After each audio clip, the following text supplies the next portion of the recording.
Free throw number 1. Missed it. That's a big miss. Now this next one to go up by 2. Now they can't foul anymore. So Denver's going to have a shot here. Boy, this would be a huge miss. Second free throw, Holmgren. Missed it again. Rebound down to Christian Braun. You got to hurry. 7 seconds. Front court over to Westbrook. Left side Gordon for the win. Yeah! 2.8 seconds left coming back the other way. Williams from half court. Baked it no good at the horn. And the Denver Nuggets shock the Oklahoma City Thunder in game number 1. Final tonight, 121 to 119. Oh, baby! Can you take us through that last play and just what happened and what unfolded? What was, I don't know if you were screened or what happened on that last play. Aaron Gordon made a shot.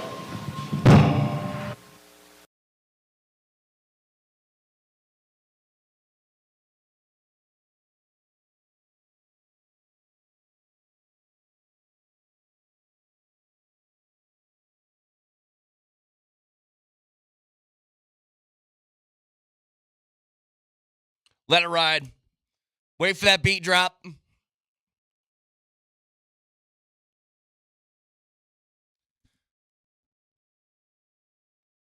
Texter has the exact opener that I wanted to use.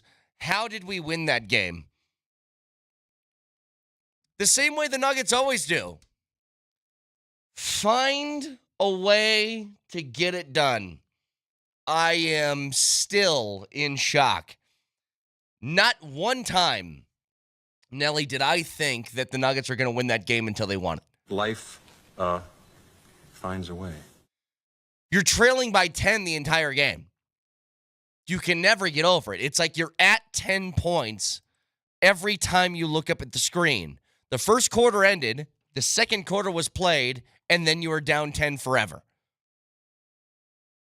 Just constantly. Couldn't find your way out of it. But I'll say this. In the same way that the Nuggets in Game 7 against the Clippers were able to execute, especially when it mattered, these are the challenges that teams like Oklahoma City has not faced yet. OKC has not been favorites. Crunch time, got to close out against a former champion. That's the kind of stuff when you have a young team who's incredibly talented but hasn't been here before. You don't know how they react. I'll give you a prime example. It's towards the end of the game. Nuggets are mounting their comeback. All OKC has to do is pretty much play keep away. Aaron Gordon's able to hit a couple of free throws, cuts it to 1. You know you got to take a timeout. Nuggets do. They foul Chet Holmgren. Young player, good player. He goes to the line with 2 opportunities to either push him up 2 or, ideally for them, 3. And Chet steps up to the line and bricks them both. Like, that's the difference. AG didn't miss. Chet Holmgren did. And then AG didn't miss the 3. When you're faced with crunch time scenarios and you haven't been there all that often, you can find ways to lose games late. And that doesn't take away from what the Nuggets did. The Nuggets stole it. They stole it from them. You know, there's something about this team.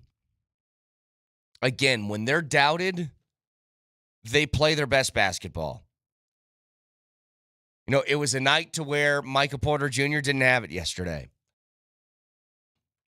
Very obvious to see. It's why he only played 24 points or 24 minutes.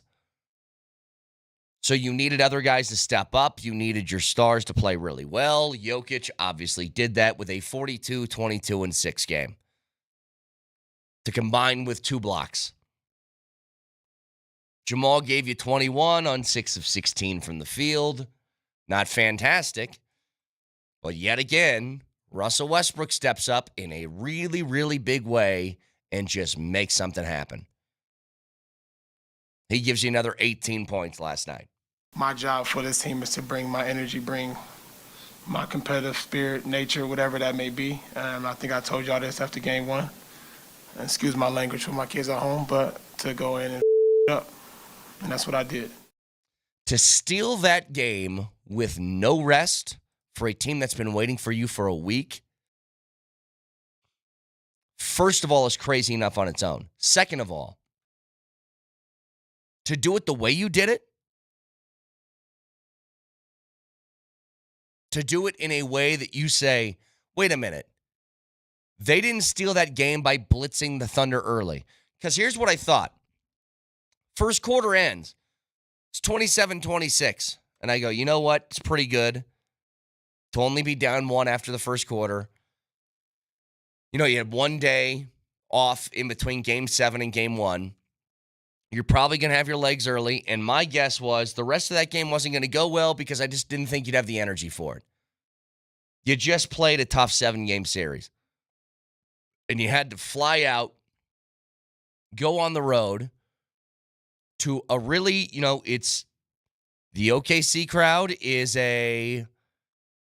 they're a raucous bunch when that team's good. So you go there,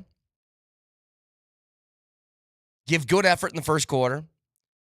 I thought the legs were starting to go a little bit in the second and third, and that's why I just didn't have a lot of faith that they were going to be able to close the gap. To do that in the fourth quarter, to make up that sort of deficit when they were the rested team and you weren't. That was a 13-point game with 6.5 minutes left. For a team fully rested and you coming off of 1 day's rest after a 7-game series, that should have been automatic OKCW. Instead, you just find a way to get there, and you do it a lot by working. Like, you did the work early in the fourth quarter by establishing that you were going to try as much as you could to dominate the inside.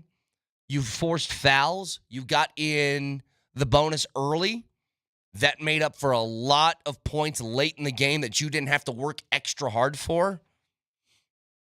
All that stuff matters. But to steal game 1, given the situation, is nuts. Here's the other thing. Oh, go ahead, Nelly. You got something? Yeah, I was going to say, have you seen the first Iron Man movie from like 2009? You remember that? I do remember that. So there's that scene where Jeff Bridges is trying to recreate the Iron Man suit, or he's trying to get his scientists to do it. And he goes, Tony Stark was able to build this in a cave with a box of scraps. Yeah. And that's what the Nuggets just won a game in Oklahoma City Seriously. with Nikola Jokic and a box of scraps. I mean, that just kept coming to my mind last night. I'm blown away. Well, and here's the other thing. Like, OKC made some really, really poor decisions late. But I'll tell you this much. It has been a pretty remarkable turnaround for one guy in particular. There's examples that people throw out there. In football, it's a quarterback that, if he's not accurate, that's not really a trait that you can learn. It's one of those you got it or you don't. Or like speed. Can you train somebody to be a little bit faster? Yeah.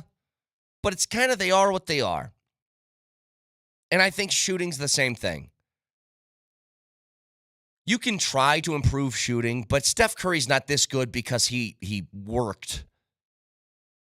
He did that, and he was especially gifted from a younger age to be able to shoot the way that he can shoot. Jokic, in the touch that he has around the rim, you work at it, but you have to have the innate skill to start with. And so when it comes to shooting, it's just kind of like if you look at throughout guys' careers, they all kind of hover around the same percentage. What Aaron Gordon has done to his three-point percentage is really, really difficult to find. This is a guy who's been like a 30%, 32, 33% three-point shooter for his entire career. And he has shot this year 44% from three.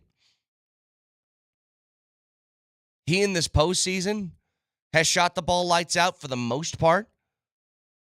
And when you needed it most, remember, the Nuggets were in transition. They're down one. They just need a bucket. And for him to have the confidence to just pull up from three in that moment instead of doing what Gordon usually does, which is take it to the rim. It's a massive change. Massive. And I think that it's, that combined with him knocking down those clutch free throws, it's the difference in the game. It's the difference between winning and losing. But AG, Mr. Nugget, he's proven to be an indispensable part of this organization. Well, David Adelman actually was asked about that postgame because other people are noticing that AG is improving his shot, and it turns out Aaron Gordon's been putting the fun in fundamentals. He is so fluid right now, fluidity with his shot. It's very different. Over the years, it's slowly gotten better. There's less of a hitch. There's almost no hitch now. It's just a very fluid up and down shot. His knees release when his elbow does. All the things they tell you when you're 10 years old at camp. It looks that way right now. So it's nice to put him in the corner where he can make a shot. And on top of that, you put that man in the corner and he wants to cut on the baseline. We've all saw that in Game 7, that lob dunk he caught. Being able to do both is a weapon, especially when we're playing two-man game with Jamal and Nikola. He is shooting. He's improved his three-point percentage from last year by 14.6 percentage points, from 29 to 43.6. He has improved his free throw percentage by 15.2. He went from 65.8 to 81% from the line.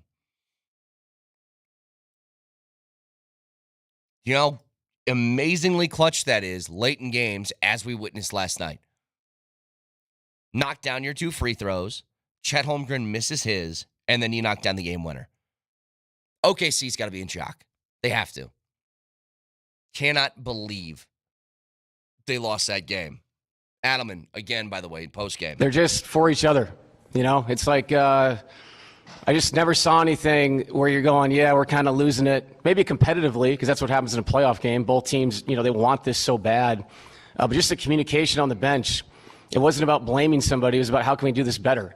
What can we do better in a cross match? What can we do better with Shea?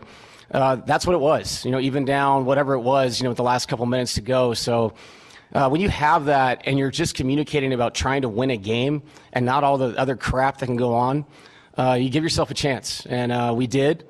The ball bounced our way. We got an opportunity, and Aaron knocked it down. Yeah. Not to mention, AG did a little bit of everything, didn't he? Hit the free throws, hit the three, and he actually dunked on Chet early in that game for an and one. God, but I'm watching the highlights now. I'm just, the pace at which that lead started to just dwindle away late. And the panic that is setting in on OKC. When Joker hit the three with about a minute left to take the score from 115, from the Nuggets down 4, 115, 111 to 115, 114, you saw it. Like they're showing the replay right now of Chet Holmgren walking to the free throw line. He does not look like a confident man standing up there. But God, what a finish. And credit to this team. They were all but left for dead again by their own organization. When you make the changes that they made, that's not it's not a show of confidence. But credit to that guy too, David Adelman, being able to step in and do that. So a lot more to break down with this game in a couple of minutes, broadcasting from the Backus and Shanker studios. Their passion is justice. Back after this.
1 o'clock today, Chris MacFarland, Joe Sakic will have a press conference to recap the year that was for the Avs. It will be carried live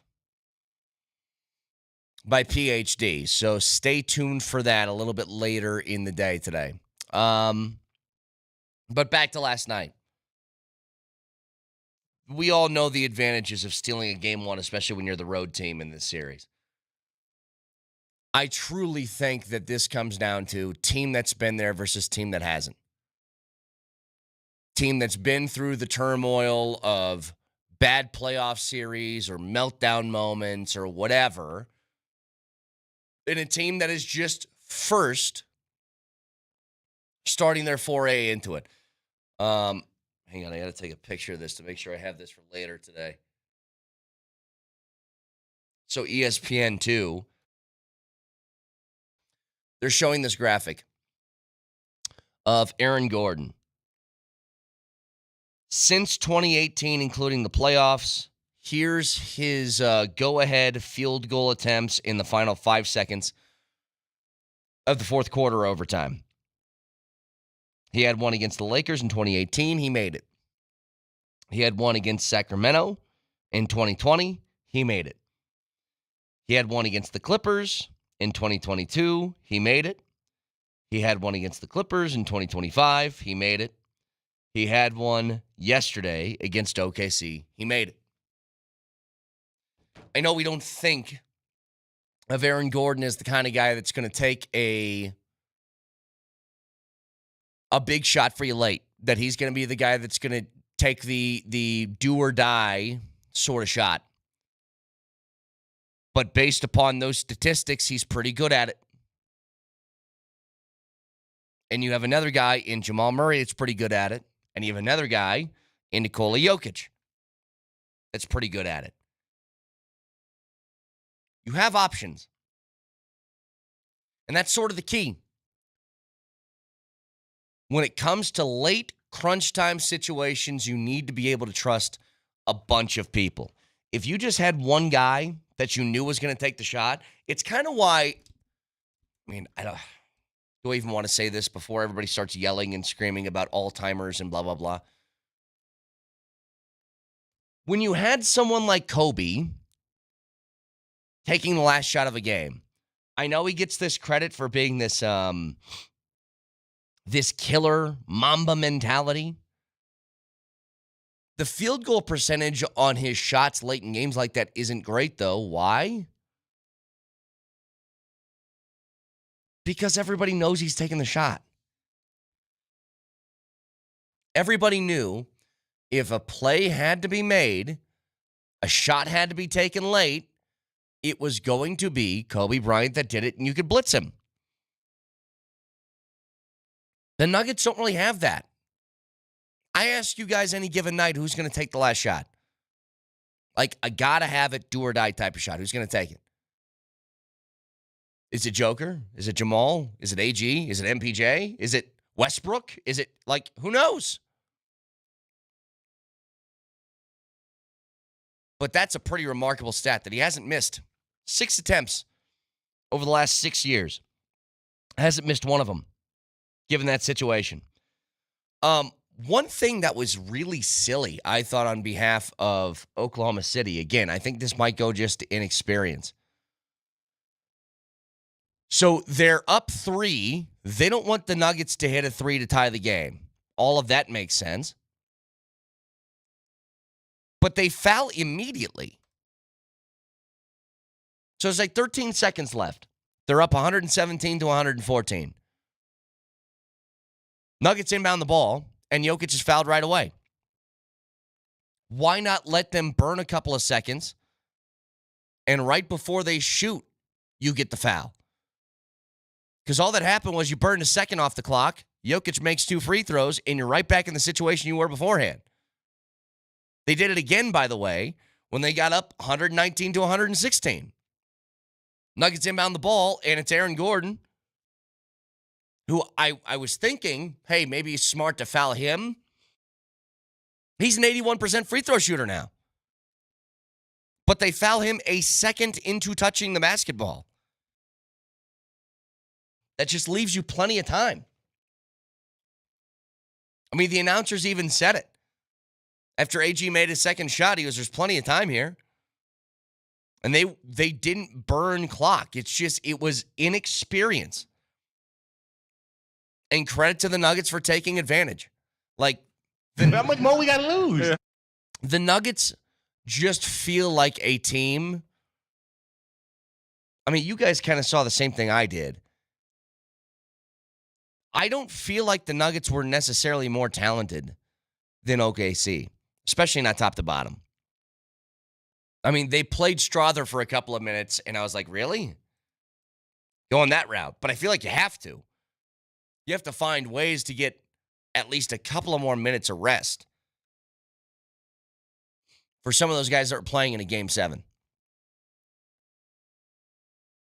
But top to bottom, Thunder more talented. They went, God, how many? They played 10 guys in that game. 10. And their bench guys didn't play like no minutes. Carson Wallace had 21. Aaron Wiggins had 14. Isaiah Joe had 13. Caruso had 26. They can throw waves at you. But go through that lineup again and tell me how many of those guys have been in a moment quite like this. The answer is not a ton. You know, the Nuggets did things that is usually a recipe for a loss. They shot miserably early in that game. Like, really bad. They're clamping down on Joker. I mean, at halftime, they shot less than 40% from the field. They were 2 of 15 from downtown. They had a 7-9 turnover to assist ratio, and they're only down 10. It felt like everything you had to do that you would make for a recipe for a game that ends up in disaster. Like Vic was talking about, could be one of those nights just because of the rest factor that the Thunder go out and blitz you, and maybe you think about end of the third quarter just going to your bench and not looking back. Could have been that way. And for the Nuggets, for the amount of turnovers they had, along with how poorly they were shooting, along with all the other things that I mentioned, it felt like that was the recipe for it, especially against a rested OKC team.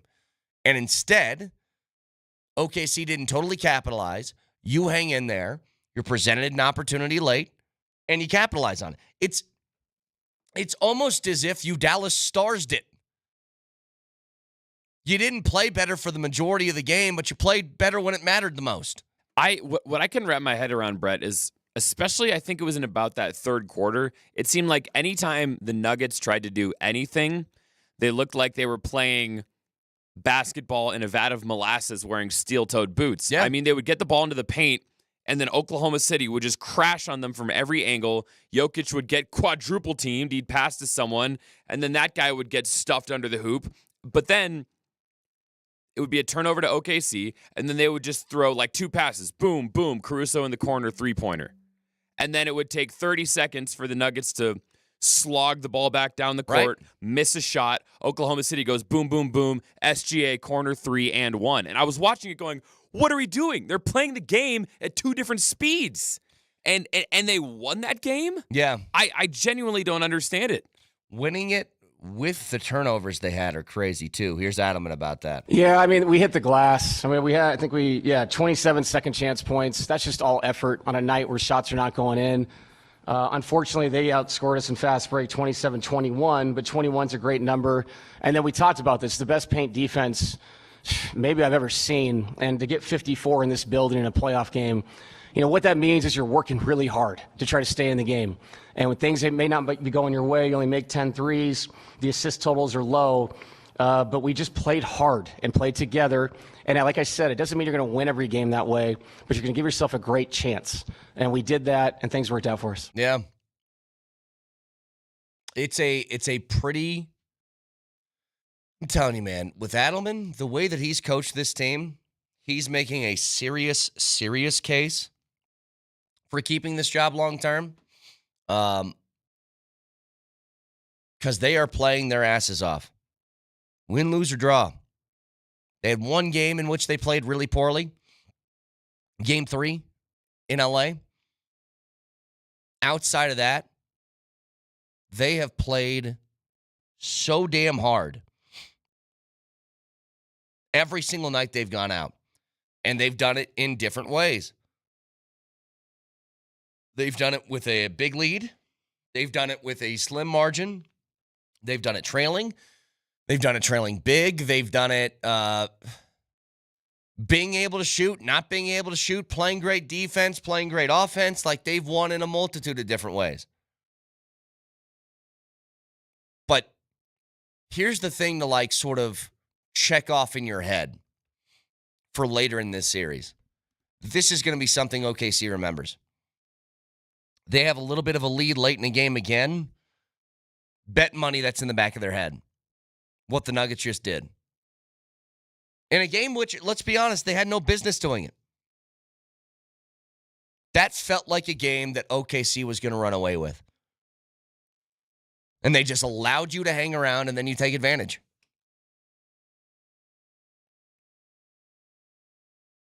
You play game 5 in OKC, and let's say it's like a 2-2 series, and they got a 4-point lead with a minute and a half left. Do you think that they're remotely comfortable at all? Like, they're probably panicking. Young teams without a lot of playoff experience sometimes don't know how to handle the moment. And you had 2 phenomenal finishes, by the way, yesterday. Between this game and the Knicks and Celtics, where the Knicks also go on the road, win in overtime, steal game 1 against Boston. Just a ton that happened in the NBA. So again, 303-504-0925. And can I ask you a question that some people have been throwing out? I'm seeing it on Twitch, and it always pops up on the text line. Some people are saying that David Adelman is doing a good job in interim head coach, but also how much of it is actually him and how much of that is Jokic. But then I also saw someone bring up a good point that there's some skill required from a head coach to know I'm going to get out of the way and let my player take control of the bench. I think that in itself is its own skill. If Jokic knows what needs to be done, I'm going to step out of the way. I'm going to give him the clipboard. Is that not an important quality you want in a head coach anyway? I mean, I would say this. I always get confused by the coach discussions across sports. Like, we pick and choose when they matter and when they don't. I see a difference in the way the Nuggets are playing now as opposed to what they were towards the end of the season. Don't you guys? Like, the team that was playing when they fired their head coach with 3 games left in the regular season as opposed to now, I think it looks like a big difference. Now, like, not to go JJ Redick on you, but schematically, is anything all that different? Is he using rotations differently? Is he doing? Doesn't seem at least obvious to me. Schematically. But you can't not give credit to Adelman for this. Like, I'll give you an example. Nuggets succeed, and you could make the argument, well, it doesn't matter about the coach. They have Jokic. Okay, fine. Is Andy Reid a good coach? Well, he has Mahomes. How can you really tell? Was Belichick ever that good? He had Tom Brady. Now, you could do this over and over again for a whole bunch of people that had great players. Is Phil Jackson, was he actually a great coach? Or did he just have Michael Jordan, Kobe Bryant, and Shaq? Like, I think you have to give credit to David Adelman for where they're at. They are playing at a different level than they were before. There's a different level of care. There's a different level of attention to detail. And I'm sure that would have ramped up in the postseason regardless. But they have beaten an opponent that I thought they would lose to in the Clippers. They have stolen game 1 against the best team in the NBA. I think he deserves a massive amount of credit for that. So again, 303-504-0925. More text coming through similar to this. Is MPJ a liability playing with injury? Feels like a lot of plays yesterday where he couldn't handle the ball and let the turnover get to, yeah. I'll say this. I think that Adelman's doing this properly. You have to play Porter. First of all, because he wants to play through the injury. But second of all, you don't want to take a 6-man rotation to a 5-man rotation. I mean, I know that P. Watt's playing a little bit more now. But just from a numbers standpoint, you have to play him. And I think the way that he's doing it, and this is a huge credit to Adelman, I think it's perfect. You go out. There's been nights where MPJ's really helped you. And you let him help. And then there's nights like last night where he very clearly can't do it. And then you don't play him. Like, look at the numbers. It's like he's given Porter the shot. If the arm's feeling good that night, good enough to go, he leaves him in. If not, he sits down. So Jokic had Porter had a 15-point game in Game 2 against the Clippers. He played 33 minutes. He had a 17-point game in Game 4. He played 42 minutes. He had a 5-point game. He played 24. And last night, he was 1 of 8 from the floor. He played 24. I think that's the way you got to do it. If his shot's good enough to help you, then you let him play. If not, then he sits on the bench. End of story. So a lot more we can talk about with this in just a couple of minutes. You can listen to us anywhere on the Altitude Sports Radio app. It is powered by the Will Hite Law Firm. Injury lawyers go to willhitewins.com. That's willhitewins.com.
By the way, that's AG's second game winner of the postseason.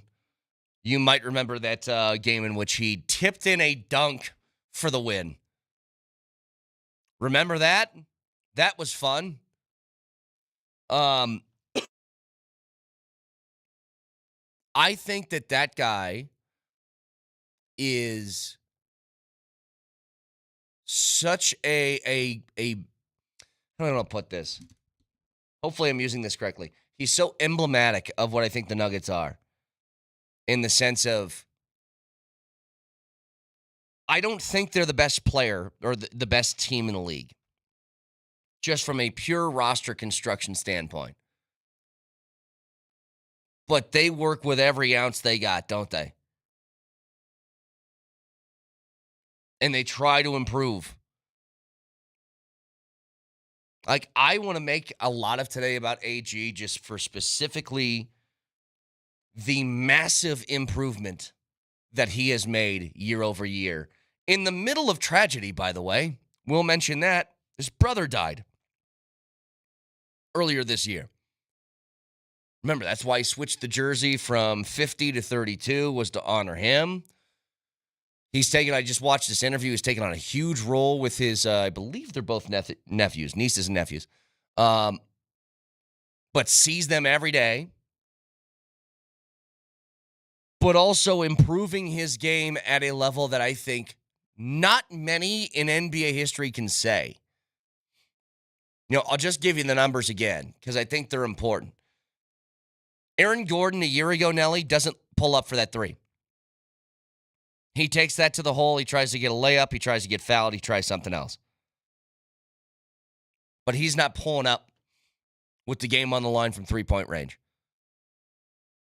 Because last year, AG shot 29% from three-point range. This year, he's at 43.6.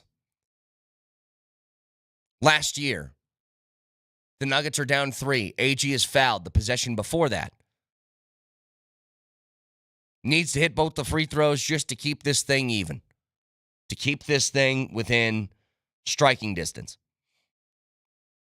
Last year, he shot 65.8% from the free throw line. The year before that, 60.8. This year, 81. It's a massive improvement, not just in efficiency, but confidence. Again, having the confidence to step up and take that shot in that moment. A lot of people... So a lot of balls on the table. A lot of people, by the way, pointing this out. Westbrook passing in that situation. You know what's hilarious? I was scrolling through Twitter last night, and I saw the DNVR guys. They were doing their live watch-along thing. And it was their reaction to the game winner. And Adam Mares, on that video, you see the Nuggets taking the ball down the floor after Chet misses his second free throw. And it's Westbrook. And he actually yells, "No," until Westbrook passes it. Because I think we're all thinking the same thing. It's not that Westbrook wouldn't have done something good with the basketball if he did decide to take it himself. It's that it could have been really bad. That's all. And I think you're the one who said it, Nelly, that when Westbrook does something good or bad, it's just loud. It's louder than everybody else. If AG missed the three, we'd be disappointed, but we wouldn't be yelling like, "I can't believe AG missed that shot." It would just be a missed shot. That sucks, right? Right, but Russell Westbrook, he would go flying down the court. He'd try to make a layup, and if he missed it, he would go flying 6 rows into the stands. The ball would bounce off the rim and shoot out of the arena. He's running 100 miles an hour and banging that thing off the backboard, and it's like it's getting wedgied, in the rim or something like that. It would just be the loudest miss you've ever seen. He really is the Tasmanian devil. But to have the presence of mind, hey, this guy is cutting off my lane to the hoop, as a defender should in that situation. AG's wide open on the outside. Kick it to him, knock down the shot. Can I hear Kaz's call of that again? I want to see if his tone is something similar to that. Because Kaz, we all know Kaz gets excited. And he's had more than a few moments this postseason to get excited about. But here's Kaz on the game winner last night. Free throw number 1. Missed it. That's a big miss. Now this next one to go up by 2. Now they can't foul anymore. So Denver's going to have a shot here. Boy, this would be a huge miss. Second free throw, Holmgren. Missed it again. Rebound down to Christian Brown. You got to hurry. 7 seconds. Front court over to Westbrook. Left side Gordon for the win. Yeah! 2.8 seconds left coming back the other way. Williams from half court. Baked it no good at the horn. And the Denver Nuggets shock. All right, so he didn't have that. Oklahoma City Thunder. I did. I watched it. Texture says Russ already missed a 3 to tie. Okay, just because Russell Westbrook missed a 3 doesn't mean that he's a dope, okay? A bunch of people miss 3s. But this is what I'm talking about. Everything that he does elicits some sort of reaction. And I think, by the way, you're nuts. If anybody is saying anything negative about Russell Westbrook right now, you're crazy. And you need to stop. Russell Westbrook is not the sole reason, but a huge part of why you're even here with a chance to beat OKC. Without Russell Westbrook last night, you don't win that basketball game because somebody had to play the minutes in which Porter couldn't. The Russ hate is on hiatus from all of you until the foreseeable future in which he inevitably will do something stupid, but he hasn't for a while. But I'm telling you, how many games has Westbrook closed, by the way, during the postseason? I think he's closed the majority of the games, hasn't he? I don't know. This team is something special, though. They don't quit. Continue to just have that belief. It may be a turnover. It may be a missed shot, but it may be a steal, maybe a dunk, maybe a missed 3, maybe a made 3. It's going to be all of that. I love him. Look, I have been, and this is the thing. Whenever you're talking about Westbrook, to me, you're talking about someone who's been a Westbrook defender for 15 years. Nelly, he's had this kind of reputation with fans going back to his OKC days.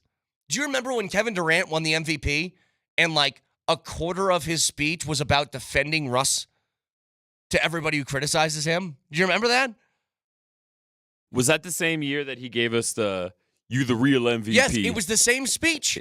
So wow, a monumental speech. Before he went over and gave kudos to his mother, he said, by the way, Russ, I always got your back. Don't let these people get you down. He gave him one of those little kid pep-up speeches. Hey, man, they're only bullying you because they're sad about their own lives or whatever. It's been going on forever. But I'll tell you what Westbrook does. He plays his ass off every second he's on the floor. I don't think I've ever seen somebody play harder in my life in that sport than Russell Westbrook. So 303-504-0925. Texture says, you're not allowed to say this team is something special. You thought they were getting beat by the Clippers, and you thought they were losing last night. Yeah. Hence the word special. I thought they were not this good. They proved me wrong. They are special. On paper, they have no business beating OKC, especially in that game with the amount of rest that OKC had. It's funny. Some jackasses, if you listen around town, will say that we are, what is the thing we're lobbied at? Or what do they throw at us, Nelly? That we're state-sponsored media. Yep. And then I tell you, I think the Nuggets are losing. And you're like, you're such a hater. It's I'm trying to tell you my honest feelings towards the team. You what? 2 years ago, I thought they were winning a championship. This year, I didn't think they had the depth.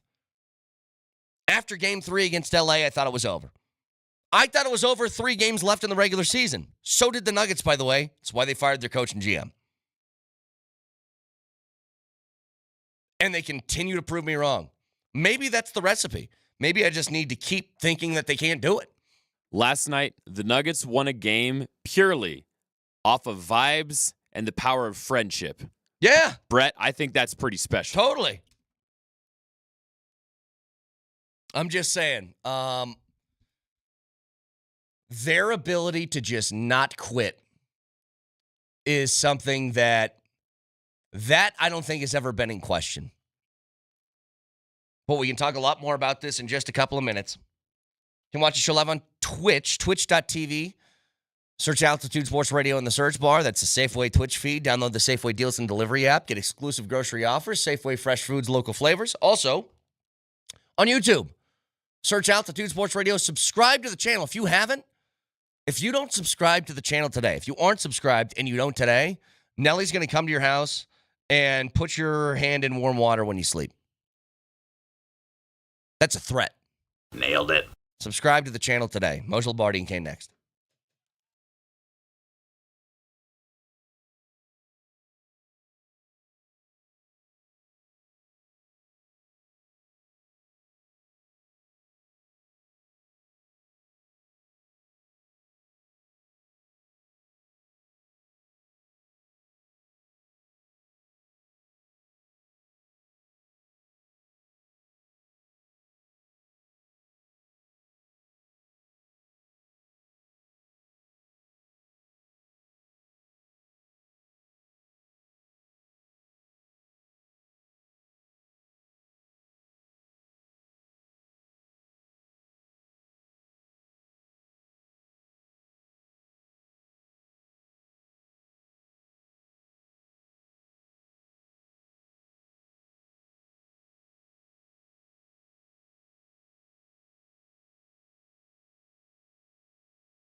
Free throw number 1. Missed it. That's a big miss. Now this next one to go up by 2. Now they can't foul anymore. So Denver's going to have a shot here. Boy, this would be a huge miss. Second free throw, Holmgren. Missed it again. Rebound down to Christian Brown. You got to hurry. 7 seconds. Front court over to Westbrook. Left side Gordon for the win. Yeah! 2.8 seconds left coming back the other way. Williams from half court. Baked it no good at the horn. And the Denver Nuggets shock the Oklahoma City Thunder in game number 1. Final tonight, 121 to 119. Oh, baby! Can you take us through that last play and just what happened and what unfolded? And what was, I don't know if you were screened or what happened on that last play. Aaron Gordon Made a shot.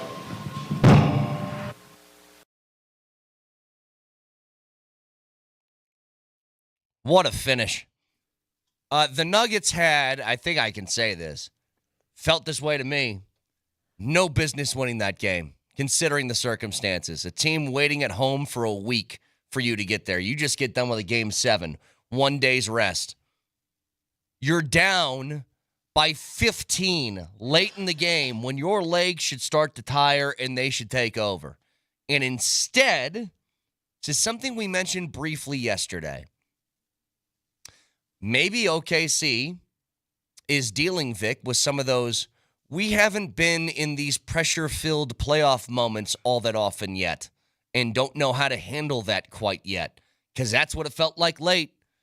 You step up to the line, Aaron Gordon knocks down 2 free throws, Chet Holmgren misses 2, you hit the clutch shot. Mm-hmm. Maybe there's something like that going on. That was the theme going into this series, to be honest with you. The only advantage, because the Nuggets don't have home court, they do have the best player in the world, and that was abundantly clear last night. But the one distinct advantage they have as a team is they've been there and they've done that. Yeah. They've hit clutch shots. They've gone to the free throw line late. I mean, look at what unfolded in the final couple minutes of that game. Who hit their free throws? Who made the right calls and right decisions from the bench? Who made the right passes? Thank you, Russ. Thank you, Russ, for not taking that all the way to the rim. Thank you for passing that to AG. Can I just say something? I saw 2 reaction videos to the game winner. One was yours. The other was the boys at DNVR. They were doing their live watch-along thing, right? Mm-hmm. Both you and Demps and everybody that was on the desk with you, and everybody at the DNVR desk had the same reaction.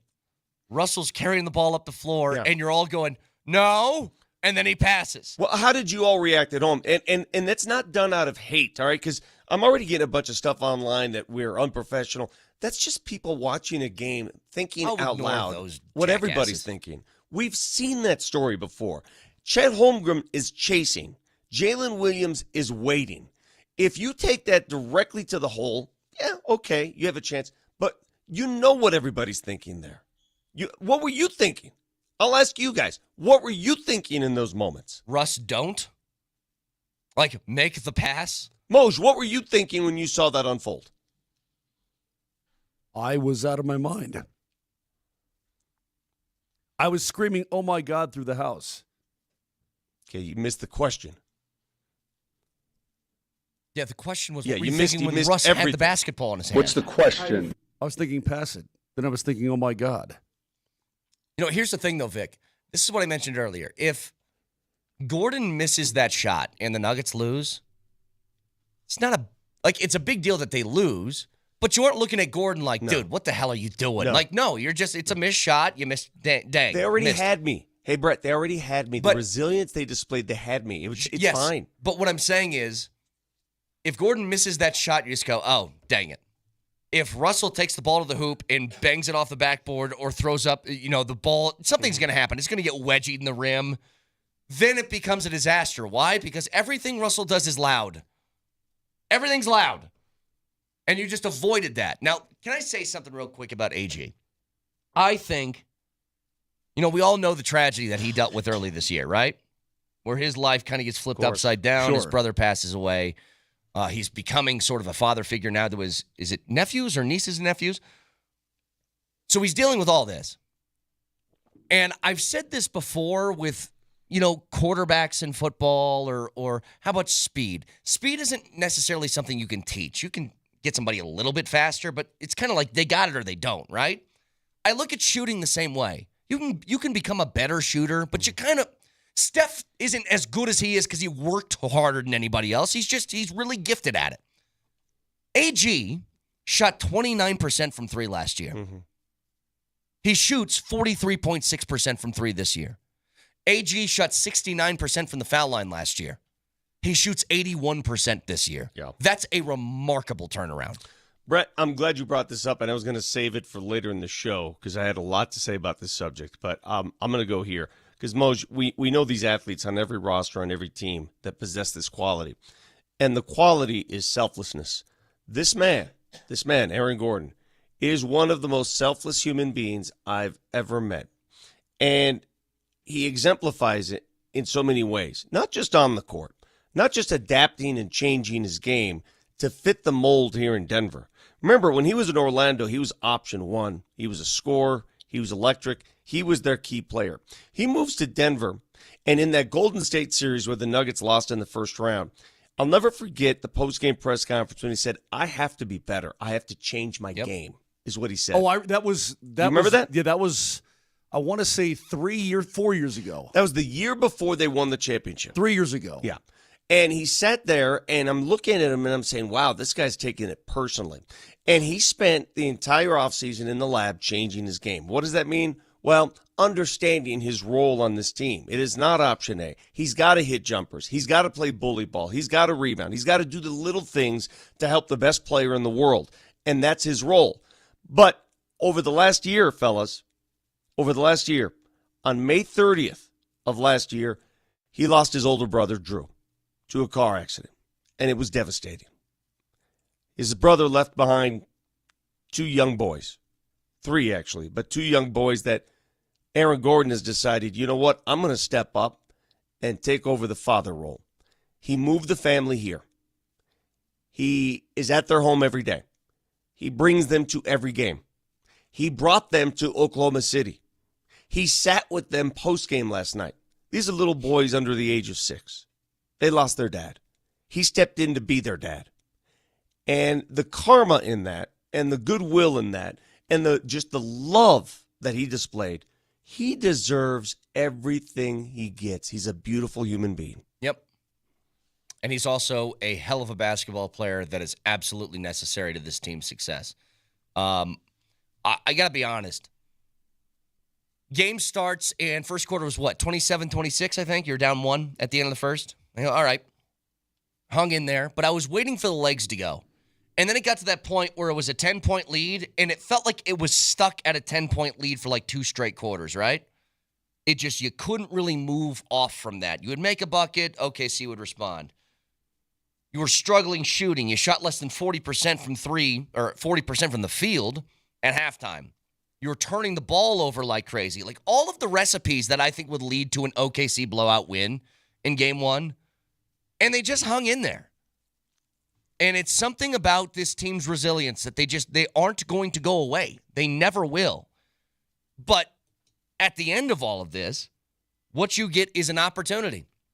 And I wondered what would happen if OKC was faced with a little bit of pressure of not being there before. I watched Chet Holmgren walk up to that free throw line, and I was like, does not look like a confident human being to me. He did not look. He would rather have been anywhere else in that arena than the free throw line in that moment. By the way, we got to lose. And by the way, they specifically, that inbound pass, they got on him quickly. They wanted to foul him. They wanted to foul him specifically. Hey, by the way, I'm reading the article early this morning about, I knew it wasn't a miss, right? That's the headline of the article. Yeah. And I wonder if people really know this. Vic, you were talking about him changing his game and about I've got to be better and all this kind of thing over 3 years ago. Mm-hmm. And he's asked about it. Christian Brown is about Aaron Gordon. He says, quote, he lives in a gym, literally. Yeah. And we've talked about this now for a couple of years. He lives in a warehouse. Yeah, we've talked about this for a couple of years. I'm not sure that fans, when we say he lives in a gym, do you understand what we're saying? his house is a half-court gym. Yeah. With couches around it and stuff like that. I mean, it's not like that saying, oh, that dude, he lives in the weight room. No, he literally lives in a gym. So when he wakes up in the morning, he can roll out of bed and shoot buckets. I'm not even kidding. Yeah. Like he lives in a warehouse gym. You know, he fully committed it. And so Christian Braun, it's just, he lives in a gym. Literally. He lives in a gym. It's just so cool, man. And he it's uses a cool the thing. gym. He uses the Correct. gym. And he uses it, right. Guys, you've seen enough NBA basketball. I mean, you've seen guys shoot, and some guys reinvent themselves. Some guys get to the NBA and figure it out and learn how to shoot and adapt and adopt. That's exactly what he's done. He has completely refigured his jump shot. If in fact, Nelly, if you don't mind, I got it. Find me a jumper from Aaron Gordon from 5 years ago when he first got here. Find me a jump shot from Aaron Gordon when he arrived in Denver. And I want you to see the difference. I want you to see the hitch difference. He had a little hitch in his giddy up when he shot it. And it had a ton of problems because he would stop at the peak of his leap. And he removed that hitch. It's gone. Do you know how much work it takes to do that? Moj, like refashioning a golf swing. Impossible. Do you know how much work it takes to do that? Not only that, but it's just not. It's not just the work to do it. It's Belief. the mental. It's the mental aspect of it to actually allow your body to change what you're doing. Well, think about this. It's not easy because humans tend to revert to what they know. So to change what you know and to get that new muscle memory is very, very, very difficult. A year ago, I don't think Gordon pulls up. I think he gets that ball and he drives to the hoop. I don't think he has the confidence to take that shot last year. Well, let me tell you, the two things that happened on that play is why you're proud of this team right now. Russell Westbrook was brilliant. Brilliant. He's been brilliant in the postseason. The Nuggets are not in this position right now if not for Russell Westbrook, who played all of MPJ's minutes in the second half. Brilliant. But if he doesn't make the right play, which led to the no-no-nos, if he doesn't make that play, we're not having this conversation. Sure. He made the right play, and Aaron Gordon made the shot. You're asking me what I was thinking at that moment. I really wasn't thinking. Oh, Russ has the basketball.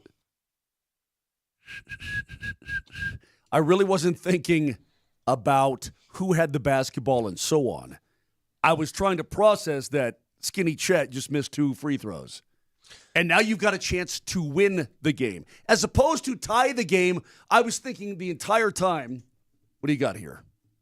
Old school? Hey, this is AG during the bubble, it looks like. I can't see it. Oh, sorry. Here, get set. Here are highlights from 2021. Describe it, Brett. Describe it, Vic. All right. Go ahead, Vic. So here he is shooting a baseline 3, and as he gets to the pinnacle of his jump, it's a little weird. There's a little bit of a hesitation, all right? It just takes a little more time. There's not as much fluidity at the top of the jump. All right, now if you compare it's almost like he hangs in midair then pushes. Yes, he shoots on his way down. Correct. He shoots on his way down, which is a lot of people do that because you just don't release the ball quickly enough. Now, in this, here it is. We see more of it. In the shot we saw last night and the way he's shooting this season, everything is more in unison, more fluid, connected. Yeah. Anybody who plays basketball can see the difference. I didn't think, Russ, don't shoot. I thought, oh my God, you have a chance to win. That's what I was thinking. I couldn't believe it. I honestly could not. When Joker hits that 3, I'm like, they could actually do this, but it was still going to be a mountain to climb, right? Yeah. Especially when AG got stuffed underneath the basket trying to put it up. And he's got at least 3 bodies around him, maybe 4 if I go back and look at it. Dude, I'm telling you. And there's chaos. no foul called. He gets stuffed, and I'm like, it's friggin' over. If there's chaos in a game, advantage Nuggets. Yeah. If they're going to call it like that, advantage. Hey, when we come back, I know we have so much to talk about. The key to the OKC breakdown, and it makes me smile to see smarmy Mark Daigneault blow it for his team.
mentioned the kind of conversation this team has where they're open and not blaming each other. From a coach's perspective, how does that help you continue to do your job?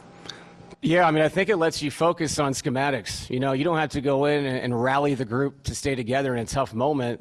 That's already happening, and they're already having that conversation. You know, keep yourself going. You know, keep your head up. And I know it sounds, cliche, but it's not. You know, in this building, how loud it is. You brought up Nikola, the intensity of the game, people calming him down, him calming other people down. You need that. So when I step in there, we can just talk about trying to win the game. You know, not trying to balance egos or any of that stuff. So it goes a long way in high intense moments. Just super proud of the guys. Good building. I would argue to you that building last night in OKC was a weird building. I know they handed out these T-shirts. Why is it weird? What do you mean? Let me explain. First of all, the color scheme of the T-shirts they handed out last night were awful. Completely awful. Okay. But everything that I saw, everybody was just sort of sitting. It almost looked like fake people in the crowd. They're all wearing the same shirt. Didn't it look weird? Yeah, they're all wearing the same shirt, and nobody was moving. It's like everybody was like a. Well, the highlight that they're showing right now, Moser, is them losing the game. So they're probably motionless in shock. No, even in the OKC minutes, everybody was sort of.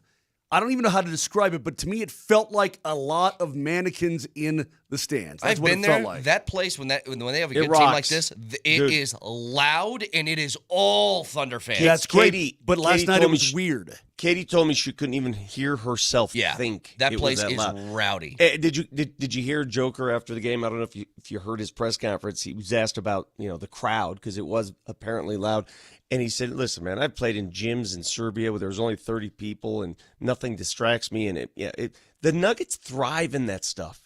Go throw it at them. Do what you want to do. This team, I'm telling you right now, we doubt them. How many more times are we going to doubt them? How many?" I might just keep doing times? it. I might just keep doing it if it helps. Because I've done that. A whole bunch of people trying to dunk on me, called me an idiot because I didn't believe in this team against the Clippers, didn't believe in them in game one. I'm like, Whatever. I don't know what to tell you. I don't know what to tell you. How many times at home when you're watching the game last night, did you tell yourself or tell the person you're watching with or just yell at the TV? How many times did you think the game was over? I thought, when they were down by 12 late, I thought it was over. They were down 13 with 6 minutes to play. 13, my bad. I didn't think the Nuggets were winning the game until they won. Exactly. Until AG hit the shot, I didn't think they were winning. No, until with 2.1 left and the three-quarter court heave missed, I didn't think they were going to win. And the that game. hit the backboard, by the way. That scared the hell out of me too. Correct. I'm right there with you. And even then, I didn't even realize what just happened. Even then, I'm telling you, this team is a study in resilience, and I cannot say enough about how when crazy things occur, certain teams rise, other teams bristle. And the Nuggets are one of those risers. You hinted at something when we went to break, though, Vic, because I think I know where you're going, and I want to hear it, because I think you and me are on the same page on this. Go ahead. You said something about a coaching decision from Dagny. One of the reasons why the Nuggets were in the position to win the game, I've always felt that if you're up by 3 in the final seconds and the other team has the ball, this is my own personal strategy, and Mark Dagno employs it too, apparently. If you're up by 3, don't even give the other team a chance to tie, foul, send them to the foul line, end the game. However, that strategy is useful when there's, 6 seconds left in the game. Yeah. Not when there's a minute. The Nuggets are down by 3. A 3 would tie. All kinds of time left. Hold on. Plan out your words. Plan out the scenario. Well, the Nuggets are down by. They're up. Wait. They're down by 3. Plan it out. You got it. You got this, buddy. You got it. All right, go ahead, Mose. You explain it. I can't. That's the point. But the Nuggets are down by 3. Boy. And Mark Dagno is signaling, telling his team, because they say they work on it, this is what they do. They're fouling the Nuggets to send them to the foul line so they don't tie the game. And they're doing it without exhausting the clock. It's a great strategy, but to do it without taking time off the clock is dumb. Because the Nuggets hit their free throws to cut it to 1 each time. That was Joker, right? Joker did, and AG both did. So what you do in turn, by doing this, you extend the game. and you apply pressure to your own players because now they have to turn around and make free throws. Yeah. Not only are you extending the game, you're making it tougher on your own guys because they have to counteract and make their free throws. What happened? Chet goes to the foul line and chokes a couple. It cost them dearly. It cost them a game because Dagno's method, he employed it too early, way too early. Or you could do that, but you need to wait right before they shoot. They were fouling as if they were down, trying to get him to the free throw line. Well, when they fouled Joker, I think he made both free throws, Vic. I want to say 10.7 seconds left, something like that. Both times the Nuggets inbounded the ball, they were fouled within a second. AG was fouled in the backcourt. They never even crossed the half-court line. What are you doing? How dumb do you have to be employing that tactic? Oh, an SGA? Wide open dunk, which he takes. Nobody takes time off the clock. But why? I was thinking the same thing. You got your bucket, but you left the Nuggets an opportunity rather than dribble out the clock a little bit or whatever. It was very perplexing to me too. The smartest basketball player in the arena is Nikola Jokic. The smartest mind in the arena is Nikola Jokic. He laughed at what they were doing. Okay. You want to give us a chance? Keep giving us a chance. But what was it afterwards is they asked Mark Dagno about it. And I don't know if you have the sound, Stevie, if you can find it. And he was almost defiant. Yeah, that's what we do. This is, we're locked in all the time. We always foul when up by 3. Yeah, I don't mind you fouling when you're up by 3. Smart tactic. Time and place. Yeah. Time and place, buddy. Thank you, by the way. I love these texts coming in. Yeah, it looked like a COVID game. I agree, Moser. That's exactly what it looks like. It was weird. Ugly shirts. Looked COVID bubblish fans. Crowd. It was just the crowd seemed. Maybe it was the shirts. Maybe it's because they're all wearing the same shirts and nobody was moving. Somebody said it looked like the background of a '90s Nintendo video game. It did. It looked like a fake. It looked like a Hollywood set. That's exactly right. That was just weird to me. Now, I'm ashamed of myself. I know our show's been on for 30 minutes. I was on for an hour before that. And I think this is the first time I mentioned Jokic was incredible. Oh. Because this is what we do. We just kind of breeze over some Jokic stuff when he drops 42, 20, whatever it was, and 6. Did you watch any of the postgame, though? I watched TNT, yeah. Okay. Yeah. Thanks. Hey, thanks. Appreciate that. Well, I was teammate. It was on there. I was doing no problem, show. Man. I got you. Okay. Yeah, I listened to the appetizer too. Okay, hang on a second. Shaquille. I was at work till midnight. All right, I was taking notes. The TV was just left over. Okay, sorry. No, you're right. It's very hard to change it to altitude. I agree. It's a difficult task. It would have been easy too, but they got Jamal Murray on, and so I had to watch that particular moment. I don't blame you. I'm joking. And Shaq. It was actually a fault of mine. Shaq. It's not a big deal. I didn't watch our own postgame show, and I hosted it. I wish we had the audio of it. They got Jamal Murray on. Huge win for the Nuggets. Blah, blah, blah. Shaq goes, that's a weird question. Shaq goes, you were 6 of 16 from the floor. You really didn't play that well, but you guys still won. Talk about it. That was literally his question. I'm like, are you trying to piss him off, Shaq? Hey, I'm in good company because I've had a lot of short responses from Jamal in interviews over the years, and I've come to understand what he is and who he is. That's just who he is. I feel like I'm in good company when Ernie, one of the great broadcasters of our era, gets Jamal Murray'd, and I heard that happen to him last night. Oh, it did. He well, he did a Moser. He didn't ask a question. It was basically a statement. He gave a statement to Jamal and then stared at him, and Jamal goes, that wasn't a question. Okay, but does Jamal have to say that? No, but it was. But he was. Come on. Hang on. No. Are you asking me? Or are you asking I'm Jamal? asking Jamal. I'm asking Jamal you. says You just won a glorious game. Do you have to do that to Ernie? To Jamal? No. Yes. But when they wrapped it up, Ernie said, "Well, thank you for answering 3 questions in a statement," and Jamal started laughing. Like he got it. One thing's very clear, by the way, Vic. If you asked the question that Shaq did, he would have bit your head off. But it's Shaq. Of course. And if it's a former player who asks the question, he's going to roll with it. That's why I don't really get offended anymore. I don't care because I know what it is. I know who he is. I know how it works. It was really kind of an a-hole question. Okay, regardless of that, though, I just I found it to be odd. I'll tell you this. I think David Adelman has done so well in a short time frame. Yeah. And I'll give you an example as to why. He has 1 foot in the job already. He has two players that are not easy guys to read. Okay? Russell Westbrook's not an easy read on what kind of game he's going to have. It could be going well and then turn into disaster. And so you have to balance that. You have no idea. I don't know if Porter's arm hurts more on some nights than others, but it's been, I think, 3 times this postseason where it's very clear that Porter's just not going to have it that night, right? Like, I think it's 3 times that he's been pulled with around 24 minutes in a game, and then Westbrook just finishes things out. But getting a read on that early and then sticking with the decision, I think, is huge. I think the way he's using his rotations is really smart. You know, Peyton Watson's now got 15 minutes in a game like that, which is necessary considering that they were going to be the more tired team heading into that game. I just think he's done a phenomenal job. Like, if I told you the Nuggets shot less than 40% from the field, only had 2 threes at half, and turned the ball over a bunch, you'd probably think it's a blowout. They were down 10 points. And on that, here's what Adelman said. Yeah, I mean, we hit the glass. I mean, we had, 27 second chance points. That's just all effort on a night where shots are not going in. Unfortunately, they outscored us in fast break 27-21, but 21's a great number.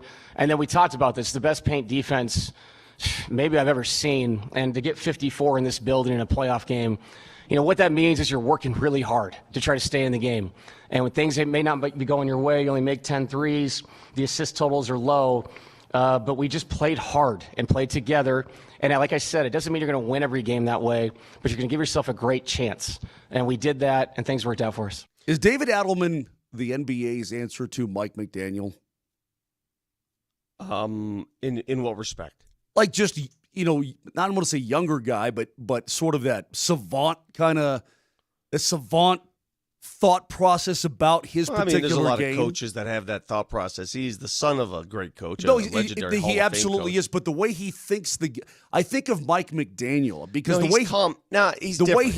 the way McDaniel thinks the game of football to me is very reminiscent of the way I think that Adelman thinks the game of basketball. The way I would define David Adelman is he is a calm amid the chaos. And the way he handles the bench, the way he handles his players, calm down. I can't tell you how many times he uses the term calm down. Yeah. Calm down. And that's what he does. And he's not going to scream at guys. He gets angry, but it's a different approach. And I think it's the approach that's unlocked Nikola Jokic, the coach, right? It's unlocked that. It's made him much more animated.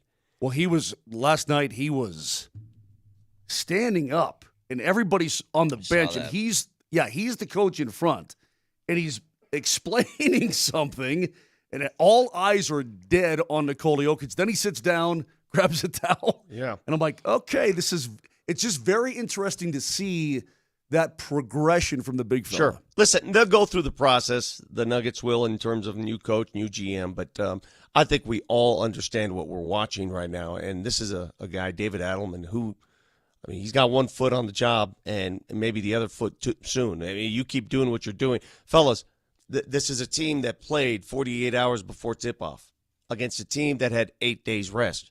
And if you look at the final box score, okay, all the hustle points and all those things, the rebounds. Did you see how many more rebounds the Nuggets finished that game with? That's hustle. Did you see the second chance points, the Nuggets? The most, listen to this one, because Dan Hyatt gave me this last night, and I couldn't believe it when I saw it. First of all, they outscore the Thunder down the stretch when the game was on the line. And second chance points, 29 second chance points in that game. That is too shy of the most in franchise history. Wow. On a night in which they were dead tired. Yep. No, that's crazy. How about this shooting night for Jalen Williams? The Jalen with an E in his first name. 5 of 20 from the floor. 2 of 9 from three-point range. He had a rough evening. Rough evening. I'll tell you what. I was losing my mind early. It changed late, thankfully. But I was watching the foul calls that were on the perimeter as opposed to watching Jokic in the paint, and I'm just like, what are we doing? How is this allowed? That you just get to elbow a guy in the face for like 5 seconds underneath the hoop every time, and it's just like, yeah, play on, boys. Hey, by the way, somebody gets touched on the perimeter, and it's like... The elbow to the head of Lou Dort, that was definitely a flagrant, deserved, but that was also a message. Yeah, that was Nikola Jokic. Moser, you talk about this all the time. That was Nikola Jokic telling the OKC Thunder, you want to come in this area? Okay. I might take your head off. Right. You were talking about the Nuggets getting all up inside the Clippers, right? The need for CB to get all up inside James Harden. Nikola Jokic ain't going to allow you to get up inside him. He's just not. And when Lou Dort is there and he does this swing around thing and the elbow to the back of the head, I'm like, yeah, all right. In fact, I thought the Nuggets were going to lose the game. And I don't know how I feel about game 2 now, Vic, because they won. But I'm watching the game go along, and I'm thinking to myself, well, if they lose this game, and they're probably going to lose this game, I think they're going to win game 2. In fact, I was going to come in and tell you guys today, I was going to guarantee a winning game 2. Like, they're winning game 2. They did some things that, but they're going to win game 2. I feel good about it. Hell, they won game 1. Now I don't know what to think. I still can't believe that given the situation, they went in there and won, especially the way they did. Everything pointed. But the way they did, it was so fun. It was so fun to win that kind of way. So fun. If they're within striking distance late, maybe this is kind of the biggest difference for Adelman. The Nuggets had a problem this year. How many times, Vic, did we talk about the Nuggets their greatest asset a couple years ago was being able to close out games, and they struggled closing out games this year. Ever since Adelman's taken over, they've been really good end-of-game situations. Closing out with a lead or trying to work your way back to have a chance late. That's different. I was listening to the appetizer hours. We roll on here. You're listening to the appetizer? I was watching TNT. What was on TNT at 6 o'clock this morning? They had their own appetizer. Wait, no, what is that show that always used to be on? Oh, they had their own appetizer. No, the one with the witches? Yeah, the one with the witches. What is that called? It's my favorite. Charmed. Charmed, yeah. That's funny. We'd walk in every morning. It's like I'd walk in at 6:40 in the morning, and Charmed is on. Oh, Textures, you got to do me a favor. I need you guys to play investigator for me. Find out who the jerk is in this place that watches Top Gear every single day in this studio. Every day. What is Top Gear? It's a car show. It's got its own specific channel. Somebody on watches this Roku Top Gear TV every day. And it's on every day. So you guys suss it out for me and figure out who it is, because it's annoying. But in the appetizer hour, you were talking about the word special.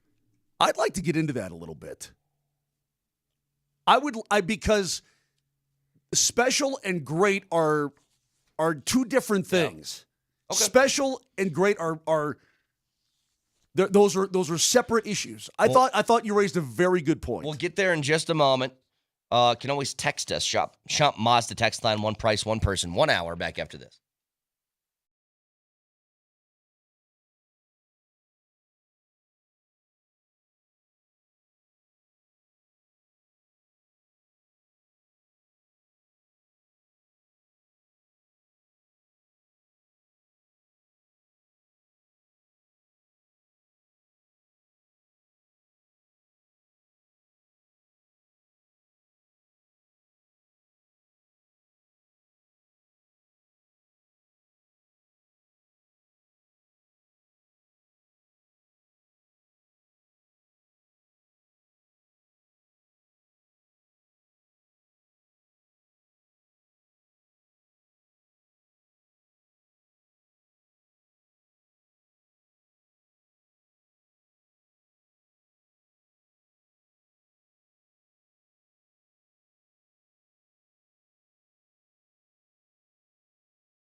Look who's got a headset on. It's Jamal Murray, who's going to join us right now from Oklahoma City after as dramatic a win as you can Well, I guess the one when Aaron Gordon dunked at the horn was pretty dramatic too, but this comeback, it just seemed as we were talking about it, Jamal, is you guys would get within 5 and boom, it'd be double digits again, and you kept on, and finally you got that thing to go and win game 1. That was something.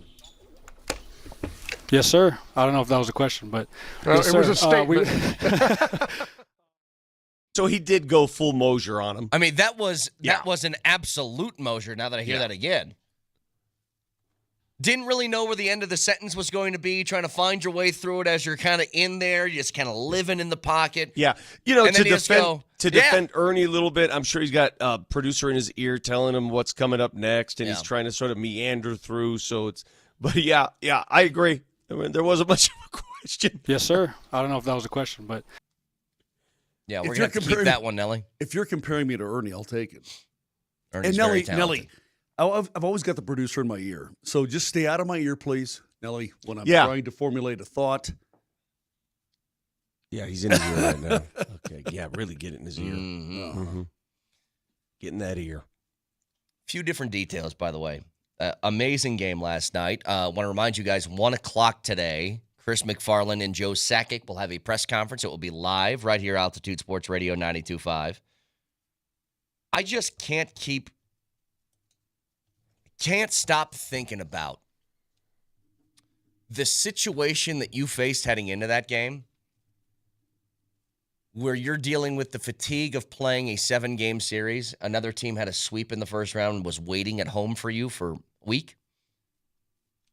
And you had the record. You had the conditioning late in the game to outdo them when you're down 13 with 6.5 left, and you had the energy and conditioning to outlast that. That's crazy. The Nuggets got faster and stronger as the game wore on. And let's not dismiss the fact that Nikola played almost an entire quarter with 5 fouls. Yeah. And still had the numbers he had.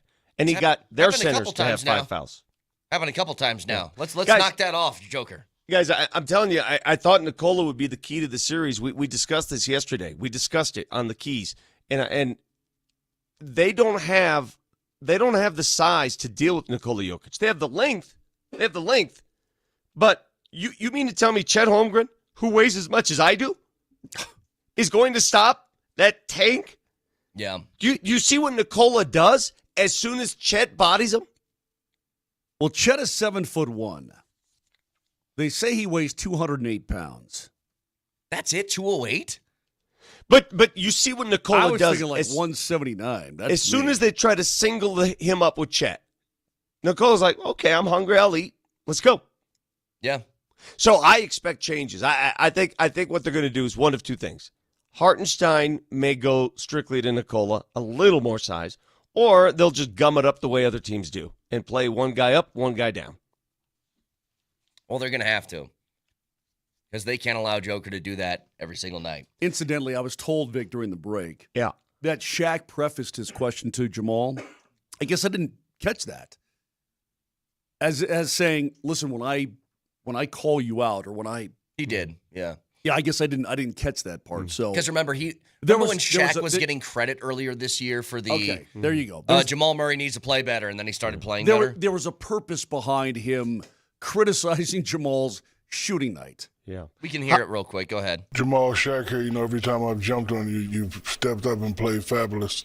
How do you feel about a 6 for 16 game, and what do you say to yourself to play it? Because and I know they're going to need you to play at a super high level if you want to win another championship. So what do you say to yourself after a 6 for 16 performance? Well, we got the win. I've had plenty of those games before. I know I got the better. I got some great looks tonight that just didn't go down. But I'm just trying not to force it. All right, by the way, pause this, Nelly. He does throw an S-bomb in here at some point. Oh, yeah, he did. Yeah. It's pretty funny. It's in the question about David Adelman. He said that offensively, David Adelman knows his blame. Yeah. That was what he said.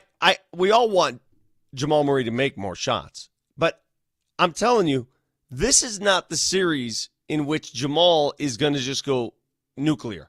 because of the way Oklahoma City guards. And their strength is perimeter defense. Their strength is Lou Dort, Cason Wallace, and Alex Caruso. And those guys are attached at the hip to Jamal Murray. All right? So if you're thinking this is one of those series where Jamal's going to save you, maybe, but I don't expect it given what he's up against. No. This is a series where you take advantage of your strengths, and that is Nikola Jokic assaulting their front court. You know, it's interesting. Caruso fouled late. I guess maybe I should have recognized it. This is when the tide started to turn a little bit. He fouled late. Then he's like, and he's kind of looking up at the screen like, oh, what did I do? I mean, you could see maybe a little crack right there. What do you mean fouled late? When he fouled somebody late, but he had a look of concern on his face. Late in the game. Late in the game. He had a look of concern on his face as he stared up at the screen as if to say, what did I just do? That kind of thing. Well, he always has that look. Again, when you would be tired of that look 5 minutes in. He's a tremendous player. He's a brilliant player. When he was flashing out on the perimeter, Vic, he was so aggressive. I'm like, I don't know how you get through that guy. Do you see how many chaotic situations are caused by Alex Caruso's defense? Yes. The deflections, the ability to come off a player and swat a ball, the ability just to read a defense. He reads so well. I mean, he's so smart. At the same time, is Alex Caruso going to go 5 of 9 from 3 and 20 points every game? No, he is not. Not that part, no. Defensively, he'll do that every night. I'm guessing, though, that every single game, as you said, Vic, there are going to be adjustments made. I think it's going to be very interesting to see how it pans out game to game. Because he's not going to do that every game. You're right about that. But who will for OKC? Guys, obviously Jalen Williams has to have a better night than he did. At some point in the next 2 weeks, and I'm not sure when it's coming, is when they will announce the MVP of the league. And they usually do it so the player, if they're still alive in the playoffs, will get a chance to show off the award in front of the hometown. And we all assume, in fact, I think we all know SGA is going to win that award, all right? He's going to get it, probably give it to him before game 5, whatever. Is there a better stage than what we saw last night for all those voters? And I get it. It's a regular season award. Has nothing to do with the playoffs. The disparity between the greatest player on earth and a really good player who is surrounded by a much better cast. Yeah. Shea was good last night, by the way. Shea was great. Yeah, he was. But that game was proof positive. The value, they call it the most valuable player. Proof positive, the value of Nikola Jokic. Your friend Charles Barkley is enamored with Nikola Jokic. Well, he should be. I know he should be. But the way he talks about him now, Brett, he's kind of shakes his head a little bit like, I cannot believe what I'm seeing. That sort of thing. Yeah. And he should be, but at the same time, man, oh man, does he love him some Joker. Oh boy. And you know what? It makes me feel good to see that too. So this series, while I guess that's an underlying current, the MVP, Joker doesn't give a rat's rip. But if he shows that off and then Joker goes out and puts up 40, 22, and 6 again, that'd be awesome. Let me throw something at you, because, Vic, this is something that would make your blood boil if this happened in Denver. In fact, it did. What was the moment that Nuggets fans gave Westbrook a standing O when he was an opponent? What did he do? When he achieved the season-long triple-double. That's right. Did you see what happened last night in OKC? That was before the game, though. Still. Different. That was before. No, it's not. It's not the same. That happened before the game. As soon as the game tipped off. Hold on. The Nuggets. Hey. The OKC home crowd. OKC home crowd gave an opposing player before a playoff game a standing ovation. Something Moser would never dream of doing. I think that's ridiculous. By the way, it's not his first game back in OKC since he left. He's played there. I looked it up 8 different times before that night. 8. That felt really weird to me. Well, and I know that they love Russ, and Russ was always great to them, and all of that stuff. I'm just saying, felt really weird before a playoff game. Peyton Manning got a standing O when he returned to Indy. as a Bronco. Well, I'll tell you His what. first time back? Both are 1,000 times more. First time back might be different. Both, 8 times? Both are 1,000 times more appropriate than Cardinals fans giving Paul Skeens a standing ovation for guys throwing are 6 innings of shutout baseball. You guys are petty. Idiots. They're you just guys are idiots. Petty. There is nothing wrong. Idiots. Petty people is what you are. There is absolutely nothing wrong for a fan base who he was beloved there. Let me give you a little history lesson. Here, cozy up to the chalkboard here. Let me give you a little history lesson about Russell Westbrook in Oklahoma City. Oh, God. I know the history. All right, tell me what the history is. Tell me why he's so beloved. Because Russell Westbrook was the guy who stayed. The only reason he Kevin left Durant is because they were blowing it up. And he sent a message to that town, that community, and to everybody else that I'm not going to abandon this community like Kevin Durant did, like James Harden did. I'm not doing it. I'm going to stay here. I'm going to stay here. Exactly right. They knew it wasn't good enough. They were blowing the team up, and they almost as a favor mutually, they're like, dude, it's not good for us for you to stay here. It's not good for you. You go. So they gave him a standing no before the game. So and as soon as the game started, it was that he was cheered against. Hey, Vic. What's the big deal? Vic, cozy up to my chalkboard real quick. Let me give you a little history lesson. Yeah. The greatest quarterback that existed in Detroit Lions history is Matthew Stafford. His first game back in Detroit was before the wild card round 2 years ago. Yeah. And they booed the living hell out of him. How'd that work out? The Lions won. Okay, but what have the Lions done since? If they won a Super Bowl? Well, how many Super Bowls does Matt Stafford have?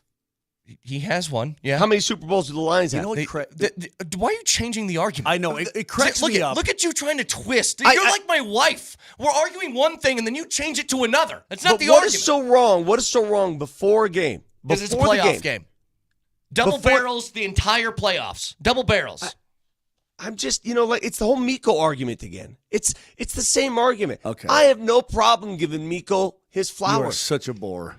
Well, you can say what you want. I have no problem. I am saying what I want. You're a bore. Vic, you act like, this is what kills me, and you've admitted it on this program many times. You act like you don't have the ability to be petty. And you have you've got an incredibly awesome 100%. ability to be petty. I might be the most petty guy here. You have I just crazy don't understand the pettiness against former players who sweat for your team at some point. I'm not saying you boo him. I'm not saying you boo him. Hey, all I'm saying is not the time. You are the most playoffs. When did you become touchy-feely of all the people in this world? Like, who's a beloved player? Bruce Brown. If Bruce Brown got a standing ovation when he returned to Denver. Was it the playoffs? But he got a standing ovation. Was it the playoffs? And did he play there 8 times previously? You're wrong. You blow my You're mind. Wrong. You. By the way, I don't pay attention to it anymore. But what do Rockies fans do for Nolan? What do they do for him? Oh, come on! We're not relitigating this Nolan thing, Moser. Yeah, you stop. You're a weirdo with that. I'm just curious what they do for him. We're not doing it. The Rockies Rockies are done with. He smushed a baby this the segment. other day. Yeah, the Rockies are like 6-300 right now. Come on. All right, we'll get back to this in a moment. I want to give you guys the reaction. You are a piece of work. The Altitude Television reaction audio to the game winner next.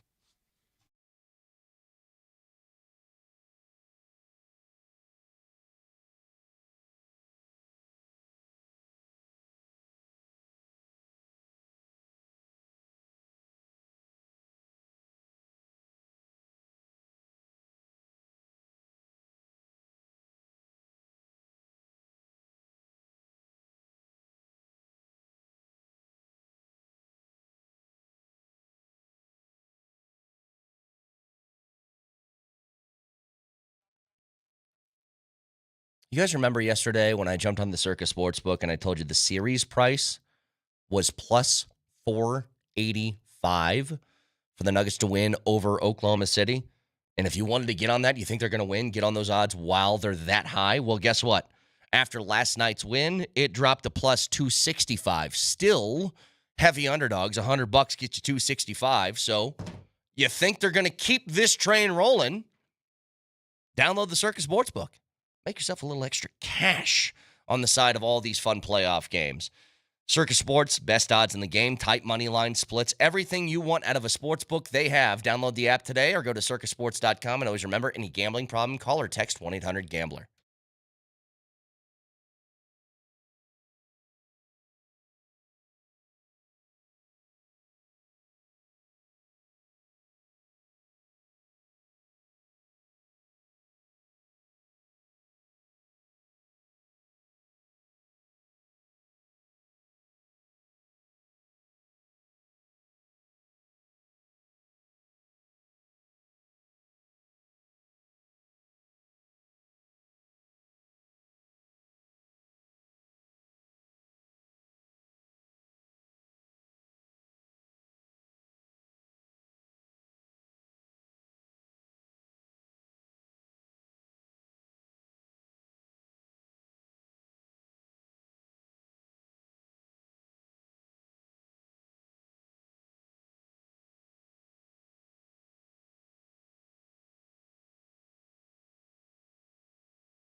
The second free throw, Holmgren.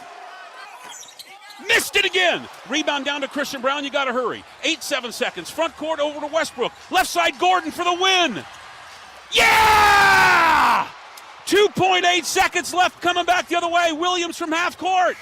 Baked it no good at the horn. And the Denver Nuggets shock the Oklahoma City Thunder in game number 1. Final tonight, 121 to 119. Oh, baby!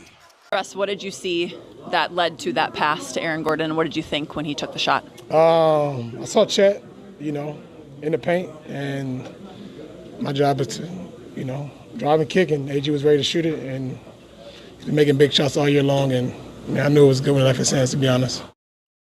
I love Russ. I don't think anybody, I would actually wager money, and there's no way you can prove this.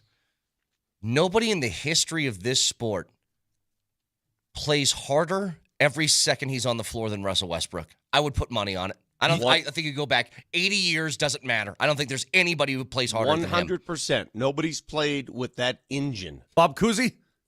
Nobody. From beginning to end, nobody's had that engine.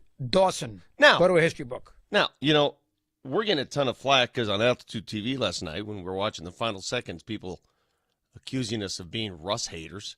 I think I've made my opinion known about Russ. It's the good with the bad, and in these playoffs, it's been a hell of a lot more good. I'm actually looking at somebody who sent out your video on Twitter called Hater Report with 170,000 followers.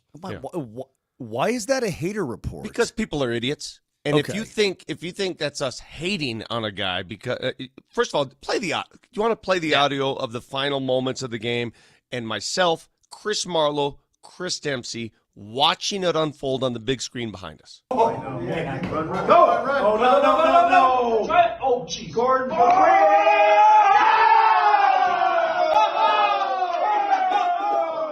Okay. All right, so I love it. So the no-no-nos, I mean, you can I think when the no-no-nos were coming. It's when Russell was driving he was penetrating what looked to be like a shot in the lane, and then he kicked it out. So if you're an idiot, you assume that's a shot directly at Russ. Now, it could be, but what it is, if you know basketball, you understand he's got Chet and Jalen Williams waiting for him. And how many times have we seen this story unfold where he goes 100 miles an hour toward the rim? He ain't getting a foul call in that moment either. Exactly right. How many times have we seen it as Nuggets fans just in the last month alone? Right? Yeah. So only the idiots consider that hate. And I am going to call you all idiots if you consider that hate. The proper play is the one he made. Now, did they need a three? No. But the proper play is to attract both defenders in the key, as he did, a brilliant play, and dish it out. So the no went to yes when he made the proper play. Yeah. So don't be dumb. You played. Yeah, don't be dumb. What Vic said. You played. People are dumb. Well, yeah, a person, what did George Carlin say? A person is smart. People are dumb. Yeah. Anyway, but hold on. If you know basketball, you guys are making, when you watch that play unfold, were you not thinking the same thing? I was yes thinking or no? Yes, I was thinking the same thing. And if you were not thinking that, I'll go as far as say, if you were not thinking that, you are clueless to the sport of basketball. But, Brett, you played it earlier today on the appetizer hour. See, I did listen. The Russell self-awareness clip, maybe one of my favorite clips of all time. Can we play that again? His complete it's almost like he's got a bigger brain than most humans, right? Yeah. But his ability to recognize it and to lay it out there and put his heart on his sleeve in regards to his own game, I think is absolutely brilliant. Nelly, if you would, please. It may be a turnover. It may be a missed shot, but it may be a steal, maybe a dunk, maybe a missed three, maybe a made three. It's going to be all of that. I love that. I love this guy. Yeah, and his energy is so good. And I think everybody was thinking what you guys were thinking in the studio, Vic. Oh, and by the way, when the Nuggets had it down, but he made the right play and the shot went down. Yes. He made the right read. And when the Nuggets were only down one in the final minute, way earlier than that play, and you remember Nikola Jokic wheeled to the center of the lane and he found Westbrook for an open three? Yeah. I loved it. I wasn't saying no. I was saying shoot it. Shoot it. Now, he missed, but again, if your complaint is, because we're getting a lot of this from people saying, I can't believe you hate on Russ. Not hating on Russ. We're rooting for the proper play in the most critical time of the game. It's a big difference. And if you don't know the proper play there, A, you've never played the game, B, you never watched the game, and C, you've never watched this team in the game for the last month. Hey, let me give you a stat, by the way, speaking of proper play. Sometimes the proper play for some different teams over the years, what was the proper play for the Lakers back in like the early to mid 2000s? I guess mid to late 2000s. The proper play at the end of a game is to get the ball to Kobe and let him do whatever he does, right? That was their play every single time. When they needed a bucket, he was going to shoot. Everybody knew it. All 5 defenders on the floor against the Lakers knew it. This guy was taking the shot. The Nuggets have faith in Jamal to take that last shot. They have faith in Joker to take that last shot. MPJ has hit big late buckets. Even Russ has hit big late buckets, including one in that Clippers series. Yeah. I got a stat about Aaron Gordon. He has taken 5 shots since 2018 that are go-ahead field goals in the final 5 seconds of fourth quarter or overtime. In 2018, he did that against the Lakers. He made the shot. In 2020 against Sacramento, he had one. He made the shot. In 2022 against the Clippers, he had one. He made the shot. 2025 against the Clippers, tip dunk, whatever. Yeah. Made the shot.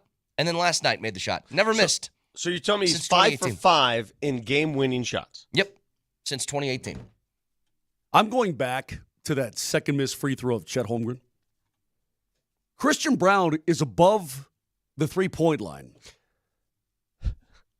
Okay, and he goes down to get the rebound, but it's Did you see how they hesitated? Nobody wanted to grab it. Right, so that's I'm just thinking that could have been disastrous. He is there. Russell Westbrook, he starts flying the zone.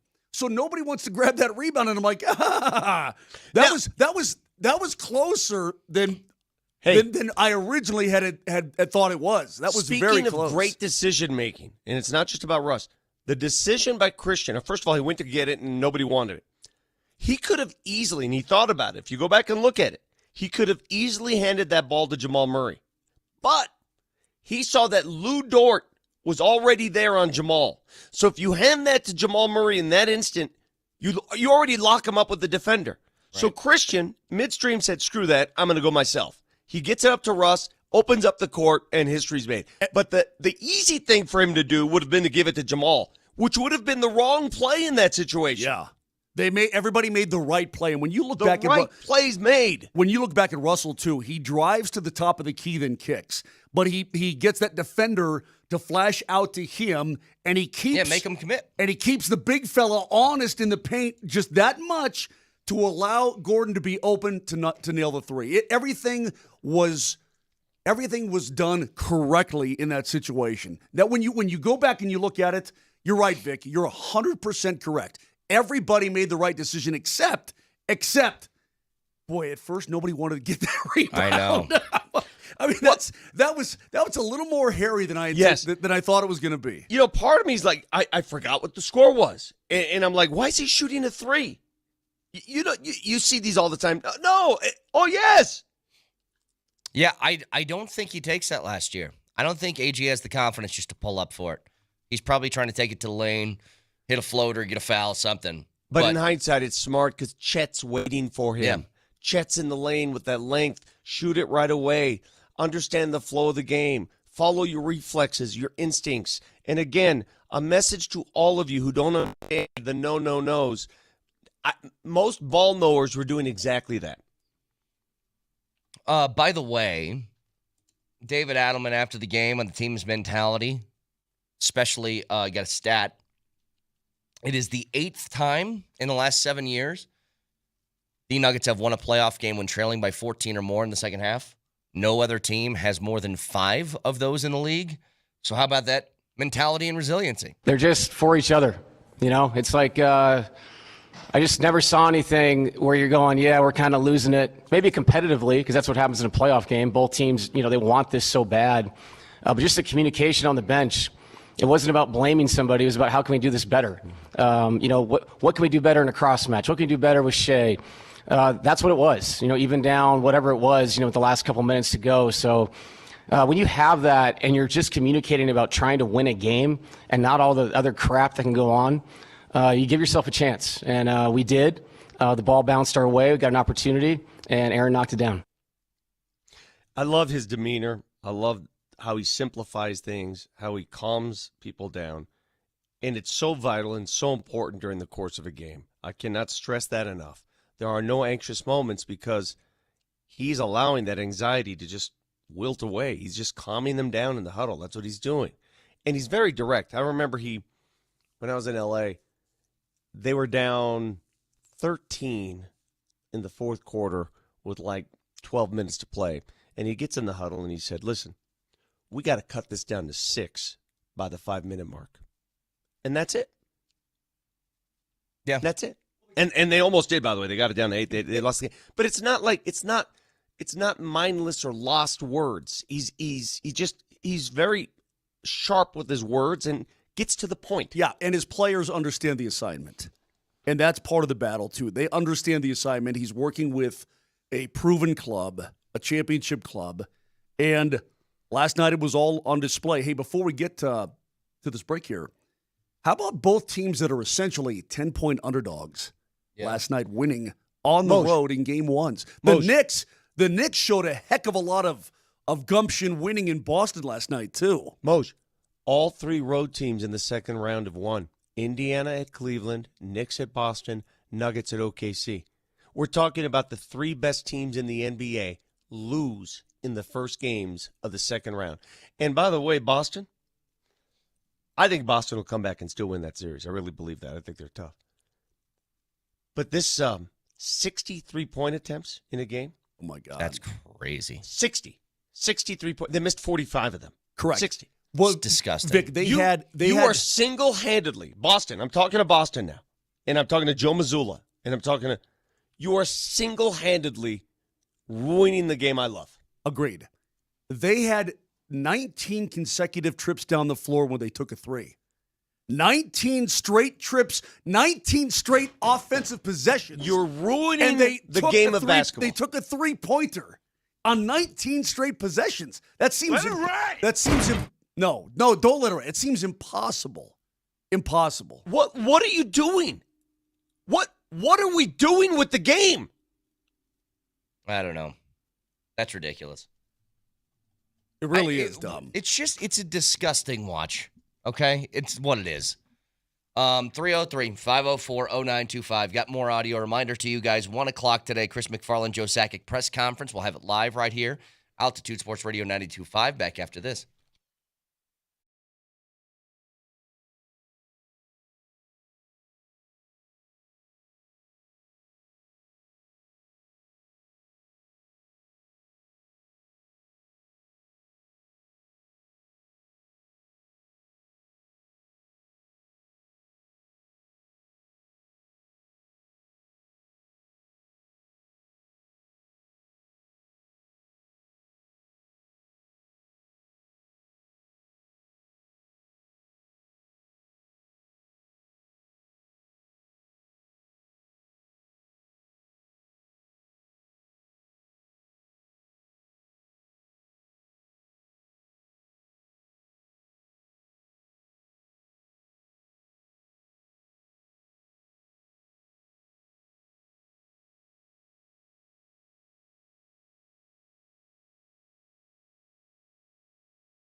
Hey, Vic. Brett said something really smart in the appetizer hour. I'd like to revisit a little bit, please. Wait, what? Mark that down. Hell, recording. Who told you that? You were talking about special, and somebody was on your bacon about something. Oh, it's you didn't think they were great, Brett. You're calling them special. Those are two different things. Let me explain. Hey, Vic, were the Bad News Bears great as a baseball team? When I was in L.A., I just rode by the Bad News Bears Stadium on Sepulveda. Did you really? Yeah, they were great when they had to be. They were clutch. Well, what about Kelly Leak? They lost the championship to the Yankees. Yeah, but they got there. But hold on. I wouldn't say they were great. They were a bunch of misfits who finally put it together because Kelly Leak could hit bombs and Tatum O'Neal could chuck the pill. Right? Okay.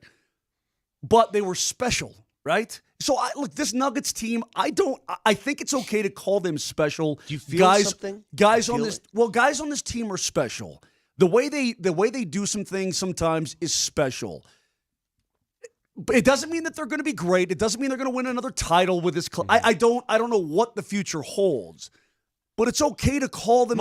It's okay to call this team special. Okay, it doesn't mean that they're going to win. It's just that they have unique qualities about them. You are so correct. That are really cool to see, and the individuals that make up the team are really interesting cats. It's really cool, man. Really cool. I'm so glad you said that. That is such a great perspective. Well, Brett said it earlier. Thank you. All right, I'm sort of ripping him off, but I made it sound a lot more normal and intelligent. He just sort of threw the word special out there. By the way, speaking of words, Chris Marlowe on our postgame show used the word glazing 3 times during the course of the show, and I'm not sure if he knew what it meant.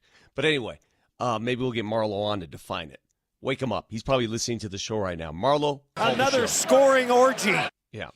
I have to say this. Talked about Serbian hookers. Your point is so on hooker point. Shot. What do you call it? Serbian hooker shot? A team doesn't have to win a championship to hold a place in your heart. A team doesn't have to. A team has to play above expectation to show resilience. How many times did we doubt that team just last night? How many times did we think the game was over? How many times have we thought they were done? When they were down 2-1 in the Clippers series, how many thought that series was over? They continued to do that to prove us wrong, and they do it so loudly. So loudly is what they do, Moj. You are so right. Brett, great point. Well, what I was talking about. Splendid Serbian hooker. And look, this is part. This is part of the territory.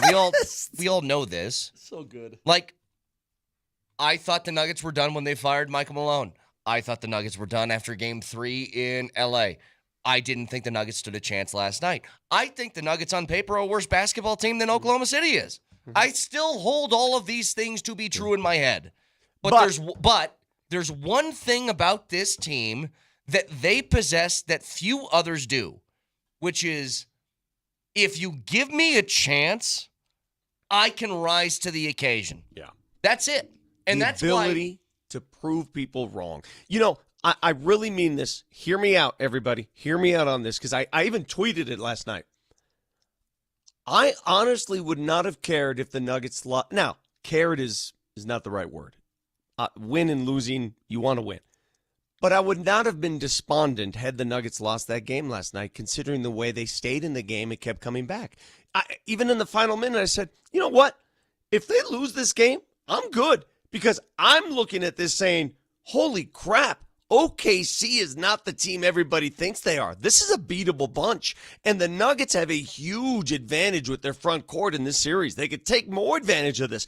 I was thinking that the entire night, win or lose, even before the final bucket. I considered last night a win, just watching the game unfold.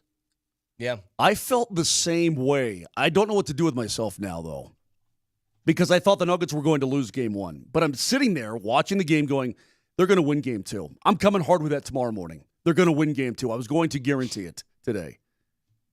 Now I don't know what to do because they won game 1. They've already secured home court advantage.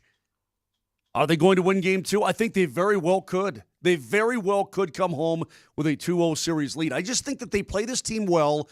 number one. And number two, I think there are things they can improve on. Yeah. And certainly Jamal Murray is going to have a Jamal Murray game at some point. I mean, he had 21 points last night, but the efficiency wasn't there out of him. Michael Porter Jr. is going to bounce back. And for those who are new to this Nuggets season, again, and I hear this a lot, Michael Porter Jr. is playing with one arm. Yeah. Right? He's playing with one arm. He was 1 for 8 last night, 2 points, did not play down the stretch. He's playing with one arm. I'm not going to make crazy excuses because he's played with one arm for the bulk of the previous series too. But you're going to have games like that. And I am fully confident that he is not going to have horrible nights like he had last night every night. He will bounce back. He will. He's had these games already this postseason. He's had a couple where he just doesn't have it. You put him on the bench, he plays 20-some minutes, and then you're done. And then he has nights where he's knocking down 4 of 7 threes, and then you leave him in the game. Like, it's to be expected. It comes with the territory. He's playing with one arm. I'm going to stress this again. After the game the other night, he had to have assistance to remove his jersey. He can't lift his left arm over his head. He had to have somebody remove his jersey for him. You know, there's one thing, by the way, about how that ended. Mose, you said if they lost last night, you were going to guarantee a win in game 2. I'll tell you this much. Why am I not doing it now, though? Well, because it's hard to win 2 games on the road. Because it's hard to predict the Denver Nuggets. I reckon. That too. But here's the thing. I think OKC, they better pray that they win that next game by about 12 points. I don't think they want any part of, like, close game late, down to, like, final couple possessions. That win, the way that you got it, could have planted a pretty serious seed of doubt for this series if this game's close late again. Remember the onside kick in Waterboy? The kicker's like, who do I want? Who do I want? Who do I want? Oh, yeah. And he goes, that's my, right? That was Chet last night getting fouled with 9 seconds left. It was in the game. perfect person to catch that inbound. It was. Hey, do you want to know why? Do you want to know why he got that, by the way? He clanged him. Oh, my God. Because Joker was going, like, flapping like a wild man. Joker was going full wacky inflatable tube man in front of SGA, making sure he didn't get the inbound. That's why Chet got the basketball. That's the guy they wanted to shoot him. Man, How smart is he? How smart is Nikola Jokic? He's beyond. I mean, he's beyond like smart. what he was doing there versus what a normal person would do to defend the inbound. It's just the chess this man plays, the alternate universe in which he lives, playing that game. I'm stunned at times. The way the Nuggets came back and won, pretty crazy. Also, the other 10-point dog yesterday, the Knicks. They were down 20 in the second half of the Celtics. I can't believe that the two teams, I gave you the series prices yesterday before these started. The Nuggets were plus 485 to win the series against the Thunder, which is huge underdog. The Knicks were plus 555. Is it more shocking if the Nuggets beat the Thunder or if the Knicks beat the Celtics? Knicks beat the Celtics, I would think. I think they're equally shocking in their own ways, but the difference between the Nuggets and the Knicks is the Nuggets have already climbed the mountaintop with the core of this team. Yeah. They've climbed it. And guys, we saw it last night when we did the compare and contrast between the Nuggets and OKC. They are that shiny new car. They are. But man, has that engine been tested yet up the mountain? Have they taken that caddy for a ride in the Rocky Mountains? Hey, the Nuggets are 3-2 against the Thunder this year. Yeah. Okay. The New York Knicks went into that game against Boston last night, having gone 0 for 4 in the regular season with the average winning margin by the Celtics over 16 points per game. Yep. They'd gotten throttled. So, to me, if the Knicks can upset the Celtics, and I think the Celtics, I'm with you, Vic, I think they still win that series. I do. I think they'll win. But they were so dumb last night and just heaving the ball from all over the perimeter. I can't watch it. So ridiculous. I hate it. And this has, listen, you know how the Boston fan bothers me. If you're a Boston Celtics fan and you're watching that team attempt 60 3-pointers, 60. And Boston is home to one of the more the most tradition-rich franchises in our sport. How can you look at the game of basketball and what your team is doing and say, oh, yeah. Don't know. It is an assault to our senses. You are What is wrong basketball. with you? You are ruining the game. You are single-handedly ruining the game I love. What the hell is that?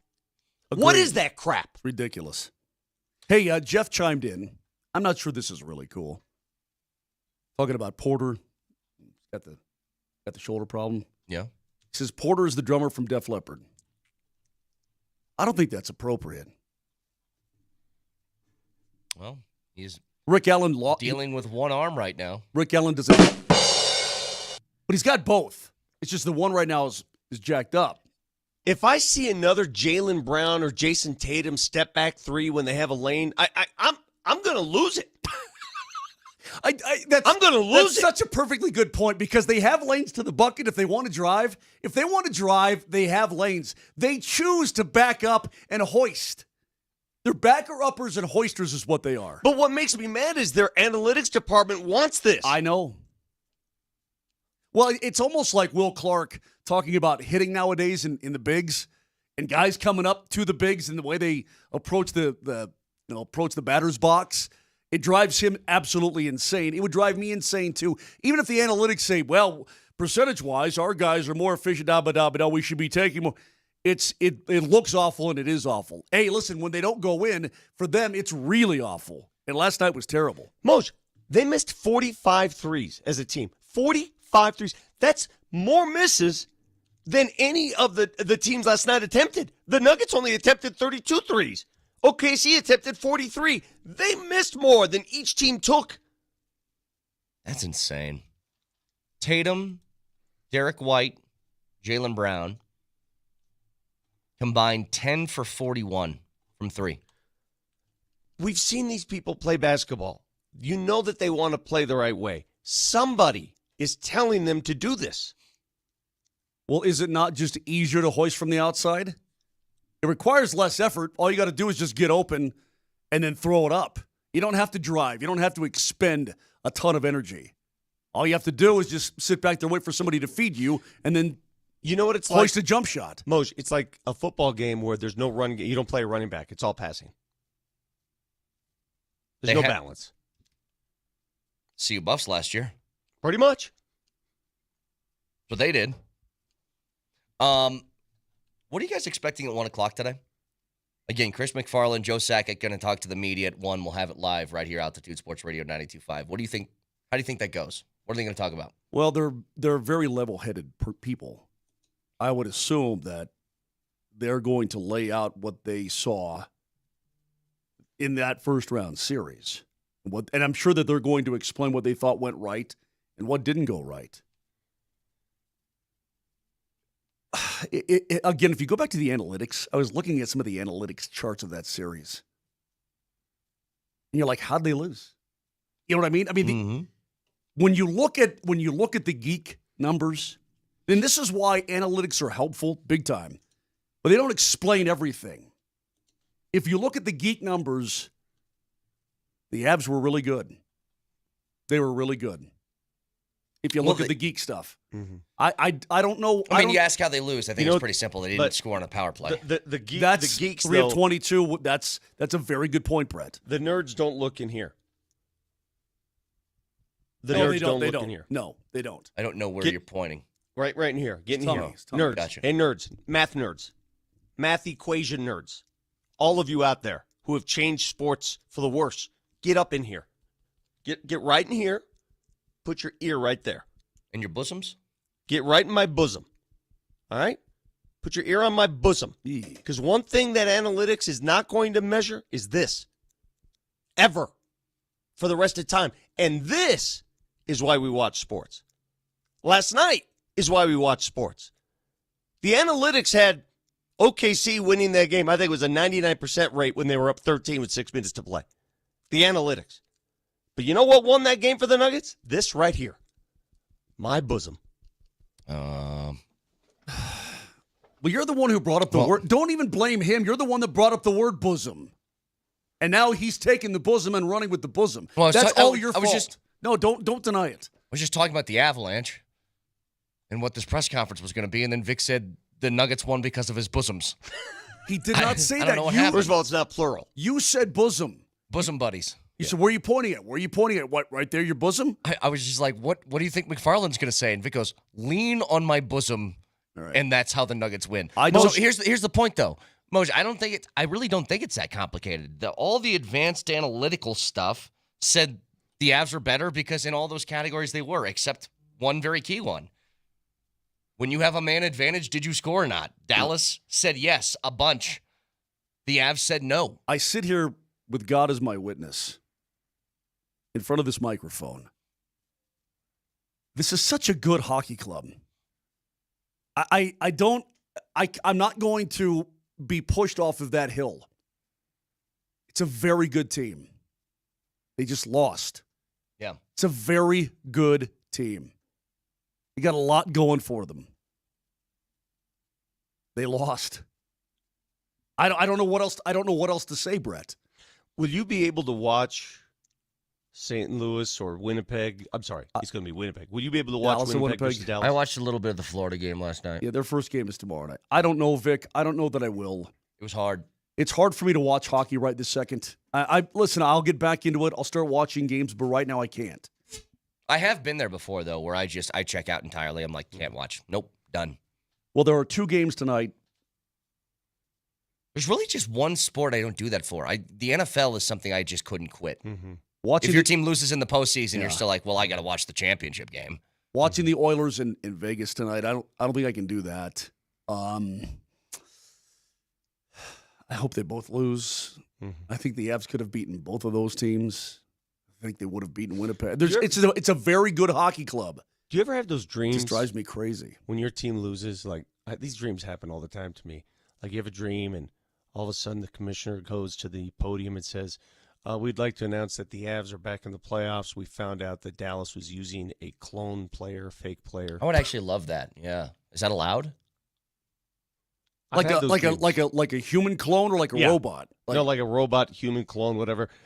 We'd like to announce that the Avs are back in it. So somebody like Leon Bischel, for the Stars is actually a 6'7" Swiss robot. Or they had the clone of sheep from England. Or how about this? Like they did some screwery with the puck and like they magnetized it to the goal only on their side. And we found out about it. Yeah. Can you kick him out then? Something crazy like that. And for the first time in playoff history, they've actually invited a team back into the postseason run. Oh, you mean like a team was beating a trash can with a baseball bat? Wait. On what pitch was coming? Hang on. Because they ripped it off? Like that? You mean like that? Like the Houston Astros stealing a World Series? You mean like that? Yeah, but that was 3 years later. It was too late. Okay, 2 things just happened in my head for a second. First of all, I wonder if that's what the press conference is about. They're going to announce that they're back in the playoffs. Second of all, hey guys, when you kept saying like that, it reminded me of something we haven't heard in a long time, which is Sweet Lucy getting run over by a car like that. Right. Like that? Can we get that again just to clear our palates, please? Please. That clip. Yeah, I know we're late, Nelly. Just let's live in being late for a second because I want to hear this clip. Find Sweet Lucy for me.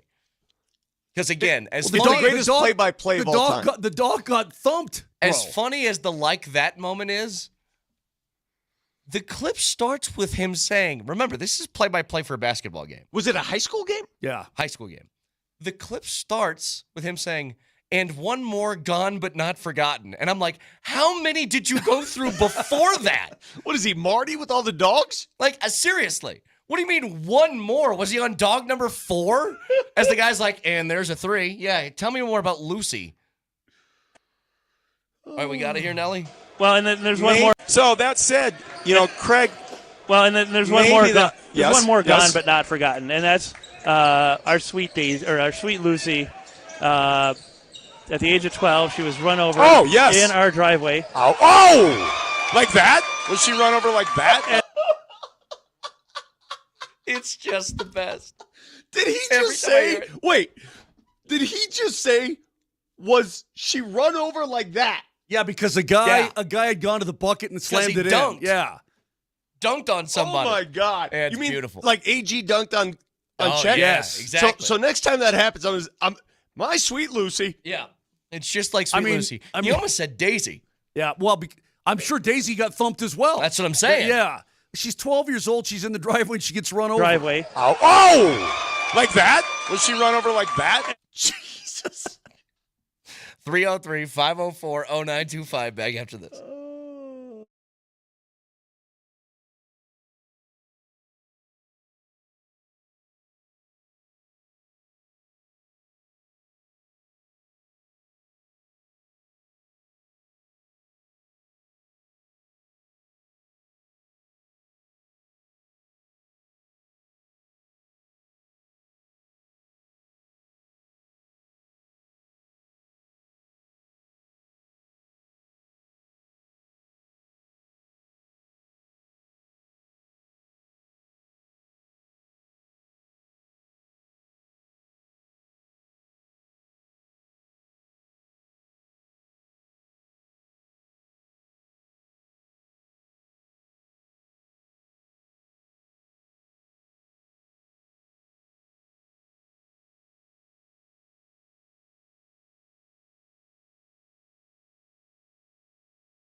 You want a stat that's going to blow your mind and speak to the resilience of this team, the special quality that they possess that I think few teams do?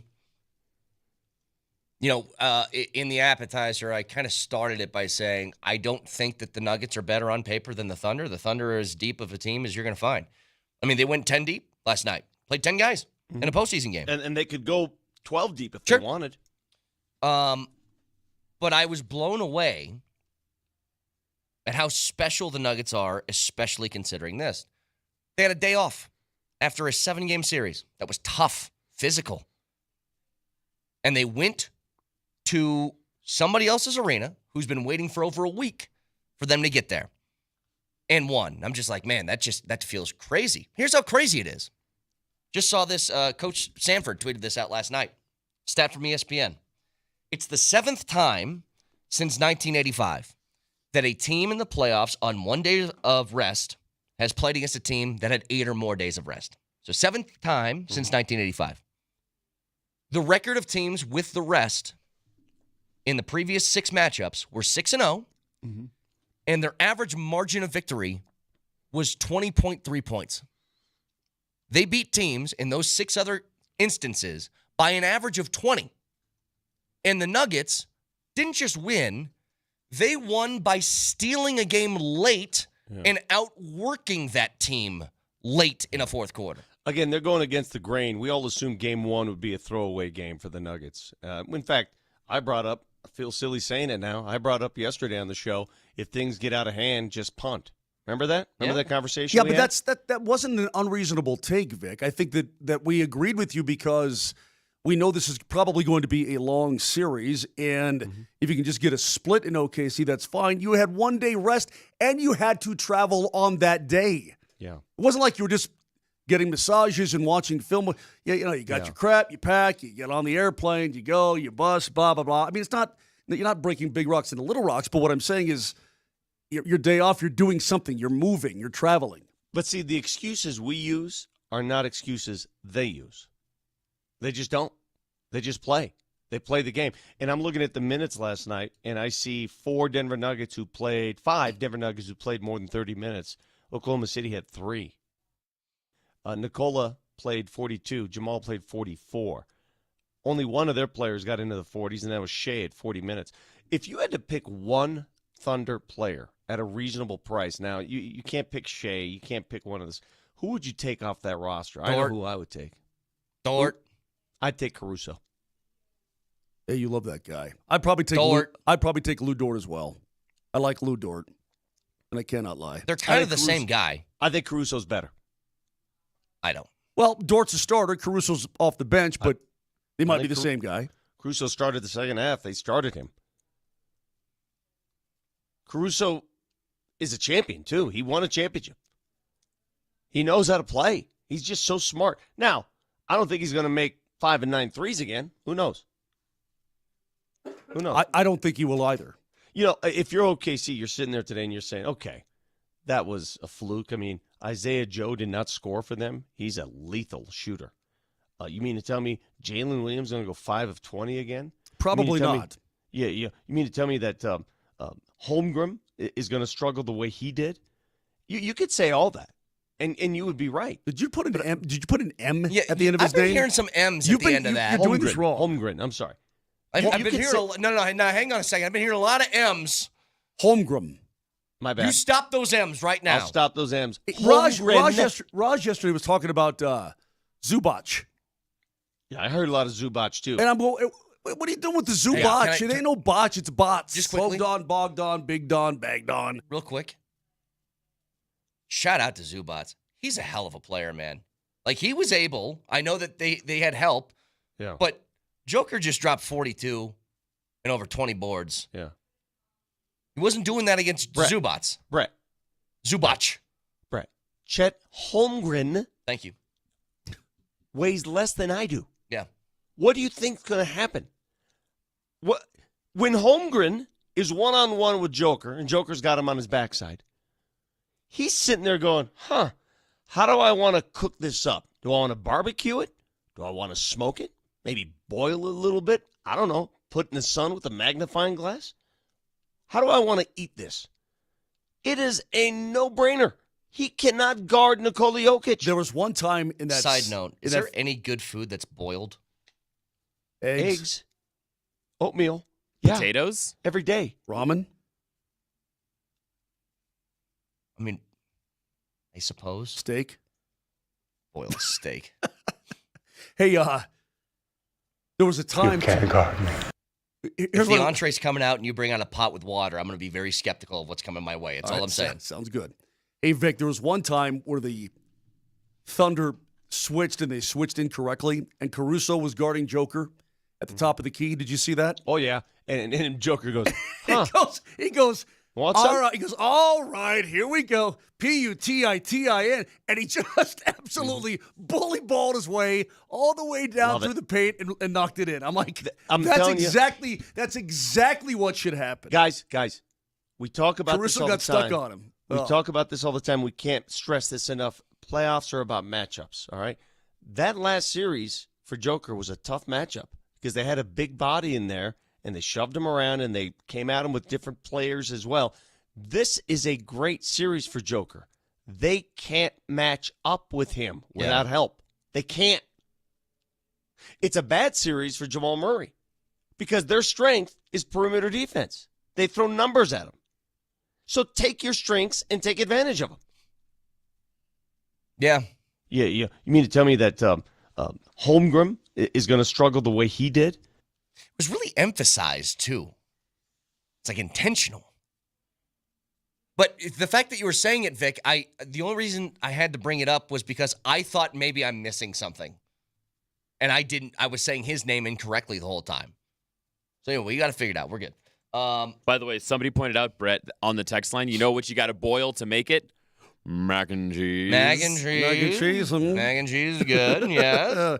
I don't count pasta, though. That's just getting it loose. Okay, so it's just getting it loose. That's just is getting it? it loose. Do you not eat oatmeal? How do you eat your oatmeal?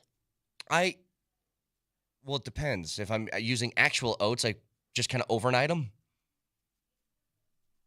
What? I don't even know what that means. You put overnight oats. You put it in with like yogurt and stuff like that. It sits overnight in the fridge. You get it in the morning, you just grab it. Are you? Okay. Somebody said hot dogs. Do people? You boil hot dog. What are you, 2? What are you, 2? But what I do used we to do do that growing up. That was a classic, boiled hot dogs. Yeah, before the microwave, what do we do? How do we cook our hot dogs? I guess we boil them. Microwave. You put them on a grill. What are you talking about? Hey, Brett, you're talking to two dudes who actually lived on Earth before microwaves. Yeah. What did you do? Did you We have to boiled build the crap Did out you of have to that build a stuff. fire?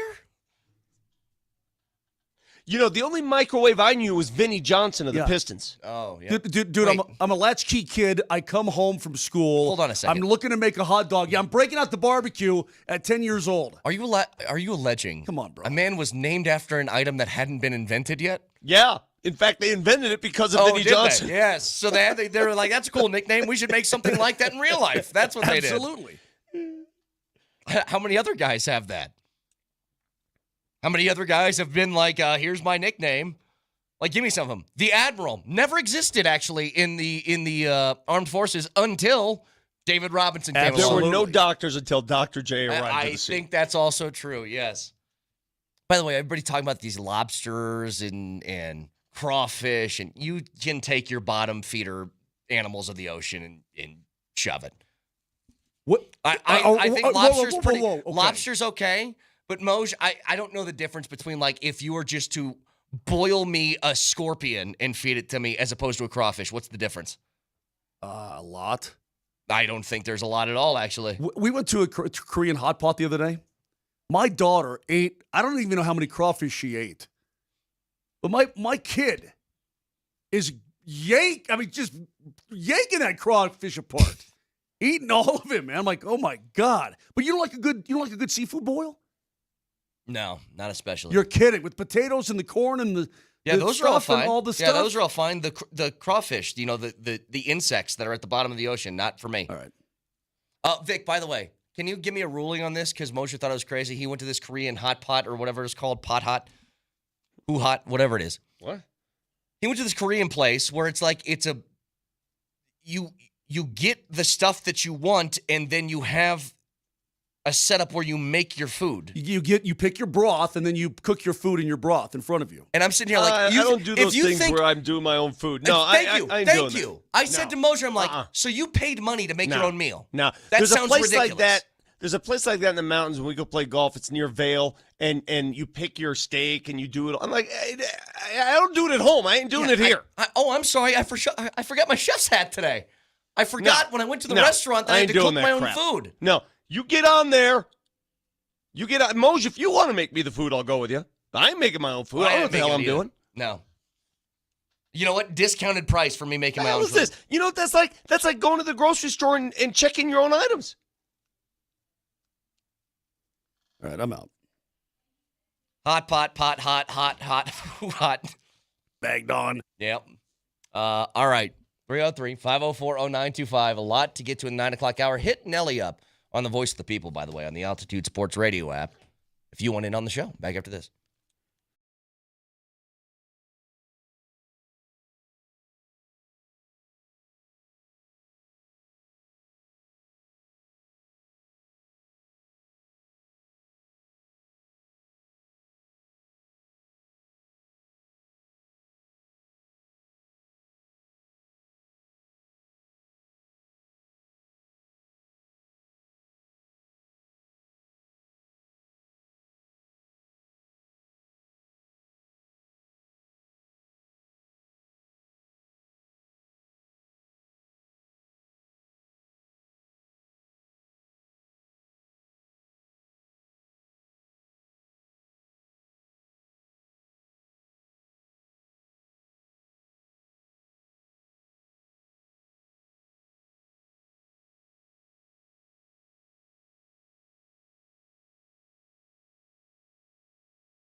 Deliveries. We got to move these refrigerators.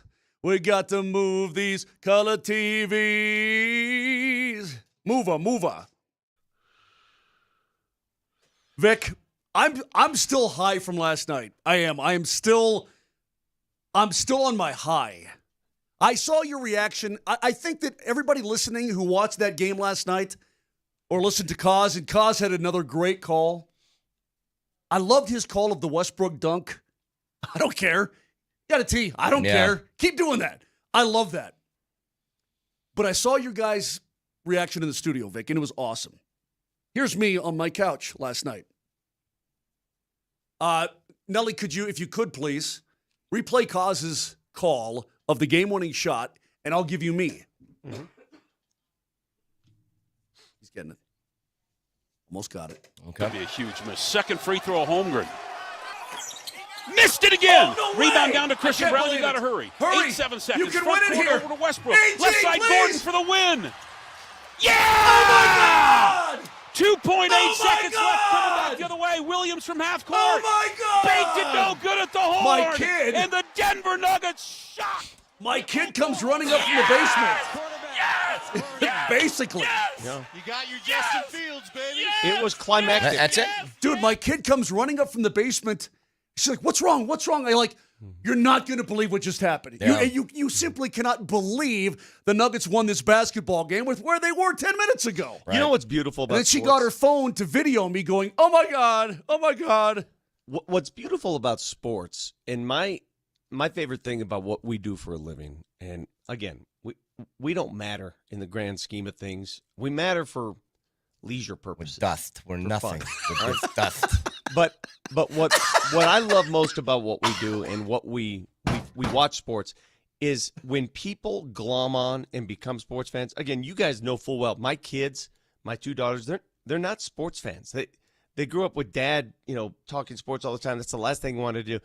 The first people that called me last night, I had my daughter FaceTime me during that postgame show. She's watching in L.A. with her boyfriend. She couldn't get enough of it. I've had my other. It's just so beautiful, the community, that what sports does to people, how it transforms people, how it gets you all on the same page, right? Yeah. It's just a beautiful thing to behold.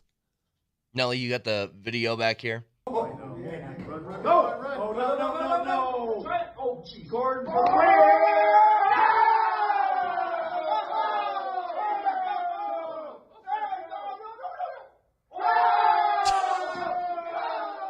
Nice vertical, Vic. You got about 2 inches off the floor. Yeah. Great job. How are Marlo and Dempsey sitting still? How are they sitting? I couldn't sit last night. I had to. I kept standing up. Were their IFBs plugged in? Because otherwise they should be jumping around. Yeah, I don't know. Look. Yeah, you're Vic. Yeah, look at your Vic. I know. Ooh, I know. that 2-inch verse. Zugga, Great zugga, job. Brett. Zugga. I know. Dude, it was just. But I mean, it was just so fun, and I don't know, man. The pain of the hockey, obviously for me personally, is going to linger.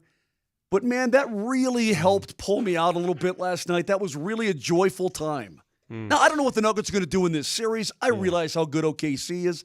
I dig all of that. But it's moments like that we live for, man. We live for those kinds of things, and AG delivered. I'm really I'm upset and somewhat disturbed by the level of, I don't know, the questions we're getting for. We put that video out there and people are saying, why were you knowing when Russell Westbrook had the ball? And there's so many levels to this question. I don't know where to start. Number one, you see the situation unfold and you see that he has two defenders in front of him. So the last thing you wanted to see was him try to force a layup. So you just, no, don't do that. Give it to, and he made the right play. So it's not a personal affront to Russell Westbrook. It may sound that way, but it could have been anybody going full steam in that situation. Make the right play. He made the right play. I don't know why people get so personal about that, like we're personally attacking him. It's not an attack. By the way, we've seen him in that situation before. It's also just kind of how you react in sports in general. Remember when Ali Faroukmanesh pulled up for a three in that upset against Kansas back in the tournament and everybody said, no. And then he made the shot. And then it was yay. I mean, it happens all the time. I don't get. I mean, didn't most people react that way? And if you didn't react that way, I guess my follow-up question is, what's wrong with you? Well, I just love. Do you watch basketball? I just love how there always has to be like, you talk trash on Russ, then it's like the stands come out. Yeah, the stands come out, and then you say something nice, and it's like, well, he's gonna blow it. There's always. He's really an odd person. One of the strangest people that I've seen covered. Because there really isn't a guy. You know what nobody said about Russell Westbrook before? No real opinion on him. You know what I mean? Has anybody been like, what do you think about Russell? You know what? Don't really think about it. He's also self-aware, as evidenced by the press conference he held after the last series, where he said, I'm going to make great plays. I'm going to make bad plays. I'm going to make loud plays. That's who he is. He's completely unapologetic. Yeah. For who he is as a player. And it doesn't. But Vic, we do that too, that we accept his warts with his good stuff. I mean, he's had a beautiful playoff run. Yes. Without Russell, I cannot stress this enough. For all the stands out there, and I don't know where that term came from. What, is that a super fan? Is that what it means? Yeah. Yeah. I Joker's think got Eminem him too. made that up. Joker's got him too, and the Russ got him. And there's never a fault, right? You can never say anything critical. For all of you, you have to understand something. And I'm going to say this one more time.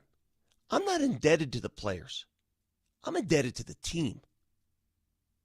To the team. Players come and go. You may not want to hear this. Coaches come and go.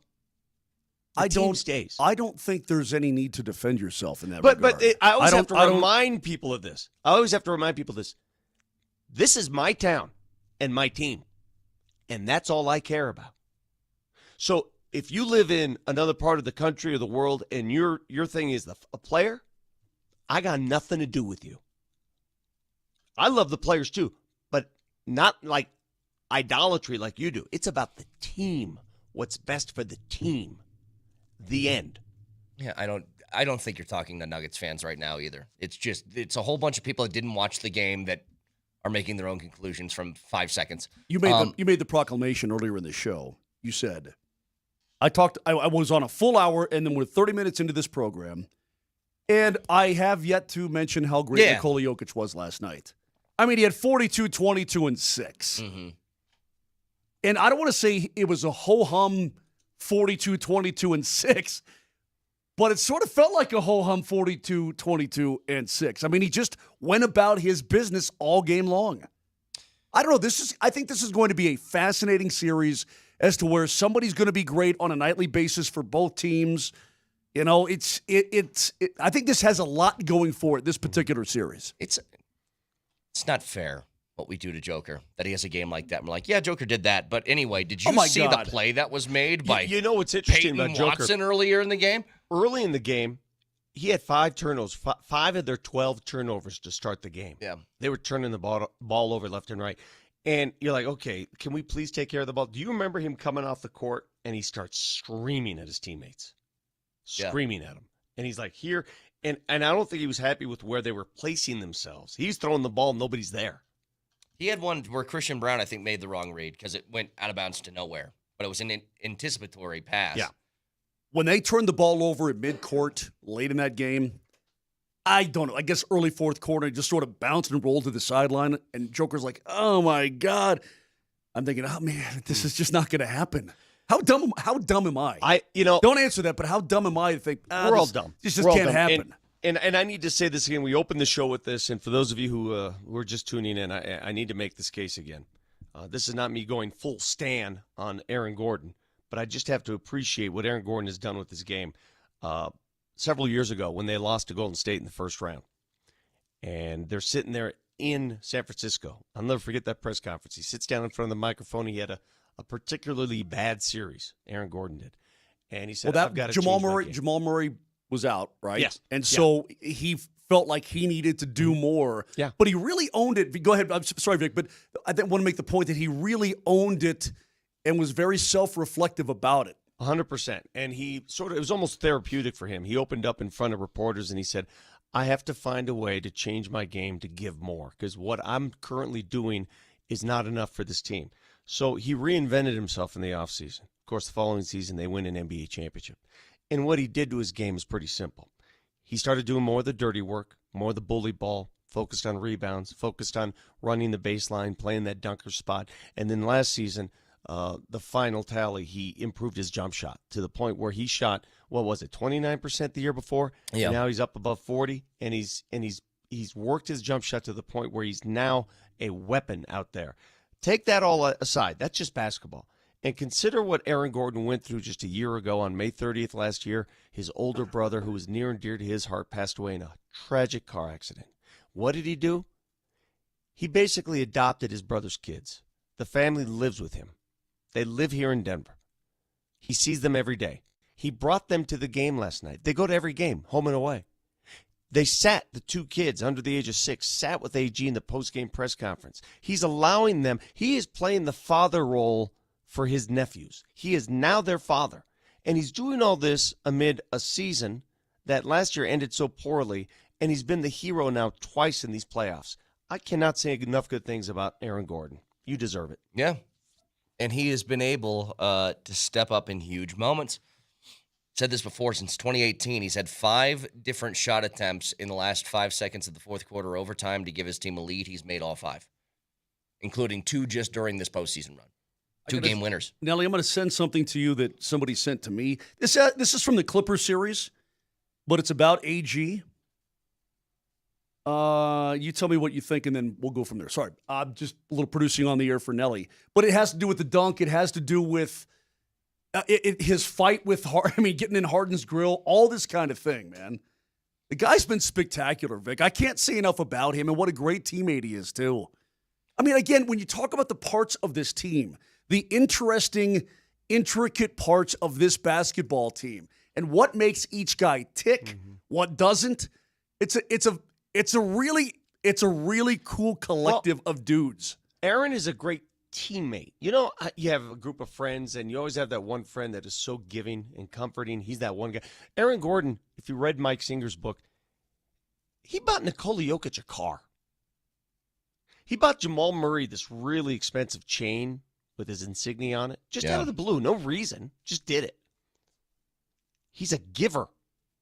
Moser, you need to be more like him. I know. I knew you were going to say that. How many times do you take money from me? All I've asked. I don't take money from you. All I've asked from AG is just for a bottle of cologne. I didn't think it was that big a deal. I mean, giving away cars and chains. I mean, this guy, he's on the Amalfi Smell Coast. nice. Hold on. He's on the Amalfi Coast with a supermodel and a Ferrari in bed and cologne. Moshe, I mean, this guy's an incredible dude, man. Moshe, the only thing you've given your colleagues is that cup of spit to Mark Rycroft during a hockey game. It's rude of you. That is untrue. I bought Connor McGahee some cool socks one time. Several pair. Nelly, you bought me a pair of socks. And Rycroft wear drank them. what you gave him and spit it right out. Rejected your gift. I'm pretty sure I've given you guys stuff before. Headaches?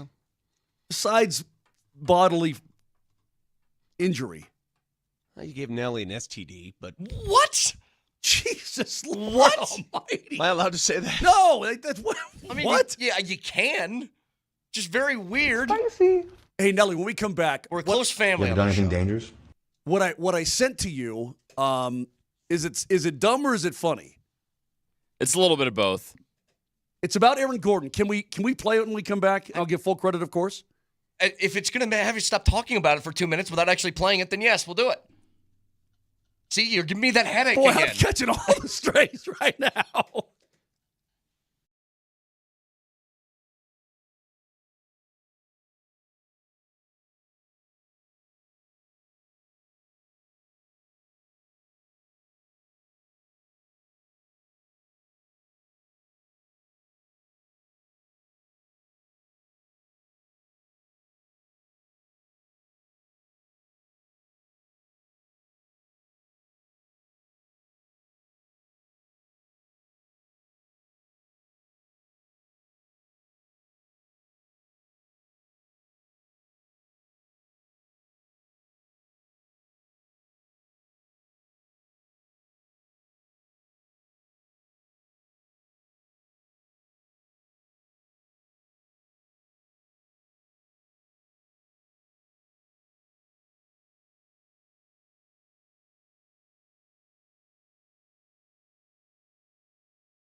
All right, Vic's probably doing some business right now. Yeah, I know. That really fried. My bacon is completely fried right now. I know you're annoyed. I shouldn't be annoyed because I should expect it. Hey, Vic. Yeah.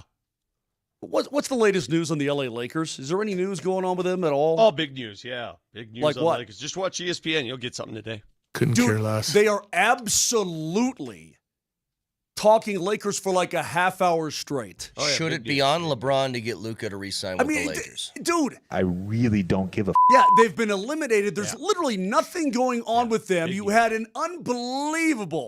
unbelievable games last night in the NBA, and they're on this crap. I hate them so I officially hate their guts. Moshe, I have a Hate lot them. of watch. friends. No more. No. I have good friends that work for ESPN. Good people that I know.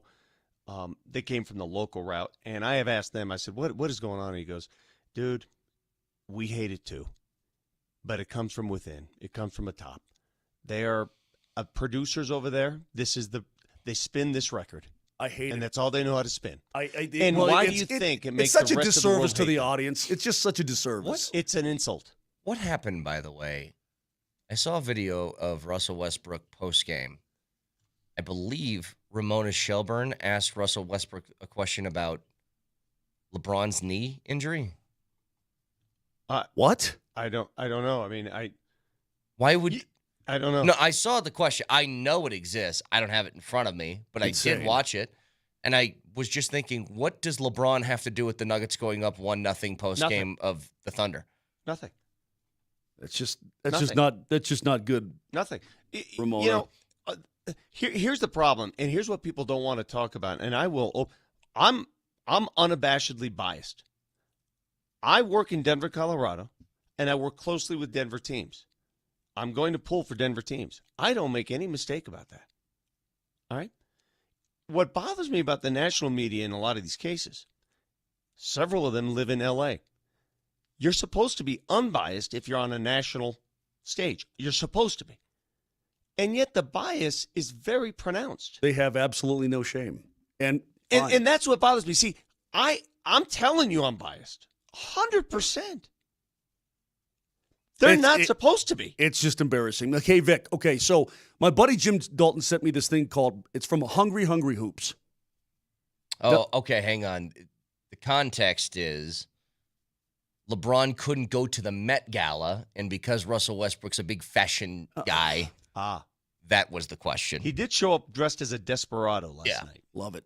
Okay, so that's at least a little bit more context, but whatever. So Hungry Hoops has got an Aaron Gordon fix for us all. This goes back to the Clippers series before his heroics last night.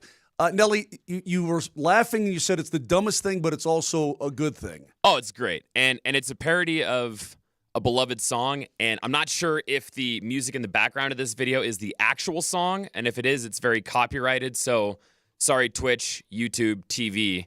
You're going to have to flip over to radio to hear this to determine if Moser's video is worthy, because I know that has been a bone of contention on the show before. Okay, what are we talking about right now? Aaron Gordon. This is our Aaron Gordon love fest from last night and the previous series. Okay. Jim Dalton said this to me, and I thought it was good. Okay. Nelly.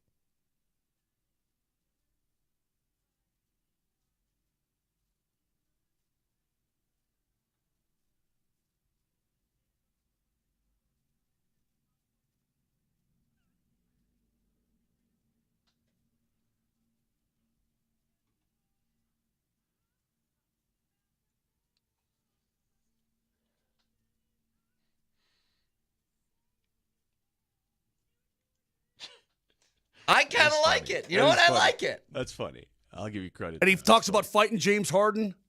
Yeah, I like it. Okay, good. All right. I'm talking about a man. That's a great Michael song, by the way. I mean, Hey, you just hit that note pretty good. You couldn't carry a tune with a bucket.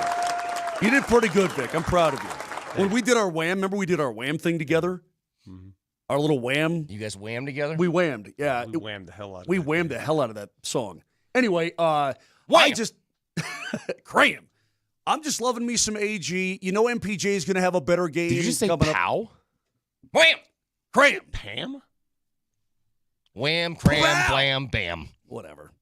I'm still on a high from last night in AG. I just thought it was great. He brought me. What brought you? He brought me great joy. Listen, and again, here's irrational, Vic. I'm an irrational thinker when it comes to stuff. I garner joy in the weirdest places. It was joyous to watch AG in a triumphant mode to win the game, but I took more joy last night in Mark Daigneault fumbling his coaching duties late in the game. That guy comes off like he's some sort of NASA scientist, young. Oh, look at me. NASA? Remember, he's the guy that pulled that stunt. Time out. Like a scientist from Nassau. Remember that stunt? Oh, my God. What is your malfunction today? Homegrowns and not NASA's? What is your problem, dude? One of them there Nassau scientists. Hey, do you remember that stunt he pulled last time they went to OKC when he put the player at the scorer's table? Remember that? And he tried to be smarter than everybody. He's smarter than everyone. Hey, guys, I'm Mark Daigneault. Check it out. I part my hair down the middle like it's 1986 and I'm going to prom. Check me out. I'm gonna fool the Nuggets into this. Dude, I don't know what you're doing, but tell your team not to foul right away. Yeah. Have them exhaust some clock, maybe. That put him on the stunt you're list. talking about, that got him on the Oh, list, yeah, remember? that's right. Yes. Yeah, he's French. Boy, I don't know why. Why am I so irrational about that? What is wrong with me? Here's I what can't it is. stand. No, I'll tell you why. I can't stand it. I'll tell you exactly why. Daigneault. Who do you think you are? No, Mark Daigneault. Who do you think you are? The strategy, first of all, was incorrect. Like, fouling is not. Like, you can foul up 3 at the end of game situations. Plenty of teams do it. To do it immediately is stupid.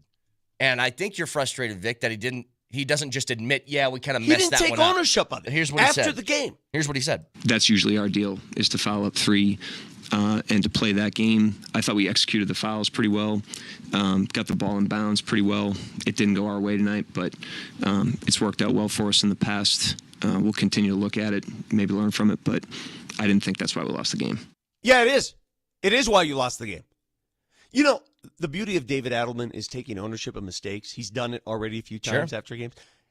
How egotistical and arrogant do you have to be to sit up there and say, this is what we do? Well, you were wrong.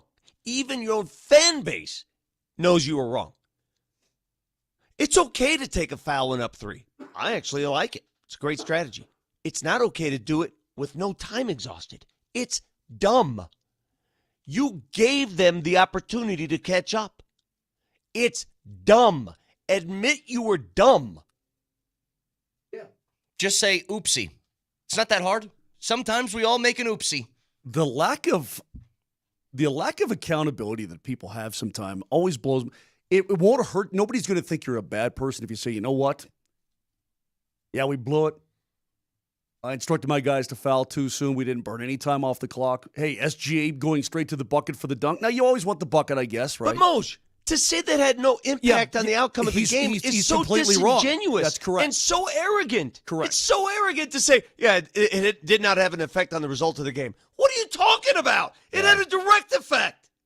It really did. And I'm so mad now. And Nikola Jokic knew it too. He absolutely... You could see. He's like, they're giving us time. They're giving us an opportunity. And they took advantage of it. I want to so see that coach lose based on that. Play that one more time. Just the pure arrogance of this guy. That's usually our deal, is to foul up 3 and to play that game. I thought we executed the fouls pretty well, got the ball in bounds pretty well. It didn't go our way tonight, but it's worked out well for us in the past. We'll continue to look at it, maybe learn from it, but I didn't think that's why we lost the game. Well, why do you think you lost the game then? Aaron Gordon made a shot. We're going to continue to look at it. What are you looking at? What are you looking at? Aaron Gordon got the inbound with, I don't know how many seconds were left. I think it was still like 18 seconds. He gets the inbound, and rather than let Aaron Gordon dribble a little bit, they fouled him right away. No time off the clock. In the backcourt. That's stupid. That's not, oh, that's what we do. That's called stupid. Well, and maybe, Vic, you foul, if this was last year, you foul AG because he's not a good free throw shooter. Maybe that's just the guy you want at the line. Okay, fine. He shoots 81% this year. But I know that's not the case, and I know that you didn't do it for that reason because you did the same thing to Jokic. You fouled him immediately in the backcourt without having them burn any clock. It's stupid. And the other thing it does, so you foul the Nuggets, they make their free throws. All that does is apply pressure on your own players to make their free throws. You're playing with a lead, and you turn it into a free throw contest. Yes, and the pressure you applied. Hey, Mark Dagno, somebody send this to Dagno. You're the direct reason Chet Holmgren missed 2 free throws. You're the reason. That's on you. Well, doesn't a good coach sort of take some blame anyway? Even if it's not his fault? Doesn't he? I could do better. I could do this better. Not Mark Dagno. Not that guy, apparently. That yeah, guy. but what have you done? Okay, you won 68. Oh, great regular. Who do you think you are? Pat Riley? Yeah, I don't know why it's so hard for some people just to be like, yeah, we kind of messed that one up. And you know what? How's this, Vic? I'm kind of glad that he doesn't think he messed up because do that again. If you're up 3 with 13 seconds left, let's do that again. And they fouled. Listen to this one. Joker was out of the game. They subbed for him. They fouled Gordon and allowed Joker to return to the game. Yeah. And he How denies dumb the are inbound you? pass. I know, it's great. I'm reading Michael Sykes in the USA Today. And the slug to the story is, see if I can find it. The Celtics and Thunder played like losers, so they lost. Anyway, he breaks down the end. Exactly what you were talking about, Vic. Next, we go to Oklahoma City. It's a close game late. Thunder have allowed the Nuggets to hang around, and suddenly, Denver's only down 3 with 13.2 seconds left in the game. Instead of defending straight up, the Thunder decide to play the free throw game and foul to ensure Denver isn't allowed a three-pointer. Guess what? They lost. Chet Holmgren bricked 2 straight, leading to this. He says it's a choke job. You have the best defending three-point unit in the NBA, and you chose to leave it up to free throws. You lose. It's loser behavior, and that's straight on their head coach. Period. And end of story, without a doubt. But you and I'll try take to it. legitimize I'll take it all day. It's a loser situation. You try to justify it because you surround yourself with all these computer heads, these nerds, and you're sitting there with your analytics, and you try to justify your actions because you're surrounded by these yes men, and you take no accountability for the mistake. That's what bothers me. The lack of accountability in some people, the lack of self-awareness. Well, God, I hope he comes back on the next press conference and says, yeah, we messed that up. I don't. I want you to keep thinking that's the proper way to do things because it's wrong and it would help. I think all of what we're talking about, though, is sort of a indicator of what we started the show with, which was the Thunder haven't been in that situation all that often. They are not, for as good of a team they are not an experienced veteran playoff savvy roster right now. And I think a lot of what took place at the end of that game showed their inexperience. I mean, it's not just that. It's also SGA goes for the quick bucket instead of running some clock when they're still up. It's all of these little details. And my hope is because they blew that, the Nuggets now plan to seed it out whenever a game's tight late in the fourth quarter. Maybe they malfunction again. You know what it is, too, with me, when I'm watching the OKC Thunder? It's like their coach, too. It's this, we're too cool for school. Yeah, look at us. We're the. You haven't done anything yet, Oklahoma City. Yeah. You haven't done a damn thing. Until you do something, carry yourself the way you should carry yourself as a team that's still climbing. You didn't accomplish crap yet. Yeah, you got them.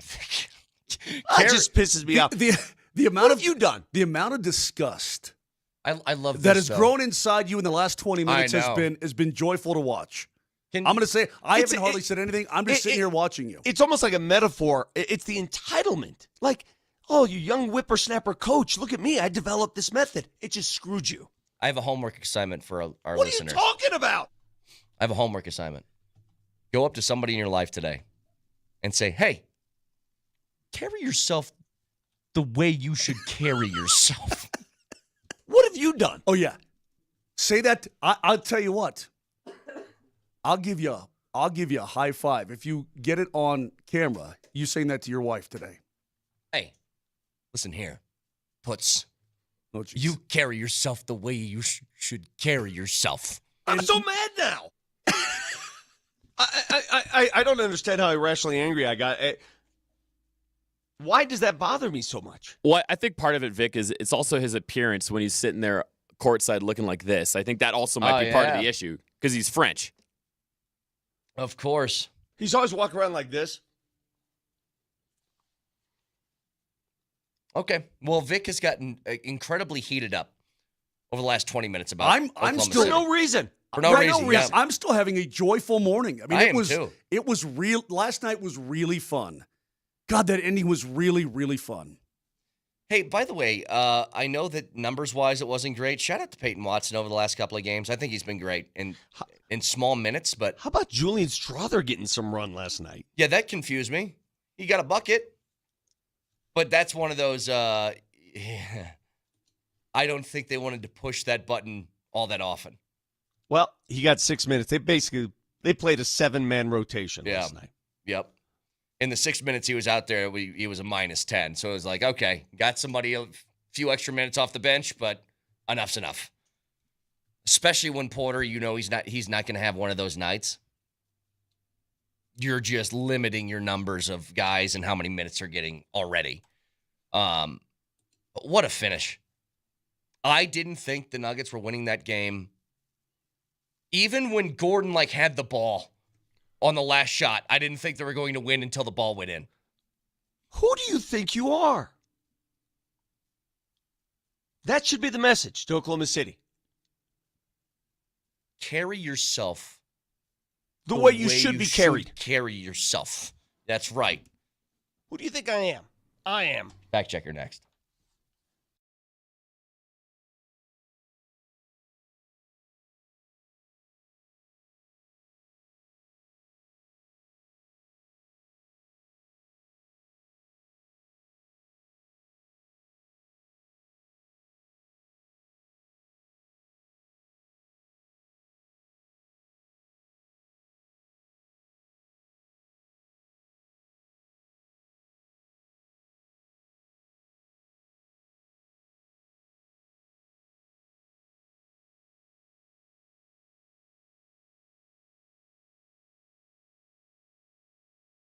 The year is 2025. We can talk about things, guys. Are you dealing with any form of erectile dysfunction? Don't be embarrassed by it. Don't get freaked out. Don't be frustrated. Do something about it and call the Rocky Mountain Men's Clinic today at 720-440-7900. These people are experts, successfully treating tens of thousands of men up and down the Front Range. They've been in business for nearly a decade, and they're really good at what they do. Their treatments work when the pills or the herbals fail. Success rates well over 90%. Schedule a consult if you're dealing with that. Fix yourself. If it was an elbow or an ankle or whatever, you'd go to the doctor to do something about it. You can do it here as well. Schedule that consult. $99 includes the medical consult with a Colorado licensed medical provider, TPSA test.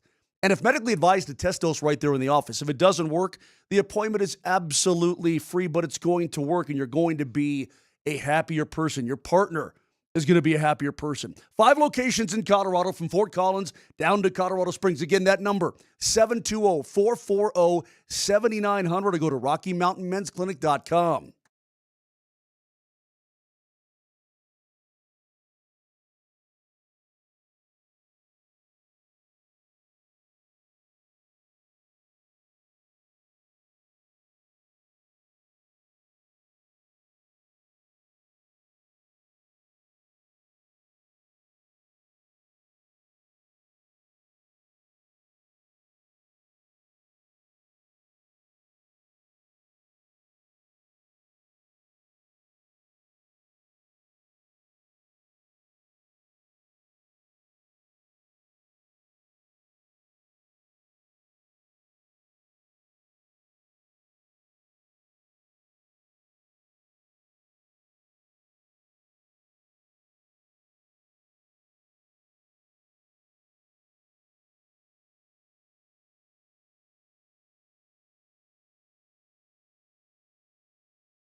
I don't want it to end.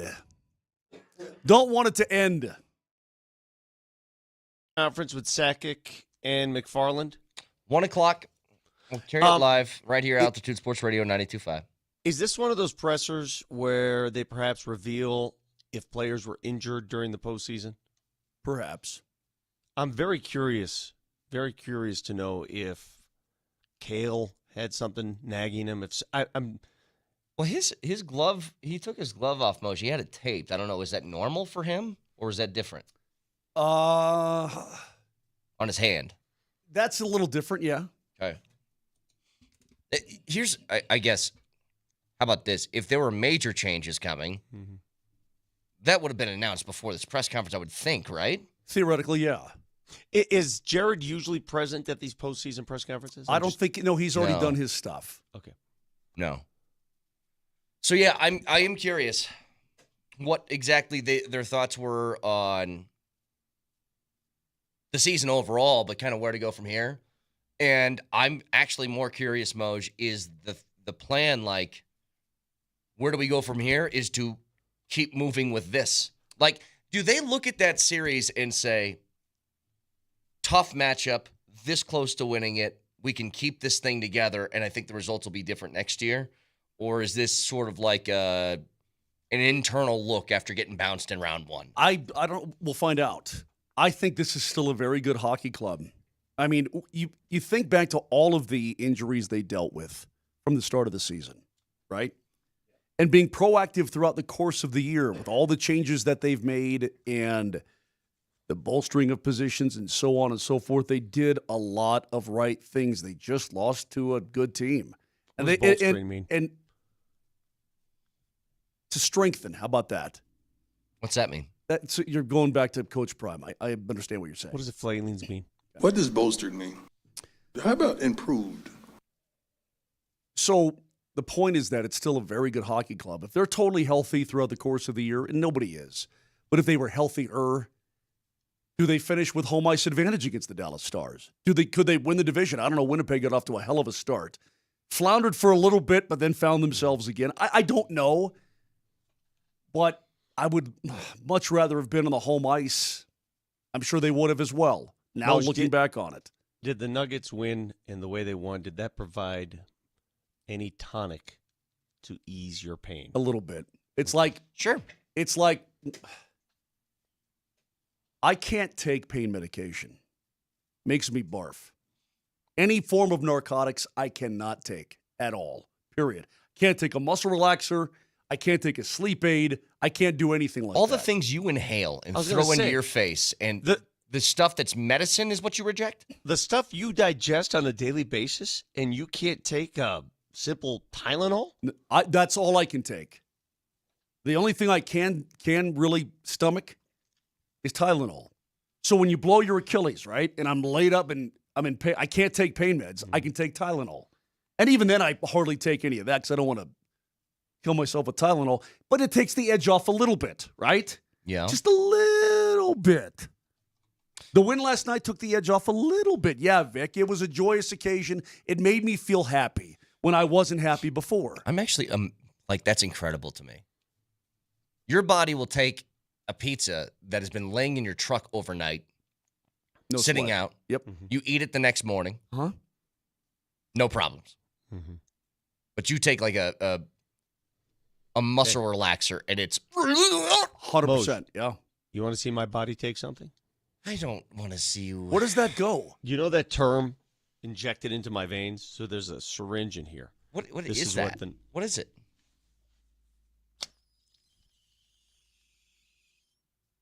Why are we just watching you take? He's injecting something into his tummy. Do you have rabies? Yeah, what is it? Oh, no!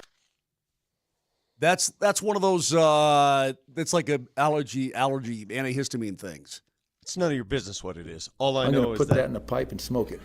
Well, you just, on national television, national radio, you just stuff something into your stomach with a needle. Hey, so I think it is my business hey, now. HIPAA, sucker. That is none of your medical business. Can you actually ask your doctor? You're like, yeah, I like it. It makes me feel better, this medicine. Could you make it to a way I could smoke it from a pipe and just see what he says? I put that in your pipe, you smoke it. I don't like the needle thing. Can I just smoke it? Is that okay? Anyway, just a straight yeah, injection Vic, into my veins. It helped. Oh, that's what it is. Vicks on Ozempic. That's good. I've been on Ozempic for 54 years. Yep. He's on the O, Moj. Better watch out. You lose bone density taking that. I've heard these things. Anyway, I'm going to do that. You know what? I'm going to do that tomorrow. I'm going to come in just with the anabolic steroids and shoot up right on camera. Just like nothing happened. Anyway. Can you guys, I've been taking, I grew up with bad asthma, so I had to give myself shots. Can you guys give yourself shots? Yeah. Yep. I've never done it before. I mean, a thing like that, probably. You want to tell me to do this? No, I couldn't do that. No, but with my low T, right into the leg, right there. Leg muscle. No problem. How long have you had low T? It's been a while. Where'd it go? Yeah, where does it go? Just takes Where'd off, your T man. drip off to? Just takes off. Can you do they have medicines that can lower my testosterone? I feel like I have too much. Oh, do you? Has anybody ever said Do that? you I really? have too much testosterone. Good. You understand? Telling you, my wife is begging me to get off this stuff. Oh my God. Do you know what they do with this prostate cancer stuff, right, Moj? They take all the testosterone They strip out you. of your Right, body. they strip you, correct. I am T-less. Okay. Just take my T. You get my T. Okay. Forget low T. You got no T? I need a T, please. T. I'll tell you what, Vic. You can have one of mine. I don't know how that works, but you can have one of my T's. What is the proper number of T's? I don't know, but you can have one. I'll give you one for now. We'll see what happens. All right. We got a text from Josh who said, this entire segment is like a Russell Westbrook layup. Yeah, it is. Pretty much. Missed 3, made 3, turnover, steal. No idea Pretty where much. this came from.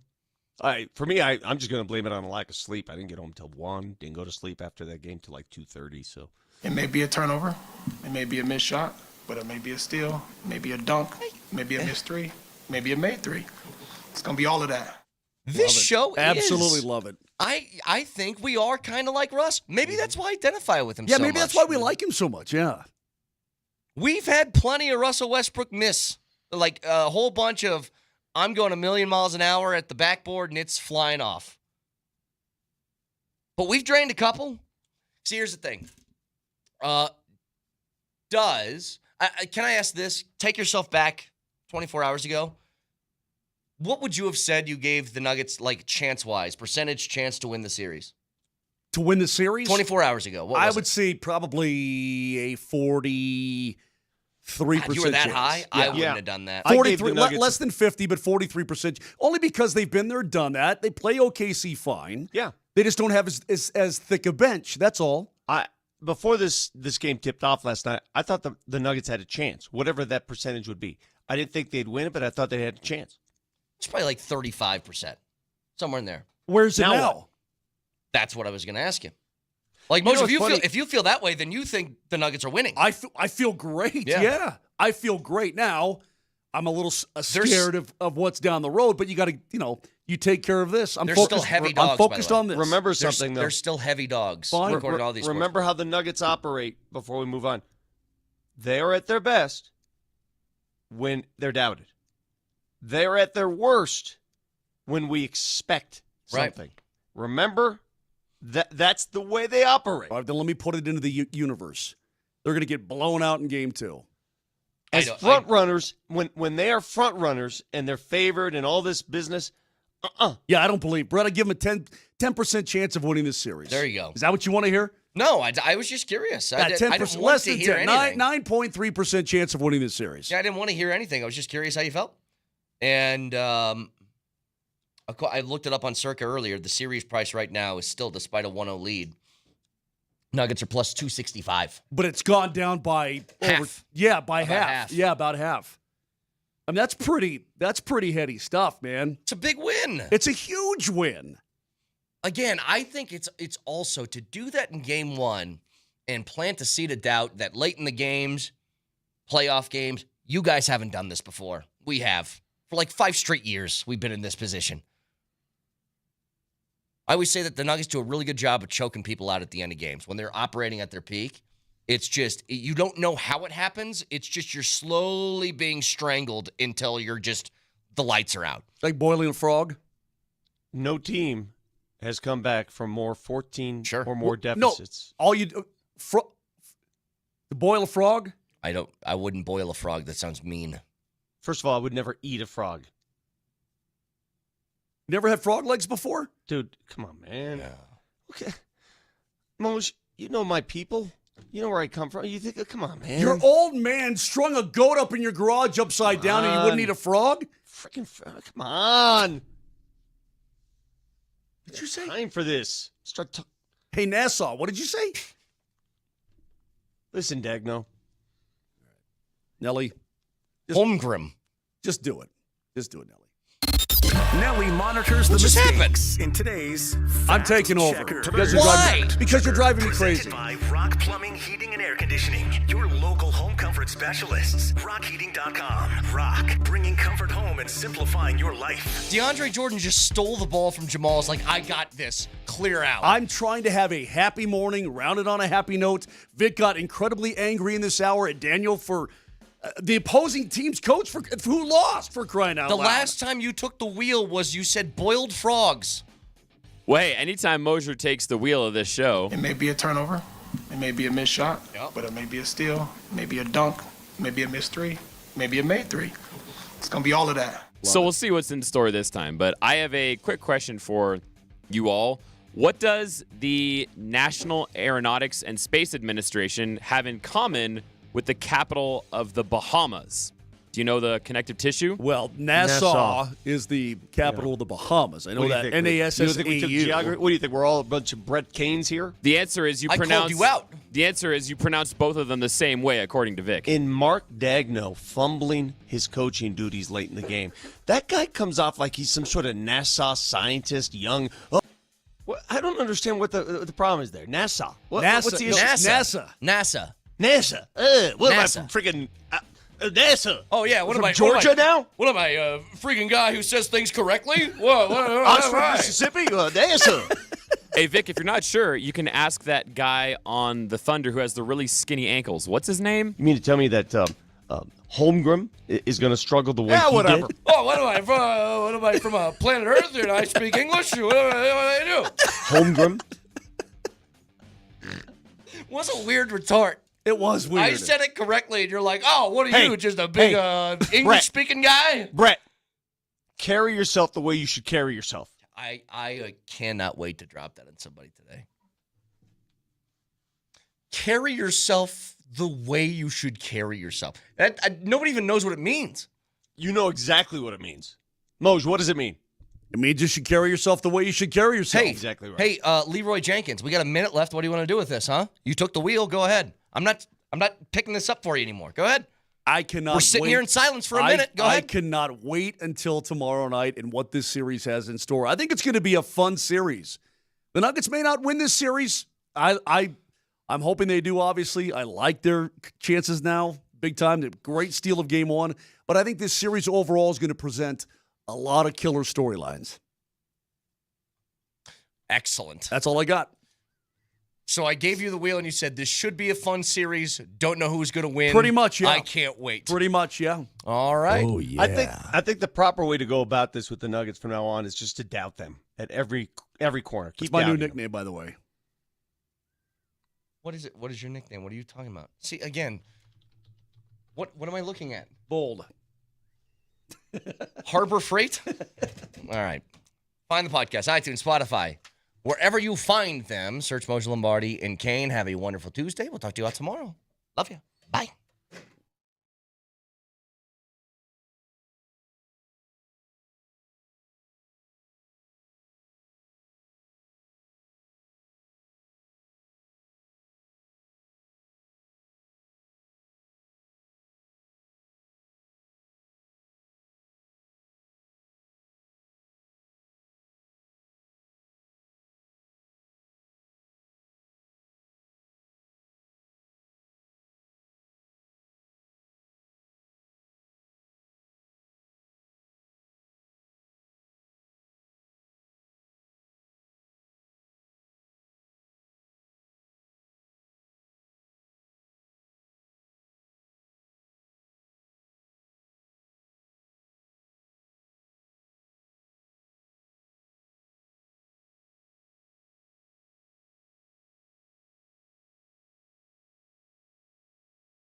Mr. Nugget gets it done in game 1. And my favorite part about that whole thing is we welcome you into the morning sprint. A rainy Tuesday morning here on Altitude 92.5. Coach Mike Sanford, Alex Ryan, KJ Granderson. My favorite part about all that, KJ gives me the flowers for the Nuggets beating the Oklahoma City Thunder. That is insane. You want to talk about some revisionist history? I have been talking about the Nuggets being a problem for Oklahoma City Thunder for the last 3-4 months. And Raj has talked about this team is unbeatable, untouchable. And you were agreeing with my point that I said if the Denver Nuggets can take this very young, inexperienced, even head coach, old Dags, if they can take him into the deep waters late in this contest, we'll see what they're made of. Oh, man. I think I even said, we'll see if they can sink or if they're going to swim. And, well, we found out that even though Chet looks like he has bird bones that are hollow and should float, he sunk. Like, really sunk. Like an anvil. So did his coach. Unless you just say, hey, analytics are analytics. Dan Campbell, baby. Always foul right away and let them shoot 2 free throws. Leave Nikola Jokic on the bench when you could have just possessed the basketball and kept Nikola Jokic off of the floor for as long as possible. Nope. Yeah, Dags, you're dumb, bro. And you cost your team, a team that is in desperate need of winning something significant, because right now, they are what I thought they were. Incredibly talented. Unbelievably talented roster that is just so young. And has a young head coach that thinks he's the smartest guy in the room. And the Denver Nuggets, on the other hand, they've got championship blood pumping through their veins. When was the moment that you knew they had a legit chance to come back? Because the whole game, first quarter was great. And I really wish there was a larger lead after one. Or rather a lead at all after one. When OKC started off 0 of 10 from 3, I was like, how are you not up by 10 or 15 right now? How is this not a heavy double-digit lead? Want to know why you weren't up by 10 as the Nuggets? Because you had 9 first-half turnovers and then 9 second-half turnovers, which has been the recipe for disaster for the Denver Nuggets this year.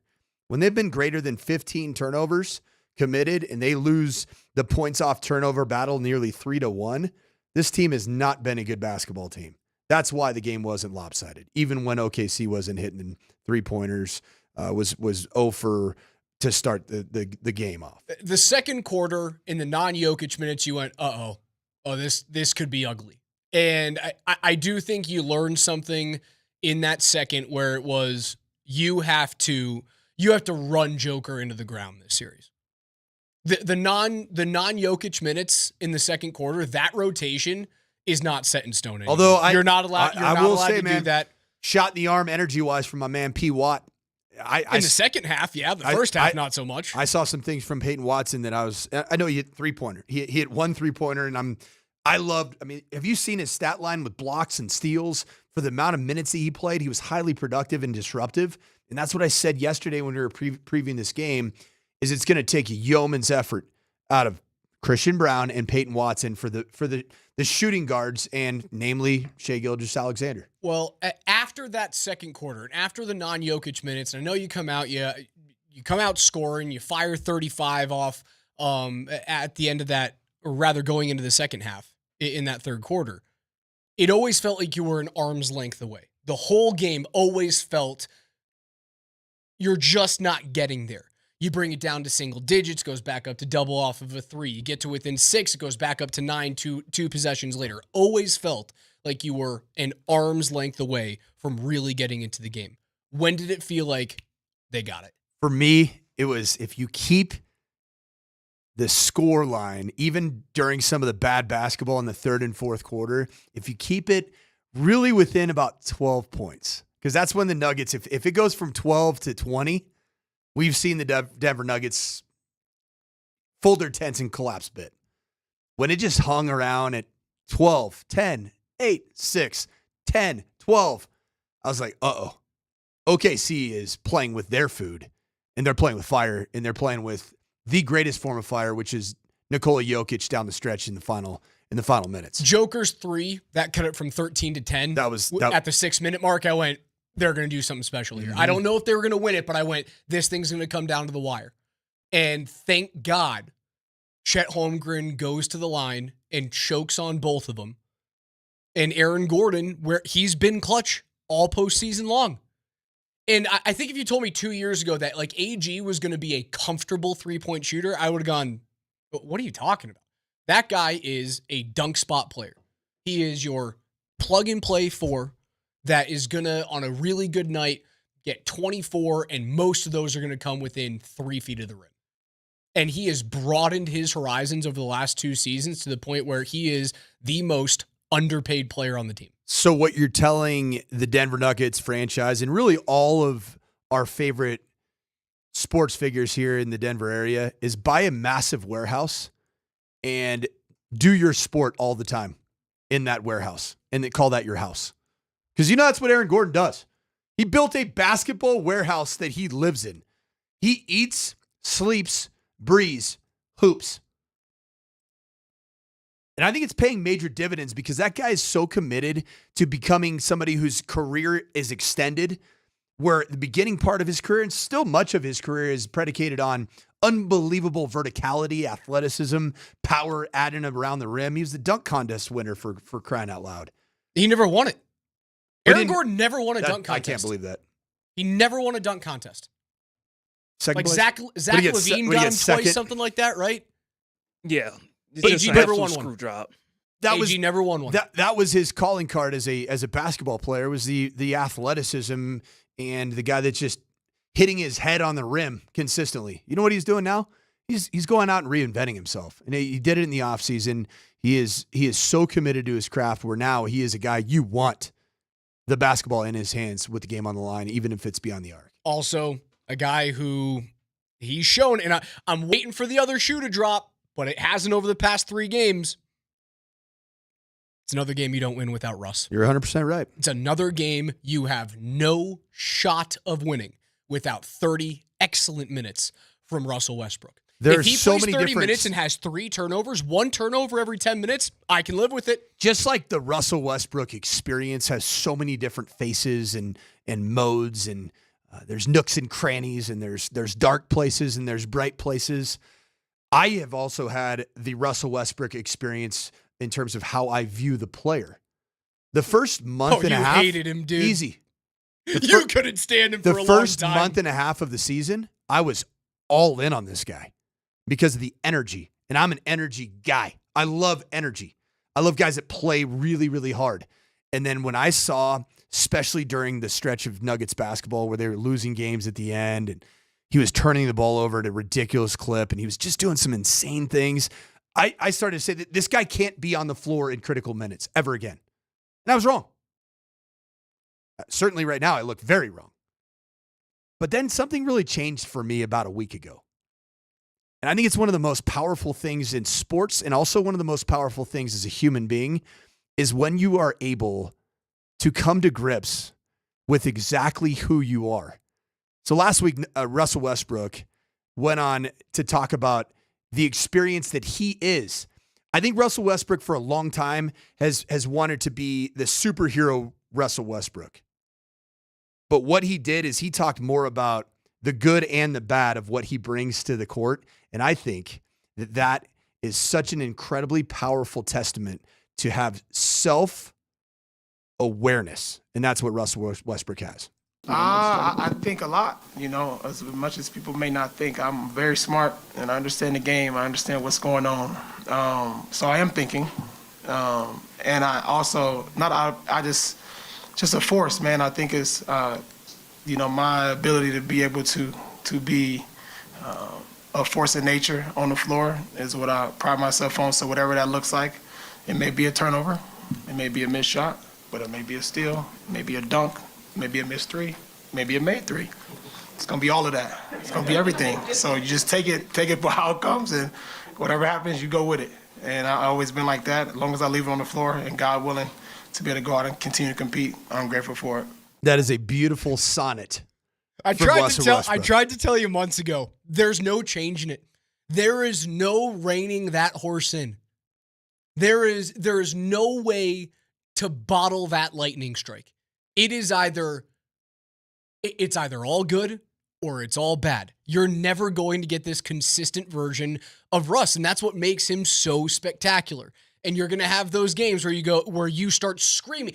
Fans inside Ball Arena do it all the time when he pulls up for a three. What do you call it? The grown three? The grown three. Even last night with who was it? Was it Demps, Marlowe, and Vic Lombardi? When you see the studio reaction back at of AG's three, of the AG3, but you could tell when the ball is outletted from Christian Brown on the rebound over to Westbrook, they're like, and then he passes it. Here it is. Go. No. Oh, geez. Gordon for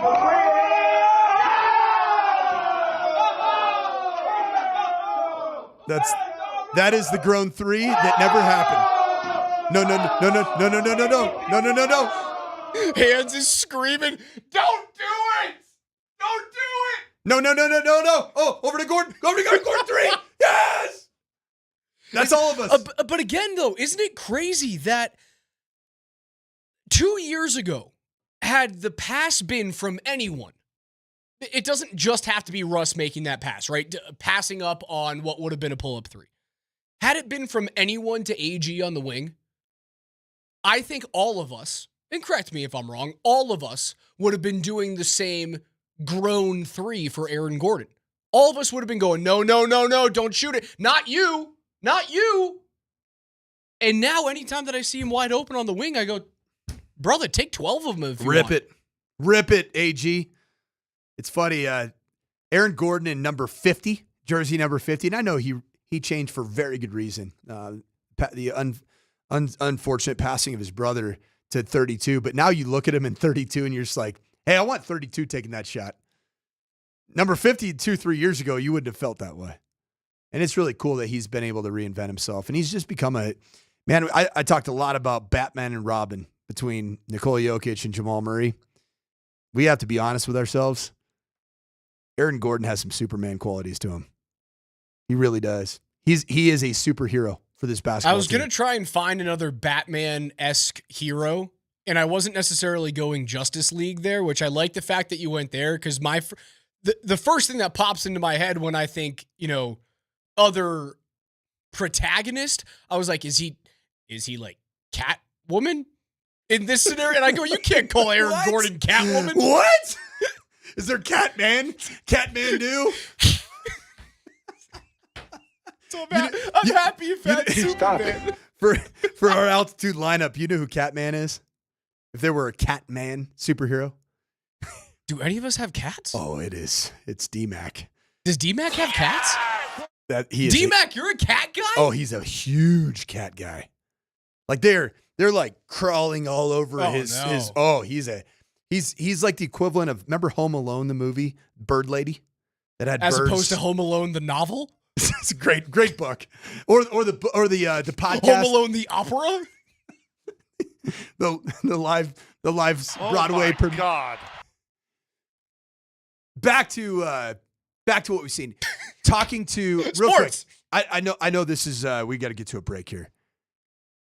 When you hear that a little over a week ago about Russell Westbrook being very honest, I keep hearing this word around the Nuggets, and it's honest. We're honest with ourselves. And I think that's what David Adelman has brought to this team. Some real self-reflection and the ability to be vulnerable with your teammates, vulnerable with yourself, and vulnerable in the media. We're going to hear from both of the coaches on the other side. And how did we miss this one? He is Aaron, the Commissioner, Gordon. If Joker is Batman, and Murray is Robin, Commissioner Gordon, Aaron, Commissioner Gordon. I want to see a Home Alone opera. Coach is next.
It don't matter. Divorce court, child support, Lou Dort. Nuggets.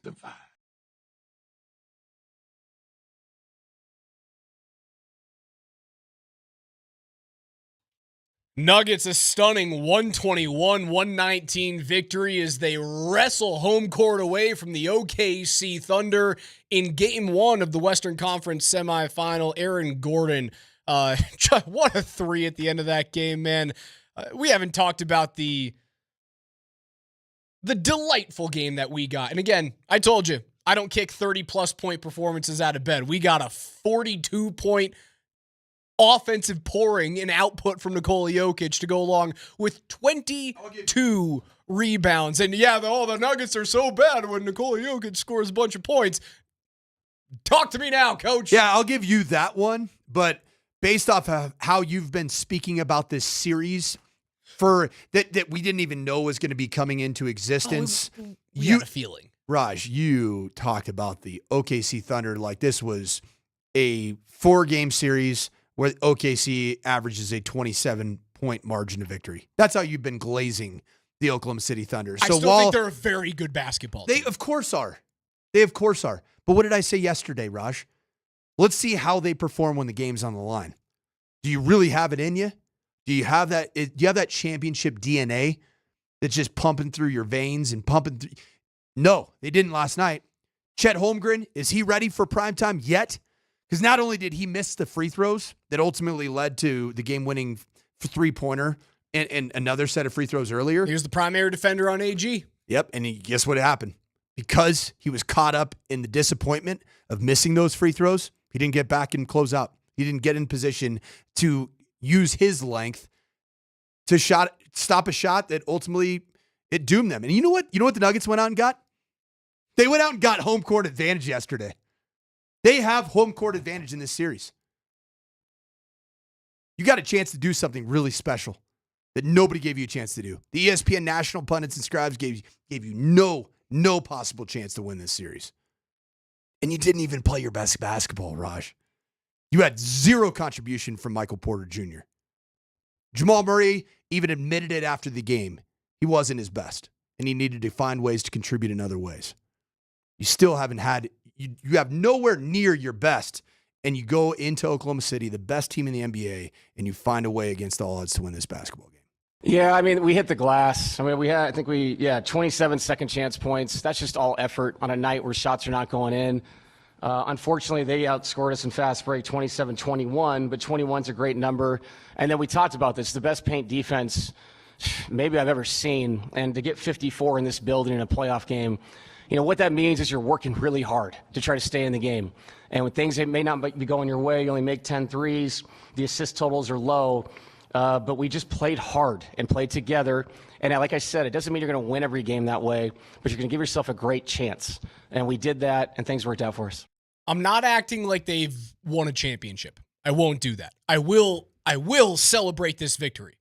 100%. What have I said all postseason long with both the Nuggets and the Avalanche? Every win should make you feel like you are that much closer to a championship. Every loss, I'm cool with you going, the sky is falling, everything's dead, and I have no soul inside my chest anymore. Does David Adelman already have this job, man? Sure as heck is going a long way towards that. He is. If he's not knocking on the door, it's already open and budged, and he's got his foot inside of it. Big fan here, self-admitted big fan of Michael Malone. I don't know if there was an NBA coach 2 years ago, even a year ago, that I was so captivated by as a leader of men, a motivator, somebody who got tremendous defensive effort in a league that sometimes doesn't necessarily give that out. And I would say the championship run was great defense. Defensive player of the game chain, Deepak, given out after every game. The players bought into it. And it led to a team winning a championship on the backs of really good defense. But let's be honest with ourselves. 2 months ago, as the Nuggets were just meddling through mediocrity, dysfunction, and a team that just looked at times disinterested and apathetic, would you ever believe that you would be in the position that you're in right now against Oklahoma City, having just won a game in their building because of straight guts and heart and want to and desire and togetherness and honesty, camaraderie, all the things that make that game possible. Would you have guessed that would have been a reality 2 months ago? Nope. I would have said, no way. What did we all think was happening about, let's say, 1 month ago? First round exit. I think a month ago when is this pre or post firing? Pre-firing. I think it's been about a month, right? Yeah. So if it's pre-Malone firing, you're going, I wouldn't be shocked if they lose in the first round. Like if they went out, you go, you kind of saw this writing on the wall. Pre-firing. Post-firing, they went, there's still some juice left, right? Josh Kroenke was always like, there's still some juice left in the orange. And you can find a way to maybe get a championship run out of this core. Can you repronounce? Sometimes that's my mother coming out. No, well, my mother. It's also because you went to school at a place that the mascot is that color in an accent that says orange. Again, that is my New York mother. Can coming you out. please say So it like a West Coast? or Thank you. orange? Just say it like a person from the Western United States. It's normally orange. An orange. I don't know why I said it like my Westchester-bound mom. There's more juice left in that orange. Chocolate. Hey, grab me that orange. Hey, Alex. Where's the creamer for the coffee? What are we doing? Would you like a chocolate-covered orange? It's not that bad. No. Also, chocolate-covered oranges? Have you ever had those? That doesn't exist. What? No, they exist, and some people love them. Like an entire orange covered in chocolate? Wouldn't it just be just a messy, just explosion? Oh, they're garbage. They're complete garbage. And they used to come in. Is it the entire orange? Like a fresh orange that's dipped in a chocolate? I don't know. It's like probably goes through a don't you have factory. Like dripping like chocolate goo it's a nightmare. And citrus all over you? And it doesn't taste that good. I've never heard of this. It's a good reason I've never heard of it. I'm going to go find one for you. But you know what? It's terrible. I've also never pronounced the word orange. All right, Alex? Orange. When I said it, I went, that's Don Marie coming out. That's exactly who that is. Here's Adelman Moore and his team post-game. He is so fluid right now, fluidity with his shot. On Aaron Gordon. It's very different. Over the years, it's gotten better. There's less of a hitch. There's almost no hitch now. It's just a very fluid up and down shot. His knees release when his elbow does. You know, all the things they tell you when you're 10 years old at camp. It looks that way right now. So it's nice to put him in the corner where you know he can make a shot. And on top of that, you put that man in the corner and he wants to cut on the baseline. We've all saw that in Game 7, that lob dunk he caught. Being able to do both is a weapon, especially when we're playing two-man game with Jamal and Nikola. We've talked a lot about the three. We've talked a lot about him being a threat from beyond the arc. The poster that he put Chet Holmgren on. Oh, my gosh. Oh, my gosh. How did it take us 30 minutes to talk about this? Did that posterizing dunk that he actually threw it in? He didn't actually, I don't think his finger touched the rim on that posterized dunk. He went in, climbed the ladder. He dang near put his junk in and around the head facial area of Chet Holmgren. Did that very posterized dunk begin the process of breaking Chet Holmgren in this contest to the point where he was head down as he took the free throws late in the game? That plays into it. I mean, look at this, Raj. Look behind us right now. Chet Holmgren is how tall and what's his reach? Like 7'11" reach when you take into account his arm length. That is an insane athletic play. And then for him to do that. He's got a 7'6" wingspan. That's insane. It's ridiculous. Mutant. I call these people mutants for a reason. Yeah, you were down 14 when that happened. That was in the middle. I don't know if it was still the non-Jokic minutes. It may have been. Was Joker out of the game? No, Joker was still back into the game because it was late in the second. But that was after the non-Jokic minutes had put you in a huge hole. You were down 14. 14. I talk about the moments where I knew that the Nuggets were going to come back. I didn't know it then. That's the precursor to everything. Because we look at the 22 rebounds that Joker pulls down in this game, outside of the 42 points, AG had 14. And those are two beefy dudes. While OKC has the length, and that's what scares me most about them. And I know we're gonna make fun of me for glazing the Thunder all season long. I get it. I understand it. I accept it. I am eating crow this morning. Keep doing it. I'm going to continue to throw my black magic into the pot. Well, no, you don't even. Let's not call it black magic. Let's just say it's Raj's take that the Oklahoma City Thunder are the greatest NBA team in the history of the world. All right, yeah, we're going to do that today. Yeah. All right, I get it. Scottie Pippen, Michael Jordan, Horace Grant weren't very good compared to this squad. Jeez. Larry Bird and Kevin McHale, yeah, just average. I was really nervous that Denver couldn't handle the length. And after game one, again, I'm not saying that you've won a championship, you've won the series. I don't know if Oklahoma City can handle let's call it the girth. The girth. He's got the girth. The girth weight of Nikola Jokic. The size, the power, the muscle that Denver has. How about this one, Raj? The heart. The heart. Like, I thought Isaiah Hartenstein was going to be able to lean on Joker a little bit more. He was pretty good, though. Jokic had to earn some of those buckets. He did, but it didn't feel anywhere near as tough as it was against Zubac. Zubac is a mutant defensively. Hey, he's a cinder block. That's why that series was so dadgum uncomfortable. It's because of what Ivica Zubac does in terms of patrolling the paint. Chet Holmgren, Hartenstein, good length, but the two combined do not make one Zubac in terms of defensive problems for Nikola Jokic. David on the text line goes, how much do I have to pay for Raj to call him Aaron Godden for the rest of the day? Oh, you're not from Boston, are you? No, I'm not. I'm from here, guys. I'm from here. It's just the family got into me on the stupid citrus. And yes, it's a real thing, like an orange that is dipped in chocolate, and then they. Yeah, I can't. It's garbage. I can't with you. It's absolute nonsense. nonsense. As you wear your Syracuse hat today.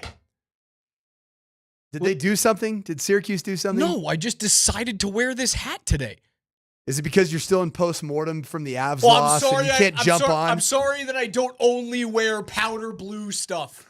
It's been 3 months of strictly powder blue from Coach Sanford here. Well, maybe because I'm jumping around from place to place, all right? Jeez. You're going to get on me about wearing a hat? Okay. I was pretty heavy on my Boise State Broncos there for the college football playoff run that really it kind of ended before it began. It felt like you do have one. As my voice cracks, you do have one palette of colors. Yes. Big orange and blue guy. Yeah, I like that for you. Yeah, I like that. Although I'm not afraid to throw out some burgundy and blue with my Nuggets, my Rapids, my Avs. Throw it out there. Yeah, but you don't see me complaining about what you're wearing. I just did it today because I feel slighted and I wouldn't have known attacked. until you became a freaking Western New Yorker. With your orange. Hey, let's make sure we squeeze all that juice out of that dadgum orange. I wonder how Oklahoma City is going to adjust to Gordon and Joker inside. I don't know how they make that adjustment. Do you just do what everyone else does and stack two bigs, one behind the other, and soft double every single time that Joker gets the ball and hope that he's not going to beat you because he's not going to put up 40 every night. But you cannot single Nikola Jokic up with Chet Holmgren the entire series. Or frankly, even Hartenstein. You can't do it. He'll get into too much foul trouble. Joker played like the whole fourth quarter with 5 fouls. I don't know how you protect against that. That is the biggest adjustment that OKC needs to make going from game 1 to game 2. Are you like strategizing for the team that you've been glazing for the last? No, I'm trying to tell you what's going to happen in game 2. So that the Raj take of Oklahoma City being untouchable comes to fruition. Raj, I told you from the start, I'm not allowed. The Denver Nuggets have a stylistic advantage on the Oklahoma City Thunder. I'm not allowed to be positive about the teams here because if I'm positive about the teams, they lose. Styles make fights, Raj. We know that. We've learned that about me. This is going to be a very, very hard series because the Oklahoma City Thunder can absolutely fill up the cup. And that is going to be what I think that Oklahoma City is going to do coming out of this game. Is it Shai Gilgeous-Alexander, who now is on the other side of the MVP national narrative conversation? Everybody now saying, see who should have won? All of you voters out, are you awake? Are you watching what's happening right now? Because the real MVP, he's a 6'11", beefy, girthy man from Serbia. And you know what Shai Gilgeous-Alexander is going to do? He is going to volume shoot and volume play. And that, I think, is what is going to be the adjustment. You know what? I think that's really good for the Nuggets. On the other side, we'll be joined by a Hall of Famer. That's right.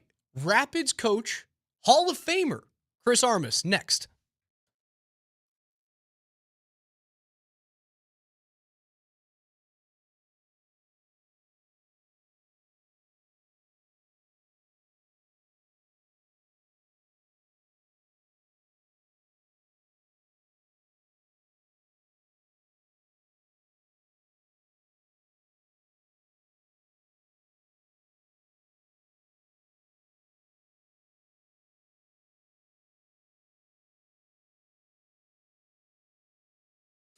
Just checking my live snow cam from up at Loveland ski area. And what I see right now is I already see 4 inches of fresh, cakey powder snow. So while there are currently only 5 remaining days to ski at Loveland ski area, closing day is May 11th. Season passes for next season, 2025 and 2026, they're available right now. So make sure you go to skiloveland.com and you can get some bonus free freshy powder days for the remainder of this year for the remaining 5 days. So closing day being May 11th, the sooner you buy next year's season passes, the more free spring skiing you will enjoy. So visit skiloveland.com to get yours today.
Altitude Sports Radio 92.5. It's the morning sprint. Alex Ryanemi alongside the coach, Mike Sanford. And typically on Mondays at 10:45, we are joined by another coach, Chris Armas of the Colorado Rapids, coming off of a loss against DC. But, Coach, you weren't there in person.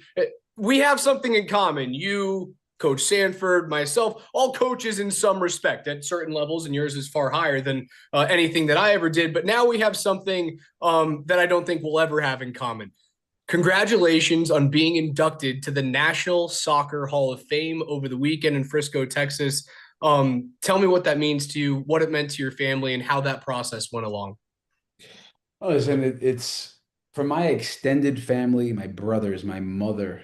My father passed away a few years ago, but for what it meant for all of us, my uncles and cousins, my children, it just means they get to see me in a light, and my accomplishment in that moment is their accomplishment. They were part of the journey. So it's a bit uncomfortable to be in that spotlight, but they remind you that you were a great player and you were part of great teams, and yet you played the game the right way. So it was incredible experience. U.S. Soccer did it right. Yeah, and I always have or hear these conversations from professional, whether it's athletes or coaches, that always go, well, my kids never got to see me perform at my best, never got to see me perform when I was in the middle of my playing days. It's a little bit different for you, where sure, your playing days were before the kids, at least I'm assuming here, before the kids were able to truly appreciate what you'd done as an athlete, but now you're in the middle of your prime as a head coach.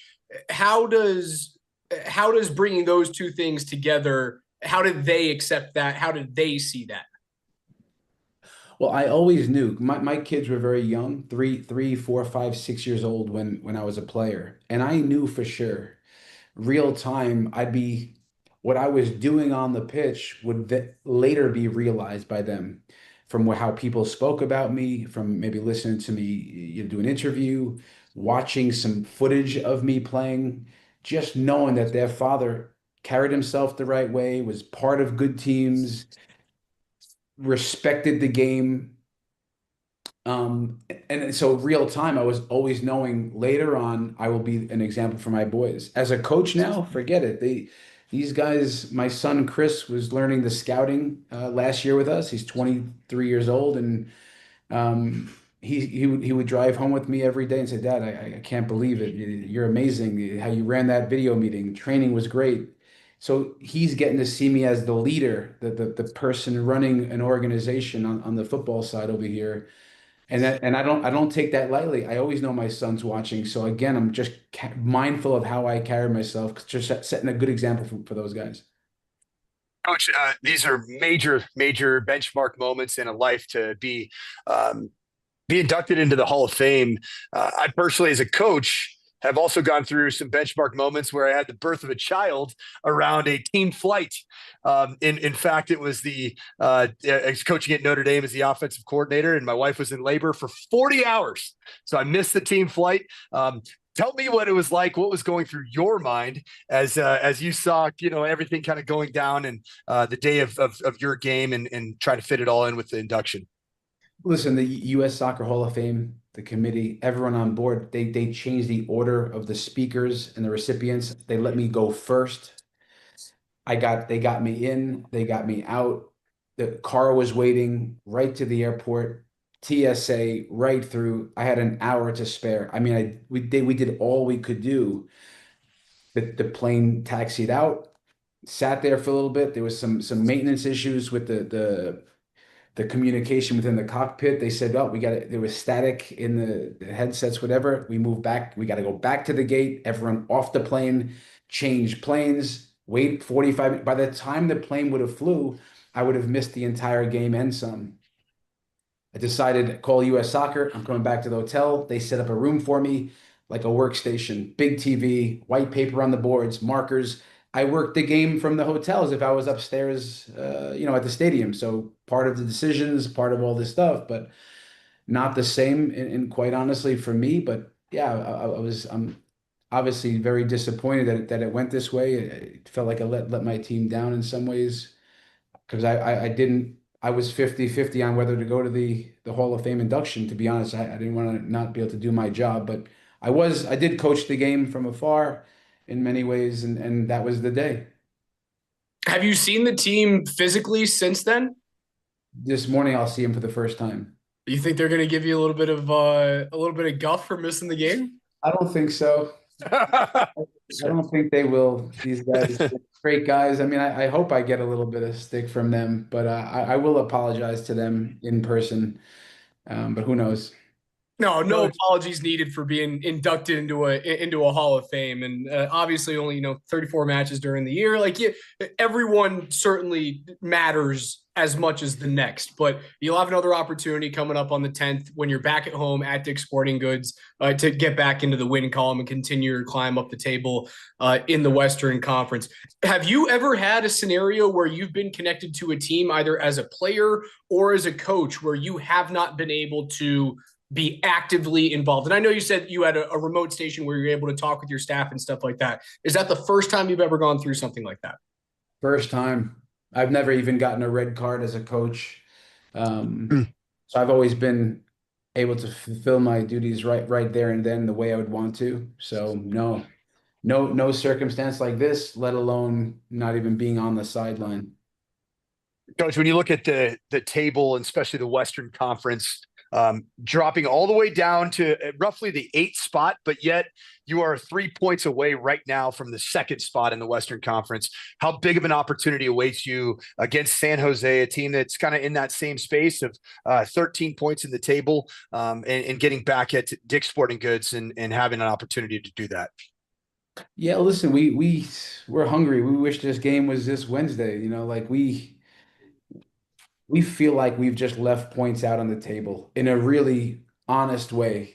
Home against Seattle, we battered them in many ways, and we don't get all the points.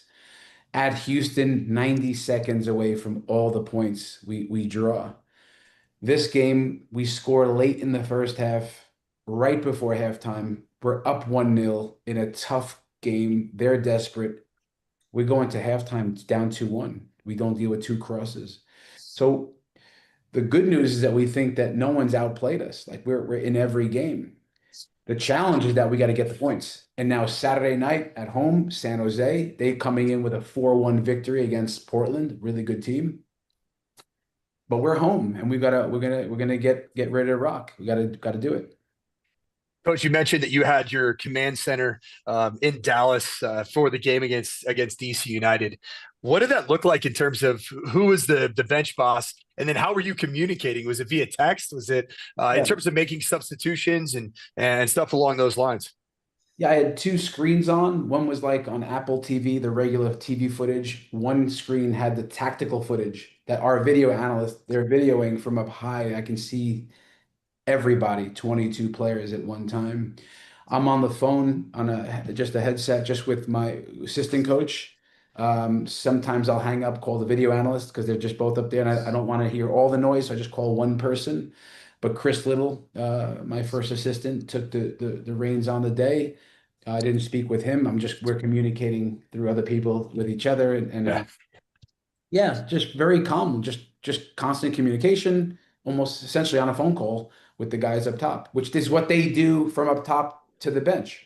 So I'm in the loop on during the game. Did you find yourself more animated? I don't know if anxious is the right word, but more animated or anxious while being away from the pitch and coaching a game, or when you're actually on the sideline in the battle? I felt calmer in terms of you don't get the energy of the game. So that part I felt disconnected. So in almost a good way where you can just have a bird's eye view, but now disconnect, like the ability. I'm saying, come on, get up. The guy needs some urging. You got to talk to the guys. You're pacing around the room. I'm trying to bring energy to a phone call that can transfer to the pitch. That's not always easy, right? So if I'm there, I can call a center backs game. I can call and transfer the energy straight away. So it was a little bit good in some ways, bird's eye view, calm, but not always the best ability to transfer it quickly. Darren Yappy with the goal right before halftime. Player that just continues to surge forward in what just his third year in MLS. And Darren Yappy, how important is he to the attack and physical presence, ability to run and hunt balls, but also to play physical within the box? Yeah, I think it's just been giving us a different look, a different ability to play vertical, different ability to play direct and challenge opposition's back lines. Takes pressure off Rafa Navarro, right? Another striker there, big presence, can mix it up with other teams' back lines. It frees Rafa up. They connected on the goal in a nice one. So I think there's been a lot of positives with that one. It also, with Yappy and Rafa up top, it helps our pressing. You have two guys that are very energetic and athletic and can repeat, that can initiate our press.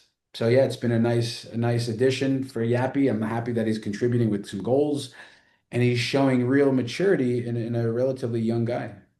Rapids and San Jose Saturday at 7:30, Dick's Sporting Goods Park. Listen throughout the show. We're going to give you guys an opportunity to win a pair of tickets to go see Coach Chris Armas and his Colorado Rapids. Again, Saturday at 7:30 is that kickoff time. Coach, a heartfelt congratulations from both myself and Mike Sanford, the Hall of Famer, Chris Armas. Congrats, Coach, and we can't wait to see you guys get back at it on Saturday. Means a lot, guys. Thank you so much. Coach, and Hall of Fame, Coach. We'll take a quick break here. Altitude Sports Radio 92.5. Back in a few minutes.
They're just for each other. It's like I just never saw anything where you're going, yeah, we're kind of losing it. Maybe competitively, because that's what happens in a playoff game. Both teams, they want this so bad. But just the communication on the bench, it wasn't about blaming somebody. It was about how can we do this better. What can we do better in a cross match? What can we do better with Shea? That's what it was. Even down whatever it was, with the last couple minutes to go. So when you have that and you're just communicating about trying to win a game and not all the other crap that can go on, you give yourself a chance. And we did. The ball bounced our way. We got an opportunity, and Aaron knocked it down. David Adelman, after his Nuggets get a 121-119 victory over the Oklahoma City Thunder in Game 1 of the second round matchup between Denver and OKC. A devastating but very true text came in at the beginning of our show, Coach Sanford. This one hit pretty hard, man. And the text reads, I hate to say it, I can't believe I'm saying this, but last night's Nuggets win felt like a Dallas Stars win. Gosh, it's true, though. Truer words have never been spoken more than that. Get outplayed for a majority of the contest. Muck it up. Just sit there laying in wait. Just laying in the weeds. A little trapdoor spider. You never know it's there. And then before you know it, you're dead. Deep waters. Hey, get over here. You see Finish him. You see those videos of like murky Atlantic waters. Ooh, don't know if there's a great white out there. You see nothing, and then like that, there's a 14-foot white shark right underneath you. Snatches you up. Yeah. That was the Dallas Stars in game 7. Give me that left leg. It's the Nuggets in game 1. Chet Holmgren was that left leg that got snatched up by a great white in the deep waters. I'm still flabbergasted at how they stunned him. Like I felt that this could have been a 6 or 7 game series from the onset. Now, was I confident that Denver could win it before the series started?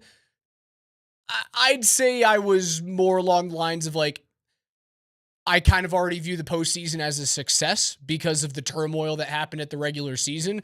This win has changed everything for me because it happens in game 1, because it happens so early. And now the OKC is on the back foot against a veteran-laden team that has been there, that has done that. And the knocks against an inexperienced head coach, an interim head coach, I understand those, but he was also part of that team. He was. He knows his team intimately well. He was very, very much a part of what worked 2 years ago. And he knows the DNA of Nikola Jokic and what makes him go. But Raj, I want to go back to our reaction show after David Adelman's first game as head coach of the Denver Nuggets. Three games to go. The 387. Thanks for that. I hate it. Talk about the about the Dallas Stars comment. It's true, but yeah, thanks. I do hate it. Do you remember what we said about David Adelman? There's a lot is made of Nikola Jokic calling him the coachish, that he is the assistant coach, maybe at times the head coach. We said that David Adelman made an adjustment, or just maybe that's who he is. He created more room, more oxygen for guys like Nikola Jokic to become a player-led team. And that's what I see is the change from what was a coach-led team with really good players under Michael Malone. Go back to the old adage that bad teams, no one leads. Good teams, coaches lead. Championship teams, players lead. I feel, though, that the Avs are a player-led team, though. I feel like they've been a player-led team for the past few years because of how even-keeled Jared Bednar is. But is it the right kind of leadership? Well, I don't know, but is Nathan McKinnon that's the whole the conversation. exact right kind of leadership? We don't get to only put this on Nate now. What's the conversation with the Avs been for the last 2-3 years? Oh, there's no one wearing the C on their jersey. They don't have a leader. They don't have a captain. Well, they got him back this year. And this playoff series. They got him back, and they got that emotional boost, and he was in the room. They had him for 5 games. But he was in the room, So they had that leadership. They had that guy, that voice, who had never left. He wasn't on the ice with them, but he was very much involved with the day-to-day participants this year as compared to previous seasons. Right? So you had that. You had Gabe, and it didn't matter. They were a player-led team, and it didn't matter. There's different. You can't tell me it's just on the leadership of Nathan MacKinnon. The guy scored 7 goals. There's different levels of effectiveness of player leadership. One of the questions I have about Nathan MacKinnon, tremendous hockey player. Nobody works harder. Nobody takes their job more seriously. Correct. But does he allow for there to be any oxygen surrounding him? Jeez, that's a wild word. That's a good question because he's so intense. Yes, he's intense. And you need those types of guys to... It has historically been his way or the highway, and that does get baked into the culture in the absence of Gabe Landeskog, who is back, but you don't just come back and all of a sudden the leadership hierarchy is restored to exactly what it was. Okay, but you have the foil in Cale Makar. Cale is a very opposite type of emotional leader than Nathan MacKinnon is. Cale, you can never get an emotional response out of him. Just total stoic. And maybe he's too soft-spoken, where if there is a vacuum or a void that Nate leaves because he's so intense and you're waiting for someone to take that temperature down in the room, that like maybe Cale isn't outspoken enough, but we've heard him upset after games. I don't know. I mean, you had him. You had game for games 3, 4, 5, 6, and 7, and you had him around the team.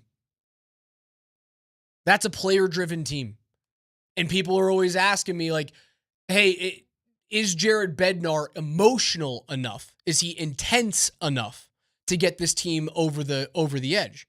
Now you're asking me if Nathan MacKinnon is too intense for his peers, his teammates. Now you want to add in someone who is intense on top of that? Huh. You want to compound that? Talking about like if you did make a like change. If you brought in John Tortorella. Right. Now it could work, but it also could be fighting fire with fire.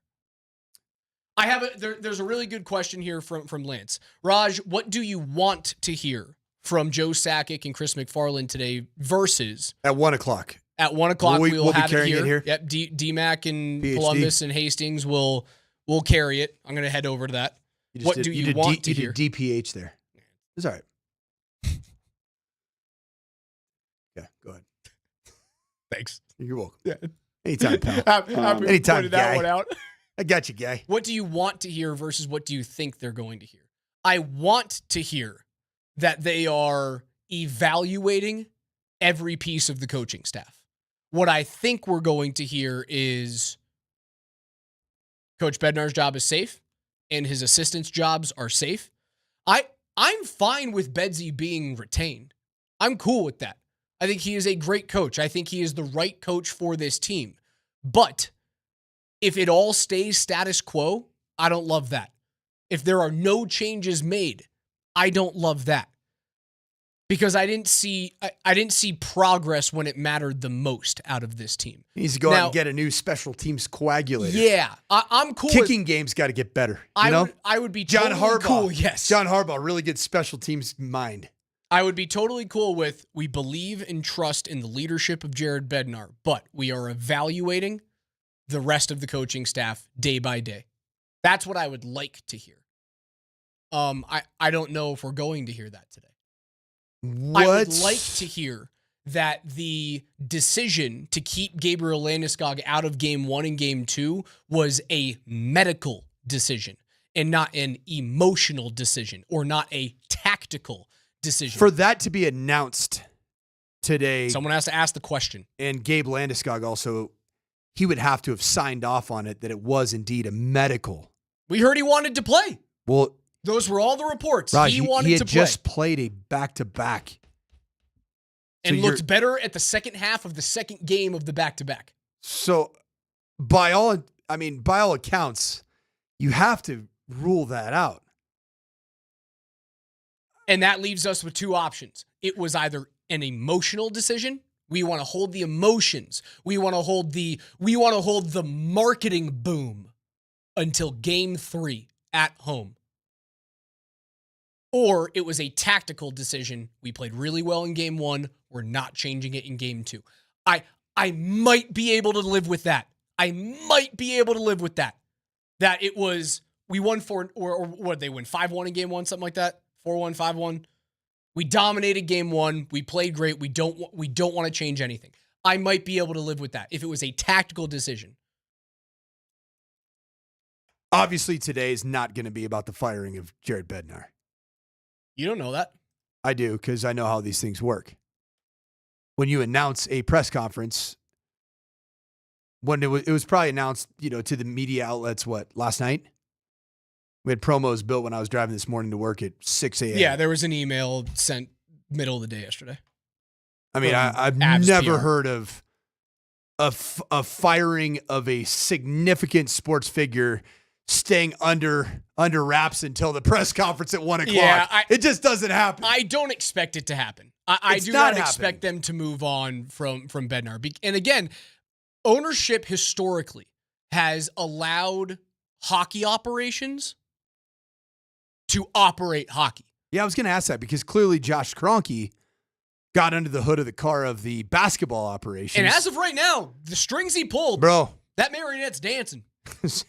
Getting it rolling to the tune of beating the best team in the NBA on the road in game 1. Yeah. Which, oh, by the way, also Indianapolis Pacers did the same thing. Indiana Pacers. And also the New York Knicks. Huh? Yeah. All kinds of action going on. Lots of one and seeds. And then we have the Timberwolves Warriors tonight. The Toronto Maple Leafs, even though they're a higher seed, they find a way to beat the Florida Panthers, even though they made it really sketchy at the end there. Yeah, historically, they have allowed hockey ops to do their thing. And that's really Sakic, MacFarland, kind of Sakic, MacFarland. That's the brain trust. There's a history of great general managers with the Avs, obviously the best of which being Pierre Lacroix. What's Pierre doing? Pierre's passed. Oh, sorry. God rest his. Pierre's been passed for a few years. Did not know this.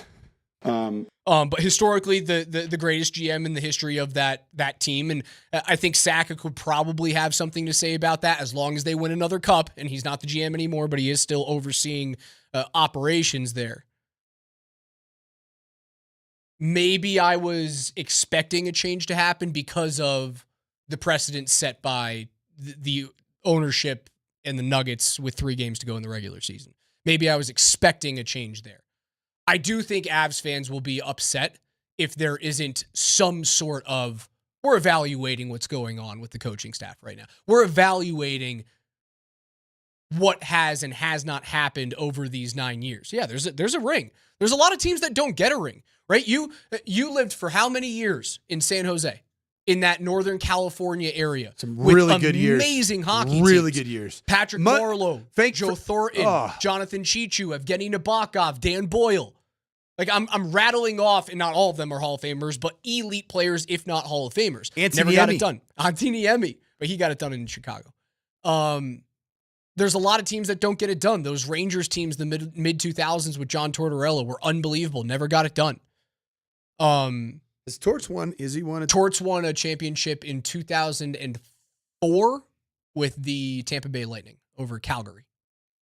You were like 12 years old. It was a really good team. Those teams were good. Vinny LeCavalier, Marty St. Louis, Nikolai Habibulin, one of the best goaltending names. Great names. That was an all-name team. Dave Andrechuk okay. was on that team. Those are some good hockey teams, man. Do you think we would know something if there were even coach dismissals that had already happened? Do you think that would have bubbled to the surface? There's a lot of leaks. You know, people get DM'd all the time, man. Yeah. Do you know anything? I don't. You hold Connor McGahee and I went out for 1 beers yesterday. Okay. Heard about this? We had a good time. I had some poutine. I watched some hockey. We played some Golden Tee. Some good gravy on your poutine? Some good gravy. It was actually more of a green chili poutine. Interesting. It was really nice. Yeah. Tapping into that New Mexico kind of vibe that your wife is of New Mexican heritage. I loved that.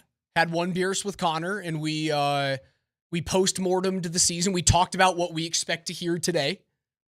And both Connor and I, at the end of our one beers, went, I don't think there's going to be a change at head coach. Mm-hmm. And that's kind of the one thing that we went to bed on. Good to see you, buddy. Handshakes. Head coach probably stays. Let's try it again next year. That's a tough pill to swallow as Avs fans, man. I get it. Year. It's a tough pill to swallow. It's what it is.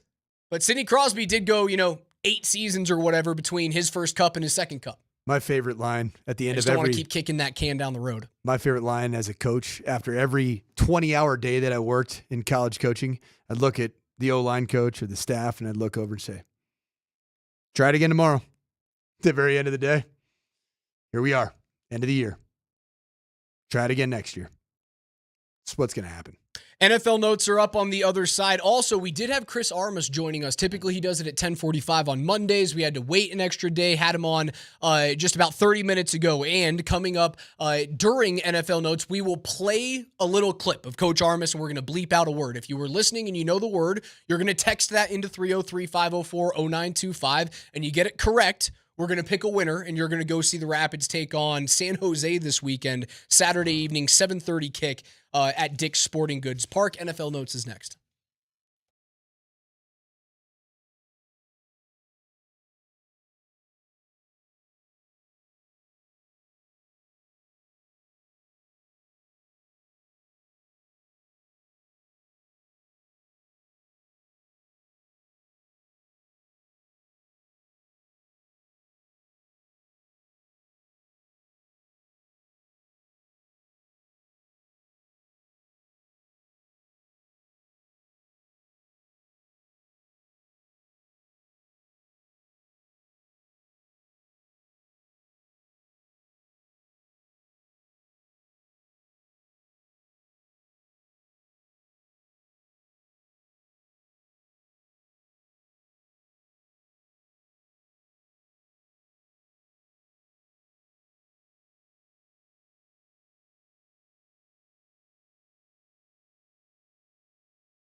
Altitude Sports Radio 92.5.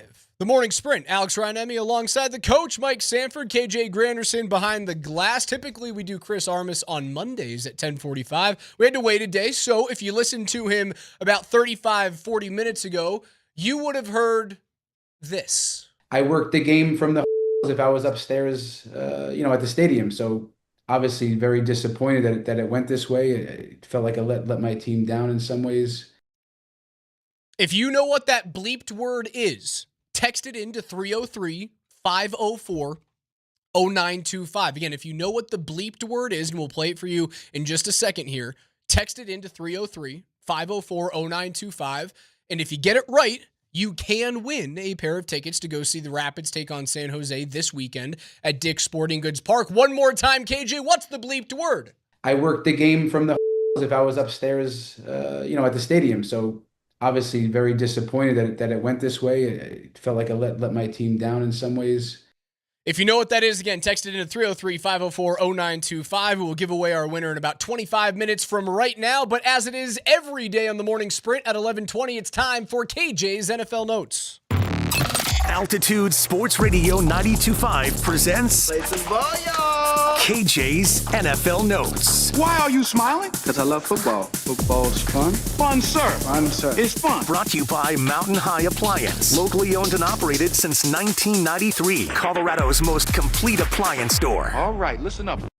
Every single day on the Morning Sprint, the biggest stories on the gridiron. The KJ, responses to that so keyword funny. are awesome. I love you. Heavens. The people who have no idea what it is, but you're texting in words anyway. I love you. I love all of you. There's one that I love a little bit more than the others. We can't say it. No, it's a sophomoric joke. Because I got in trouble a week ago for saying something a little inappropriate. A shelf comment. I was just reading one of your tweets. Mistake number one. I tried to give you the eyes. I was like, I don't know if you want to do this. I just felt like doing it. KJ, what's first? Sports Illustrated has released the 2025 Denver Broncos projected starting lineup heading into minicamp, which starts this coming Friday for your Denver Broncos. For the offense, as expected, Bo Nix at running back, they are projecting R.J. Harvey will start right away. At wide receiver, we have Cortland Sutton, and then offensive line, Garrett Bowles, Ben Powers, Luke Wattenberg, Quinn Miners, Mike McGlinchey, tight end, Evan Ingram. Wide receivers opposite of Cortland, Marvin Mims and Devon Vele, and then, of course, at fullback, Michael Burton.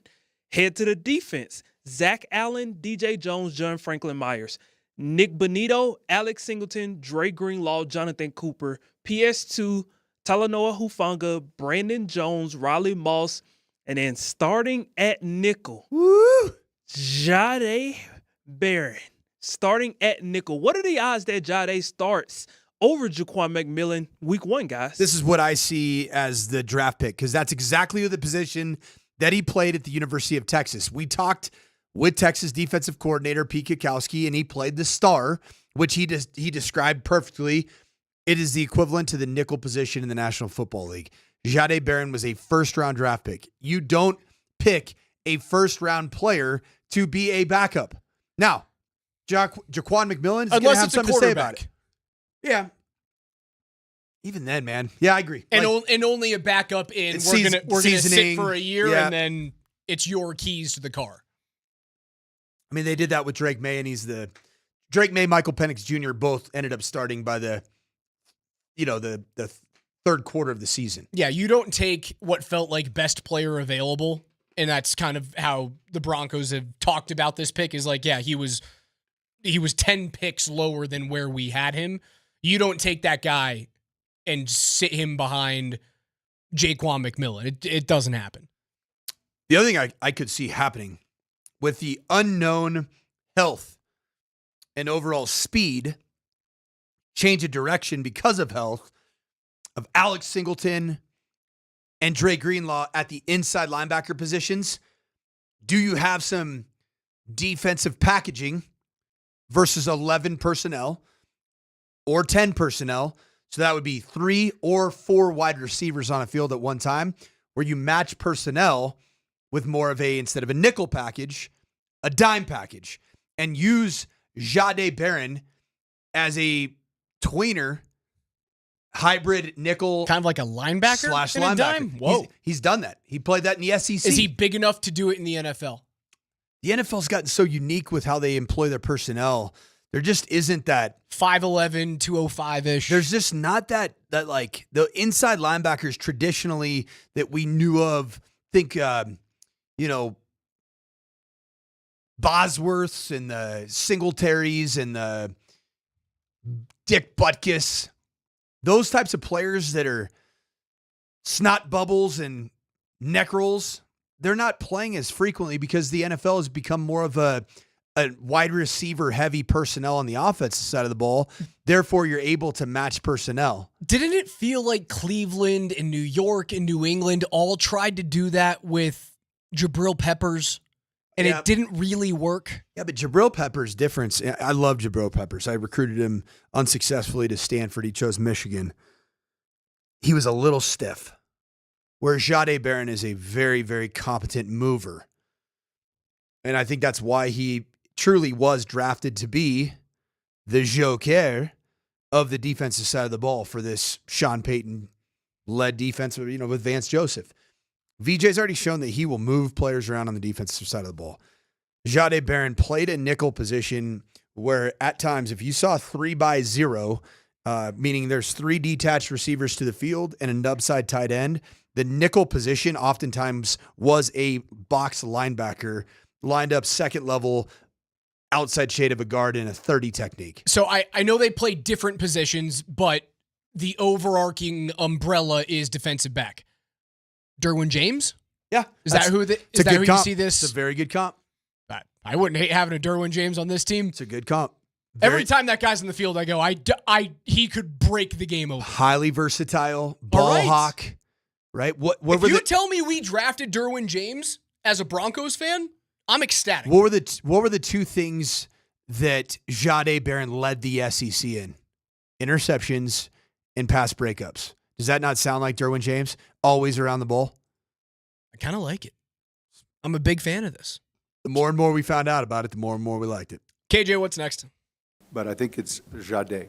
Let's zoom out just a smidge to the AFC West as former Chargers linebacker Sean Merriman has started the Nobody Believes in the Broncos train heading down the tracks.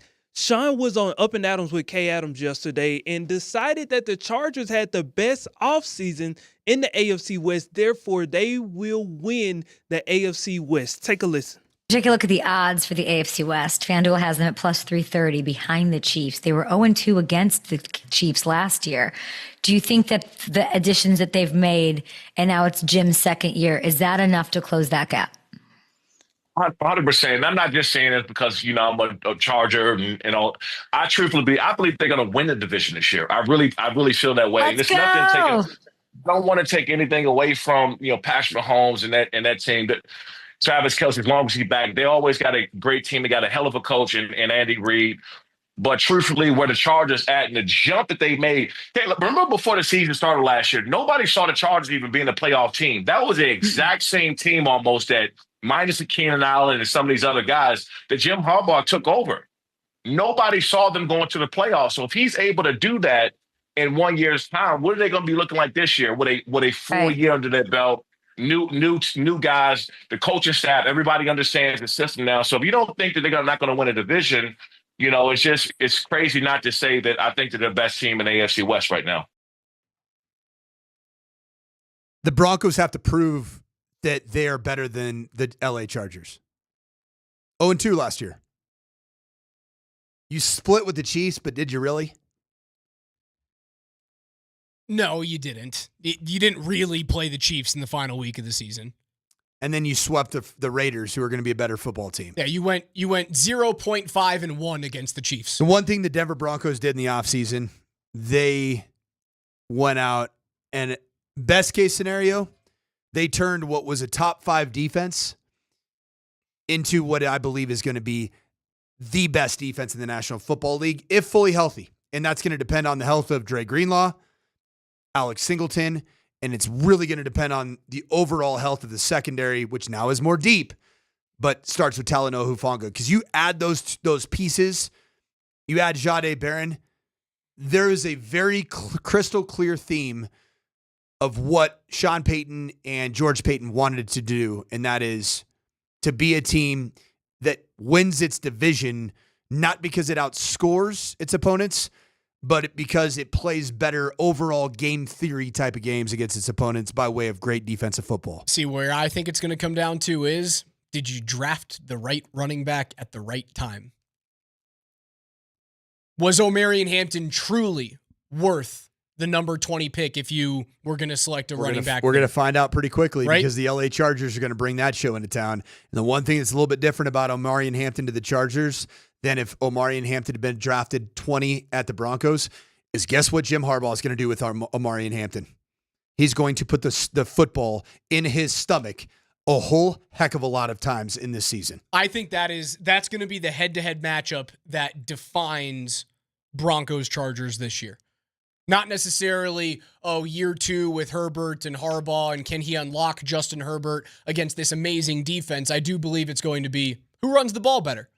Because you had the opportunity to have either one of those two guys if you wanted him, and you chose best player on the board, Jahdae Barron, leave Omarion Hampton to Harbaugh, and then you get your guy who was drafted higher than largely anyone had him around the country, but you loved him. Is it Omarion or Omarion? I don't know. We know that Mel Kiper loves to use Mario Williams. Who is the R&B artist? Omarion? Omarion. All right. Yeah, so see, I look at it as Omarion. Not Omarion. But you're kind of in this East Coast pronunciation I think I've said vibe. Omarion many times, though. Omarion Hampton, who eats oranges on a daily basis. See, hold on. You're going Gruden-y again. You're going Gruden-y and Kuiperish. That's East Coast, man. That's East Coast. Orange. Now I know your tell. That's where all of your impersonations go. To Gruden. Goes all the way back to Gruden. That's the root. It is. It's a lot of it. Harbaugh, too. KJ, one more. But I think it's Jahdae. We are going to run the football with this Omarion character. So good. That is actually pretty good. The Baltimore Ravens released Justin Tucker on Monday, parting ways with the NFL's most accurate kicker amid an investigation by the league for sexual misconduct. Ravens executive vice president and general manager Eric DeCosta had this to say, quote, "Sometimes football decisions are incredibly difficult. This is one of those instances. Considering our roster, we have made the tough decision to release Justin Tucker. Justin created many significant and unforgettable moments in Ravens history. We are grateful for Justin's many contributions while playing for the Ravens. We sincerely wish him and his family the very best in this next chapter of their lives," end quote.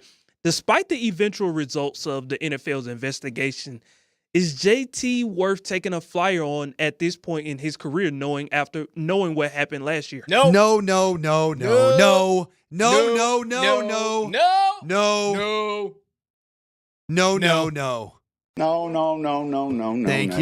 Thank you. You're gonna you can't pass this along as hey, we're making this decision because we don't like what's happening off of the field.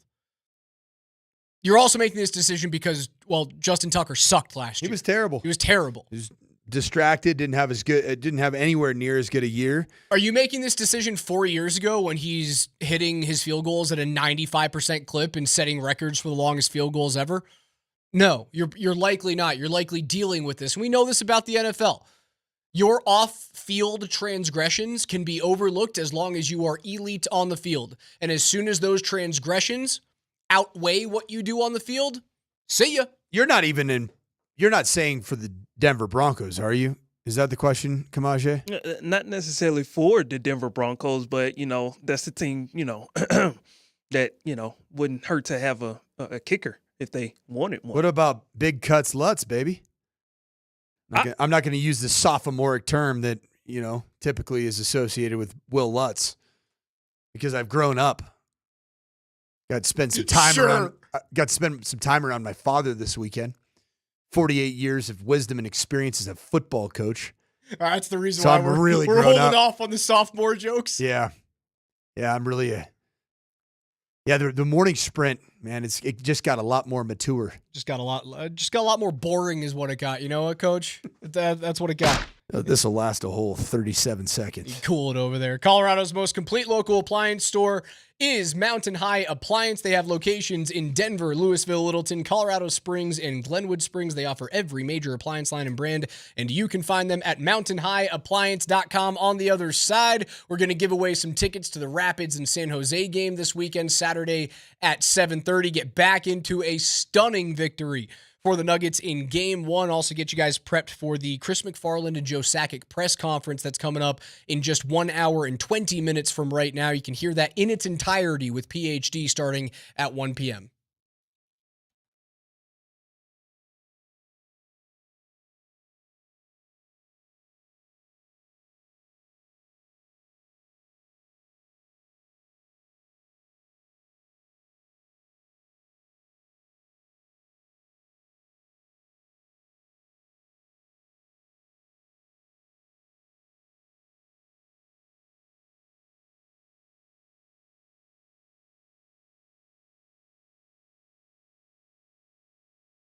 All I could say about the NBA playoffs round 2 so far is wow.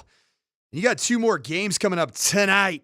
You're going to have the Pacers and Cavaliers. And right now at Circus Sports Colorado, get out that trusty app. If you haven't downloaded it, make sure you do, because they have the Cavaliers rebounding as 7.5-point favorites when the Pacers just could not miss shots and was hitting from all over the court. And then also Game 1 tonight of the West semifinals between the Warriors and their red-hot basketball team against the T-Wolves after a dominant series over the Lakers. And T-Wolves are home -6 favorites. So make sure you download the Circus Sports Colorado app for all of your NBA betting action. There's plenty of great odds.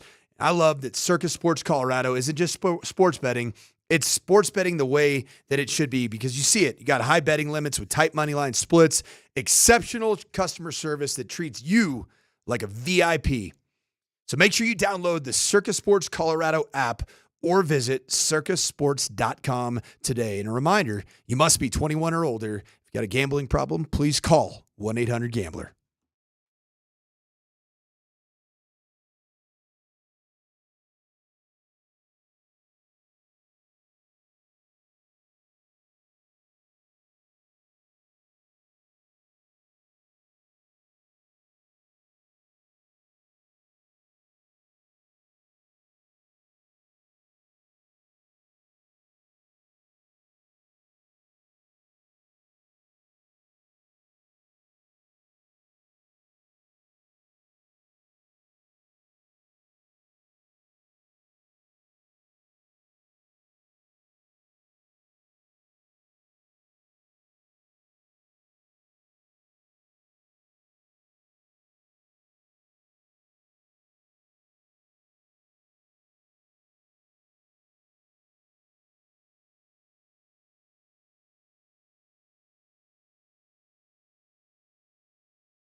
can you repronounce? Sometimes that's my mother coming out. No, that's my mother. It's also because you went to school at a place that the mascot is that color in a accent that says orange. Again, that is my New York mother. Can you please say it like a West Coast? Or Thank orange? You. Just say it like a person from the Western United States. It's normally orange. I don't know why I said it like my Westchester-bound mom. And you chose best player on the board, Jahdae Barron. Leave Omarion Hampton to Harbaugh. And then you get your guy who was drafted higher than largely anyone had him around the country, but you loved him. Is it Omarion or Omarion? I don't know. Look who's got Smart Pack. Sue me. You were born and raised in Colorado. I was not born in Colorado. I Where was were you raised born? in Colorado. Philly. Okay. Born in Philly. Lived in Jersey and then moved here. I don't remember living anywhere else. I'll tell you what, man. We get a lot of East Coast. 3 or 2.5 or something. We get a lot of East Coast influences between the hours of 10 and 3 here, between you and DMac. Oh my God. DMac definitely says orange. Wait, I mean, yeah, because he lived in like Boston and New York for the first 20. Like, I don't remember living anywhere else. That's why I am a Coloradan. You ever spend any time in Connecticut? Yeah, that's where my pops is from when he immigrated from Finland. Connecticut. Brooklyn, Connecticut. My favorite thing about Connecticut is the Italian community there that makes the best pizza on planet Earth. In New promise Haven? you that. That's where I lived. Holy in smokes. in Gunwave, New Haven. They always have every one of the families, and typically it's the pride of either a wife or a daughter or an aunt. They always say, "I got the best sauce." Like they make their own red sauce, and it's their sauce. There's nothing better than some good old fashioned East Coast sauce. Big fan. Also, those of you who think that we were like excusing the Justin Tucker stuff, I don't know. Your ears aren't working, or you decided to not listen to us. I think when KJ asked us about Justin Tucker, we said combined 35 times. No. Deshaun Watson? No. Don't want him. No. And then we went into the very well-known piece of the NFL, which is the NFL allows for off-field transgressions, minor or major. And what Justin Tucker is alleged of right now is major. The NFL allows for these things as long as you are a good player on the field. Is it a good look for the NFL? One more time, Coach. No. Come on. It is not. No. But you are a fool if you don't believe that NFL teams go, are you good on the field? Then we're okay with it. That happens all the time. And the reason why the Ravens are okay with moving on from Justin Tucker, arguably the greatest kicker in the history of the NFL, the reason why they're moving on from him is not because he did bad things allegedly off the field. It's because he sucked last year. Pull your head out of the sand. Raj, speaking of the way that you would answer a question, do you believe that the Denver Nuggets are capable of beating the Oklahoma City Thunder? Oh, now I believe. Do you believe? You think I was going to say no. Now I believe. 1 week ago, you would have been like, no. Hold on. You and I went over this during the regular season with the Nuggets. Yep. What did I call them? I called the OKC Thunder regular season merchants. Right. And they just coasted with little to no adversity. Nay, a bad moment in the regular season. And I called you an idiot for not being scared of OKC. And again, I will eat crow today. The Nuggets are a veteran-laden team, and this is going to be one heck of a series. It's going to be awesome. But what we also established during the regular season prior to the Malone firing was the Nuggets are a game in and game out piece of entertainment. I can't take anything from what they've done in the past and say this is going to happen because something happened a couple of days previous. Just like the playoffs for me, I am all in and all out on wins and losses. So you asked me today, can the Nuggets beat OKC in a 7-game series? My answer is, of course they can. But if they lose by 25 in game 2, am I going to feel that same way? No, because I am living day to day with the Nuggets, and it has been a wonderful roller coaster ride and emotional train. I'm taking it, man. I told you a couple of days ago, I've been dead inside because of the Avs losing for the past 48 to 72 hours. I've been dead inside. I'm feeling things with the Nuggets now. And I'm allowing it to happen. Yeah, I'm welcoming this. Oh, yeah, you're looking down. You're like, there's some movement down there. It sure is. Some things happening, baby. Sure is. You know what I'm going to say? yeah. You know what I'm going to say, though, here, Raj? Is I think that this is the most dynamic, enjoyable, emotional, even I would call it throwback to the great era of the NBA playoffs that I've had in my lifetime. It's physical. It's physical. Like yesterday, I was flying home from my father's retirement from coaching football. And I was like, oh my gosh, Celtics, Knicks in a series, and they're both good. And the Celtics aren't just mopping the Knicks. Knicks win the game.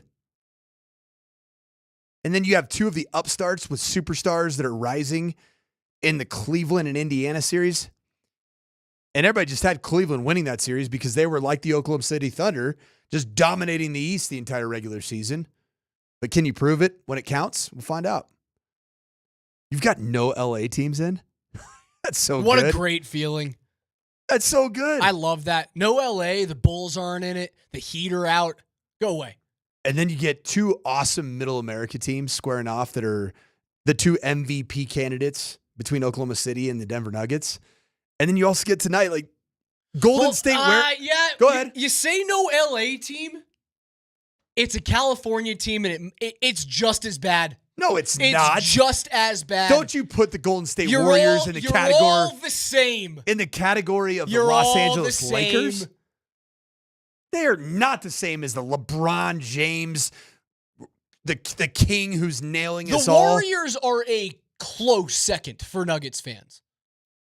Think back to that. The Andre Iguodala leaves you to go to the Warriors. Yeah, and but lose to him again. The that NBA doesn't bend over backwards. You lose to him at home. The NBA doesn't bend over backwards for that franchise historically. They loved its superstar Steph Curry. Well, they still love do. it now. They bend over backwards for it now. No, they do that for one guy because they love bending over for LeBron James because of what he does. The king himself, what he's capable of doing. You like getting nailed by the king? All you Californians. Is that offensive to you? No. Being looped into the LA culture as a NorCal? Raj, I feel like I'm a man without a home. Just a vagabond. Total vagabond. The road is my home. You belong to the people. And it doesn't matter where the people are. Mike Sanford is just the man of the people. He's just one of us, and wherever my 2 feet are planted, baby. He's one of us, and he's one of you. That is Mike Sanford in a nutshell, and I love that about you. We've got a Joe Sakic and Chris MacFarland press conference. Hour and 6 minutes coming up. 6 minutes. What do you want to hear? I want to hear. What do you want me to ask? You know what I want? I want to hear from Sakic, MacFarland. Why? Just why? Discuss. Why? China. Discuss. First round exit. Incredible amounts of talent. For why? Why? Tell us. Real, honest, self-awareness, looking back, and tell us why and what is going to be different a year from now. What is going to yield a different result in 2025 and 26? Congratulations to Simon May, who is going to see the Colorado Rapids take on San Jose this weekend. He correctly identified the bleeped word hotel, which is where Chris Armas essentially coached the game from because he couldn't get from Frisco to D.C. after being inducted to the National Soccer Hall of Fame. Hotel. You'll have a great time. Up the PIDs, get back on the winning ways. And you know what? You got to beat San Jose. For Coach Sanford and for KJ Granderson, I'm Alex Ryan Emmy. You have your Avs postseason press conference coming up in 1 hour and 5 minutes. PhD is coming up next. Big win for the Nuggets. It's a great day, albeit rainy here in the Mile High City. We'll talk to you tomorrow morning at 10. We have to be honest with ourselves.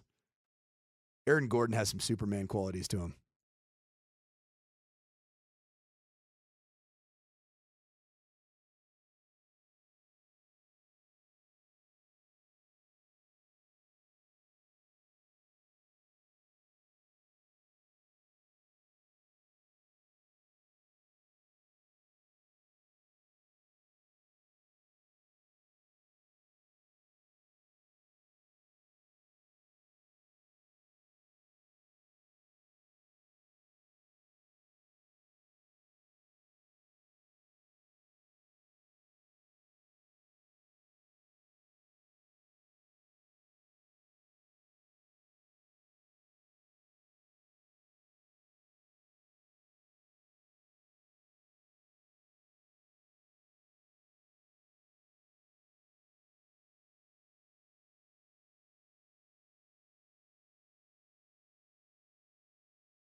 Throws it to Joker on the pick and pop. Hands off behind him to Murray.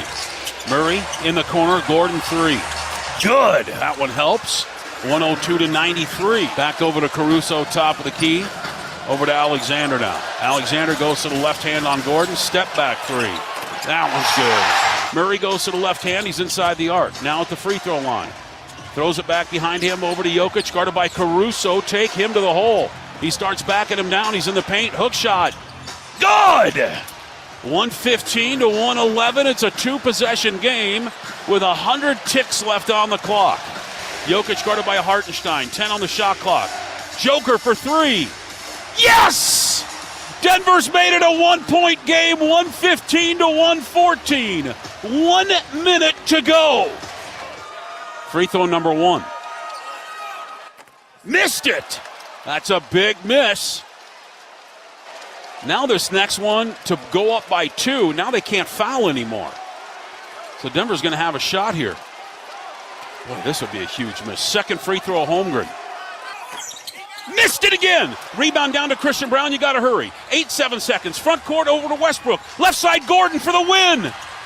Yeah! 2.8 seconds left coming back the other way. Williams from half court. Baked it no good at the horn. And the Denver Nuggets shock the Oklahoma City Thunder in game number 1. Final tonight, 121-119. Oh, baby! As heard on 92.5 last night, Kaz with the call. How did the Nuggets do it?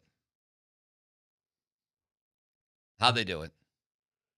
Well, they should not have won that game. No, I think was Dagnall the coach of the year last year?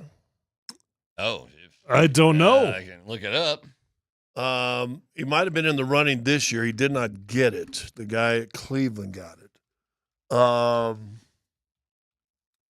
I listen. They didn't quit. That's always the most important. Comebacks don't happen. You don't quit. They're down 13 with 8 minutes to go. He won Coach of the Year last year, right? He won Coach of the Year last year. Yeah.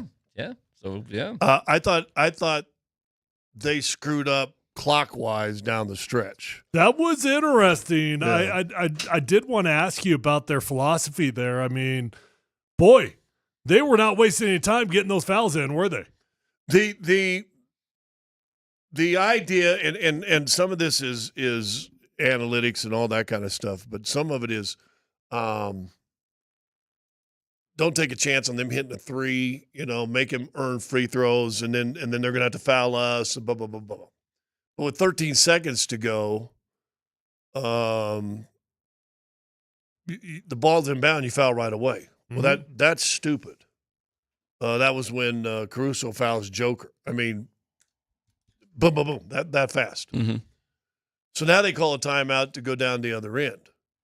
And it made it a 1-point game. I guess it was 3, so they made a 1-point game, and then I'll get the points messed up. Anyway, and then that's when Shea Gilgeous gets the ball inbound. Boom, boom, it takes literally less than 2 seconds with an open lane, and just rush it in there. It only took 2 seconds off the clock. So now you got 10 seconds. Yep. And you're down 3. Throw the ball in, they foul again, like right away. I don't see how the Nuggets win without that. So I really don't. They don't. So now it's 10 seconds. The first one, 13, you let it get in, you let the play start to set up, and as soon as it comes off a pick and roll, you grab the guy. Mm-hmm. And now you've eaten another 5 or 6 seconds off, and Denver doesn't win just on that one play alone. But then they score to go up 3, and Caruso fouls right away. I think it was Caruso again. And now you make 2 free throws. It's a 1-point game. You foul right away, and there's only 8 seconds to go. I mean, you've now had 4 free throws and 2 more on their side attempted and a layup in 5 seconds. Yeah. Think about that.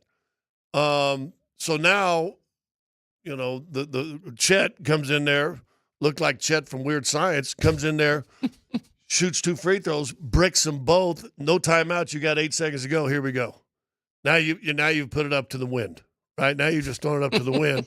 For a second there, I was just hoping somebody would get the rebound. We got it. Christian gets that thing.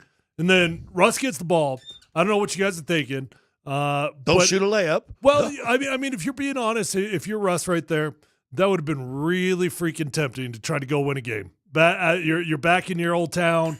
You've had a great game. He had some Russ moments also, for sure, as he always does. Sure. Force of nature. Yep, force of nature. Yep. But, you got a chance to go be a hero in your old town, and he doesn't do it. But you got a shot blocker underneath. Here's the good and the bad. If Chet is out on Aaron, then probably you're going to get Russ trying to go one-on-one and get to the rim and get a layup. But if you saw Chet had a foot in the lane, sank back a little. Who's a shot blocker? I mean, he's a really good shot blocker. And so now dribble, boom, you kick it over to Aaron. And I watched the second half again today. Actually today, because I went to bed at halftime, so they ain't got a shot. Boom, boom, boom.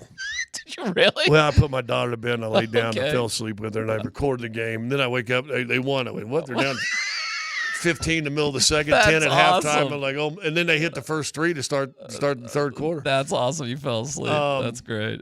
So I went and watched it, but yeah, if that just that two dribbles by Westbrook keeps Holmgren with the foot in the paint, kick it out now, and if you see he jumped, he wasn't even close, or didn't even have to worry about being bothered by the shot block.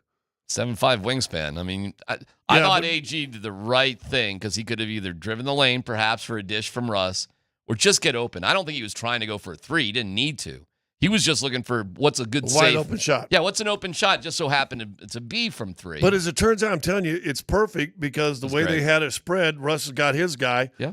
If Holmgren is out guarding the wing, Russ is going to go by whoever it is. You're not going to stop Russ downhill on the run, right? It's like a cornerback trying to backpedal and try to stop a 4-3 guy.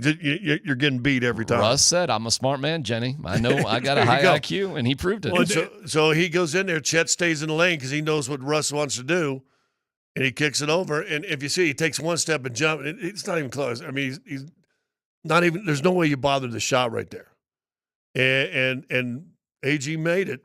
I mean, just over the front rim. And when you buy a warehouse and you convert it into your apartment that also includes a garage and a basketball court, you can put up as many jump shots as you want anytime you want. Like he's done it. I can't sleep, so I just go in there and shoot. If nobody knows this, it's one of the great stories. I would love to see like Cribs, Aaron Gordon, but he bought some sort of warehouse that he converted into.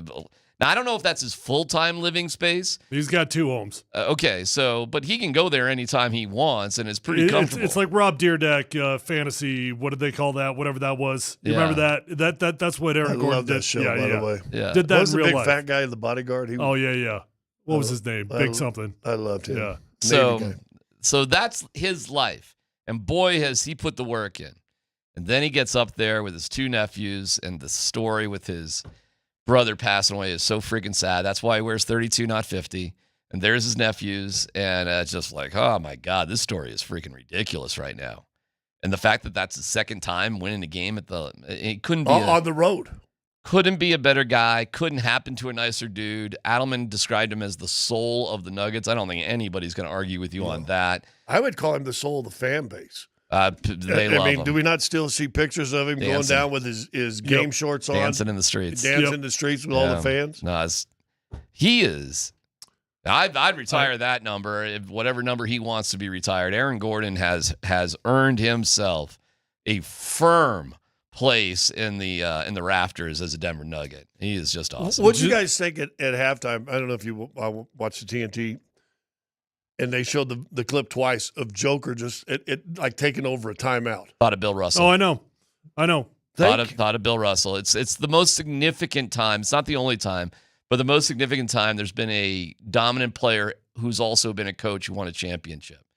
And not the only time. There's been other player coaches, but Bill Russell was the most significant. The first and most iconic. And I'm looking at that, I'm like, he's a coach. He is now I doubt he would admit that or whatever.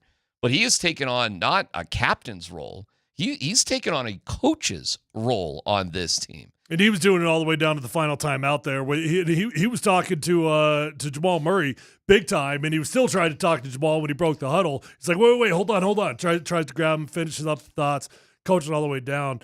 The Nuggets, you got to give them a lot of credit, man, because there were multiple points in that game where they're down 12, 13 points. They cut it to 7. All of a sudden, Oklahoma City goes back on a little bit of run, and they had 3 or 4 runs there, in particular in the second half. They won the third and the fourth quarter, just in terms of points in those quarters, but they just couldn't quite get it close enough where you truly believed. And I get why you went to bed. I do, because it felt like no matter how close they could get it, they just couldn't get it close enough to where you truly believed. And then Oklahoma, they just blew it. They stopped playing basketball. They blew crazy. it. I don't remember the time of the game, but I do remember the score at one time, and I think it was like at 5:42. It was 100-88. 121, 119. There was a whole lot of basketball between 100 and 88, right? I mean, there's a whole lot of basketball going on. Yeah. And don't forget, that's the number 1 rated defensive team in the league this year. Mm-hmm. There was a whole lot of basketball when it was 188. And early on, and Jokic was phenomenal, ends up with 42 points, 22 rebounds. But early on, I was thinking to myself, man, do they got a game plan for Jokic? I mean, they're zoning him up every single time he got it. And it felt like, okay, they might have something in place here that's actually going to slow him down. Now, Jokic figured it out, as he always does. But I liked the game plan from Oklahoma City at the beginning. Well, he hit that big 3 late, really, in Hardenstein was on him. You know what I did at that moment? No chance he's going to hit this thing. It felt like it was a bit of a lazy 3. It felt like it was just a hope and a prayer. Drains it. I think their strategy was to let Jokic score, actually. I think that is their strategy. Oh, I don't know. I don't think so at all. I think it's so, to beat up Jamal Murray. I think it's to beat up Jamal Murray and make the passing lanes difficult for Joker by putting bodies double. Problem is you got 2 big guys in foul trouble, so now they start trying to switch and put Shea Gilgeous and Caruso and stuff like that. And then he just went, now every time Jokic got that, he made him pay. Yeah. I would rather see a balanced Nuggets team than a 40-pointer from Yoke. I mean, he can do it.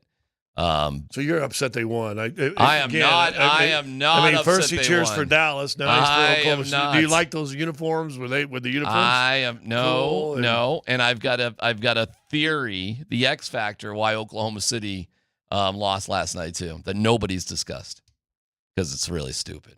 But I'm gonna roll with it. I thought they were pretty balanced though. The Nuggets? Yeah. I mean, Joker had 42, but then look what everybody else except for Porter. Jamal's was. How about Shaq? Oh, do we have this? We'll play it. Yeah, that was pretty funny. That was hysterical. How about Jamal? Jamal is all right. We'll spend some time coming up just with the TNT sound and Jamal and Ernie and Shaq got away with it, though, did he? He got away with it. See, we don't have time. Well, we're going to do it coming back. I know. We're going to spend some time with it. We got a lot of time to talk about it, including my stupid theory. Plus, at 1 o'clock, we have Joe Sakic and Chris MacFarland. What would your questions be? You can throw them on the text line, 303-504-0925. We can go over some of them, see if they answer them. But this is an incredible day, despite the lousy weather. That win. I mean, we're jumping off the couch, literally jumping off the couch. Your wife watched? I could not believe it. Really? And my son watched, he's like, who's Aaron Gordon? I mean, he doesn't follow it at all. But it was so compelling and such a good game that they started just watching it a little bit, and they just couldn't stop watching it. Could not believe my wife was there for the end of the game. Could not believe it. What was she doing when Gordon hit it? Jumping up and down. Everybody was screaming. No, she was watching it. I couldn't believe it. I mean, okay, I'll be honest. There was a lot of vacuuming going on in the third quarter and other just, who freaking knows, settle down and just stop. But by the time it got to the fourth quarter, it was one of them games, man. You couldn't take your eyes off it. It was incredible. Unbelievable. So a great day to talk all about it here on PHC on 92.5.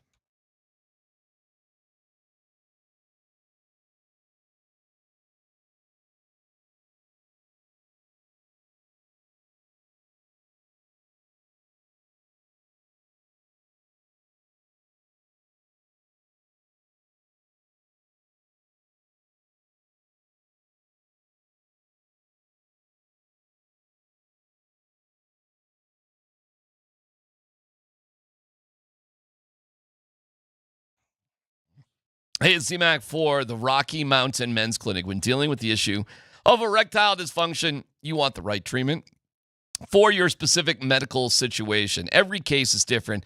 Finding the right treatment can mean the difference between just an okay experience and an amazing one. ED, terrible, causes stress in relationships, anxiety, and undue hardships on the man as well as your partner. Yet many men suffer for years without seeking treatment, while the Rocky Mountain Men's Clinic is there where the pills or herbals fail. They've got success rates well over 90%. Some treatments can have you last an hour or more. They've served the Front Range of Colorado for nearly a decade, so here's what you do. The initial visit's $99. You get the consult with a Colorado licensed medical provider, a T and a PSA test. If advised, a test dose. If it doesn't work in the office, your visit is free, but the success rate, again, is through the roof. They've got an expert staff. Like a lot of men, you could be having sex the day after your appointment. So check it out. Up and down I-25, Fort Collins, North Denver, Central Denver, Castle Rock, and Colorado Springs. 720-440-7900, RockyMountainMen'sClinic.com.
He is so fluid right now, fluidity with his shot. It's very different. Over the years, it's slowly gotten better. There's less of a hitch. There's almost no hitch now. It's just a very fluid up and down shot. His knees release when his elbow does. All the things they tell you when you're 10 years old at camp. It looks that way right now. So it's nice to put him in the corner where he can make a shot. And on top of that, you put that man in the corner and he wants to cut on the baseline. We've all saw that in Game 7, that lob dunk he caught. Being able to do both is a weapon, especially when we're playing two-man game with Jamal and Nicola. There he is, DA. The guy's doing all right. Since he took over as the head coach. Let me go 3. 8-3. 8-3. Hey, man, the job interview's going well. We'll see what matters and what doesn't matter. Most people who do a job interview don't actually get to work on the job for a while. Yeah. All right, we'll play some of the stuff here on TNT here in a second. Let me just give you my jersey philosophy. I think the whole, we're all going to wear the same jersey thing is... You're talking about the fans? The fans, yeah. I think it's a sign of, like they're at high school or college, or it's like the rah-rah attitude when people are spending, I don't know, give me the price on floor seats in Oklahoma City. Probably $1,000. Okay. So I'm buying 2 seats at least. I'm throwing down $2,000, and I'm going to put on this cheap-ass jersey you're making for 20,000 people. I didn't think it was a jersey. I thought it was a T-shirt. T-shirt. Whatever. T-shirt, jersey, same thing. No. I'm sorry. There's a difference between T-shirt and jersey. Yeah. Yeah. Correction, please, here. Yeah. The T-shirt. But it matched the colors of the jersey. That's why I had to ask if you were talking about the fans. It was confusing. T-shirts. I'm talking about the fans and the stupid T-shirts that all look like cutouts. They were right. The morning show was talking about this from the most awful basketball movie of all time, Celtic Pride, where we all had to buy into the Utah Jazz winning a championship as something good. But if you watch this awful movie, they didn't have It enough. had some funny moments in it, though. Okay. Maybe if you're a shop teacher and you cut off a few fingers, you could count them on one hand. The Celtics, so it just was a terrible movie. It was a horrible movie, but it had some funny they were so lazy in the making of the movie. You could see the cardboard cutouts. Right. They stuck in the seats. They didn't edit them out. I guess we just gotta release this. It was before piece the of garbage CGI movie. hadn't come of age or something. No. Yeah. And that's what those Oklahoma City fans looked like last Now night. you're doing Mufasa and you're having lions talking. It looks real. Nuggets try to do this every year in the playoffs. They just can't get the fans to actually put the shirts on. Okay, because it was just towels and pom-poms for the Nuggets and Avs this year, and I'm a big fan of that. Towels and pom-poms are cool, looks cooler. I'm glad we are not a T-shirt wearing city. I kind of like the T-shirts. Yeah, Okay. well, I think it looks good. But you and I are athletes, and we like swag. Yeah. Swag. What's wrong with the T-shirts? The T-shirts look good. Show that you're at a playoff game. I actually usually get upset when the Nuggets try to do it and the fans won't actually put the shirts on. Here's why the Nuggets won, in my opinion. They've been there. They've got experience. They're seasoned. This ain't a second-place parade town. You put that T-shirt on, just line up the permits for that second-place parade. It's telling me that being there is good enough and winning is secondary, and we're going to give everybody a standing ovation no matter what. Well, because we love our team and we love our city, and I'm going to put on this stupid T-shirt, even though I spent $2,000 for this ticket, and I'm so thrilled that we all just go to the Lexus Club if we're going to drop $5,000 on courtside seats and not put on a $20 cotton T-shirt. Now, if they're giving the T-shirts away on Friday, I reverse everything I've said. Okay, Tyler.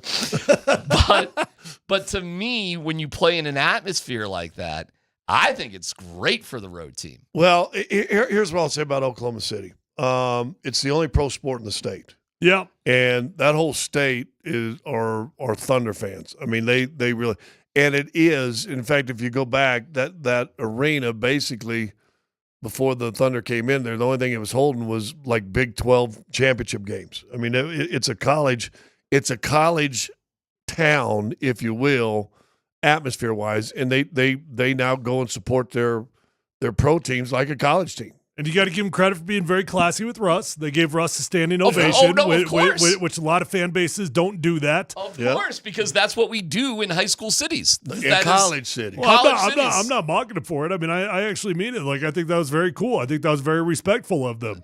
But you realize that is got to be the 1,000th time that Russell Westbrook has played That's in all right. Oklahoma City on another team. Not in the playoffs, though. Oh, okay. Well, I'm glad we're separating. Listen, it all plays into my theory of why this is just a good, solid place to play for the Nuggets. And why the expectations for Oklahoma City, I can see where it's creeping into the back of their brains. Like, are we ready for this moment? I looked up the population of Oklahoma City last night because I'm like, how big is this Let me place? see, 375,000. DMac? Oh, probably something like that. Small city. I bet Boulder might have more people. It was over 600. Oh, wow. It was way bigger right. than what I thought it was. It's like Colorado Springs. It's like Denver. Denver is 600,000? I bet you Denver's 800. Yeah. What are we talking? We're drawing a circle around Denver? We don't count Lone Tree. We're not counting Lone We Tree? don't count Lone Tree when you do the Denver, population. Denver population 716. Yeah, well, I would draw a big circle up towards Longmont and then go to the east there, wherever you want to go, La Junta. Maybe not La Junta, but somewhere out east there. Brighton. Then you come down to Castle Rock. Then you go out to Golden and Arvada. And that, to me, is Denver. So Which now is like 3 million. Yeah. So what's that population? Because that's Denver, not the just city of Denver. Oklahoma City, if you draw a big old circle, you're probably going to just be counting combines after you get out of the downtown city. Not that there's anything wrong with combines. You know what? This whole take of DMac is DMac's- very he's- elitist he's kind on of a weird take one right today. now. Oh, Yeah. it's super elitist. Oh, yeah. Oh, no. It's uber elitist. Yeah. It is what you get to do when you win championships and you have that kind of experience. Because you don't lose your cool, you stay in the games, you don't quit, and you force them to do dumbass shizzle like Daniel did, however you say his name, Coach of the Year, with the fouling stuff and sticking to it, by the way, after the game, not backing off on it. That's usually our deal, is to foul up 3 and to play that game. I thought we executed the fouls pretty well, got the ball in bounds pretty well.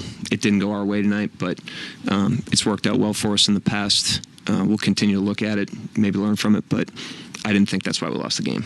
Yeah, it's the entire reason why you lost the game, buddy. Yeah, you didn't take enough time off on the fouls. Inexperience, just everything is really bright and big on them because they are the favorites, and I love that. And I will say this, I won't say Oklahoma City lost the game, but they gave an opening, and as you now go on your rant, a seasoned team took advantage of it. That's right. You open the door to a team that's kind of been there, done that, and said, oh, wait a minute, there's still 13 seconds. Now, I'm not going to doubt you can go up and down the floor 3 times. I can understand the foul process. I can. I can get that. What I don't understand, and like I even understand we want to foul before they have a chance to even try to shoot a 3-pointer, right? But why do you have to do it the second the ball is inbounded? Why can't you try to eat up 3 or 4 seconds until you feel like you're in danger? Because you're a bunch of lemmings and you're all going to stick on a stupid T-shirt. And then again, you take the ball Would in you bounds. shut up on your T-shirt? My T-shirt take is fantastic. Your T-shirt takes annoying. You take the ball in bounds now. You call timeout set. So now the ball's here, and then your inbounds play is for the ball right in front of you. Yeah. In the half court, which in under 2 minutes you can go in the back court. If you can get a pass out to the back court, you dribble around. Again, you take 5 or 6 seconds. Guess what? Shot doesn't count. AGs. So. Yeah, and listen, but Holmgren, all he does, it's an overtime game. Holmgren makes 2 free throws. Boy, you're going to who knows? I don't know if the Nuggets even get a shot off. Did they have a timeout left? No. They did not, so they had to go at that point. I don't know. It's all different. If he makes the second free throw, the inbound is different. The who's getting back on defense is different. Like, everything is different. I don't know if they make that 3, if the Nuggets make it. The Oklahoma City's defense is different. Even if he just makes one of them. Well, I mean, they could have jammed them up. I said, they opened the door. The second one. You make the second one and everything slows down. Yeah, they opened the door, and Denver's a seasoned enough team to take advantage of. And I'm going to throw this guy out there. We got 2 more hours to talk about it. But Christian Brown's turned into a man. He's amazing. I mean, he's really grown up. Don't you think he's really grown up? I think he's the captain of the team. Not the best player. You said it yesterday. I think he's Gabe Landeskog. I think he's Gabe Landeskog. I think he proves it every night. And quiet, subtle. I think he is the captain if they did captains. Jokic ain't the captain, guys. He's a coach. He's above captain. He's in a different. He is a player coach on this team. But you know what else he's done? He's empowered Christian Brown. Well, that is right. He has wrapped his arm around him. So he's the player coach, which is so rare in the NBA. And then the captain is Christian. And Jamal's, he's Jamal after the game. All right, here's some of the TNT stuff. Not trying to bash on Jamal. Now, what did Jamal do? First, he got Ernie. At first, I got Ernie. Jamal was, I will get to Ernie first, but he was 6 of 16, plus 12, 21 points, 2 of 7 from 3. Well, you're plus 12 in a 2-point game, so he played pretty well. He did. He made most of his free throws. I thought he competed his rear end off. Just wasn't like a spectacular night for Jamal. And we'll get to that in a second. But, boy, you're on the TNT postgame show, the legendary show. And Ernie's asking you or saying anything to you. And Jamal just cannot help being Jamal. It does not matter. Look who's got a headset on. It's Jamal Murray, who's going to join us right now from Oklahoma City after as dramatic a win as you can Well, I guess the one when Aaron Gordon dunked at the horn was pretty dramatic too. But this comeback, it just seemed as we were talking about it, Jamal, is you guys would get within 5 and boom, it'd be double digits again, and you kept on, and finally you got that thing to go and win game 1. That was something. Yes, sir. I don't know if that was a question, but yes, it was a statement. We've been doing that for years, man. Just having that kind of resilience and always fighting back. We knew there was still time on the clock. We knew things could happen, and it did, man. What a freaking shot by AG. That was amazing. He's been so clutch this whole playoffs, and just everybody's bringing something to the table every single night. So we know it might not be your night every night, but with this kind of mentality, with this kind of energy and togetherness, we know we can get the job done no matter the circumstances. Oh, my God. That was a statement, though. It was. And how many times has he done that to Muggles? No, but he does that to Muggles all the time. That wasn't even grumpy Jamal. That was playful Jamal. That was playful Jamal, but that's who he is with Ernie. Had a Muggle said that to him, he would have just been, yep. Is there a question in there? Yeah. And then he would have made the Muggle actually ask a question. Oh, yeah. Oh, yeah. He wanted to go Muggle on him. He's a Muggle killer. Oh, my God, is he a Muggle killer? He's a Muggle killer. He is a Muggle killer. So then... Listen, Jamal was smiling and in a good mood, obviously, the whole thing, and he kind of can't help himself. Is that a statement? Where's the question? It's just classic Jamal.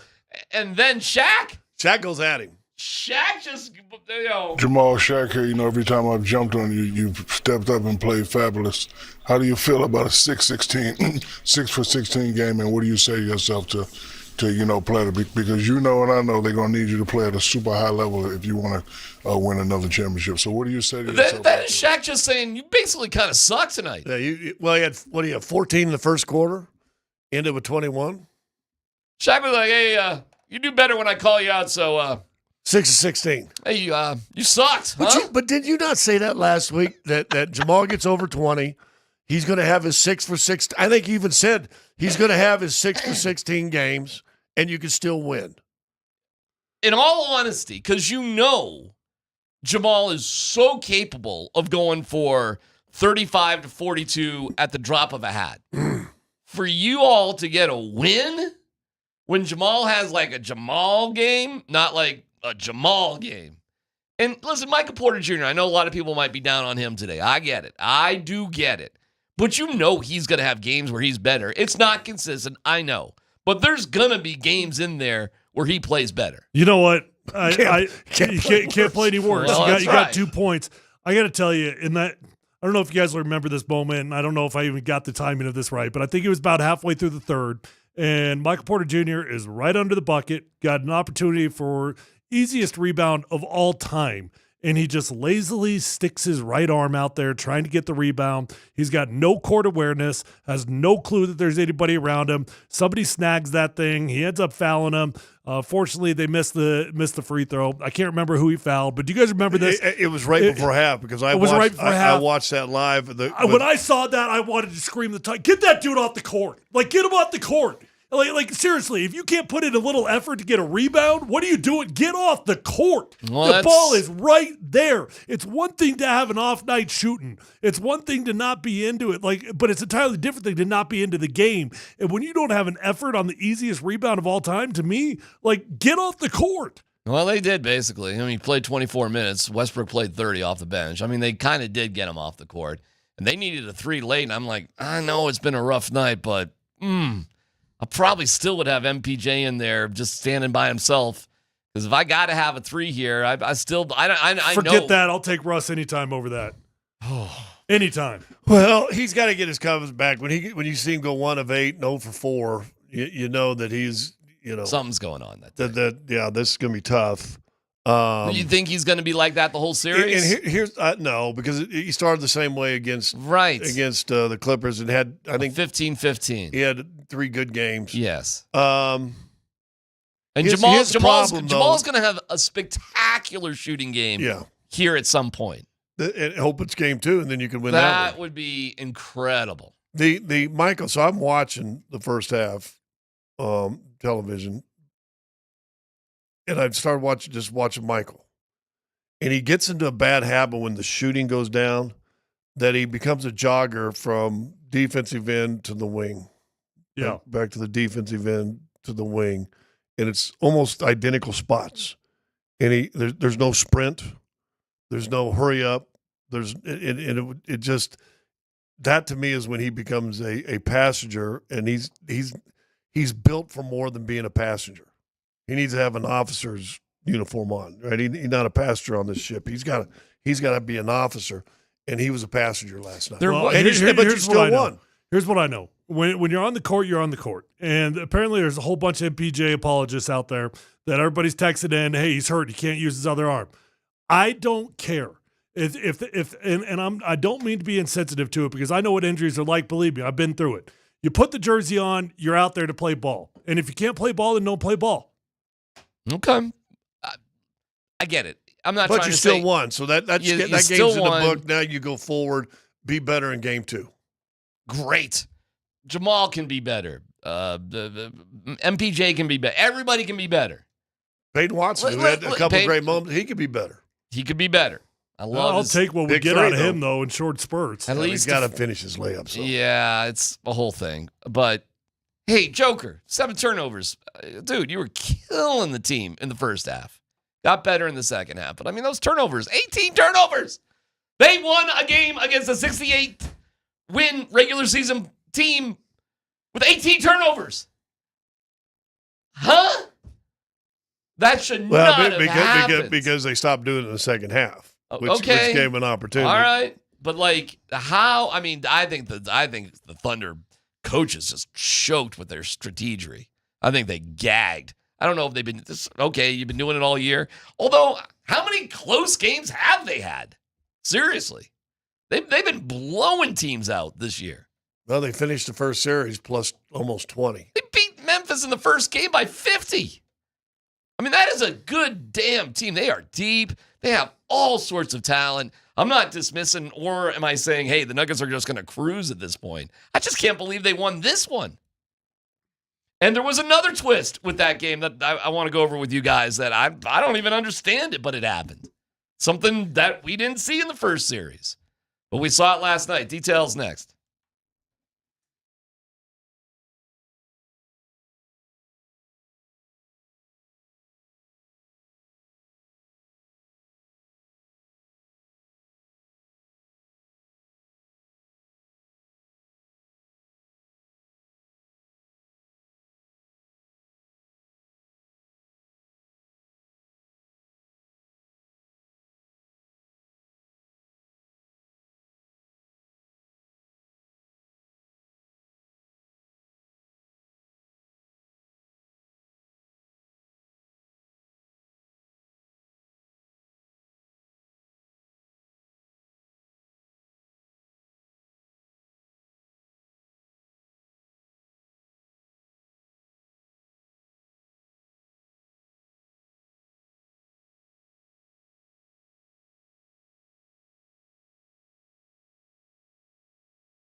I mean, we've been through a lot, this group, and we've come from behind to win in plenty of games.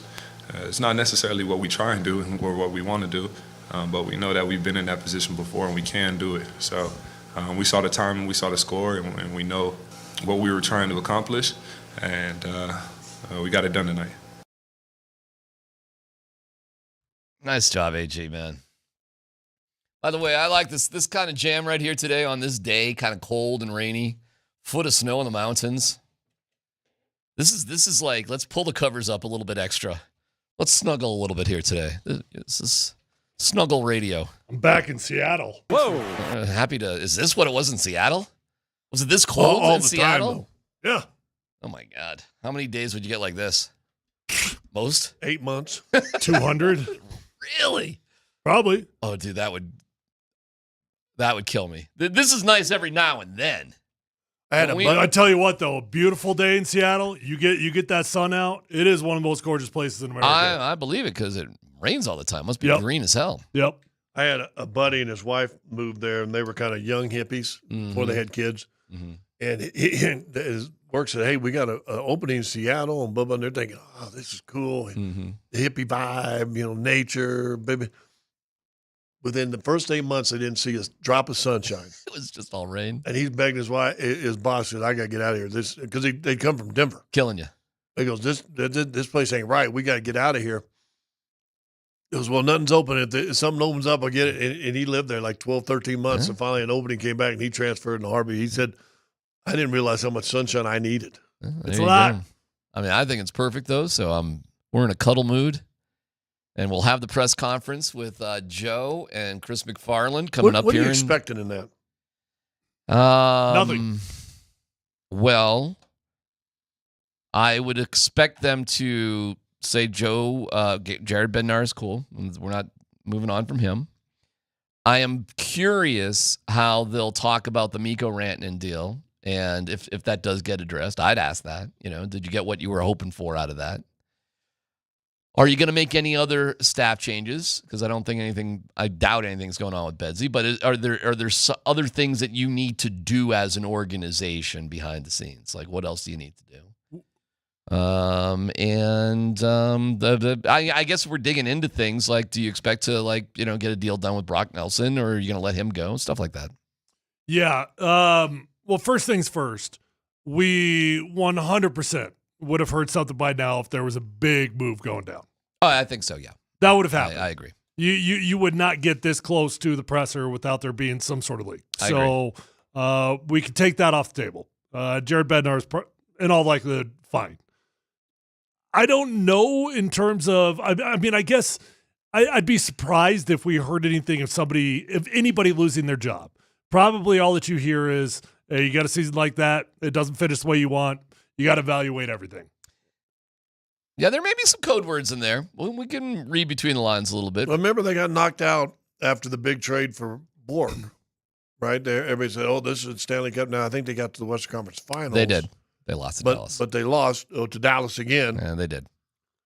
Your favorite team.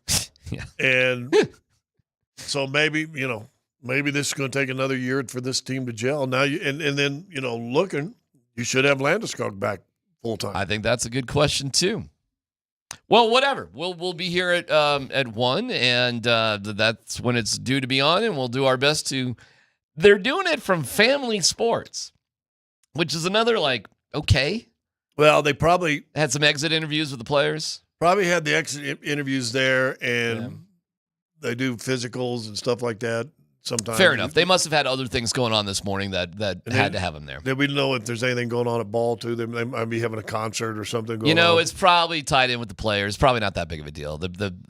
That's their home base, aside from game days, basically. So that's their stuff. Is Jared Bednar usually involved with this presser? No, the head coach. Because we haven't really heard from him, right? Not since postgame. Yeah, he had postgame.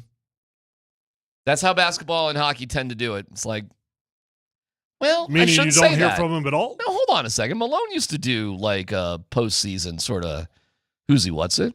He did. That's a fair question, actually. Didn't Malone? Wasn't he? Yeah, I'm trying to think. I think so. I don't know. Yeah, I'm pretty sure. Yeah. It seems weird to me to have a season end and you don't have a final presser with the coach. Well, the Avs are just set up different. They are. He's the coach coaches, GMs, and Joe kind of oversees the whole shebang. So I think they would tell you we had a final press conference with Jared Bednar. It was after Game 7. If you were there, you could have asked him whatever you wanted to. It's not up to us for you to be there when our season's over. And now you get to talk to the GM, and then every team does something slightly different for whatever reason. Do you know for the media, I'll give you a fun one. For the food, for dinner, you need a coupon for the Avalanche. You don't need one for the Nuggets. That's right. You didn't know that, did you? No. Yeah. So when you go to an Avs game, they hand you a little slip. It's no charge or anything. Just hand you a little slip. You take your little slip for the Avs, you give it to give it to an attendant, and you go eat the food. It was like that for a couple of years with the Nuggets. They realized this is stupid because not everybody got their slips. But for the Nuggets, which is the exact same food in the exact same location, you don't need a little slip. No, just got to have a press pass to be downstairs. Just got to go eat the food. Listen, you would think that, hey, you're same organization, same building, same stuff. There are just things that are different with the two teams. They really do. They operate certain things differently. So today we see what's what. Quick on basketball before we go there. Julian Strawther got in the first half. Why? And I'm not against it, but I'm asking X's and O's like why he was playing.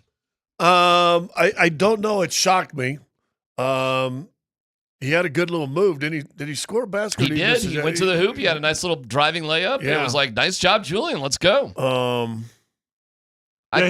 He made that. Yeah. I was trying to figure out why he was in this game. I don't know, but he had a 3 opportunity. He turned down a 3 in the corner. He had a good shot. Well, he hasn't played in like 3 months. Well, he played in a Not couple really. late games. Meaningful minutes and meaningful time. When was the last time Julian Strawther played meaningful minutes and meaningful time? Good luck thinking about that one. Seemed like he got in game 2 or 3. Okay. Why was he in that? Why was he in that game? Well, someone's tired. Did Jamal have an extra foul? Did they? Not Jalen Pickett. Just more comfortable. Maybe the offense faltered for a little bit in the third. Maybe they just need more of a score. I don't know. Okay. All right. I'm just it was an eyebrow raised to me. I didn't understand why, and But you won by 2, and what did he score? Did he score 2 points? Hey, can't win it without him. Got the layup. Couldn't win without him. Couldn't have won without him. Could not have won without Julian Strawther and Nikola Jokic. They combined for 44 points. They were incredible. Yeah, I told you that story, though. And I talked to Hurdle, and Hurdle was telling me about his rookie year, and he's standing on the dugout steps, and George Brett was standing beside him, and he goes, okay, Rook, let's go out there and get 5 hits tonight. I'll get 4, you get 1. All right, we'll take a quick break here because we want to give ourselves some room for Cream and for Avs hockey talk. So I don't know. What would you want to hear them say? 303-504-0925. Throw it out there. We'll see if they answer those questions. We'll hear from the fellas next.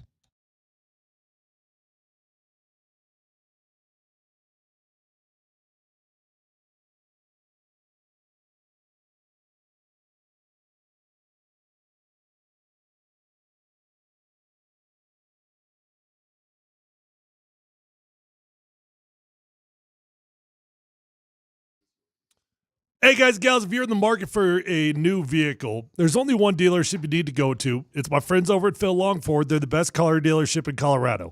I've been going over there since my rookie year in the NFL because I value relationships in life, and I built a long-term relationship with Phil Longford. You're going to do the same thing. You're going to know them, you're going to love them, you're going to trust them, they're going to get you in, they're going to get you out, they're going to respect you, and you're going to find the vehicle of your dreams. Guys, when you go to Phil Longford, they've got over 8,000 cars, trucks, vans, SUVs, electric vehicles, even commercial fleet vehicles on their lot right this minute. So whether you're looking for new, whether you're looking for pre-owned, you're going to find the vehicle that you want to walk away with. You're going to get the best price. Phil Longford has an award-winning service department. So once you buy that new vehicle, make sure to keep it serviced over at Phil Longford. You're going to have a beautiful ride for a very, very long time. Let him know that your friend Tyler sent you on over, and feel free to shop at phillongford.com.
All right, well, when we are hooked up and we have it, we'll have Chris MacFarland and Joe Sakic as it comes along. And in the meantime, we're here to talk about a big Nuggets win and take your comments about it, 303-504-0925. And yeah, man, it's that was a hell of a win, man. It was just awesome. Boy, there are so few times that you just get so excited about like a sporting event on TV that you like jump up and down. Like you really jump up. Let me ask you guys this: two Crazy. game winners in the playoffs so far for the Nuggets. The both of them Aaron Gordon, but the Aaron Gordon dunk and then the Aaron Gordon three. Which one shocked you more, and which one was it? Two different emotions. So the dunk was utter confusion for me. Right. That's what that one was. This one was utter disbelief. I mean, come on. Anyone have Aaron Gordon hitting a three-pointer to win the game on your bingo card? I got it. He's had some clutch shots. I didn't have that on my bingo card. But the dunk was a entirely different process because you were just so unsure. Is this going to count? Is it not going to count? Well, so it was confusion there, but here's the way I look at it. Nuggets were supposed to win that game. They'd played better all game long. That should have been their game. They should have won that game. True. But then they had to have some heroics to win that game in regular time and not go into overtime. This game right here, you win it, and you're like, I told you, I went back and watched it today. It's 113-100 at one time. Mm-hmm. You got to score 21 to what is it, 6 in like the last 5 minutes of the game. It's crazy. On their home floor. I'm not sure you're supposed to have won that game. I think you played better this year and you deserved it, and they opened the door and you took it. If you don't turn the ball over, I think it's a 2-3 point game. I think it's going to be a series like the Clippers series. It's going to be a 2-3 point game if Denver doesn't turn it over. But Denver had 18 points off turnovers, I think, at halftime. I was so ready to come in here today and be, as we talked about yesterday, like, okay, whatever, game one. Who cares? You know, all you get, and I'd be like, hey, let's gear up for Wednesday. Wednesday's a big one. Yeah. Okay. Wednesday is what it's truly all about. And I was going to point out how on the back-to-back thing in Oklahoma City, they won the second game and they've been great in back-to-backs. I had it all ready. I was not ready to talk about Nuggets winning this game. Like it feels like we stole something. Right. Just clutch the heart of those poor souls from Oklahoma City. If you can win the games you're supposed to win, and then you take a game maybe that you're not supposed to, that's how you win a series. Now, I'm not saying there ain't a all recipe you got to do for is split one on the road, and then you got a series. But so did the Avs. Yeah, and Oklahoma City is more than capable of beating you by like 40 points in a game, and that could easily happen. That could happen. All right, here we go. All right, we're lined up for the presser. I will say freaking Lou Dort was killing me last night. That blue for the Avs, that's a good blue. Solid blue. That is a good blue. What do you guys want to hear? B.J. Thomas. All right. And on that note, we go to Joe Sakic and Chris MacFarland. Let's hear what they got to say.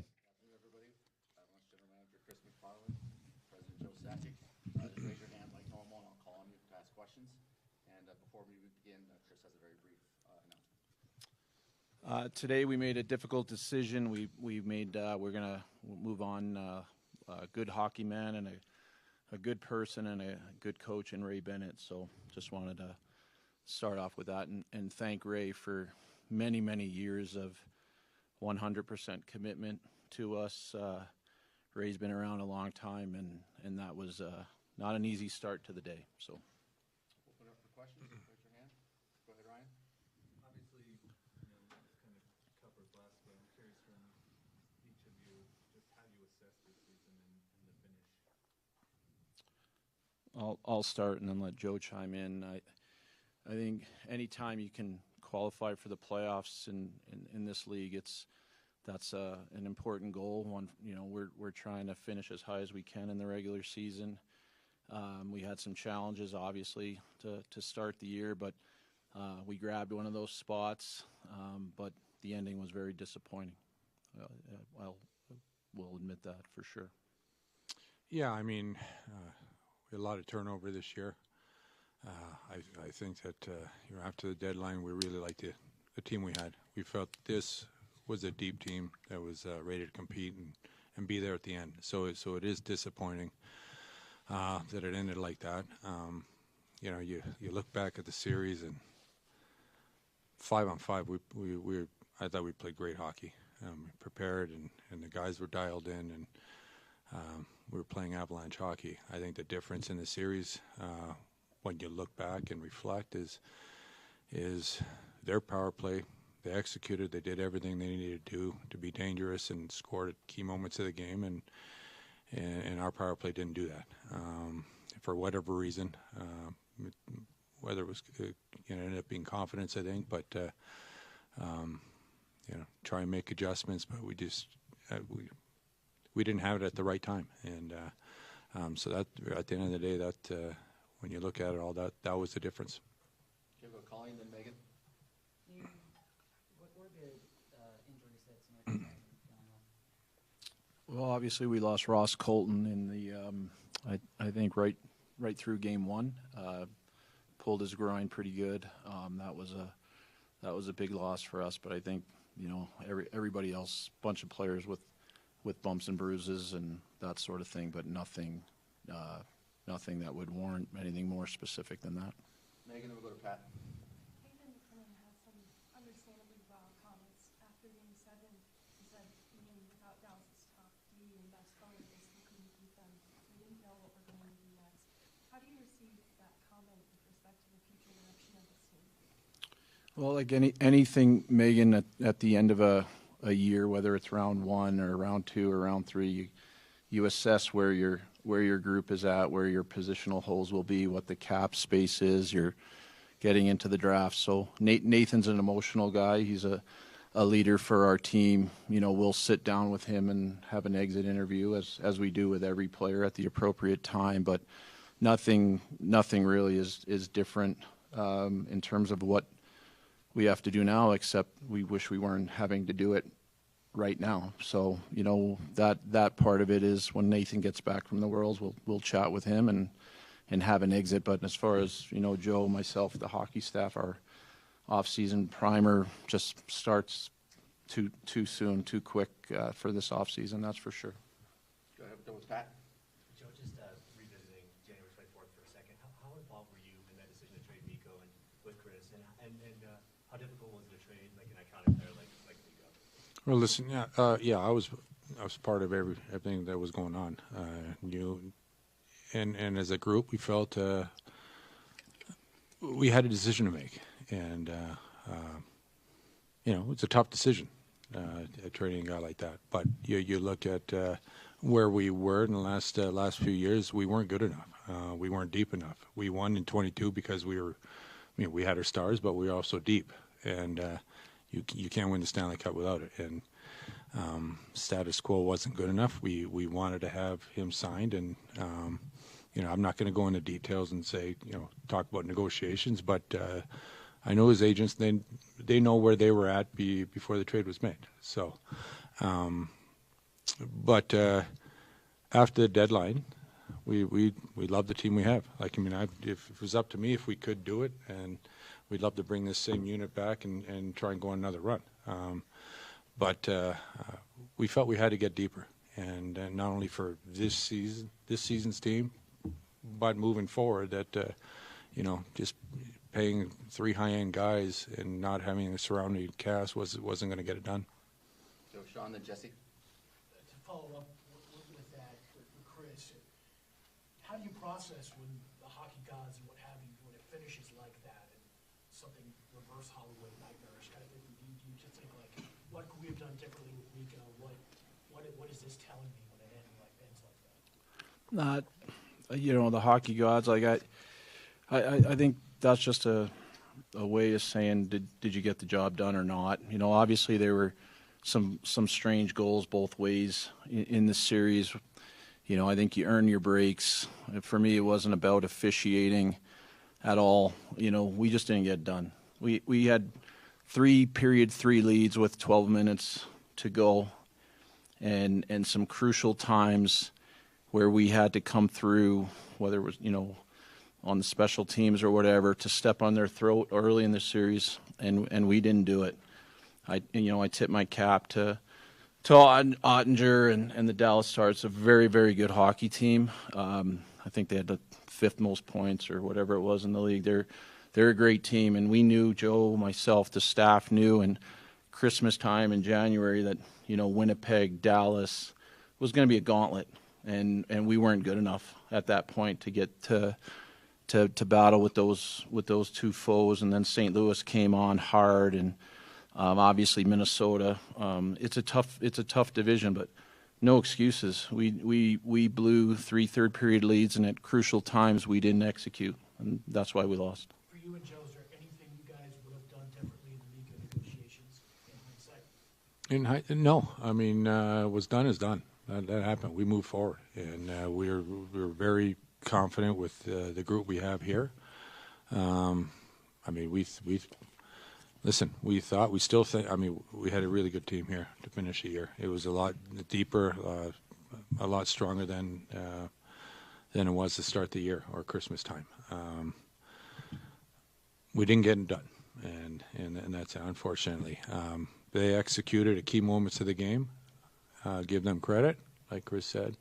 We did not execute in those big moments, and that's the difference. But our effort was there, preparation was there. I thought, I'll say it again, like five on five, I thought we played incredible hockey, and we just didn't get it done in those big moments. And like I mentioned, I mean, their power play was the difference for them, and ours just wasn't quite as sharp as it normally is. Jesse, don't come over here.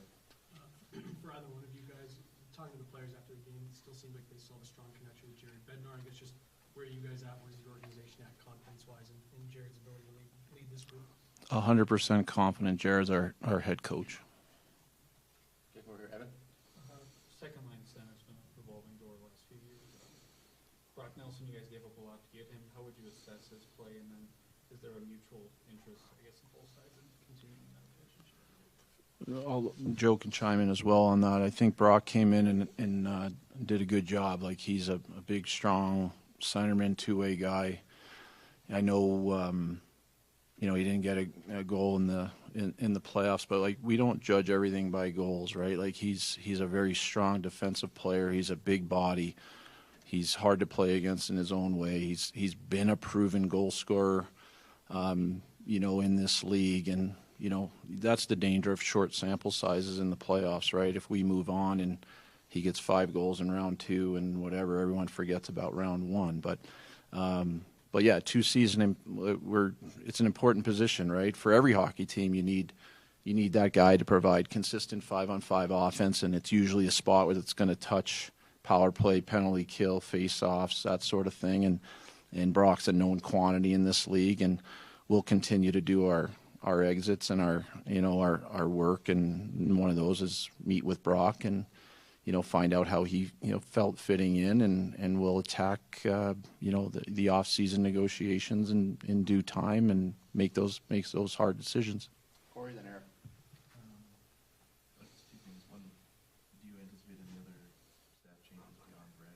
And then the other thing is, like, normally when we're in this position, it's like, how can the team get better next year? And I'm just wondering if you think the team needs to get better next year, or just how that happens. To answer your first question, I assume you're talking specifically like hockey ops, bench coaching, that type. No, we do not at this time. And then the second, Corey, we'll do what we do, right? We'll look at our cap space, and we'll look at our internal free agents and the external free agents, and see where the holes are, and see if the math works, and find out where we can improve the team. But our goal is always to improve the team. Next year, I think it's 95.5, so it's still relatively, very tight for us, to be quite honest. And with those holes, we're going to have to see how we can make the math work. But our goal is always to get better, and we've got a lot of players that are coming back here that are obviously good hockey players. So that's for the next few months here to dial that in for sure. And I will say the one positive that we got out of this, the return of our captain, Gabe. I mean, Listen, nobody knew if he would be able to come back, not even himself, and to come back the way he did. It was pretty inspiring, and knowing another full summer of training, we're very fortunate that he showed how he showed, how well he played, and we're excited to have him come back to start the season with the group. That'll be a big plus for us. And to piggyback just off of that, sorry, Bree, Corey, knowing that and knowing where his cap space is very different than the previous 3 years. So that's a big piece that Joe just mentioned. There were reports on deadline day. Obviously, I'm not an insider, but there were reports that leading up to the deadline time that the Carolina and Dallas deal was potentially going to fall apart because they were trying to negotiate a deal for Nico in Dallas. Is there, I guess, any regret, or was there any thought of trying to do something like that where you worked with the player and his agent to sign a deal when you traded him, or is that just off the? I mean, it was a very difficult thought that was considered. Like with us in Carolina and Dallas, we weren't involved in that at all. Once. Sorry, the trade that you made to send him to Carolina, was there any thought of working with Nico that when you trade him, he signs in that place? Yeah, I'm not going to comment on the lead up into the negotiations that we have with the player and his agent. Roger, then Ryan. Back to Landy, he obviously comes in, makes a huge impact in the latter part of the series. Was there a decision based off of something with his medicals that kept him out of game 1 and game 2, or was that a strategic decision in terms of all his play? It was nothing strategic. It was just he played for the Eagles. We had to make sure on his conditioning and see where he was at and get him up to speed with the NHL pace and practices, and felt that was the best. After game 2, we felt that was the best way to do it. And he was on board. He felt the same. Just a few more practices, just to make sure he was ready to go. Ryan, Will, and Pat. Regular season power plays 8th in the league, playoffs 13th, 14th. I mean, is that something that factors into the decision to move on from Bennett? To, just an overall year thing? Is it postseason? Well, it's definitely when you look on how we lost, and we just feel that maybe a different voice should help. I mean, listen, he's done a great job. He's worked extremely hard. He's a great person. Our power play's been top 10 over the last few years, but we feel the way things ended, maybe a different voice going in next year could help that. But ultimately, execution comes from the players. I mean, your top players. We have some of the top players in the world on our team. They're the ones out there that need to execute. So it just ran dry at the wrong time, and it's tough to make a change. You don't like to do that, but we feel moving forward, we're hoping that a change of voice might help our power play, going into next year. Will and Pat. Joe, obviously, it's really raw right now, but this window still does feel open. Do you feel like this window is still open to win championships in the next 2, 3, 4, 5 years? Listen, if you got Cale Makar, Nathan McKinnon, your window's open, and that's why it's important from the management side to when it comes to trade deadlines. You try and do what you can to give them the best opportunity. You're not going to have those players forever, so when you have them, you try and surround them with as good of players as you can and give them that opportunity to do what they do best. Chris, kind of piggyback off that question is, I mean, you want to run it back, and you've had the desire to run it back. But when you've been, you've won the cup, but you've had some first, second round exits, how do you balance the line between running it back and just blowing it up? Blowing. Just trying to make big trades and swinging. I mean, just trying a new attack. You tried. It just seems like. Well, I think Joe nailed it. I think you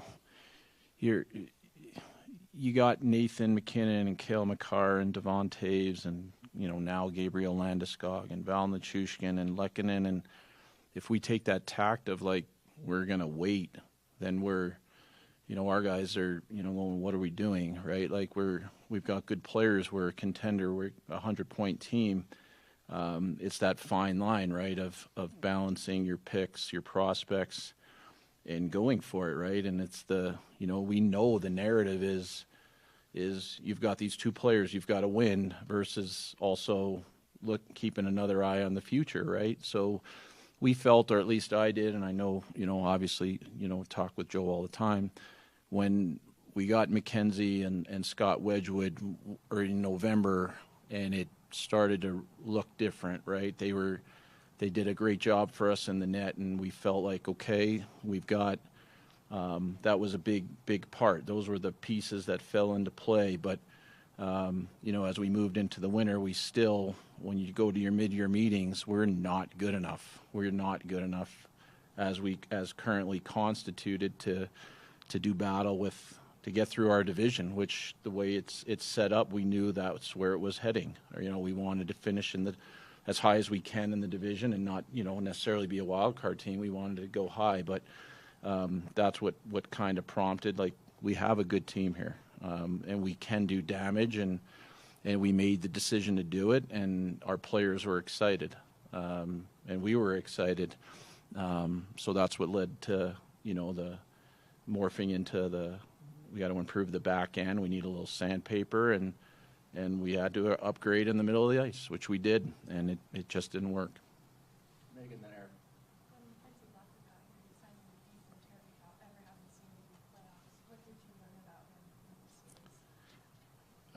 Well, not just in this. I think the first 4 games he was at the top of the charts. Now 4 games doesn't make a playoff, but Joe obviously can speak to it better than me, the importance of playoff experience and going through it. But I think from day one he stabilized the net for us and fostered a belief that he has to be good, but he can steal games also. And I think that's the job of a number one goalie. He's big body. He works hard, and gave us something that we were looking for. Consistent, a guy that can be a workhorse in the net and play 50-plus games. And we got him, we got to the playoffs, and he was a huge part, of that, along with, Scott Wedgwood and him stepping in and doing a great job. But I think, when I meet with McKenzie, like, we're just hopefully scratching the surface with what he can do as a number one goaltender for us in the future. Yeah, I think that's one thing going into next year. We know our goaltending is set, and I mean we're gonna be good. It hurts right now. This one stinks. We're not gonna lie to you. You go into the playoffs every year. You want to win the Stanley Cup, but there's those years that you feel that this is like 22. Like, we knew we had the team to do it. Like, we feel like this year's team was on that level. And so that's why this one's going to sting. It's going to sting a little longer than, other years. But we're a regroup, and we got great players here, great character that want to win, and we're going to find a way to, next year, be in this situation again and try and compete for the Cup. Eric and Court, is it high on the priority list to negotiate with Murray H a year out before UFA status to get him locked up this year, or is that something that you guys want to kind of give more time to? And then the second part to that, obviously the Landeskog situation, the Flatter tab, like, it's been hard to, it's well documented, it's been difficult to build that roster in the offseason, but given that both of those are kind of solved, like, are you hoping to have more of a clear roster heading into the regular season so that you're not adding H's and Jury and all these guys, Nelson, Coyle, to, like, fit into the system in 6-7 weeks?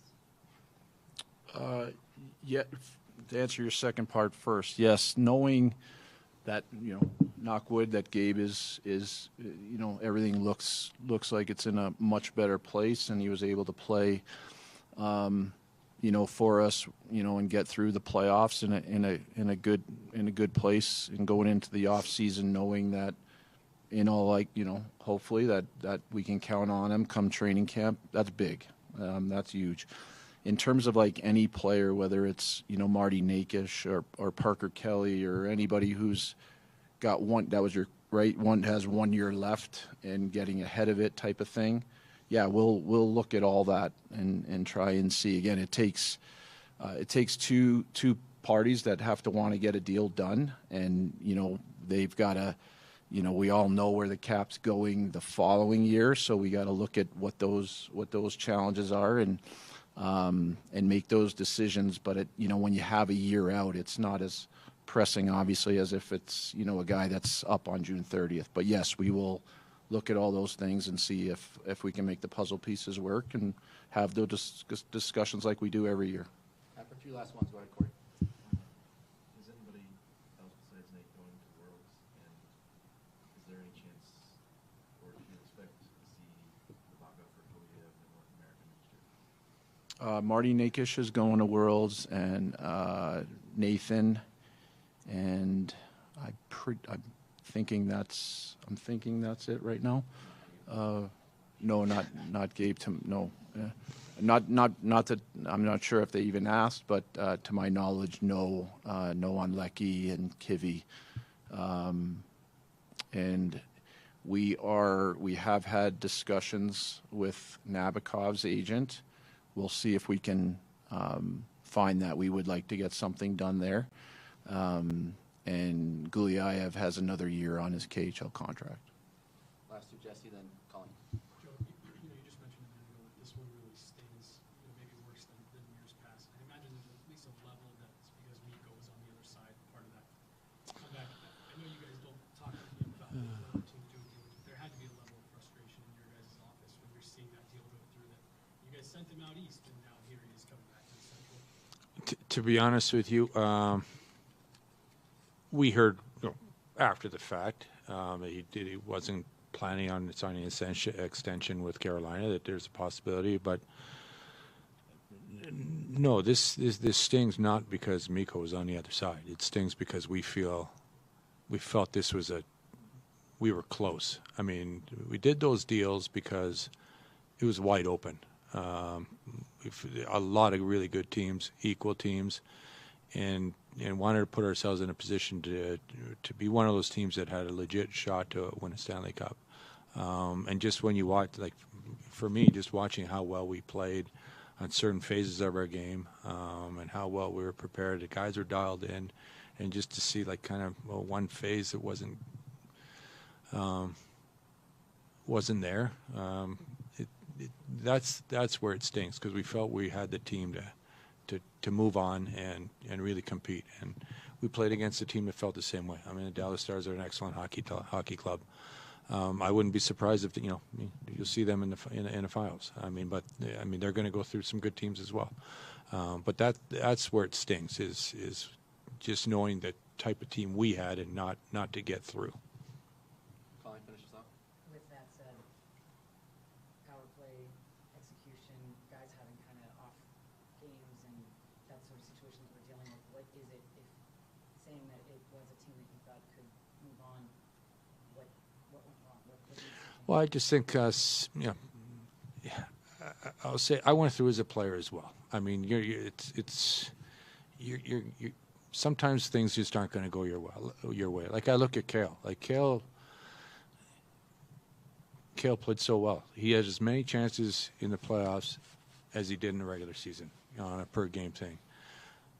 He might have got blocked, great saves, just missed the net sometimes, and those things happen. But it doesn't mean you don't play well. It's sometimes it's just not going your way, and it was bad timing for some guys. So we just missed on some opportunities, and we didn't capitalize. And but we'll get back at this again next year. I mean, like I said, it stings right now, and next year is going to come here, and we're going to have another competitive team that's going to try that's going to have the same goal in mind and try and win. But it's just, I mean, everybody's frustrated, everybody's disappointed, just because we felt we were this close to moving on. Okay, wow, interesting press conference. Ray Bennett, who's been with the team for 8 years as an assistant coach, is let go. He is in charge of the power play and the forwards. Nolan Pratt was not let go. He's more on the defense and the PK. So they did not make that change. 100% confidence in Jared Bednar was expressed. Cale Makar, just bad timing. Sometimes that happens. Tough series. We'll figure things out with Nathan when he gets back from Worlds, as he wasn't that thrilled about stuff at the end, but we'll hash things out. And really, really putting it on the lack of production on the power play as the thing that broke the camel's back. John Mitchell joins us right now. Mitchie, you were watching this whole thing. What are your takeaways? Yeah, I think it's kind of what we all expected. The Avs played a good series, and it kind of came down to losing third period leads and specialty teams. Their power play was clicking and buzzing, and obviously we had a hard time killing penalties. And then on the flip side of that, we had a tough time scoring power play goals, and their penalty kill did a good job. And at the end of the day, your best penalty killer has to be your goalie, and he was. How far back would you go with the power play being the issue? How far back could you have identified that and been like, that's the pain point for this team? Are you referring to the series? No, I'm saying at any point. I mean, if that's the change that we made, that we said that's enough, was it just simply the series, or does it go further back for you? It's tough to say, right? Obviously, we can all look back at when Mikko gets traded. Where did the power play go from there? You lose a guy of Mikko's caliber. You've got Nathan McKinnon playing his off wing as a righty. You've got Mikko Rantanen on the other side playing his off wing as a lefty. And then you have Cale Makar up top. I mean, you have an absolute three-headed monster that you're going to have to deal with. And then when you lose a guy of Mikko's caliber, things are going to change. And now you've got two guys with Marty and Nate, both right-handed, both like to play the half wall, both playing on that side. And you didn't really see Nate just obviously take Mikko's side of the ice and play over there. So I guess you could go as far back as that. And then again, when you play a team in a 7-game series, they get video on you. Obviously, every single game you're playing the same team over and over again, and they're going to make adjustments to the way they penalty kill depending on how your power play is set up. And unfortunately, I just don't think the Avs power play was adjusted enough in that series to throw them a curveball, right? You can only, you throw fastball after fastball after fastball. All right, they're going to know a fastball is coming, but they didn't really change anything up. And I think that inevitably, cost them the series. Is it too simple to say that the firing, if you will, on the special teams coach, but also maybe the series turned on that 4-minute major that they went into overtime with 3.5 minutes on that, and you don't score and you end up losing in overtime? I mean, that in essence, that turned the whole series, didn't it? Well, 100%. I mean, if you look back at this series in the Avs' first 2 wins, and then they lose game 2 and game 3, both in overtime, and both losing leads going into the third period. This series, I hate to say it, it almost easily could have been a sweep if you take care of a couple little details, and especially going into overtime. At the end of the day, you don't want to go to overtime, but the NHL, there is no safe lead, whether you're down 3, whether you're down 2. Like, the Winnipeg Jets the other night in game 7, they're down 2 with less than 2 minutes left. Tie the game. They end up winning it. Now they're moving on to the second round. St. Louis is obviously scratching their head going, how in the hell could this possibly have happened? But crazy things do happen, and you have to find ways to hold leads. But you obviously can't sit there and milk it and just play defense. You have to play offense. Best defense sometimes is a really good offense. You play down in the other zone. You just kind of have the puck in there, and then you don't got to deal with guys. But at the end of the day, not being able to score on 3+ minutes of power play time at the very beginning of overtime, that is going to sting. And again, I think the power play at that point was already struggling. So I get it from a standpoint from the coaching staff and maybe Ray Bennett. Like, do you really just throw a wrench in it, start switching guys all over the place, or do you stick with what has somewhat worked? And that's the $50 million question. And unfortunately for the Avs and for Ray, who was running the power play, it didn't turn out. Yeah, for the record, the Avs power play in the regular season was 24.8%. It's one of the best they've had in their history of their team in the regular season. So it would seem that it really was the. But again, you get film, and you see it's getting stuffed. Do you make adjustments? That's what it seems to be about. It couldn't be just on the regular season. It was the lack of being able to make adjustments, and they got to lean on something here. Let's go to the Mikko deal real quick, because what it seems to me, John Mitchell is our guest, is while they would have loved to get a deal done with Mikko, it seems to me that during that negotiation, they realized we're just not deep enough, no matter what. And maybe that's what really pushed things along towards a trade rather than a new deal, John, that even if we got a deal, we're going to have 3 really high-paid guys, and we're going to have no depth here. So we don't have a chance. Would you agree with that this is kind of a Sophie's Choice sort of deal? Like, we don't want to give away our guy, but we're just not going to win because of the lack of depth. We don't really have much of a choice. Do you agree with that? And do you think that they weren't left with much of a choice to deal Mikko because of that revelation? Yeah, if you keep Mikko and you pay him what he wants, yeah, and then you've got Makar coming up and he's going to get paid too. Then you've got a 3-headed monster, but they're taking up half of your salary, if not more. And we all know that in the playoffs, you have to find depth.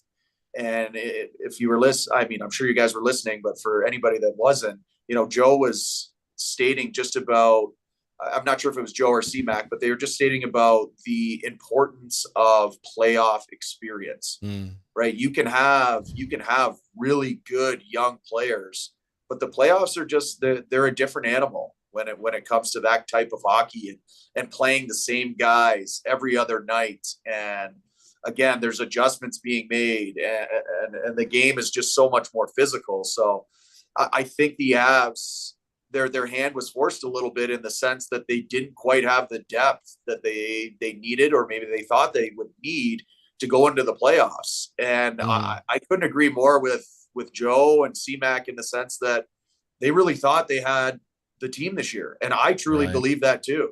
I thought they had the team. They were amazing 5-on-5.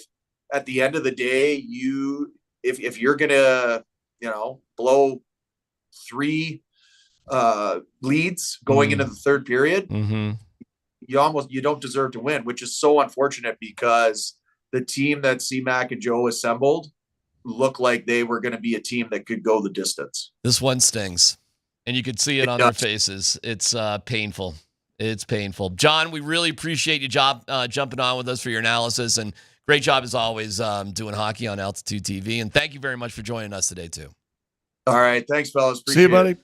Woo, that one was emotional. That presser, the high that you felt in that first hour talking the Nuggets, it was like Monday all over again, right? It was just like a life sucker. Well, and the way they started it off with, hey, we got to make an announcement here. We made a tough decision with the coach. Right. You're like, oh, what are they about to say? I agree with you. I was having that same thought. And so Ray Bennett. So despite incredible success in the power play in the regular season, guys, so what? There had to be honest with you, somebody had to fall, and that happens in every sport and every league. Yep. If you're special teams, you lose in the playoffs, and you're a good team that has expectations, someone's going to go. Yeah. And so it's Ray Bennett. And though they had a good job in the regular season, and I think McCormick might have said it.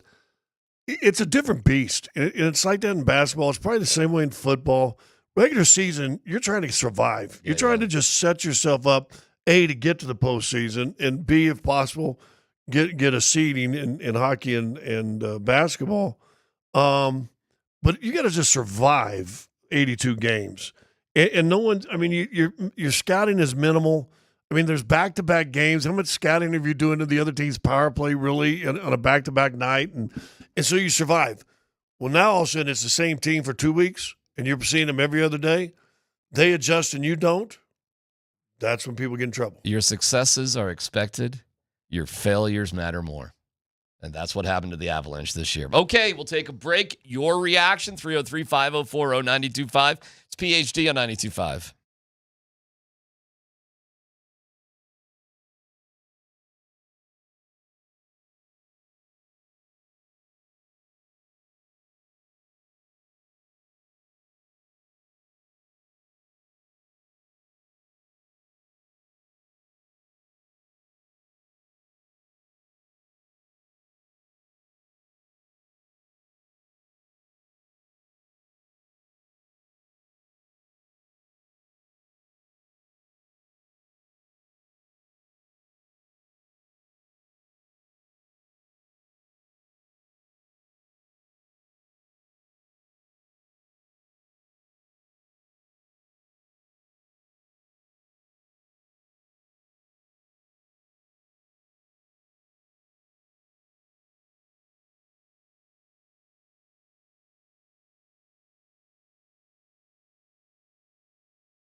Yeah, I mean, we hit the glass. I mean, I think we 27 second chance points. That's just all effort on a night where shots are not going in. Unfortunately, they outscored us in fast break 27-21, but 21's a great number. And then we talked about this, the best paint defense maybe I've ever seen. And to get 54 in this building in a playoff game, you know, what that means is you're working really hard to try to stay in the game. And when things that may not be going your way, you only make 10 threes, the assist totals are low. But we just played hard and played together. And like I said, it doesn't mean you're going to win every game that way, but you're going to give yourself a great chance. And we did that, and things worked out for us. The highs and lows of pro sports in the playoffs, and we'll get to the Nuggets here in just a second, and what an incredible game that was. But the news from the Avalanche is the Avs have moved on from Ray Bennett as an assistant coach. Nolan Pratt, I guess, is fine. He's the other lead assistant, been there forever, 9 years.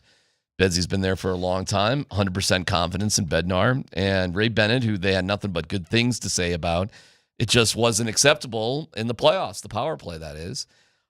They blew three. I'm reading, I'm taking notes from the presser. They blew 3 third-period leads. That wasn't acceptable. They felt like they needed more depth. So there's no regrets about the Mikko deal. Can't control what happens after you ship him out to Carolina, right? Did you notice he was pretty non-committal about Brock, though?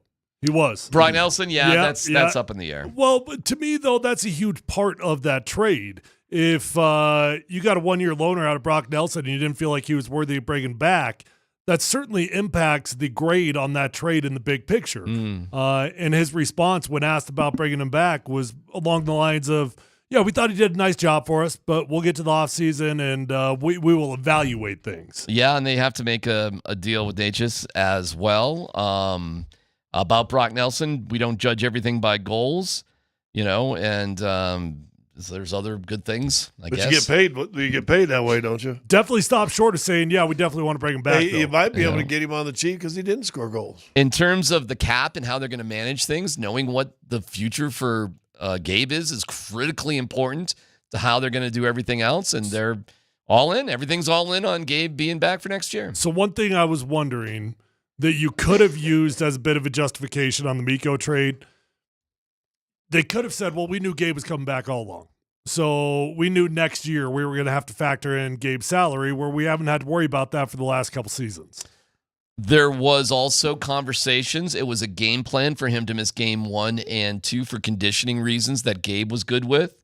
They felt he just needed a few more NHL type of practices or moments to be up to speed. So that was all planned out. The cheeriest that press conference was when Joe talked about Landeskog early and said, boy, and how fantastic was he? I mean, that was like the brightest moment of the press conference. Inspiring, he said about it. Inspiring, and we know the end of the documentary is the goal. The goal, yeah. Now that's certainly not this press conference, but it's the goal. We know where the documentary ends. But hey, man, you had 3 third period leads. You had a 4-minute power play going in overtime, or 3 minutes and 30 seconds of it. I mean, you had your chances. Was that game 2 or 3? That was at home. So game 3. Game 3. Yeah, because Game 3. Yeah, that was the Gabe game. Yeah. And then the next game, he scores a goal. They win 4-0. They look incredible. Like okay, here's the team. We're going to plow the Stars the rest of the way here. Just took us like a game or so to get Gabe up to speed. Now he's on the second line, not the third line. We figured it out. Let's go. You win 4-0? Dude, series is over. We're going to take care of these clowns. That's because you get too emotional. And then they go to Dallas and they just lay an egg. They don't have a sense of urgency. It's the quirky goals. And MacFarland talked about they're the hockey gods. It's a very hockey. I don't know if you hear no one's fault. Basketball gods, but the concept of hockey gods, is like a real thing. Do they got a name? Hockey gods. I know, but I mean, they got a Zeus? No, they're just called hockey gods. I think we should give him a name. Stanley. Lord Stanley. The hockey god, Stanley, the hockey god. Yeah. What else? Or Esposito and Stanley. There you go. Blowing it up. No, we got superstars. We're not going to wait. We're in a window now. When you have Cale Makar, that was a dumb question, anyways. It was. All right. It was. How do you balance trying to win now versus blowing it up? Well, you're going to blow up this team. This is the team you're going to blow up. They are not. And specifically, we have Kale and Nate. That's it. We're in. Period. The end. The Miko thing was interesting. They really realized they had a revelation during the negotiation. Hey, man, this doesn't matter if we get a deal done with this dude. We are not deep enough. So that's what happened. They're going through it. So forget about whatever the money, like it was a small amount of money. That doesn't even matter in their minds. This is one star they were willing to get rid of that they could get the most bang for the buck in trades and everything. They had to make a choice. Is it going to be Nate, Kale, or Miko? Because we cannot have 3 high-paid dudes and have enough depth. So that must have that's where things probably got a little sideways, because they probably realized, oh, even if we get this deal done, we're in trouble here. This ain't good enough. And you can see why the communication was probably a little weird, and it felt weird behind the scenes, which it did. And it was confusing to Miko. You can understand it from all their perspectives, because while they were doing one thing, they were realizing something completely different. So they don't have regrets about it, aside from that's just the way it goes when you have superstar players on your team, and you got to hope somebody else steps up. Well, and I'm with them. Miko was great, but he's your third best star. You're not going to get rid of McKinnon. Or you're not going to get rid of Kel McCarr, are you? You are not. And the next best guy to get a truly any bang for your buck is going to be Miko Rantanen. Now, had Casey Middlestat stepped up and was awesome, right? Like, had that happen like they were hoping it would, well, okay, maybe we can get this done. But it was a realization like, this guy sucks. Which is a bummer, man, because of what you gave up for him, Bo Byram specifically. You gave up a pretty cool player because you thought this guy was going to be your 2C, that you never really were able, unfortunately, to replace Kadri in that role. It just stinks. You brought in fat guy there last year. What's his face? Ryan Johansson, the plumber. He was a turd. He couldn't move. He went right to driving a Zamboni. Like, he didn't go anywhere else. It just stinks. You know, they tried to get it done. They tried to do the right things, and it just didn't work out. And you have a presser today that's just painful. I can feel the pain with these guys. Can you – say they win a Stanley Cup next year. Does the sins of this season wipe away? Hell yes. Yes, absolutely. Yeah. But you got to live with this one. God, this might be worse. You're going to have This may be worse than now. I'm trying to think what happened in 21. Was they won the cup in second round exit to Vegas? Painful. Yeah, and then the next year they won the cup. That turned out second round turned out to be a deep run. I guess, but that one was really painful too. So maybe that's this year. The bubble was painful. Maybe next year's it. You don't got. I mean, they're McKinnon and Kale. They're still relatively young guys. You got a little time here. You probably got another 5 years, but every year that it doesn't happen is painful. That more or less puts a wrap on the Avs season. Any other takeaways here? No, I mean, I think the only comfort out of it is sometimes there is comfort in pain, and you could see that they thought the same thing we thought. Yeah, we got the squad, and it hurts a lot. Yeah. This isn't just your average exit. This one hurts more because you felt like you did have the team. Well, you win game 2 and game 3, and John said a while ago, gosh, you're looking at almost a sweep. Yeah. And game 2 and 3, and it wasn't like you got beat 4-0 or 7-3. Overtimes. I mean, you were there. 2 overtimes. You were there, and one of them you had a 4-minute power play. Come on now. I mean, that game for sure you have to win. Worse. Now you go back for game 5 and you're up 3-1. A game 7, we got a 2-goal lead with 12 and change to go. Come on, man. You got to finish that. And it's Miko. Hurts. That worse than losing a 20-point lead in the fourth quarter to Minnesota in game 7? I think it's similar, to be honest with you. I think a 2-goal lead late in the third period is similar to a 20-point lead late in the third quarter. And there were 2 other blown third period leads. Do you think the Nuggets would have won the NBA championship last year had they beat Minnesota? I think it would have been a hell of an opportunity. I think they beat Dallas, and then I think that would have been a good matchup. And we know Boston was a little scared of them. Yeah, Boston What was it? White, when he was in town, said, yeah, Yeah. we knew we won it as soon as we saw the Nuggets. So get maybe beat. it's pretty similar. Oh, that stings. Stings hard. All right. Unless there's anything else with the Avs, we'll move on to something brighter skies, that's for sure. And that's the incredible win by the Nuggets coming up.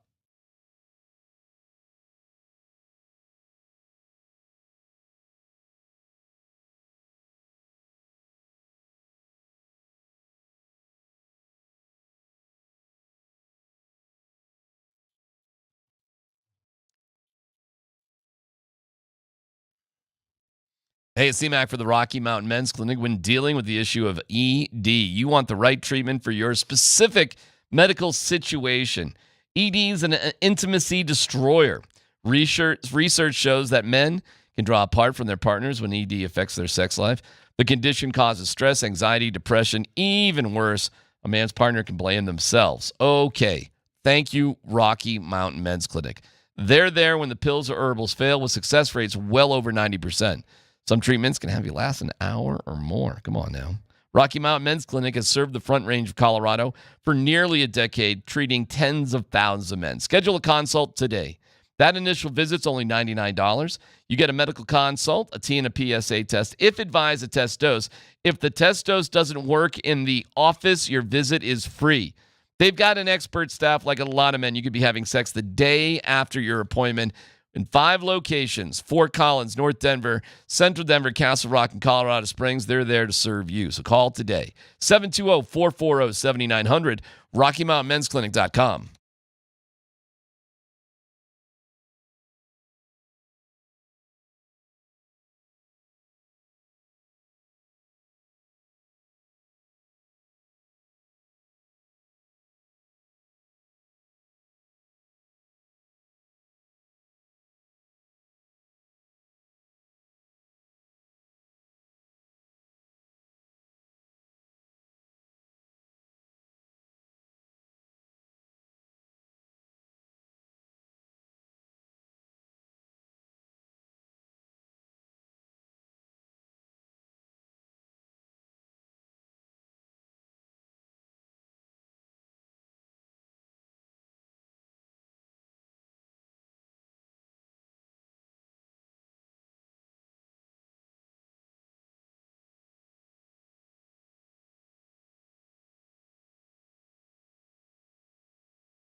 throws it to Joker on the pick and pop.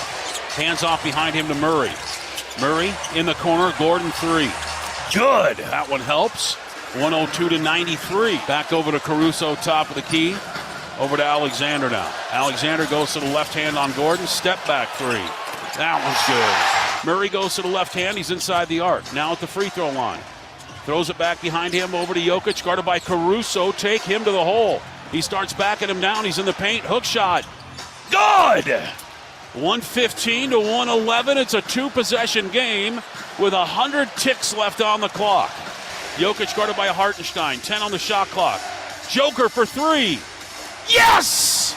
Denver's made it a 1-point game, 115-114. 1 minute to go. Free throw number 1. Missed it. That's a big miss. Now this next one to go up by 2. Now they can't foul anymore. So Denver's going to have a shot here.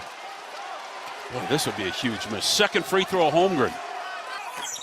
Missed it again. Rebound down to Christian Brown. You got to hurry. 7 seconds. Front court over to Westbrook. Left side Gordon for the win. Yeah! 2.8 seconds left coming back the other way. Williams from half court. Baked it no good at the horn. And the Denver Nuggets shock the Oklahoma City Thunder in game number 1. Final tonight, 121-119. We just saw. Baby! Oh, baby! Sorry, Cos. My bad. Fun night. We just saw an interesting stat up on ESPN. That was it felt like Oklahoma City has not been in a lot of close games, and they just showed a what was that? Oh, they've only been within in 82 regular season games. They played the fewest games decided by 3 points or less. Only 8. The Nuggets had, was it 23 or 28? So when, and it was rare, that Oklahoma City lost, it wasn't all that close, and there were very few close win games either. 8? Yeah, 8 games in regular season within 3 points in the final 30 seconds. I like that stat. I think that's a very encouraging stat line for the Nuggets because Nuggets are a team that generally know how to close out a game in the final 5 minutes. Dude, there was a period there I was like, is every game for the Nuggets going to be like close? I mean, didn't you feel like during the regular season, like, oh my God. There was never a rest. It was like, yeah, another one like this?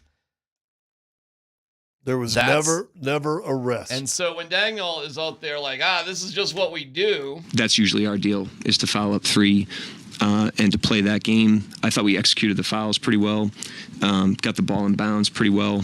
It didn't go our way tonight, but it's worked out well for us in the past. We'll continue to look at it, maybe learn from it, but I didn't think that's why we lost the game. Worked out well in the past. It only happened 8 times this year. What past are we talking about? Where are we going?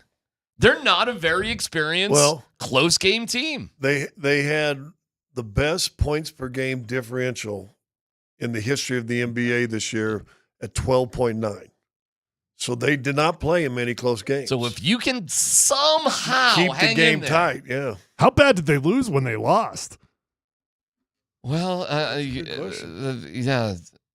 Well, they had 8 games that were close, so maybe that was part of the 8 games, right? The losses. Yeah.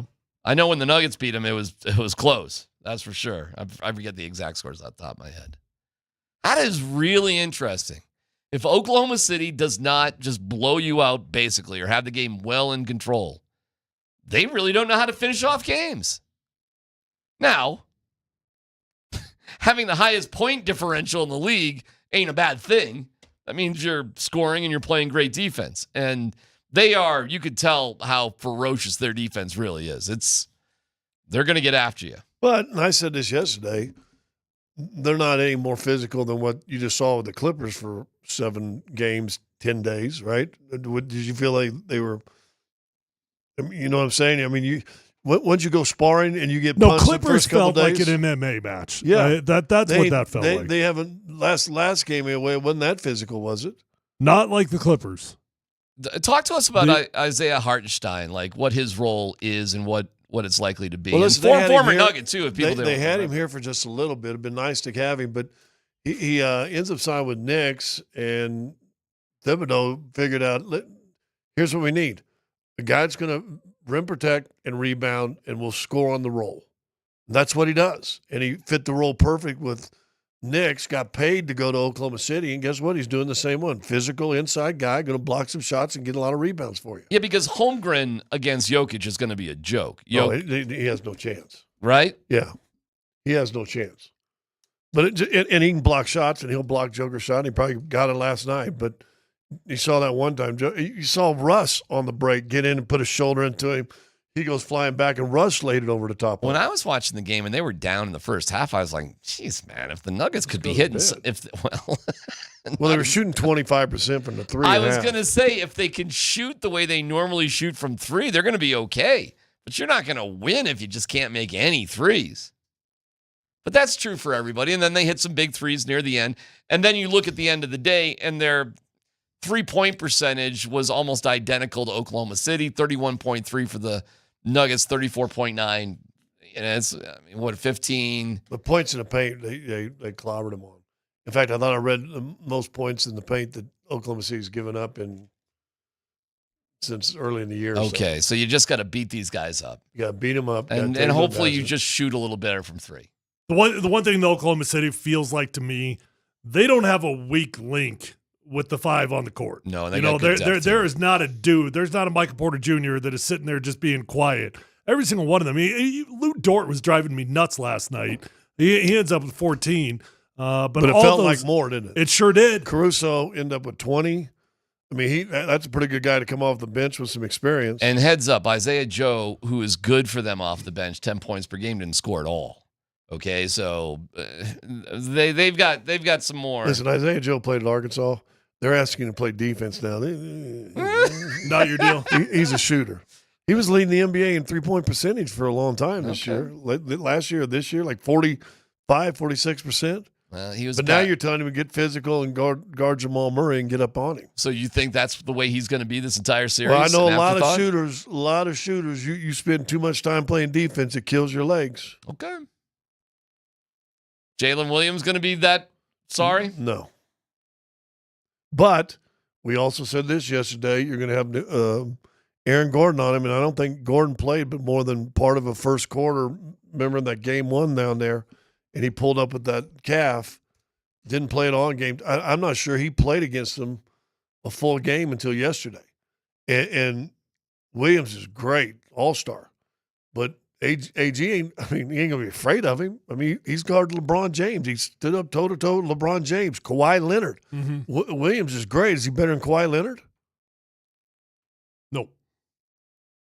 I think that's a great matchup. And what it looked like they turned into, Shea, go get yours. But they made Shea work for it. I was just looking that up right now. So I'm looking up his field goal percentage. Oh, wow. That is really impressive, actually. His field goal percentage for the year was 51.9%. Damn. What did he shoot last night, though? Under 50%. It was, that's why I was looking that up. It was like 13 of 26, something like that. 12 of 26. 2 of 6 from 3. So, yeah, he had 33 points, but he was a minus 16. He was sucking up shots left and right that weren't going down. So, you take 26 shots. See, I thought Christian did a good job on him, and Shea still got his. It reminded me of a game. We beat the Celtics one time in Boston, and I was guarding Bird most of the fourth quarter, and all I was doing was trying to hit him. That's all I could do. Take this dude out. I know I'm stronger than him, so he was coming down the lane. I was just trying to stay on him. He'd head fake. I never went for it, but one, I was just too slow, and so then he'd shoot, and then I could contest, and I did a good job on him. We won the game. I get surrounded by East Coast Celtic media. Yeah. What were you doing that was so effective on Bird? Oh. And there was a stat sheet. I picked it up and I go, he had 28. But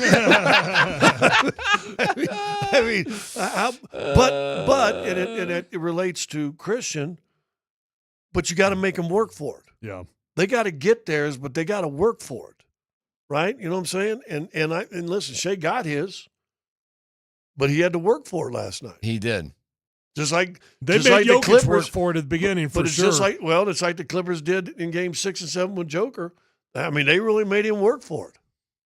18 turnovers. They're not. I mean, Well, that's the most amazing But part still about the break game. it up half to half. okay. Well, yeah, You win a come behind game like that with 18 turnovers. that's amazing. Just play a little bit more clean. It gives you a lot of hope. Oh yeah. Well, you're winning most of that first quarter until you start turning the ball over like crazy. Joker had 7. I mean, he's had other games like that too. It's just Nuggets were pretty good on the boards, though. That was the difference for them. they out-rebound him by 20. What was 63-43. Joker's plus minus? Plus 10. Plus 10. MPJ was minus 15.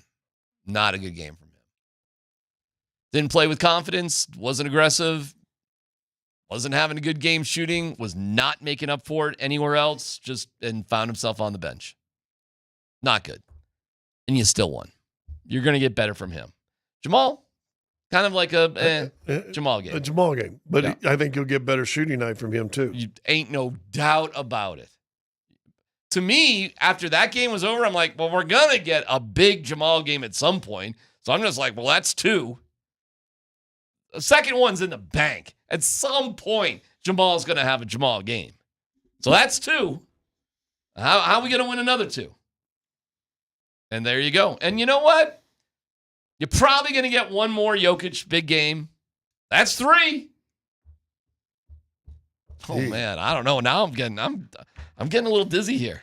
Well, all it takes is I'm getting dizzy. All it takes is winning one game on the road, and all of a sudden you feel like you've got a very competitive matchup. Yep.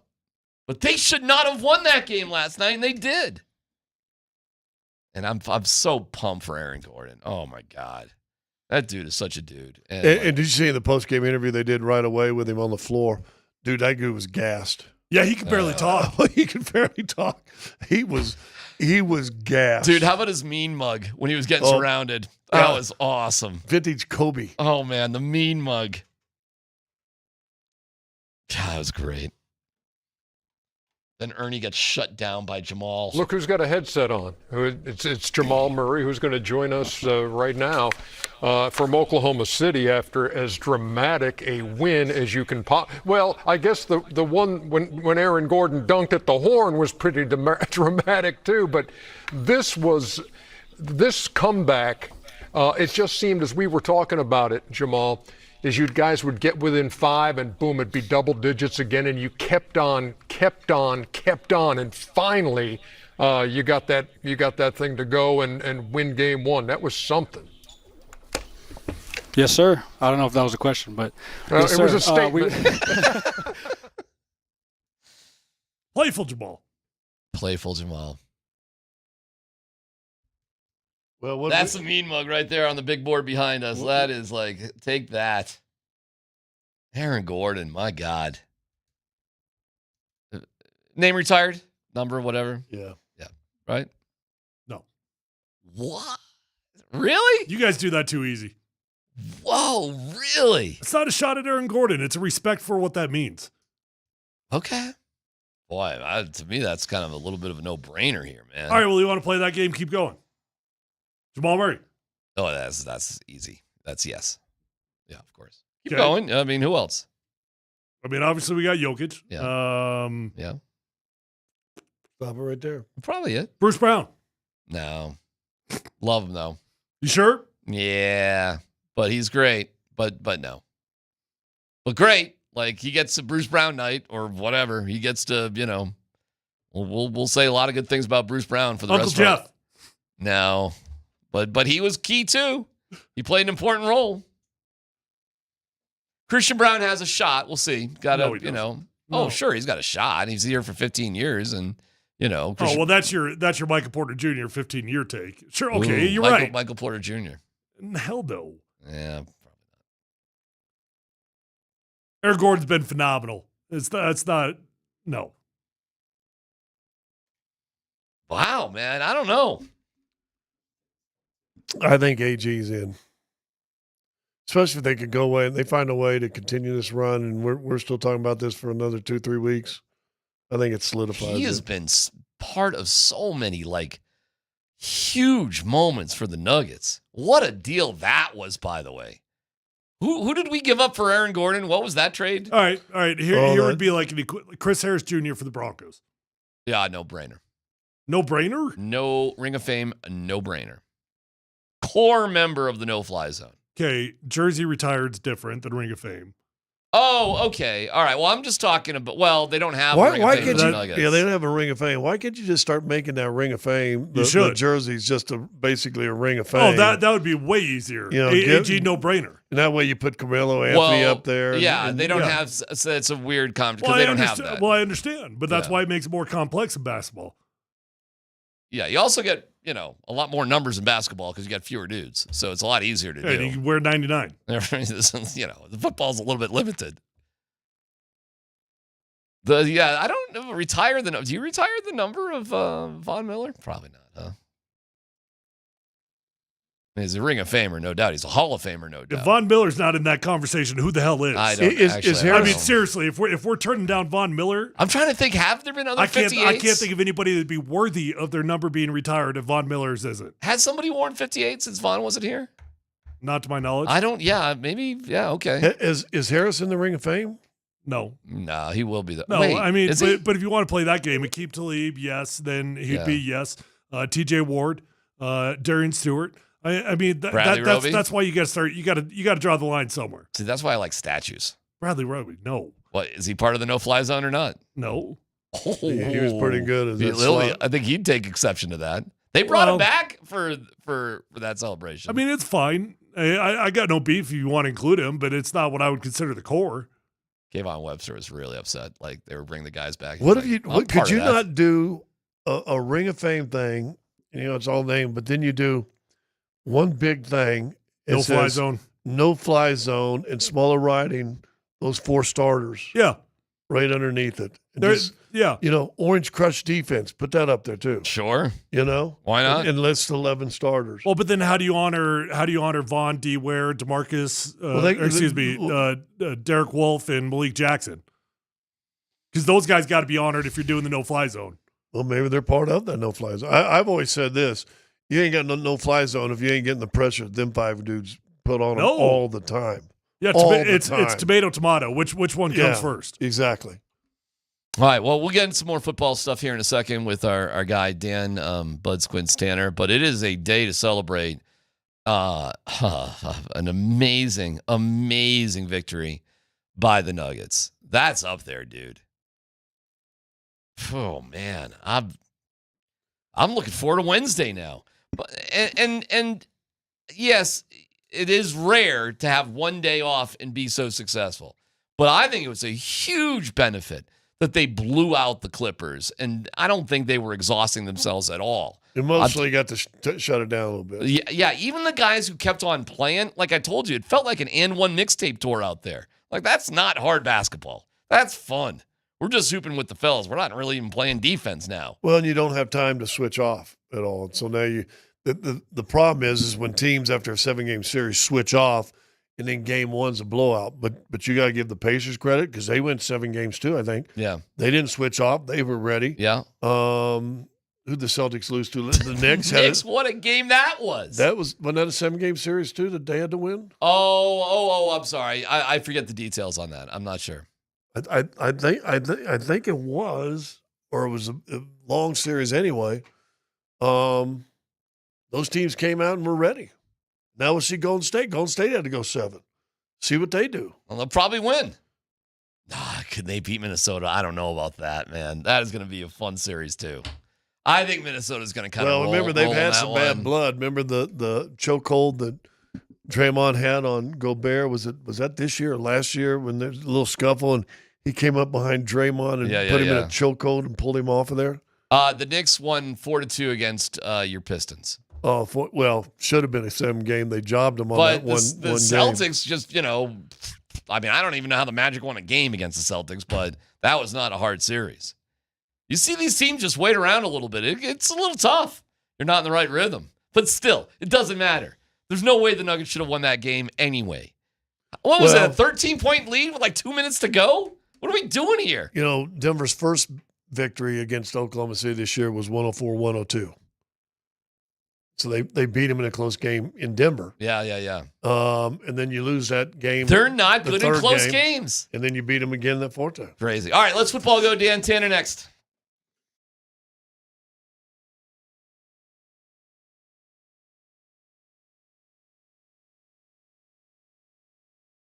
Hey, the day that you start to realize you're losing your hair, that's an uncomfortable feeling. You don't like it. You wake up, you start looking for answers. If you're anything like me, you might have already gone online and you bought the lotions, the pills, the creams, the potions. You're frustrated because nothing's working the way that you want it to. Just commit to getting your hair back by making the commitment to call Advanced Hair Restoration. Nobody can offer anything like the advanced FUE found at Advanced Hair. They've already changed tens of thousands of lives, and guys, you deserve to be the next one. Pick up the phone, call Advanced Hair Restoration today, 720-459-HAIR. When you go to Advanced Hair, you're going to be in a calm, relaxed environment with the most experienced professionals. You're going to love Dr. Tanya Pauls. You're going to love the entire staff at Advanced Hair Restoration because they're all the best of the best. What I love about Advanced Hair, they believe in what they do so much. They're going to go ahead and guarantee your hair is going to grow for life. Lifetime guaranteed. That's a comforting feeling when you invest in yourself. Your own natural hair starts to regrow the very next day. Call 720-459-HAIR. You're going to get 250 free hair grafts and $250 off, but that is a limited time offer. Or check out those before and after photos at advancedhair.com.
Thank you, Mountain High Appliance. MountainHighAppliance.com. We got to get everything right. Got to get everything right. No doubt about it. Dan Buds Quince Tanner. Go for it, my friend. Are you guys like dumb lawsuits? Love them. Yeah.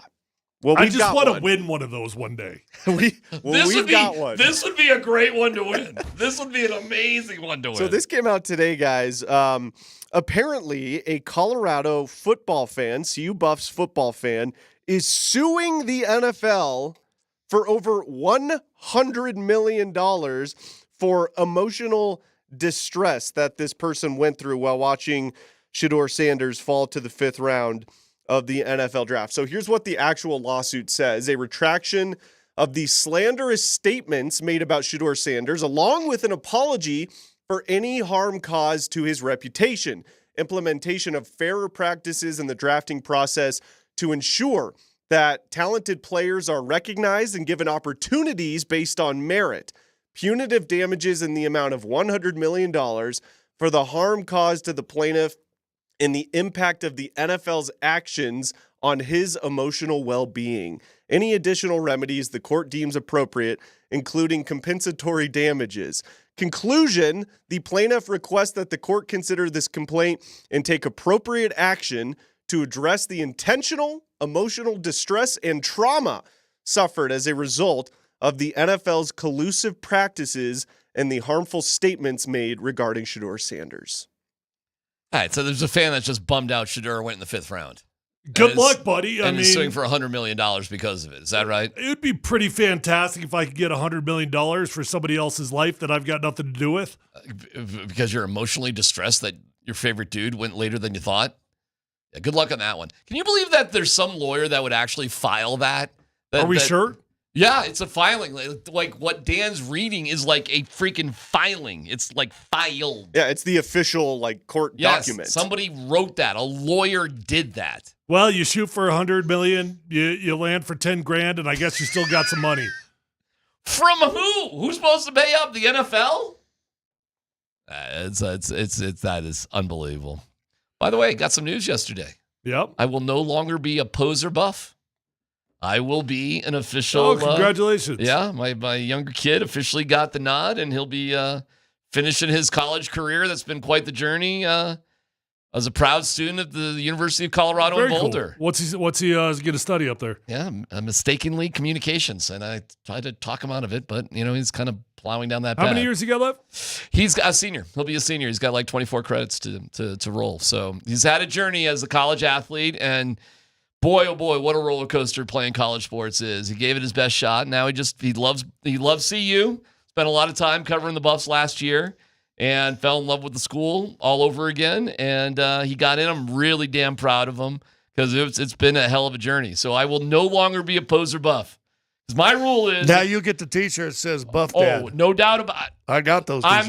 I'm gonna get them all. Because my view is you get to be, if you go there or your money goes there, you get to claim that as your school. Oh, absolutely. So I will no longer be a poser buff. I will be a real. As far as I'm concerned, welcome to the club. Yeah, man, I'm pumped. I'm excited. Welcome to the club.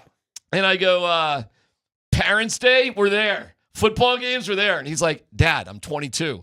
I don't care. What fraternity you rushing? Let's go. So, no, it was a really big moment for our family last night. And you're wearing your sweatshirt there, and I'm like, cannot wait to get to the store and buy a bunch of crap. Awesome. Now we can stop wearing the stupid Orangeman hat all the time and the Smoky Hill Buffaloes. It'll be in the rotation. Now the Smoky Hill Buffaloes go away. Colorado Buffaloes go. Well, I've had a proud Buffalo tradition. I'm glad that it's going to roll on. I'm pumped. I'm Why aren't psyched. you supporting the local Highlands Ranch High School? I have no relation to that. Plus, I do not live in Highlands Ranch, my friend. I am a lone treer. No, you've got to be in Highlands Ranch school districts. I know it's Douglas County. If I'm going to root for anybody, I'm going to be pulling for Rock Canyon or painfully. You know what school's really the closest to me? Well, Rock Canyon is. But right down the road, Valor. Oh, there you go. Support Mike. That is not far from you, is it? Yeah, I'm never going to. I support Mike, but. Mike. I support Mike. Mike. Next story, Dan. Just real quick, somebody on Twitch asks if CU is planning on retiring DMac's kids number.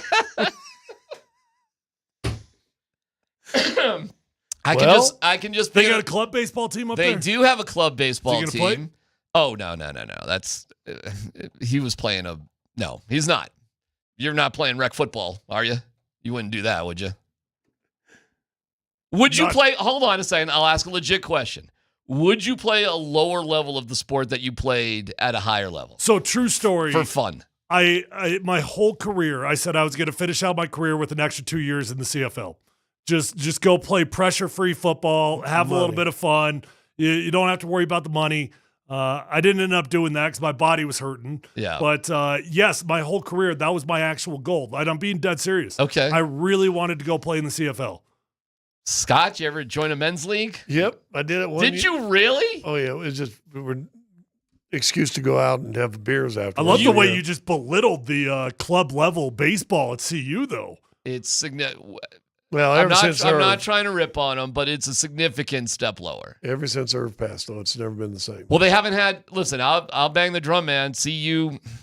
I don't know about Big 12, but it was humiliating in the Pac-12 that they did not have a. They were the only one. It was What the do you mean? We all know you baseball. can't win baseball games in Colorado. Yeah. Well. Yeah. Right. I get it. There's a stunning amount of baseball talent at the high school level that plays big time baseball. Big time baseball. There's 7 kids that this is crazy, from Colorado that my son played with who were drafted over the past 2 years. Yeah, you just don't hear about them because they don't play here, because the only 2 Division I teams are in Northern Colorado, which I have a place in my heart for still, and Air Force, which is just a different deal. You know, you go to Air Force just to play a sport, you're going to be in trouble. I know kids who've done that. Yeah. You're not going to make it there. And they didn't. You got to have a bigger purpose if you're going to go play sports at Air Force. Yeah, that's just a vocation. You can't just say there, I got an offer to play Division I, give me a sport. If you're not dedicated to the bigger purpose of Air Force, it's too difficult to do. Yeah, my daughter was recruited by Air Force for basketball. Well, then she's got to be serious about being in the Air Force, and basketball's got to come and that second. was right when the big war started. She goes, That's the right decision by your daughter then, Yeah. because that's the path you'd be going down, and God bless those kids that are doing it. They're cut from a different cloth, my friend. Next story, Dan. Last one. All right, real quick, fellas. The Baltimore Ravens have released Justin Tucker after 13 seasons with the franchise amid allegations of improper conduct during massage therapy sessions. Tucker is a 5-time All-Pro. The Ravens did draft Tucker's potential replacement last month when they selected Arizona's Tyler Loop in the 6th round. Baltimore's GM Eric DeCosta described the release as a, quote, football decision. Do you believe it was a football decision? Yeah, he sucked at football. So, yes, it was a football decision because the pain in the ass and the pain in the ass outweighed the talent. I mean, if he was better at kicking a football, Tyler, he'd still be on the Ravens. That's debatable with what's going on right now. But I agree. It made it much easier. No doubt about it. It made it far easier. He had a terrible year last year, man. He wasn't very good last year. No, you can see why he was distracted. And, it is crazy, like, when it goes as a kicker for it to fall off, because he was unbelievable. But he was below average last year. I think they picked up a kid. I saw a video of some kid. They drafted one. Yeah, he was booming 75-yarders. 75-yarders, like it's nothing. You know your days are numbered as a kicker when they draft another kicker. Ain't no doubt about it. All right, Nate and Andy coming up, and I'll be curious what Andy's got to say about the Avalanche press conference, but we're more in a celebratory mood about an incredible Game 1 win for the Nuggets next.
Boy, this would be a huge miss. Second free throw, Holmgren.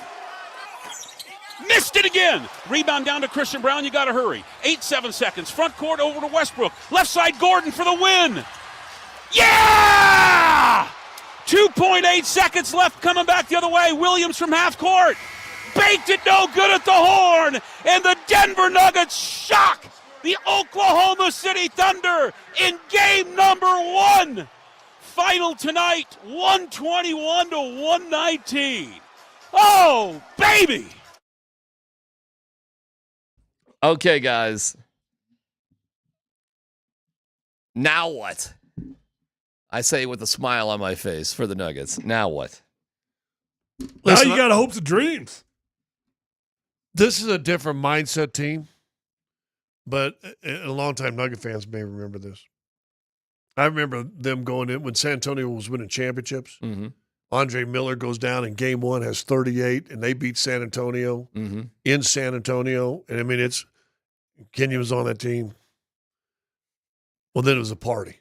I mean, they ended up getting blown out. They weren't that focused. They got blown out by 30 in the second game. Oh, this team's not going to have that problem. Got swept at home. I'm not worried about that. It ended the series 4-1.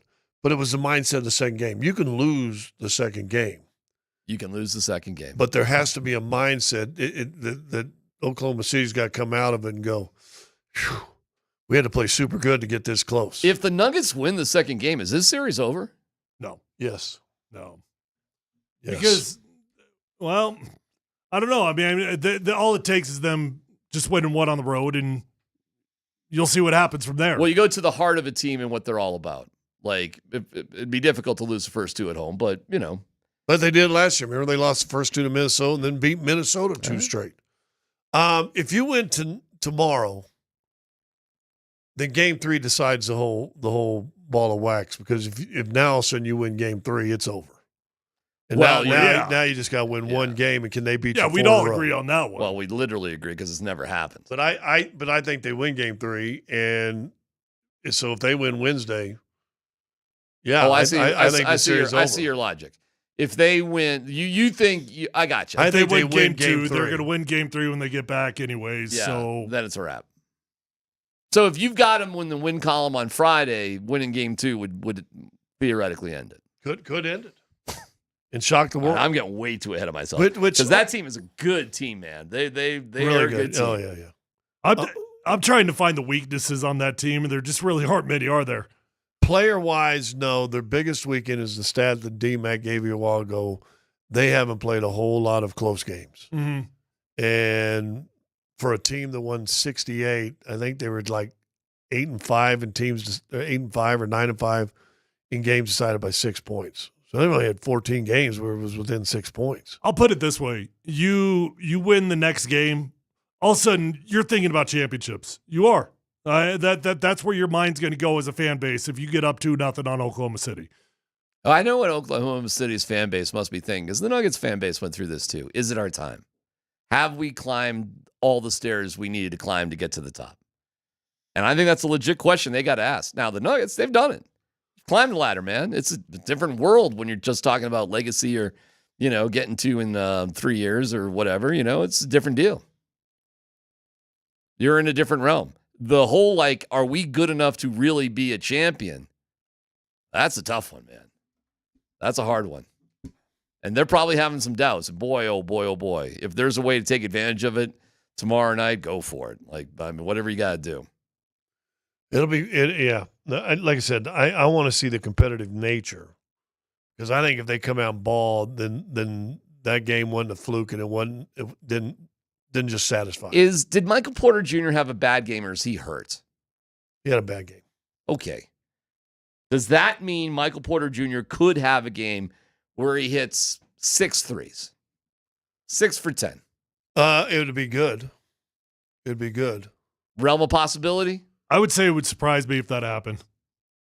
The mindset of the player that I felt like I saw on that court last night, that did not look like a dude I would expect to have a game like you just said. He has had moments like that, but has been able to flip the switch relatively quickly. He has. He's been able to bounce back. But you know what? Has he really had, that felt to me like an epically bad game. I mean, has he really had performances like that? Well, he's minus 30. Yeah, he was minus 34 in that one game we were talking about. I mean, that's pretty bad, I guess. I'm going to try to pull this stat up off memory. He's had some 1 for 8 games. He has. Of the last, it would be 14 playoff games he's played in. He's had 9 points or less now 9 times. So to answer DMac's question, I think history would say there's more reason to think no than yes. Well, listen, he had good games in that Clipper series, but they were good games at 15. Yeah. You know, they weren't 31 or 28. He does that, they blow Oklahoma City away. I gotta admit, I'm not overly worried about it. I'm more just like, hey, Jamal, let's get that barn burner game it's on. worrisome if Russ isn't hot. That's when it's worrisome. When you can plug Russ in there and Russ is doing his deal, no big deal if Michael Porter Jr. is off. But if they're both off, now you wonder. I don't think Russ is ever going to be any different. I think my conclusion with Russell Westbrook is this dude is like, this is just who this guy is. His soundbite you played yesterday Force of nature. It should be in a time capsule. It should be his epitaph read at his funeral. Yeah. I mean, that should be the homily at his funeral is what he said yesterday. We got to record it, put it on digital, make sure it's saved right, and whenever Russ passes away when he's 85, people always wonder what Russell Westbrook was like as a player. I got a high IQ. I hit a 3, miss a 3, miss a layup, get a rebound. Maybe I don't get a rebound. Assist, throw it into the 10th row. I mean, it's like I'm a force of nature. Maybe I'll do all of that. But he said, I'm a force of nature, but he always plays hard and plays energy. Yes, he does. And he's smart. He is a smart basketball player. He is a super smart basketball player. Yeah. He's got a high basketball IQ. So are we being a little bit more forgiving of Michael Malone for being so trustworthy of him? We're learning, Tyler. We're learning as we go. Well, but we're learning as we go. I still go back to that Sacramento game, David Adelman's first game as a coach. And he wasn't afraid to sit him down when all of a sudden he started getting the bad Russ. Right. And since then, Russ has been a lot more controllable. And Adelman defended Russ after that game too, by the way. He did. He said that whole thing about this, that, the other thing, we're going to just take every game and how it comes. And Adelman, and you know what? He did that to Porter last night. He did that to Porter last night. And even as bad of a game as he was having, I was like, oh, man, they need a 3. Or we're just going to have MPJ on the bench, huh? And they did, and they won. But the force of nature quote, I mean, yeah, you could do this. You know, as much as people may not think, I'm very smart and I understand the game. I understand what's going on. So I am thinking. And I also, just a force, man. I think it's, my ability to be able to be a force of nature on the floor is what I pride myself on. So whatever that looks like, it may be a turnover. It may be a missed shot, but it may be a steal, maybe a dunk, maybe a missed 3, maybe a made 3. It's going to be all of that. That is awesome. So seriously, his homily, when he passed away at 93, someone has to play that at his funeral. What was Russ as a player? In his own words. There. He goes, I may be 6 feet under. I may be at the coffee shop across the street. Yeah. I may not be in that box at all. I don't know. Maybe this, maybe that. And also the other part of that is I bring energy. My job is to FS up. Okay. You know what? We said we needed a Bruce Brown guy. So far, so good. Check on that box with Russell Westbrook. But listen, man, there were moments of the season where it was Moody Russ and who knows what's going on behind the scenes for us. And all that was part of the story too. Well, maybe that was part of the story as well. But maybe he just needed to be put in check a game or two. And maybe he did. And maybe the other players need to see that. Yeah. I don't disagree with that. And people have asked, like, what's the difference between Adelman and Malone? Okay. It's stuff like that. Well, think about what David would love to have this job. Be great to give him that job. I think you and I have been to a million of his press conferences. He wins every press conference I've been to. Every single one. I mean, he's just phenomenal. ESPN had him in the locker room after the game. You can see him say, listen, that's just one game. We haven't done anything. And it's saying the right words. He hasn't been on edge yet. No. And yet he's fired up. Listen, when we're doing TV, the first series, I'm right by their bench at home games. Dude, he's fired up now. I mean, he's not afraid to get on officials. But then at the end, okay. I mean, he's such a nice, kind, family man guy. But he's competitive now. He likes Scully and Mulder. Don't sleep on his competitiveness. Not gonna sleep on it at all. Well, hey, listen, he likes X-Files. That was a little X-Files ending. Yes, it was. I mean, how you lose, how you're down 10, 11 points with like 3 minutes to go, and you went away with 2. Come on now.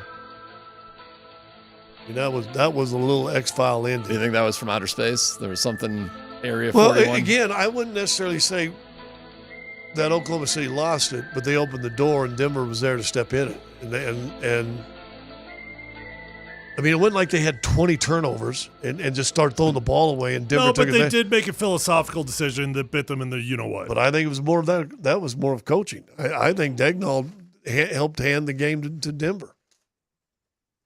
What a game. What a game. What a night.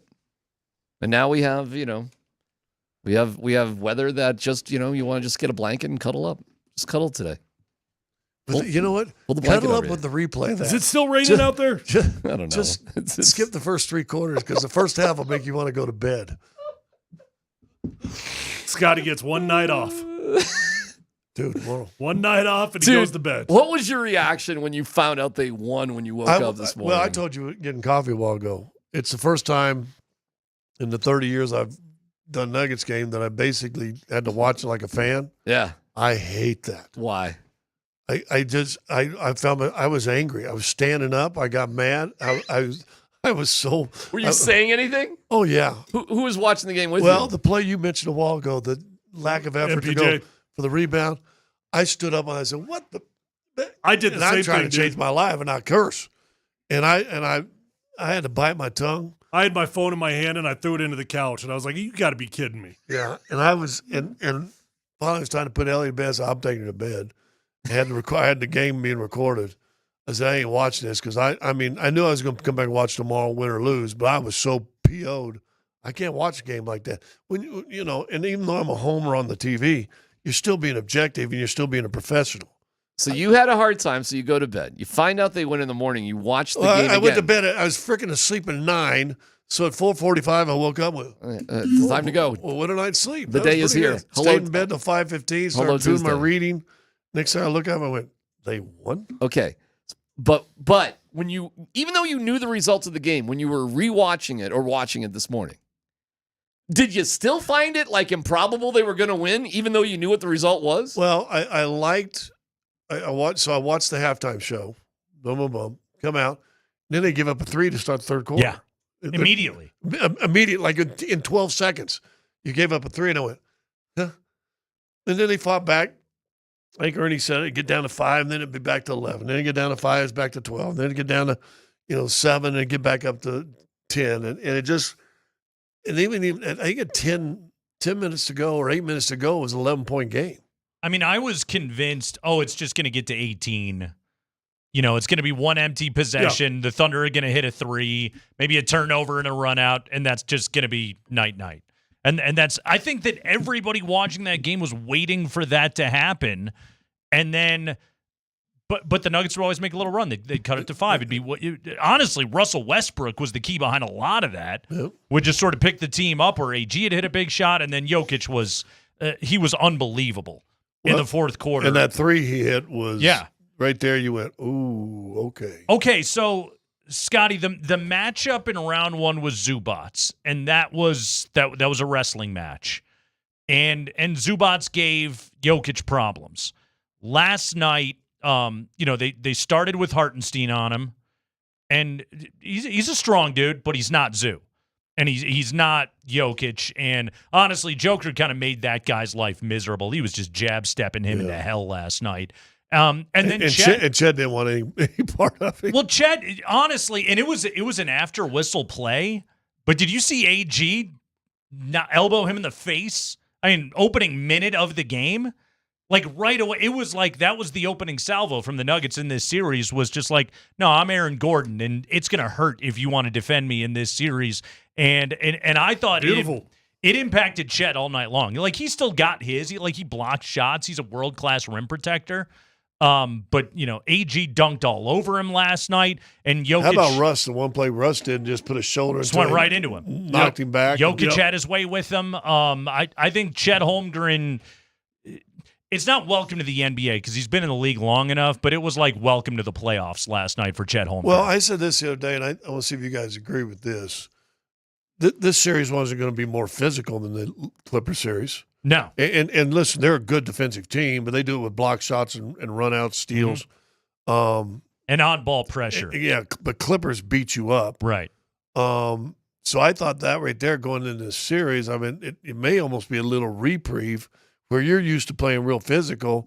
They aren't going to play as physical as the Clippers played. No, they won't. And honestly, I didn't think Lou Dort bothered Murray all that much last night. Not like he usually has. Not like he usually has. And one of the key adjustments that the Nuggets have to go with, and the Thunder are smart. Like they know what the Timberwolves do that give the Nuggets problems, and they know that putting full court on ball pressure on Jamal Murray makes his life miserable.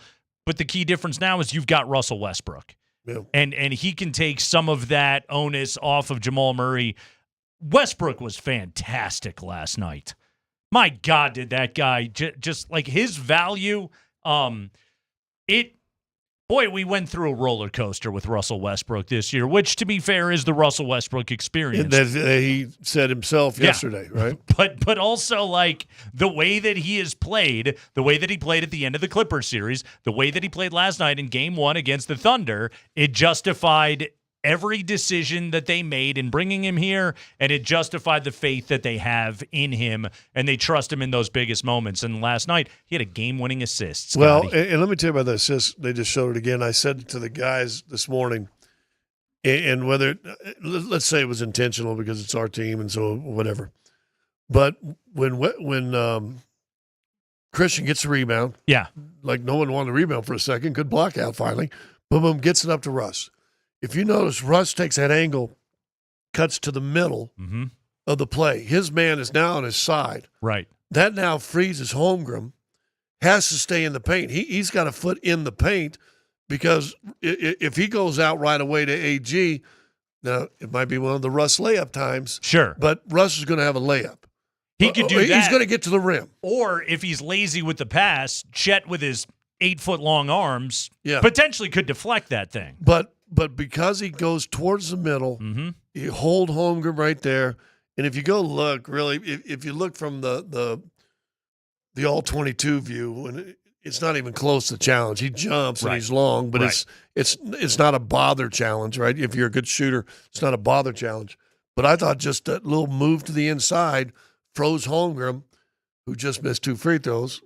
Again, welcome to the real exactly. playoffs. Rough finish for that kid. Then all of a sudden, AG's able to hit another game winner. Aaron Gordon has gone from, last season in 73 games, he was a 29% three-point shooter. His previous career high was 35%. He shot 44%. Last night, he was 3 of 6 from 3. Like a year ago, if you would have told me Aaron Gordon took 6 threes in a playoff game, I would have been like, cool. Denver lost by 20. Now, an Aaron Gordon 3 is a good possession because he doesn't really take bad ones. No. He waits for the play to find him, and he's so confident.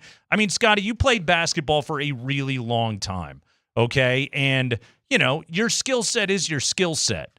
But, like, Aaron Gordon made a decision, by the way, at the age of, 29, mid-prime, I'm going to become a good three-point shooter. And free throw shooter. Yeah, and a better free throw shooter. The moral of the story, buy a factory, build a court in it. That's right.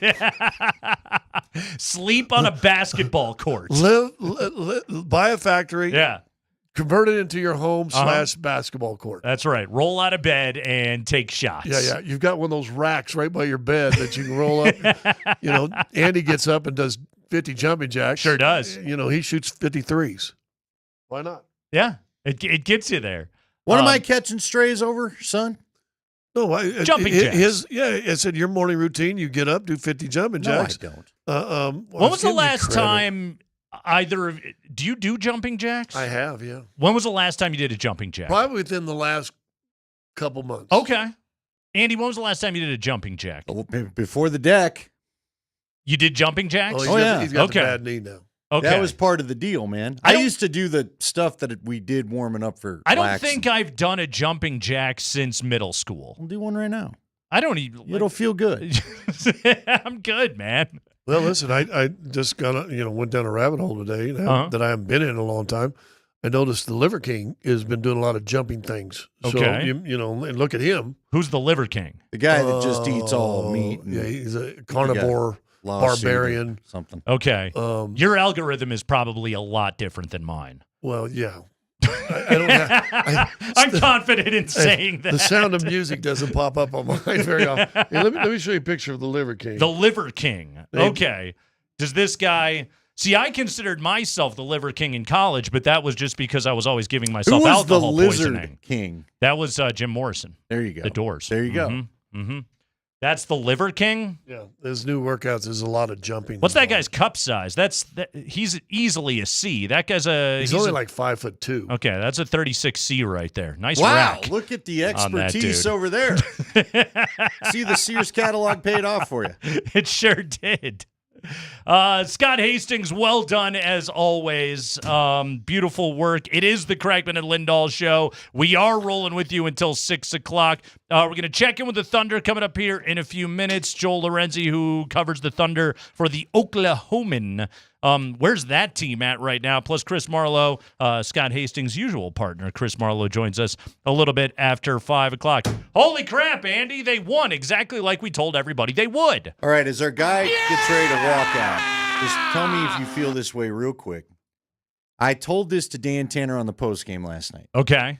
You called in the paint? Oh, yeah. Look at you. I like our guy, Tanner. All right. Phone line's open. I got to tell you, that game, for anybody that missed the John Elway career, that's what that felt like. Where you were, there were even up to 2 minutes left. They're probably not winning this game. I told my buddy, but they're keeping it close. Yep. I give them credit. Stay in striking distance. And then the next thing you know, you've won a game, and yet I'm not quite sure how you did it. You look at the stat sheet, nothing seemed to suggest you should have won that game, but you've got Nikola Jokic, and he doesn't let you ever get out of the game. He just stays in contact. He's shoving fools all over the floor. 42, 22, and 6. Ridiculous. You don't even care that he had 7 turnovers. I don't care that he had 7 turnovers. And most of those in the first half. Yeah. Here's a stat we saw on the Four Letter Network while we were doing our show. Of the 82 game regular season, the Oklahoma City Thunder only played in 8 games decided by 3 points or less. There it was. I was telling him about 8. that. And none in the playoffs so far. No, none in the playoffs, not even close. And the Nuggets had like 23 or 28. Right. They know how to win close games. And I think that matters. Like I said to Andy, like Duke getting to the Final Four and then running into Houston, all you had done is kill everybody all year long. And then you get in a tight game in crunch time, and a physical team gives you problems, and you cough that thing up. By the way, Caruso is the Jamie Benn of this whole thing. He's so good. He's good. He's so good. And I hate him. But he is. I don't want to look at him. He is Jamie Benn. He drives me crazy. Yeah. Come on now. Listen. He's so good. Hartenstein's like all ripped up and whatever. And like there's a bunch of dudes that you're like, all right, I get it. You're a great basketball player. I wouldn't. Half the guards, Lou Dort and friends, feel like they're fullbacks on most basketball or on football teams. And then there's Caruso, who looks like the dude that Vic Lombardi just got done playing at the DAC that strapped on a fresh headband and rolled to Oklahoma City. That dude, when he picked off that one Joker pass, Joker tried to go cross key, and he just dropped back in the lane. And Lou Dort's built like a NFL safety. Yeah. I mean, that guy's... But Scotty, if you were out there on the court, would you not want to try to find a way to get Caruso? Now, I realize he's a hell of a defensive player. He's a good player. But the eye test, aren't you going at him with that bald head and dumb headband? I wish the Nuggets had Alex Caruso. Yeah, but we don't, so I don't have to like him. The moment the Thunder made that deal last year, I was just like, that's brilliant. Yep. That's really smart. Chicago gave it to him. I mean, really, like, Shea played well last night. He scored 33. He had a good fourth quarter. He had a good first quarter. Caruso was great. Outside of that, nobody else really played well on that team. I didn't think so. Jalen Williams was 5 of 20. Yep. last night. Oh, by the way, you're getting a lot more Aaron Gordon on you. Yeah, you sure are. That's not pleasant. I didn't think Lou Dort was all that. I mean, Hartenstein's got that little push shot, that floater. It's effective, but again, like Jokic just kind of shoves him around. Plus, I think Jokic, isn't there a psychological edge? If you used to beat the crap out of a guy in practice all the time, that never changes. It was like Mikko Rantanen with Sam Girard in the Avs series. Larry Holmes with Muhammad Ali. Right. Yeah. That just, you have that psychological edge forever if you beat up on a guy in practice every day. Yeah.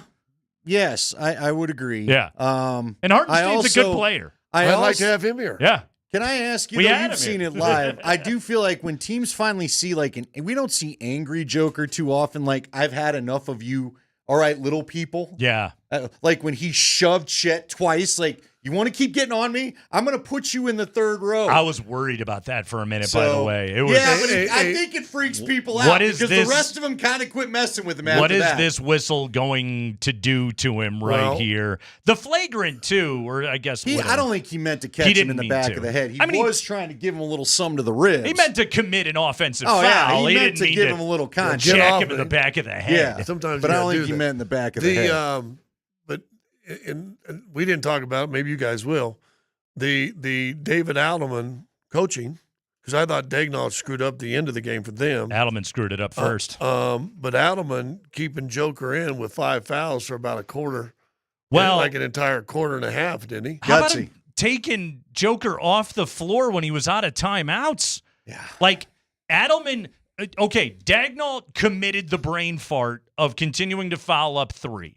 Quickly. And Caruso fouled AG right there. But if the Thunder have just a moment to go, wait a minute, Jokic isn't in the game right now. Well, Jokic was in jail. He was stuck on the sideline. There was nothing the Nuggets could have done right there. Daigneault, it was bad coaching, bailed out bad coaching. Right at the end of that game last night. Thank God it did. Joker got back in, although Jokic did not touch the ball on the winning possession. Yeah, but I also think the reason he took him back is he had 5 fouls, and they knew they were going to have to foul right away. Mm-hmm. And it turned into a dunk for Shea. Yeah. Ugh. Absolutely and then now hideous. You're screwed, because now you got to go down and do whatever, and then a dumb quick foul again. Yeah. Oh, thank God they did it. By the way, did you see Jalen Williams and SGA are talking to the media after the game? And some reporter from Oklahoma City is asking him about it, and those guys are just like, well, I guess we hadn't really thought about that. That is a good point that you make right there, sir. They were too locked in. They were so locked into their coaching point that if anybody had stopped and thought for a minute, and that's where, like, if I'm Daigneault, I'm looking at my assistants going, will one of you just, like, punch me in the back of the head right then and tell me Jokic isn't in the game? Like But Daigneault also challenged the one where Shea Alexander slapped Joker on the arm. Bad call. And bad challenge. Mm-hmm.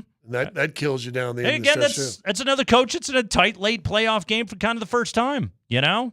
So. Well, how about him challenging? I thought it was hilarious when he challenged an SGA. He's like, no. Right. I don't mean it. Don't do that. Don't do that. I take it back. I fouled him. At first, he told him to challenge, and then all of a sudden he realized. He saw the replay. No, don't do that. Never mind. Yeah. I hit him way early. Oops. Well, they said somebody explained to him, no, we called the early foul and couldn't get the whistle up. Yeah. They thought that they called a foul on Joker's, like, he half decided I shouldn't pass the ball. Like it was going to be traveling, maybe. So he tried to stop, and they thought that's what the whistle came for because it came a little late. I cannot believe they won that game. I know. I can't explain it. Not it's even awesome. like, here's the thing. Like, not even can I not believe they won the game.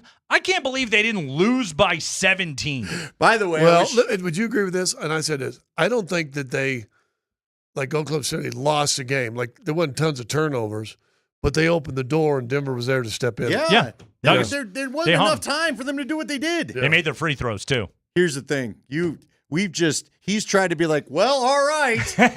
He's tried to, all right us. He was ready to go about 5 different times, and he keeps sucking you back in. Conversation turned. It got more interesting. It's like you're at your neighbor's house. You just want to go home and get the lawnmower going, but I stopped you. Go, get out of here. I'm done telling you. Let me go mow the damn lawn. It is Kreckman and Lindahl. Chris Marlowe coming up at 5 o'clock today on the show. But we got to go to Oklahoma City, check in with the Thunder. Where's that team at mentally after blowing a game like that? Heavy favorites, rest advantage. For most of the game, the better team. and they don't come out with a win. How does that impact that group? What do the Thunder have to do better? We'll check in on OKC. So much to do today on the show. We're going to hear from Sakic and MacFarland. Old Sack and Mac got in there, and I probably shouldn't call him that. Talked to the reporters today about various different decisions. A change was made on the coaching staff, not to Jared Bednar, so we'll get to all that coming up today here on the show. But the Nuggets won. The Nuggets won. The Nuggets won the game, and we'll talk about it all day long on the Kreckman and Lindahl Show.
Boy, this would be a huge miss. Second free throw, Holmgren.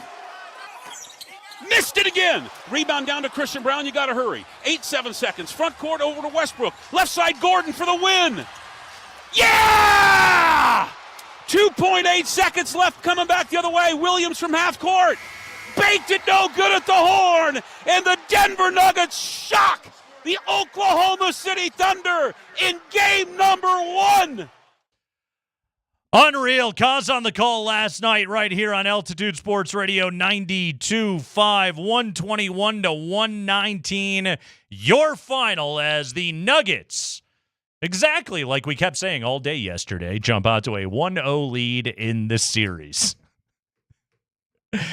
A lot of people dunking on us today, as well they should. Have at it. I'm always By happy all to be means, wrong about that. We will take it every time. Let's go to Oklahoma City, and let's check in on the team that came out on the losing side of things. That is the Oklahoma City Thunder, covering the Thunder for the Oklahoman. We are joined right now by beat reporter Joel Lorenzi. Joel, welcome to the show. How you doing?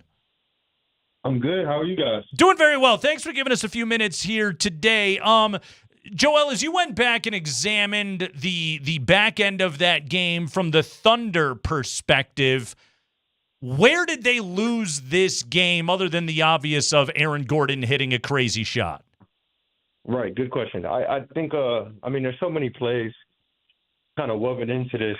I'd say the earliest sign was dating back to like the late parts of that third quarter where you see the effort plays. I think the rebound count between Christian Brown and Aaron Gordon was like 27 boards on the night. And for Chet Holmgren and Isaiah Hartenstein, it's like close to the 15, I believe. And you start to see those efforts pile up at the end of the third, I thought. And even though, Denver, they're going possession, not really outscoring OKC by a crazy amount. I think they outscored OKC by like 5 in that third. I think it started then, and then they kept it within multiple possessions, a reasonable lead. And then I think where it really all happened was those last 4.5 minutes after Shea's step back three, because even then, that wasn't the best look. It was good shot making, not a great look. And then from there, the offense just spiraled. Denver's shell was as solid as it had been all game.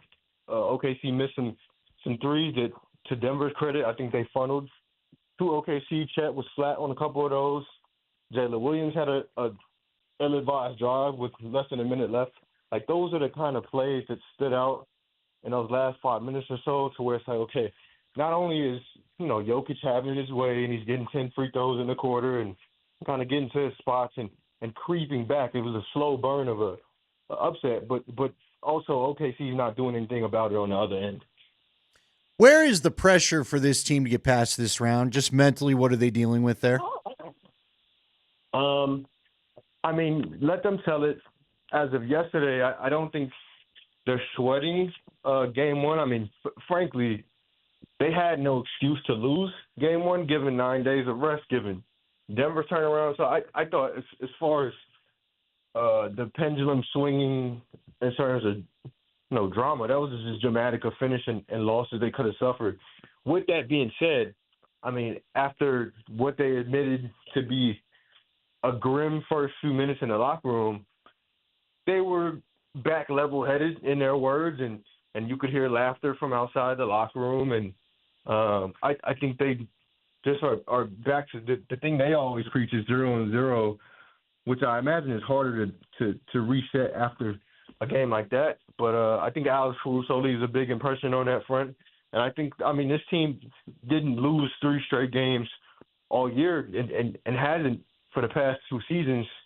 And so I think this is still a long series, and I think they believe, that they're weighing the loss a lot less than most people are on the outside.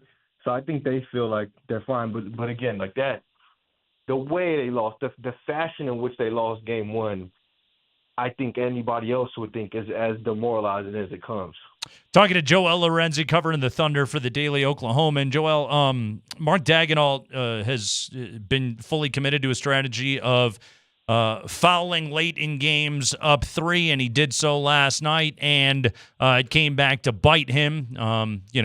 Chet doesn't make his free throws, and then AG makes a crazy shot, plus there was the wild sequence in which Jokic was out of the game, and Denver is out of timeouts, and Caruso fouls Gordon, and that allows Jokic to then be able to re-enter the game, which obviously that was critical at the very end. What, if any, kind of adjustment do you expect to see out of the Thunder in late-game situations? As far as fouling up 3 goes, probably none. I mean, that's been their philosophy for a long time now under Mark. I asked Dagon today about that sequence, because a lot of people are putting emphasis on the fact that not only did OKC foul relatively early on that possession where Caruso fouls Gordon in the backcourt and hardly lets any time come off the clock, and I believe Russell Westbrook and Peyton Watson were the 2 in the front court. So obviously that's like, if people want to argue that Aaron could have kicked up for a play for a score, like as far as lineups go, that's probably one of the more advantageous positions OKC could be in terms of Jamal Murray being as far as possible from the rim and Russ and Peyton Watson being the guys down court. But I asked Mark about, whether he even saw that Jokic was, at the scorer's table getting ready to check in, and under what circumstance that it would take for him to sort of change his directive, to move off of the whole let's foul up 3 thing. And he stood firm. I mean, he said that's his philosophy. That's unchanging. If things had went differently and Chet makes those 2 free throws, him and Chet both reiterated that, hey, like we'd be singing a different tune right now. The world would be, talking about a different narrative, which is true. But he took complete blame in the execution of that, and how early Caruso fouled Aaron Gordon, and just the way the way they executed the fouls. But in terms of late game situations, like that's not the way the decisions they made wouldn't change. It would be the timing, I think, that would change. Timing, and I'm sure they would change the execution if they could as well. Guys, get Joel's coverage of the Thunder on Twitter at Joel X Lorenzi. Joel, man, good stuff. Thanks for jumping on the show today. Yeah, thank you, guys. All right, good stuff right there from the Thunder. It's like it all works until it doesn't. Sure. Clearly, but the part where you had Jokic out of the game with no recourse for Adelman. Like, there's nothing that he could have done. And I think on that play, like, on the inbound, Caruso fouled Gordon in, like, 0.4 of a second. It was, like, that quick. It was, like, boom, boom. And you could even see a little bit of, like, right after those free throws went down, like, Denver had a moment there where they were like, oh, crap. You could tell. Even Joker. Yes. I was watching him standing up there by the table. Yeah. Knowing he thought, I may not get back in this game. This is bad. But hey, Thunder bailed him out. Everything worked out well, and Aaron Gordon makes that shot. Unbelievable. Andy, the biggest question that I had after that game was over last night. I don't know if the biggest. One of the many questions that I had after that game is, where did this team summon the energy? No, I'm with you. Because that was another one of those. First off, it was another slog. Yep. Secondly, what'd they give Joker? 2 minutes of rest in the fourth quarter. I think it was around the 9-minute mark. He already comes back in 9:30, something like that. I'm like, we're going to wear him out. I don't like this. But then I thought to myself, fine. Because look, the way that game was going, and it was a little like one of the Clipper victories from a week ago, where you would reel them into 5, you'd reel them into 7, then they just jump back up to 10 or 12. Yeah. Couple bad possessions, boom, you're down double digits again. And I thought to myself, all right, 5-minute mark, if you're not really right there, get him out. Just get him out and rest him. And you know what? They just kept sticking with it. So there were, in that game, there were 5.5 minutes of no Jokic, 5.5 minutes of non-Jokic minutes last night, and they were -8 in those minutes right there. Joker was a +10. They won by 2. So they were -8 with him off the floor. It was -5. I believe -5 or -6 in the first half stint of it. It wasn't much better in the second half. David Adelman, to his credit, like he threw something at the wall and he played Julian Strother last night. And like, okay, I know. You look at it and he's minus 10 in his brief stint on the floor last night. You got a bucket, it's not nothing. You got a bucket right there. And to your point, Andy, like you have to, whatever way you can steal a minute for Joker to catch his breath, you got to be able to find a way to do it. Yeah, again, it was another physical game as we expected it to be. Yep. Now, it's funny because Chet just is so thin. I don't know how much he's necessarily affecting Joker, but Hartenstein's no joke. That's another guy that's another solid dude that I'm sure doesn't feel good bumping with him all night. Sure. And Joker, you could tell Joker's just had enough. I really admire Joker for having the mental fortitude to deal with three people in his face at all times trying to play this game. It's such a different series for Jokic this time around. Chet had 4 block shots last night. He got his. Okay, he's always going to because he's super tall. He's Reed Richards from the Fantastic Four. Like the guy has unbelievably long arms. The thing that I loved, again, early on in that game was Aaron Gordon busting him right in the chops. Yep. And Chet was dazed. You could tell. And, he finished tonight 5 of 11, but he missed those 2 free throws at the very end. He only had 6 rebounds, like Joel was just talking about right there. Total rebounds last night, 15 out of Chet and Hartenstein, and Jokic had 22 on his own. He dominated on the boards last night. This is going to be a big-time Jokic series. We know that. Aaron Gordon, Mr. Nugget. I mean, AG, we gave it to him yesterday. We gave him non-Jokic MVP honors of the opening round. He is already that again of this series. He's so friggin' good. I wrote down the phrase when I was put this in my notes. Aaron Gordon is a star role player. Yeah. He is. He is a star role player, man. And he has improved as a shooter, but he will take on the toughest defensive assignments. He will rip down rebounds. He will bully anybody. He is a willing passer. He is an excellent teammate. He is an improved shooter. He will get to the line. He will do all of those things. He's so friggin' good. He is. And again, he plays his role perfectly. He is the perfect complement to Nikola Jokic, especially when he's cutting and dunking and doing all that. We haven't seen too much of that lately because of all the people they've chosen to put in the lane.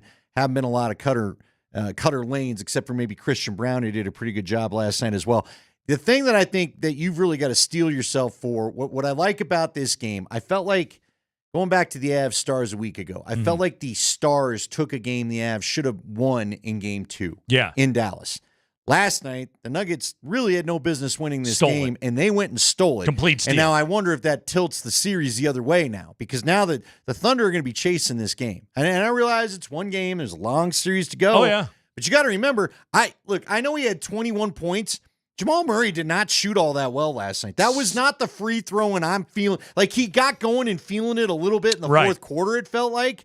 Where he hit a couple shots from the mid-range, but for the most part, it felt like a laboring night for Jamal Murray. He had some sloppy moments last night. Yeah, there was a one pass where he tried to kick out to the wing that Caruso cut off. Yeah, and whatever. It's Alex Caruso. He's going to do that in this series.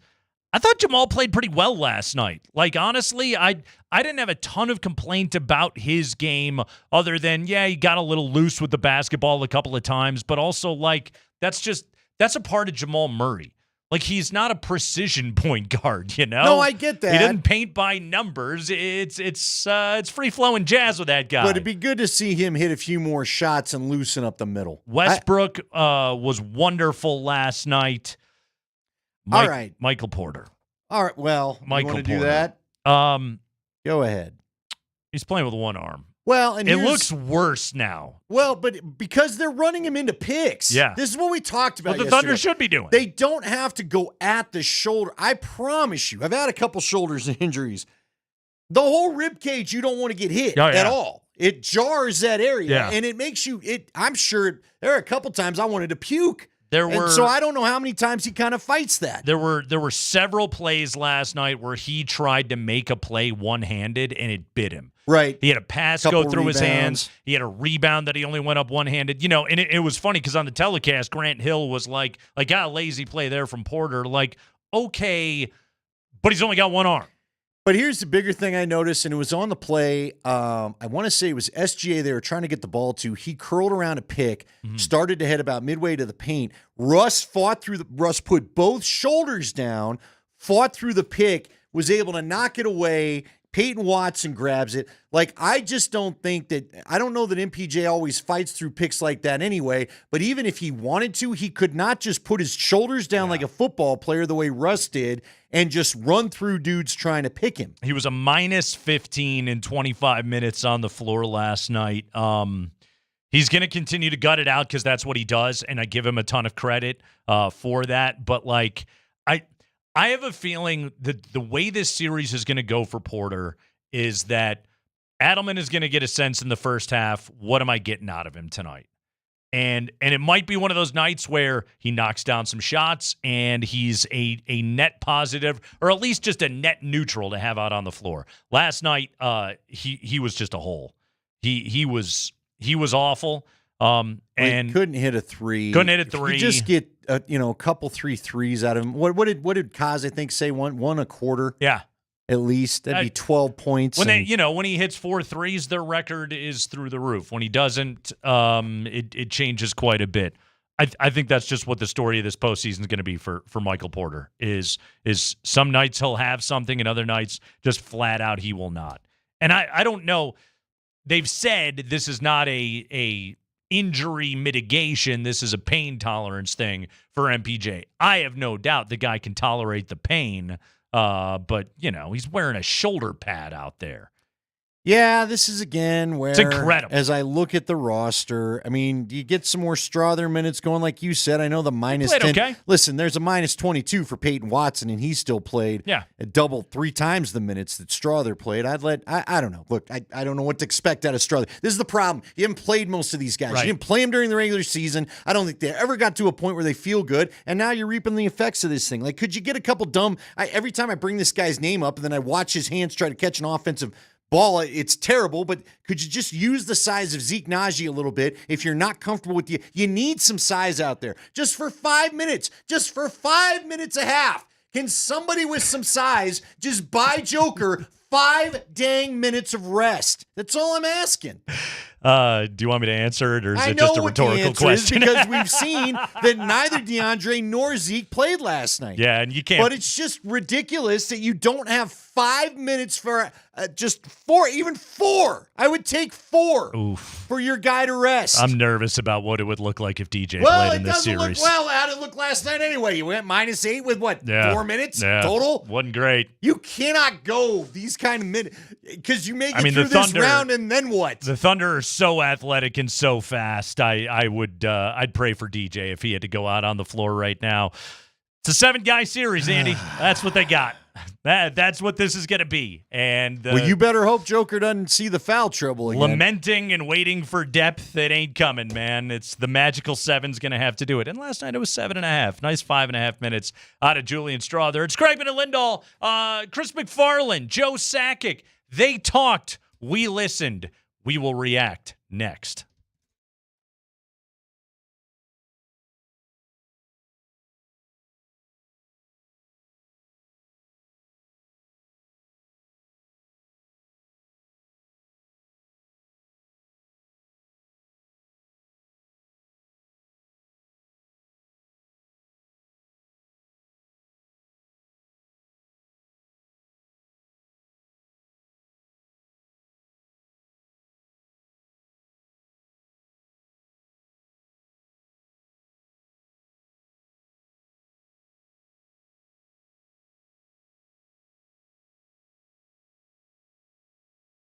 Guys, it's Andy Lindahl for the Rocky Mountain Men's Clinic, and we're going to talk low testosterone today, something you hear about all the time, especially if you listen to sports radio, but maybe you don't really know what it is or what the symptoms are, or, if you'd like to educate yourself more, I can give you a couple of the symptoms to look out for. It's poor sleep, it's depression, it's brain fog, not getting the gains you want in the gym. getting up ready to start the day with some zest, and then wanting a nap by about mid-morning. That's all signs of low T, and of course, there's sexual side effects as well. If you'd like to go and maybe get some answers on how to help this, you just have to go to the Rocky Mountain Men's Clinic. Go by the Rocky Mountain Men's Clinic. Talk to them about how you're feeling. Matter of fact, if you want to, before you stop by, you can go and take a low T quiz. RockyMountainMen'sClinic.com is where you go for that. It's a 10-question quiz. Yes, no answers. Take 2 minutes. Then go schedule your consult. You can do that while you're on the website right there. They'll draw your blood, have your results in 30 minutes. You'll talk to a Colorado licensed medical provider who will review and discuss the results with you, and then you can make the decision. Do I start on testosterone treatment or not? Cost of this appointment is $99. It does include the medical consult with the T and the PSA test. And if you sign up for testosterone treatment the day of your appointment, the visit is free. They've helped men for a long time, and they'll help you get back your higher energy levels, your better gains in the gym, sleeping better, waking up feeling refreshed, and just feeling more productive overall. That's the Rocky Mountain Men's Clinic. So go and give them a call today, 720-440-7900, or go to RockyMountainMen'sClinic.com.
I don't know if you remember the Avalanche. They lost a game the other day or something like that. Anyway, their season has concluded. Today, Andy, Chris MacFarland and Joe Sakic sat at a table wearing some well-appointed quarter zips, and they talked to the media, something that no front office wants to be doing at this time of year. They want to be getting ready for another series. So here's all the news that's fit to print. Basically, Jared Bednar's not going anywhere, and Ray Bennett, the Avalanche's assistant coach, longtime assistant, 8 years with the franchise, was let go today. No more Ray Bennett. Here's the GM, Chris MacFarland, discussing the decision to let go of Ray Bennett. Today we made a difficult decision. We're gonna move on a good hockey man and a good person and a good coach in Ray Bennett. So just wanted to start off with that and thank Ray for many, many years of 100% commitment to us. Ray's been around a long time, and that was not an easy start to the day. So 8 years with the franchise for Ray Bennett. Andy, he was primarily in charge of the forwards and the power play, and last time I checked, the Avalanche had the third worst power play in the NHL in the opening round of the postseason. They went 3 for 24 in the series against the Dallas Stars, so the guy in charge of the power play is no more. Ray Bennett gone. Fair? Yeah. Yeah. I guess. Yeah. Sure. It's your job is to, make sure that the team produces efficiently. Yeah, they didn't do so. Yeah. Yes. But guys have also got to do what they think they should be doing too, and that's not pass the puck 1,000 times and pass up shots. Mm-hmm. Everybody cried for it at one point. It was a resounding chorus as if it were a church choir at one point. Shoot the puck. Yeah. Don't pass so much. You can't pass it in the net. Was the message lost? Was the message I don't know. Floundered? I don't know. Yeah. Look, the coach is going to wear it if guys don't do what you're telling them to do. Well, you have the kind of first round failure that they had. Heads are going to roll. Something had to happen. Exactly. And if you're not going to fire Jared Bednar, and it's not as though Chris MacFarland and Joe Sakic are going to sit up there and fire themselves. Somebody's got to go. And the guy that was coaching the power play, Ray Bennett, out for this team. Okay. Jared Bednar, despite another Game 7 loss, despite another series where he couldn't beat Pete DeBoer, Chris MacFarland was asked in his confidence level that Jared Bednar can still lead this team. For either one of you guys, talking to the players after the game, it still seems like they still have a strong connection with Jared Bednar. I guess just where are you guys at? Where's the organization at confidence-wise in Jared's ability to lead this group? 100% confident Jared's our head coach. Not much expanding on that. 100% confident Jared's our head coach. Not even 99%, not even 98%, 100%, Andy. They're all the way confident he's the head coach. So he will be the head coach. So he's not going anywhere. He's not leaving. David Carl, by the way, was extended by the University of Denver. Well, that was announced. Read the tea leaves right there. Sure. Is something going to happen with Bedsy? Well, David Carl just got extended.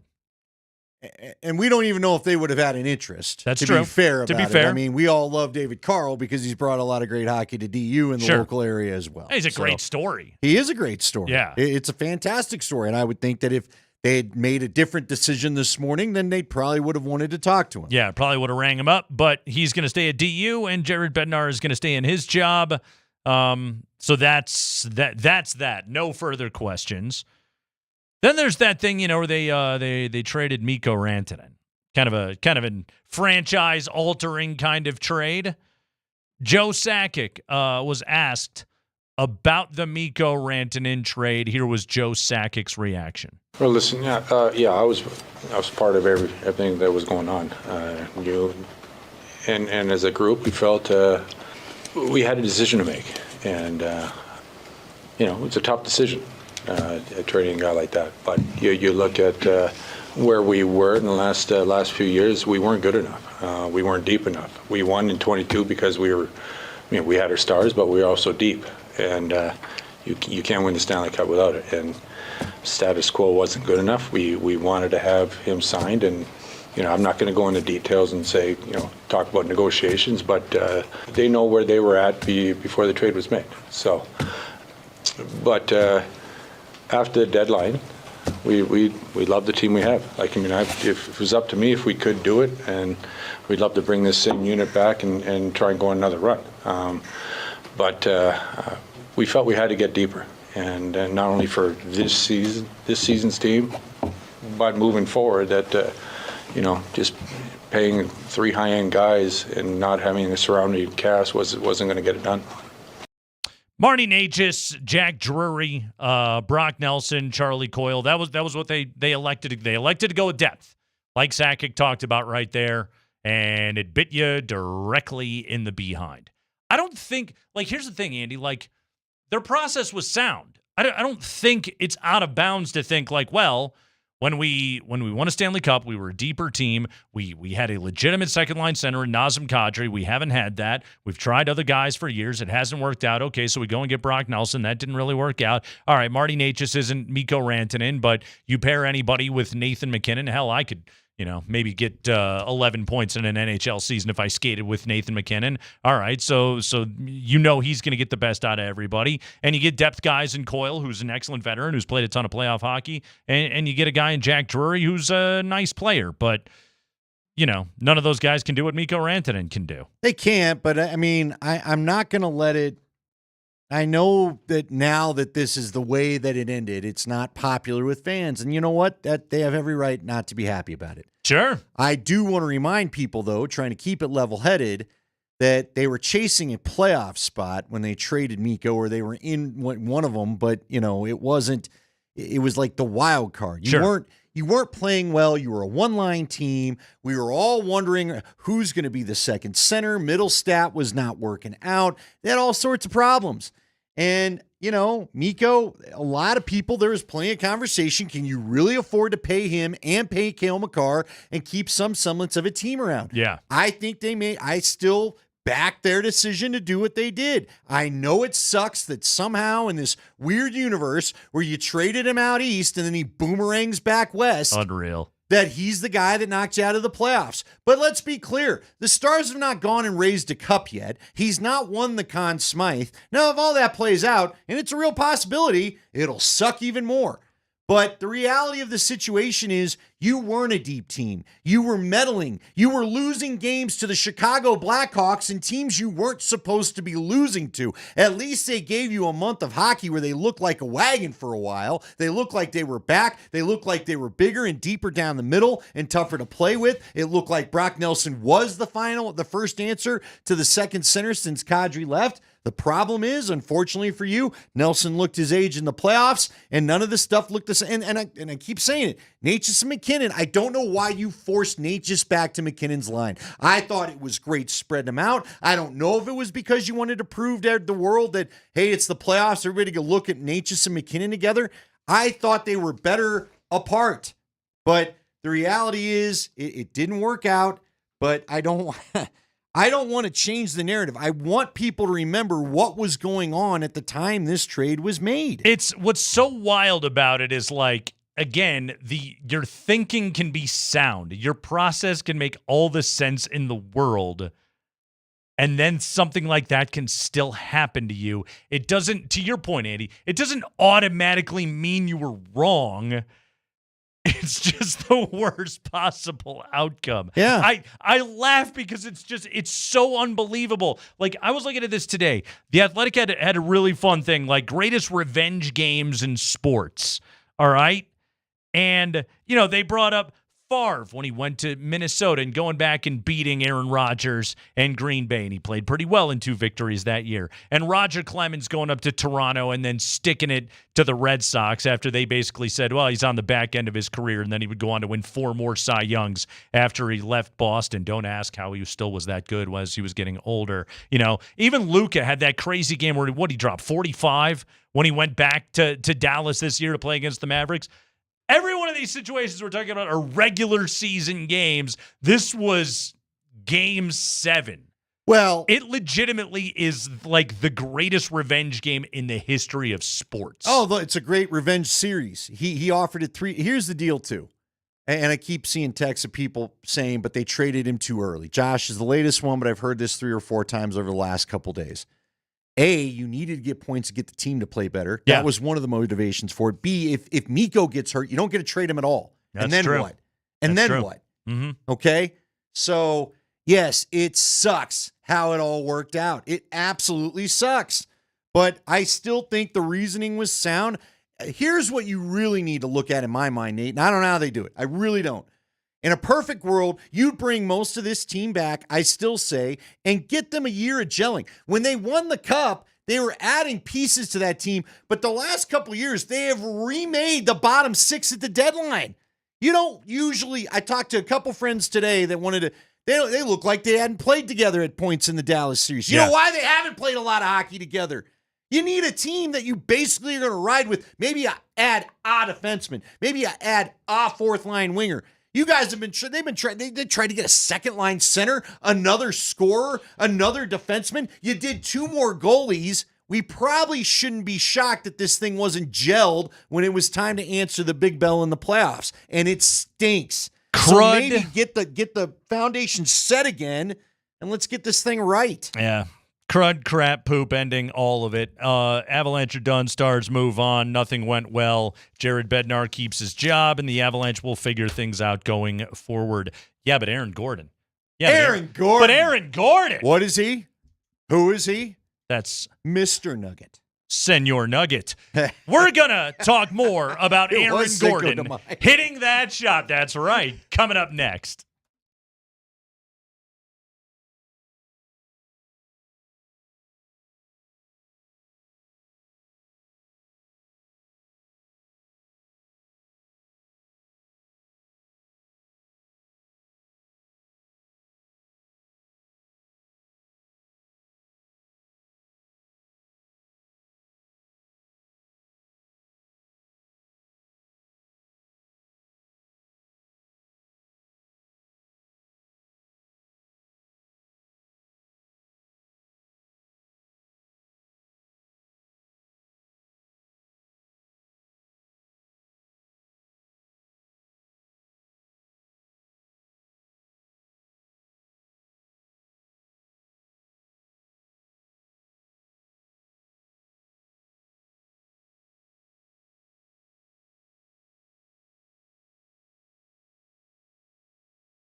I do not like Denver tonight. This is a bad spot for the Nuggets to be in. Got this stat via the Action Network. Team's coming off a 7-game series, a Game 7 with less than 3 days rest, going up against a team with more than 4 days rest, 4-19 straight up, 7-16 against the spread. So even like, and Spring told us earlier via Bet365, this game's up to 10.5. Even that isn't in the Nuggets' favor. This is a tough one tonight. I'm going to go ahead and say that I think I don't like tonight. Yeah. I think tonight could get ugly. Mm-hmm. I almost hope it gets ugly. Just get you guys out of there, give them rest. Yeah. And then I think the Nuggets get game 2. What's this guy's deal? Was that us? That feels AI generated. I don't remember saying that. I don't remember saying any of that. Was that from our show? Where'd you pull that Don't from? know. Where'd you get that? I don't believe you. I don't. Nah, that wasn't what we were saying yesterday. No. Now I still want them to go get game 2. No. We were saying we love Denver last night. We're saying this is perfect. Man, people got big mad at us. We're saying, the Thunder are rusty. Nuggets are rolling. That's all I remember saying yesterday. That's all I recall. Here's the wild thing. Uh-huh. Most of the game played out like our take. It kind of did. And then the last 5 minutes. And then, the last SGA. Thankfully, it didn't play out that way anymore. Shea hit a step back 3 at 4.5 minutes to go. And I was like, well, I think that put him up 11. I was like, that's daggers. That's it. And you know what? Honestly, like, I was at the time, Andy, I'm sure you do the same thing that I do. It's like as you watch a game, you start crafting the take in your head. And as I'm watching the game, I was fully prepared to come in here and be like, I love the way that they played. Yeah, I thought it was a good sign all the way through because they kept them close. I like the toughness. I like the resilience. I liked their physicality in that game. Like, were there going to be things to improve? Absolutely. But you're getting a rested team in their own building, all of that. And then the end of the game happened. Unbelievable. I mean, it's absolutely. It's a stolen win for the Nuggets. It's incredible. I will raise my hand. I did not think it was going to happen, and I am thrilled to be wrong. I have never rooted harder for myself. To sound stupid, don't worry, it's not that hard. Nikola Jokic last night, 42, 22, 6 assists, 7 turnovers. Who cares? Fourth quarter of that game last night, Joker had 18 points, including 8 of 10 from the free throw line. 18 points on 6 shots, hit a couple of threes in that fourth quarter. David Adelman is the acting head coach of the Denver Nuggets, and David Adelman started his post-game availability last night by talking about Nikola Jokic in that fourth quarter performance. Yeah, I mean, I don't think the crowd affects him ever. I did think the physicality, they were bringing 3 and 4 bodies at him. He had to play through that. He had some unbelievable finishes around the basket. And the biggest thing for us was he finally saw the three-point shot go in. And with their drop coverage and the way they played, that put them in much longer rotations, which puts him in closeout situations where he can actually handle it, spin, score in the paint. And him playing in the middle of the floor as opposed to on the block is hard, because now you're really having to bring bodies, 15, 16 feet away from him, as opposed to on the block, you have a set defense to rotate and take him away. So, Jamal was great early. Nikola was great late and, throughout as usual. But once again, like I said, a lot of guys stepping up, and it's just cool to see Aaron Gordon be the guy that finishes it. Damn right it was. Jokic was amazing last night, and you saw over the course of the game, he just got more offensively comfortable. Like, the funny thing about it is he was 15 to 29. There were some misses in there of, like, shots I expect him to make. Like, a lot of those, like, those pocket passes to him, which are now available, at least some of them were in game 1, where he can make that catch and go downhill and hit that runner. He had a couple of misses on shots like that. But in general, like, He was just absolutely fantastic last night. He shot 13 free throws. He made 10 of them in that game. Like, yeah, he got hacked a lot at the very end of the game where they were playing the foul game, but still, he made his free throws. God, it's, I said yesterday, and I know this is a wild take, everybody. This one I actually did get right. I said this is going to be a big-time Jokic series. Who's going to come along? But I'm thoroughly convinced. Like, he's just, I don't know if he's going for 42 every night, Andy, but these are the kind of performances I'm expecting out of him in this series. He averaged 16 rebounds a game in the regular season against the Thunder, 22 in game one. He was an absolute monster in that game last night. He was the best player in the world.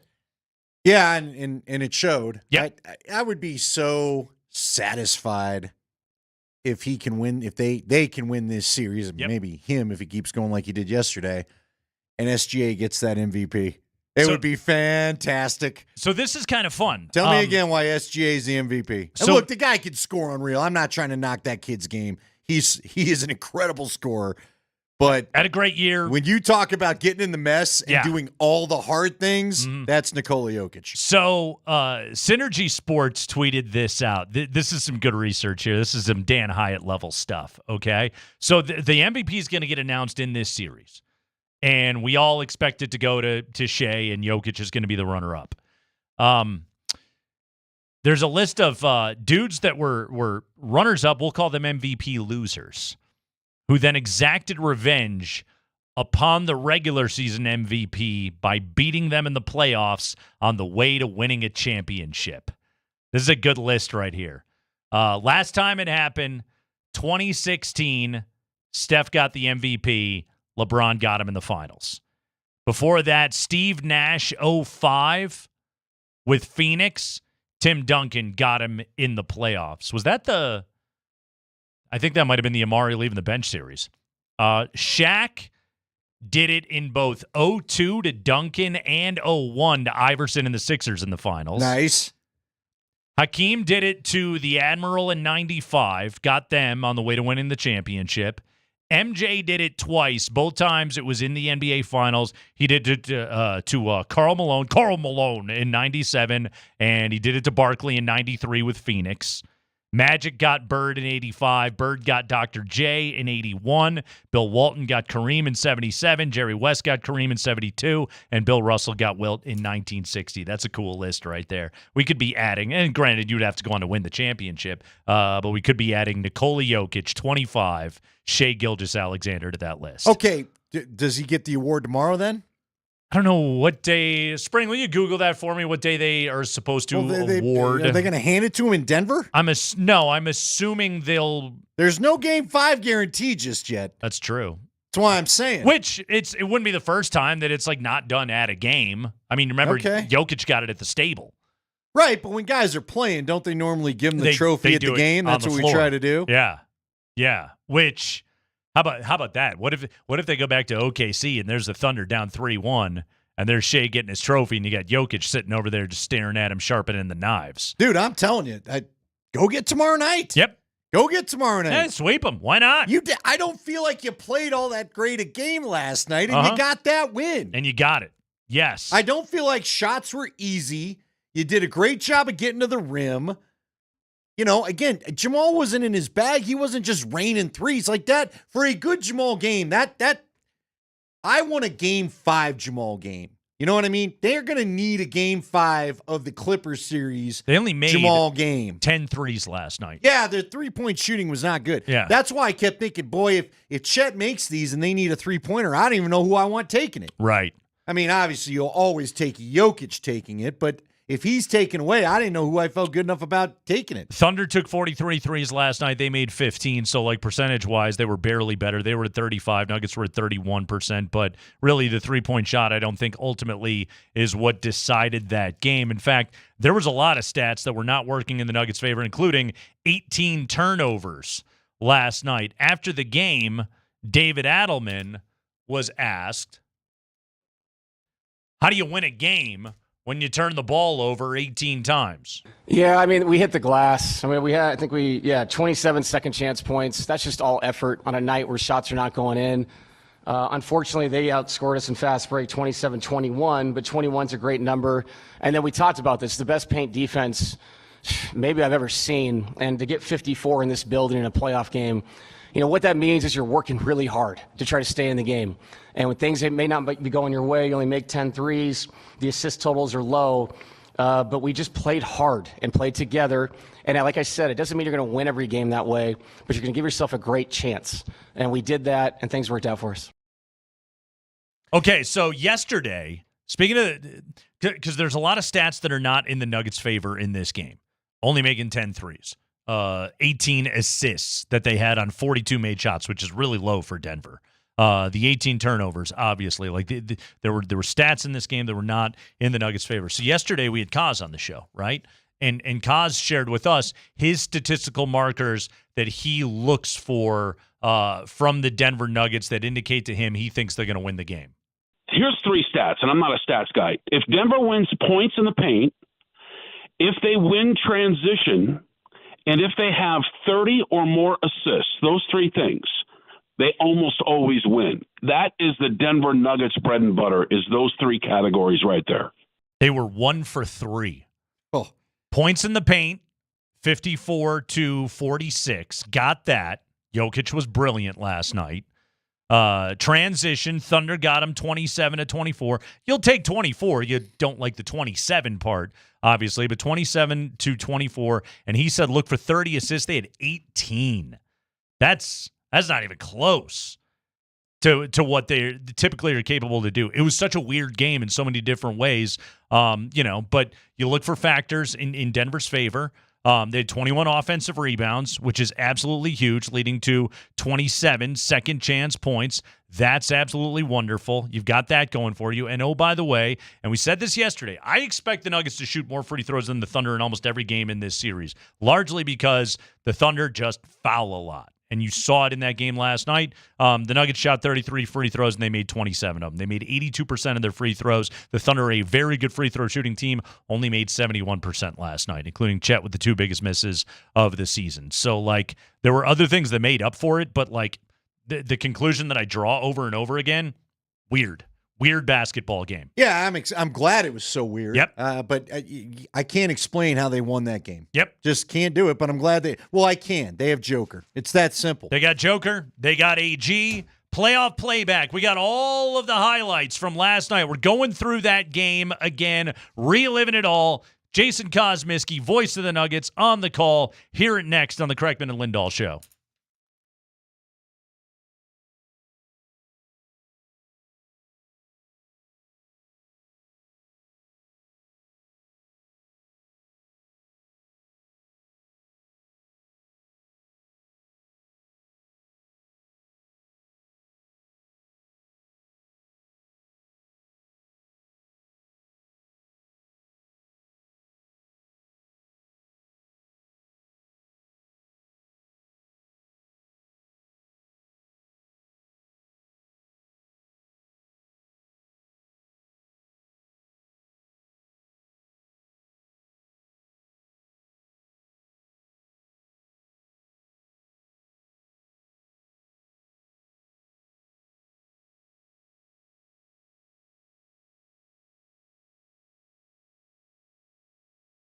Hey, it's Nate Kreckman for Roller Auction. Go to roller.bid right now and get yourself registered. Get yourself an account at Roller Auction and start bidding on some of the auctions that they have available. It is so much fun. By the way, when you sign up, make sure that you let them know that you heard about this on Altitude. But go to roller.bid right now. Here's an auction that's available to bid right now. The April 2025 Construction and Contracting Equipment Auction. That's right. Started last week, but still rolling right now at Roller Auction. Go to roller.bid and check this out. If you have a construction business or you possibly need something for a big job, wheel loaders, excavators, loader and backhoes, water trucks, dump trucks, truck tractors, compaction equipment, street sweepers. Heck yeah, I need a street sweeper. Skid steers, utility trucks, trailers, and so much more. Go to roller.bid and check all of this out. I'm looking at these pressure washers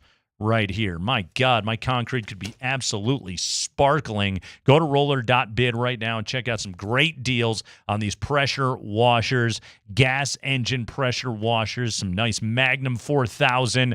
Great deals available to you. Go to roller.bid and check it out. This is the May 2025 Construction and Contracting Equipment Auction.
Thank you, Rivers.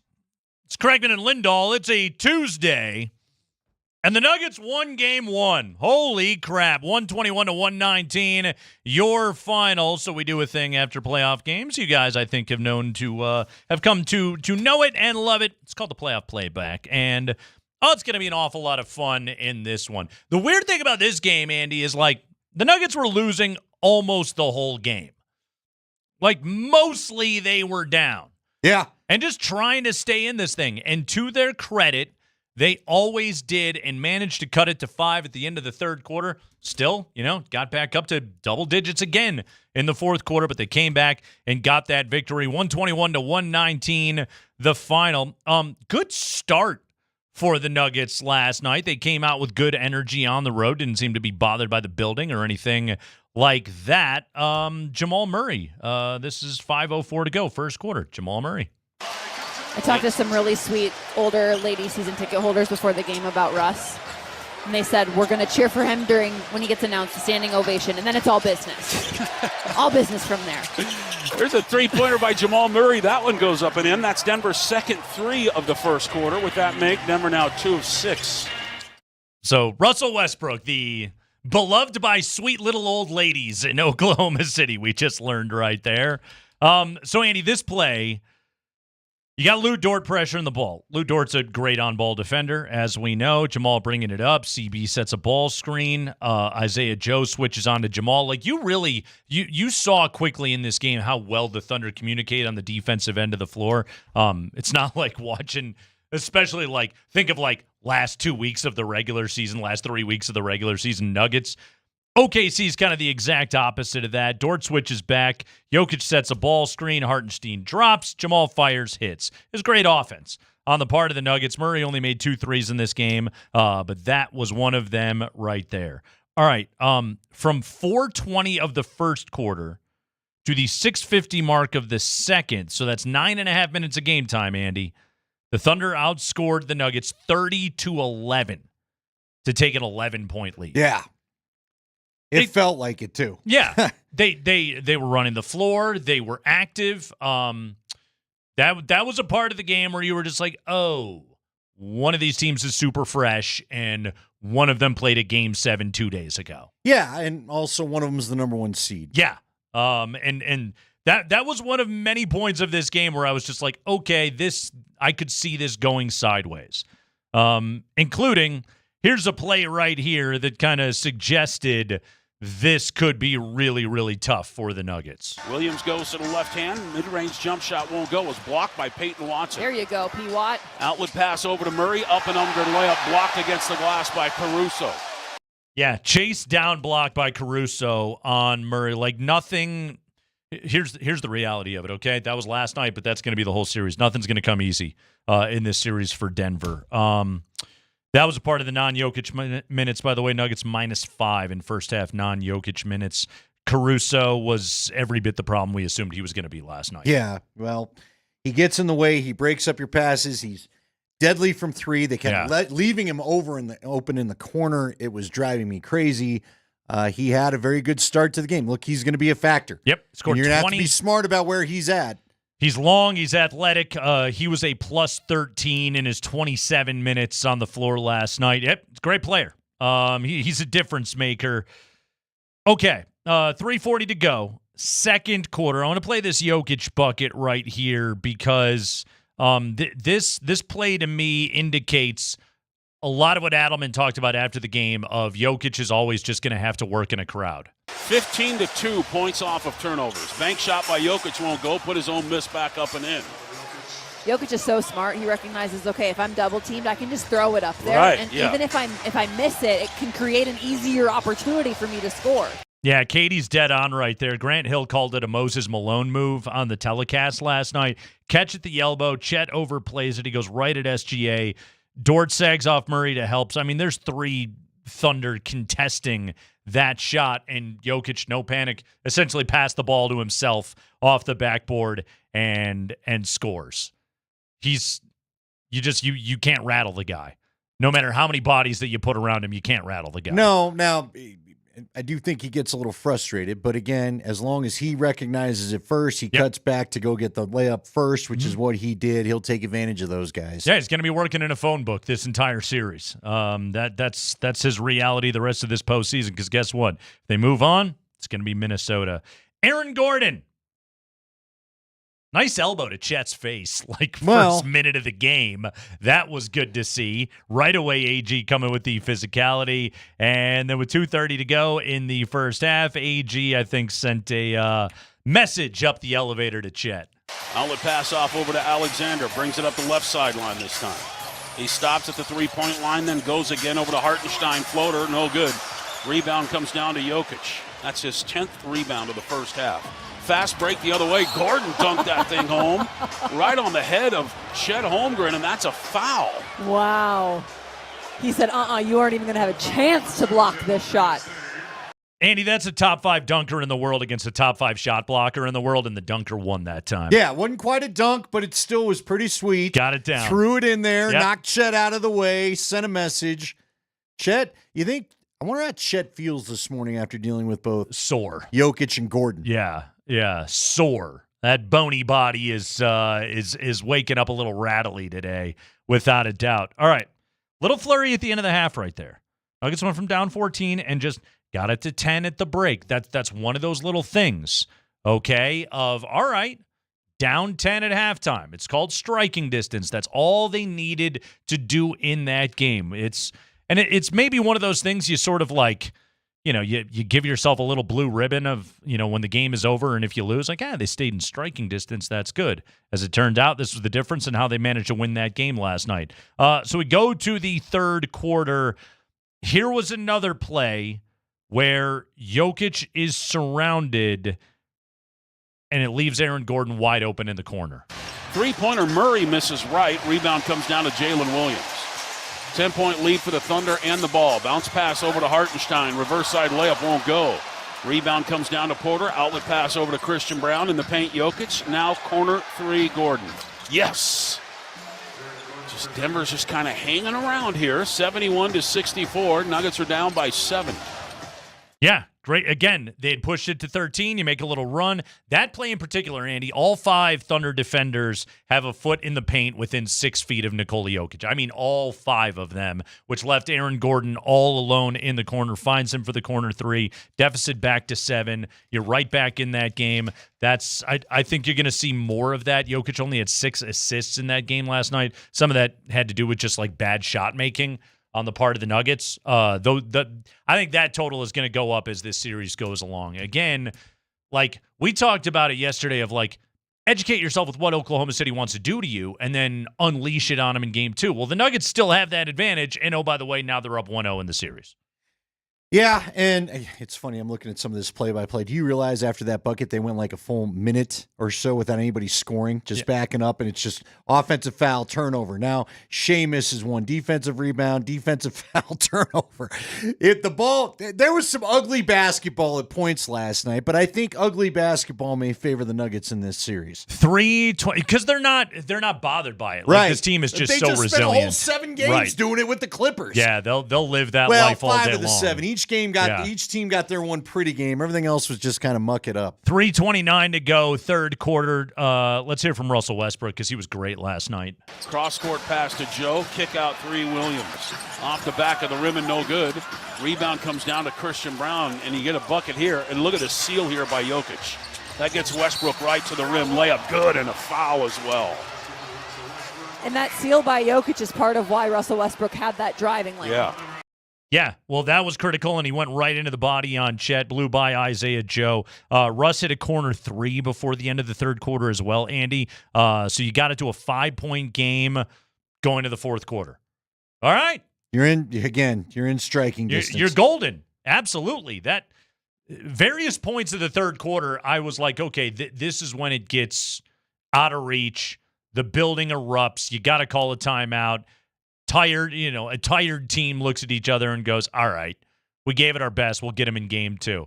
But they kept hitting big shots. They kept getting key stops, and they cut it to 5 going to the fourth quarter. The fourth quarter, it was Nikola Jokic's quarter. He scored 18. He made a couple of threes. Let's go to this one, 6.5 minutes to go. He throws right side to Holmgren. Holmgren guarded by Jokic. He drives on him, goes reverse side, layup good. And again, Jokic has 5 fouls, so he can't risk getting a 6th there. Back the other way is Westbrook. Westbrook driving a dish behind him over to Jokic for 3. Good for Joker. 108-98. Denver down by 10. Yeah, broke down the defense. Good penetration by Russ. Ball was popping. Jokic gets a 3 top of the key. Boom. Again, 13-point game back to 10. Game could have continued to spiral. They hit big shots every single time that they needed to. 4.5 minutes to go. This was the bucket right here for the Thunder that I thought meant it was lights out for the Nuggets. Crossover move for Shea. Gets in the paint. Throws it right side. Caruso 3. That one's too strong. Rebound, Lou Dort in traffic. Back over to Caruso, top of the key. Over to Alexander now. Alexander goes to the left hand on Gordon. Step back 3. That one's good. And that's the toughest three-point look he's got all night, and he knocked that one down. 113-102. Yeah, not looking good right there. I mean, with Shea, he's an elite shot maker.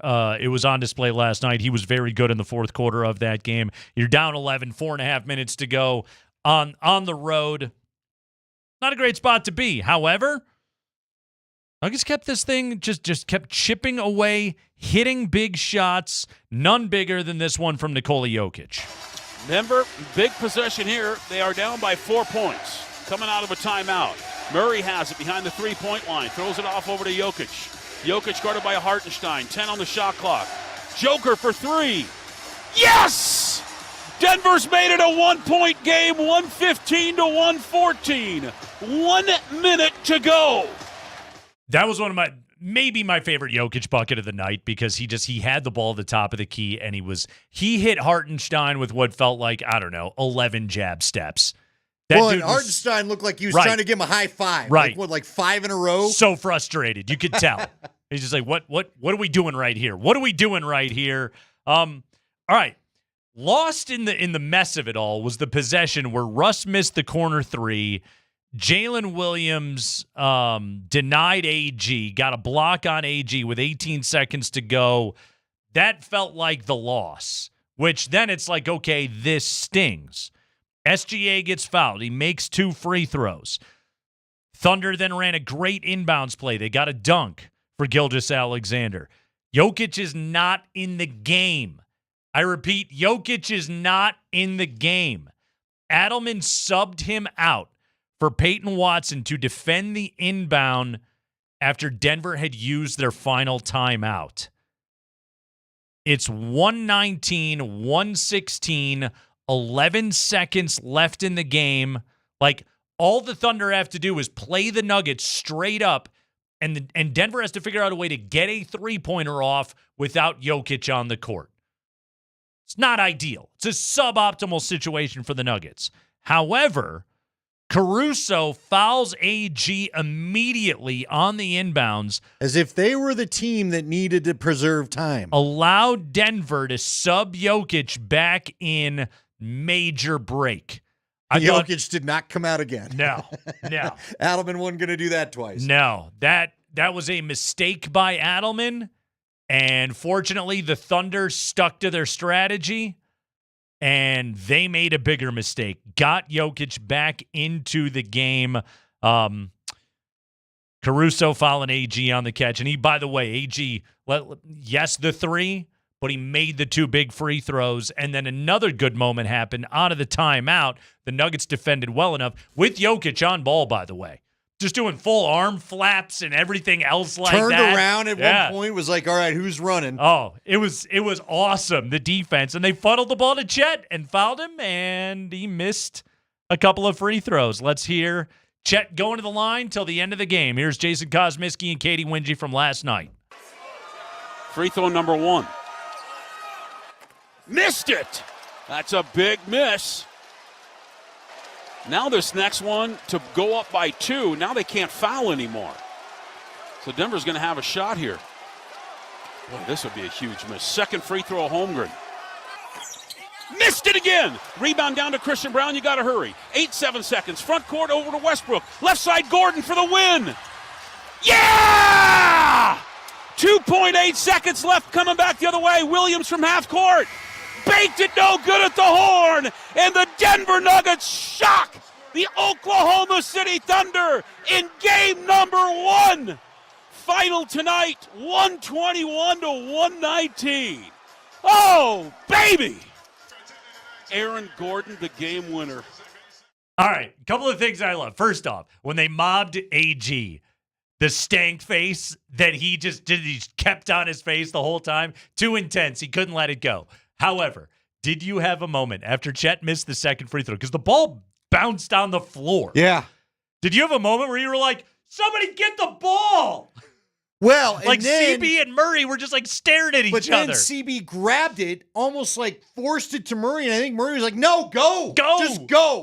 They're going to cover me. Let me maneuver somewhere for a shot. Outlet if to I Russ. get it, they're collapsing on me, dude. Westbrook, game-winning assist out of Russell Westbrook. I also had that moment after the outlet went to Westbrook where I was like, oh, God, are they going to lose on another Westbrook miss layup? What's about to happen? They were giving him right the hoop. here? They're almost begging him to go there. Yeah. But Chet was hanging out low, wasn't he? Yep. So not only would it have been our adventure in layups, probably would have gotten swatted. It might out have of been there. wiped away. Yeah. So, but Westbrook, perfect time. You got to credit Westbrook. Just a perfect pass to AG in rhythm. Yep. No time to think. Just shoot it. There would have been Brown got down there to try to get a rebound. Credit him for that. It's funny because we're talking about, Dagnall and the strategy of continuing to foul after the game. And we talked to Joel Lorenzi, who covers the Thunder earlier in the show. And still a confident group in OKC as well. They should be. They're a really good team. But Caruso after the game, he says, talking about the three that AG got, he's just like, look, man, it's Aaron Gordon shooting a contested above the break three at the end of the game. We like our chances there. Right. And maybe some of that is just a career of playing against Aaron Gordon and not remembering how friggin' good this guy has gotten as an outside shooter. And he catches, to your point, Andy, just in rhythm, doesn't think, fires, lights out. Boom. I can't believe it. I flat out couldn't believe it. I couldn't either. I had to do the whisper celebration, by the way, in the living room. I'm up there, fist pumping and everything at the end of that game. Well, it was funny. So I'm watching with a buddy, and he notices in one of the timeouts, who was our all-star G League guard? That's with the team but is not playing. Trey Alexander. Trey Alexander, I think, was wearing. It looked like a Kobe Bryant sweatshirt. Okay. It was Laker purple. I think his face was on the back. And of course, my buddy, he's old school. He's like, is he wearing a Laker sweatshirt? What's going on? Is that a Nuggets guy wearing a Laker sweatshirt? So he goes, rewind that. And they're in a timeout. And I'm like, So I do the thing. We look at the sweatshirt. I fast forward back to action, and my kids start losing it upstairs, and they're jumping around, and I look at them, I go, I think we're about to have a happy ending here as they're coming down the floor. I go, someone's hitting a shot. That's all I know. So I didn't wake anybody up. It was actually my kids, where you'd have thought, had we not been watching a basketball game, I'd have thought there was a break-in upstairs. So you had something. a telegraphed happy ending. Yeah. Okay. Yeah. Save that drop right there, Spring. Nuggets win at 121 to 119. Aaron Gordon, the hero. Chris Marlowe coming up at 5 o'clock. It's Altitude Sports Radio.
We're still waiting, Russ.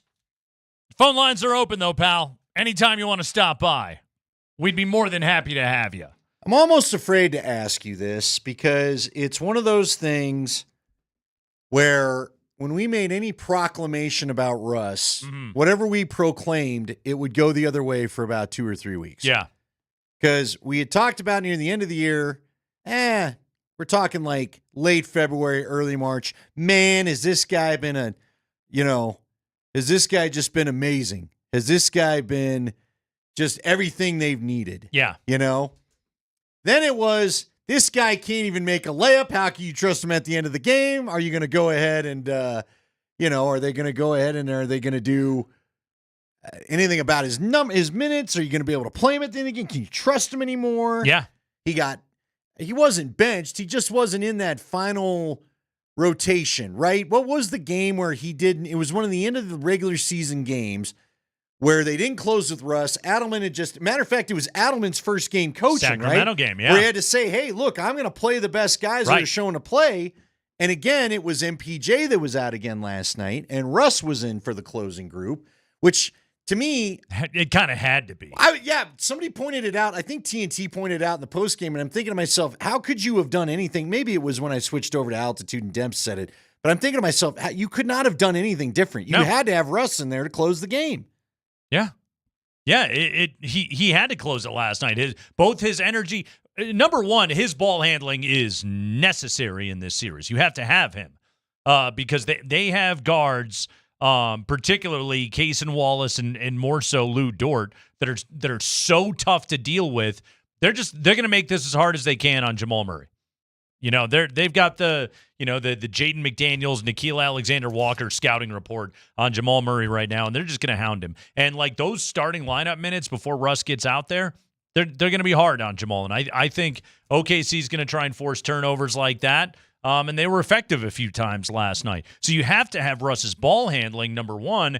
But then when Porter is as ineffective as he was last night, and I thought last night he looked worse than he did at any point in the Clipper series.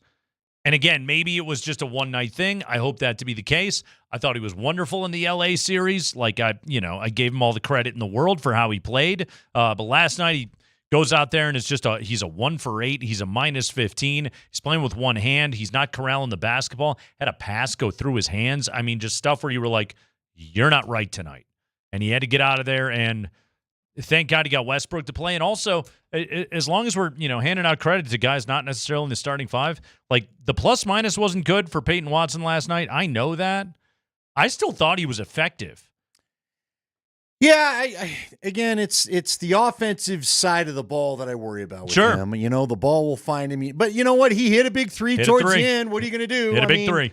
Look, this just is what this team is, okay? This is what I'm hoping for. Mm-hmm. I'm not predicting it yet, but what I'm hoping for is this is going to be the exact 180 of what the title run was a couple years ago, where every game is nip and tuck. Every game you've got things you can complain about, but somehow they just keep knuckling out series win. It's like the NCAA tournament, survive and advance. That's pretty much what this has been, survive and advance. They've had one comfortable win this entire playoff run, one comfortable win, Game 5. Has any team ever won an NBA championship with all 7-game series? I can't do 28 games of this kind of basketball. Can the Nuggets win an NBA championship going 16-12 in the playoffs? That would be insane. Would that not be insane? That's you know what that is, Andy? That's a lot of gate revenue right there. That's what that is. A lot of high ratings. How did last night's win change your prognosis for the series? I think that I think anytime you're the home team, and we saw it with Denver last year when Minnesota came in here and immediately, didn't they win game 1? Was it game 1 or game 2 that they won? Timberwolves won both games in Denver. Well, there you go. I Nuggets forgot didn't about get any that. wins That's until right. they went to Minnesota. Kind of amazing. They made it a 7-game series after that.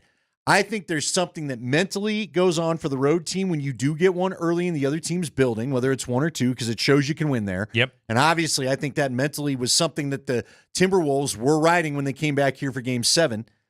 But I also think if you're Oklahoma City and you're trying to prove yourself you're ready for the moment, which I think they're still trying to prove. You haven't them into Western Conference Finals yet. They got bounced in the second round by Dallas last year. So to me, you're still trying to prove you can get past this part. The first round of the playoffs for any top seed in any sport should be a pretty easy deal for you. Yeah. Right? And they killed the Grizzlies. Right. And so now you get a taste of the last defending Western champion is the Denver Nuggets. You were making reference to that yesterday. I think the Nuggets have a mental edge. I do think that they forced OKC to chase this series as it stands right now. Now, if OKC does what Dallas did to the Avalanche, where they win 2 in a row and all of a sudden they take right back their home advantage, we'll see how we feel come next week. I heard this stat today. Second round series, when the road team wins game 1 in a second round NBA series. So, if the home team wins, they have an 85% likelihood of winning the series. That doesn't surprise you, right? That sounds about right. Higher seed wins at home, 85% chance. If the road team wins game 1, the lower seeded team, it's 50-50 proposition from there on out.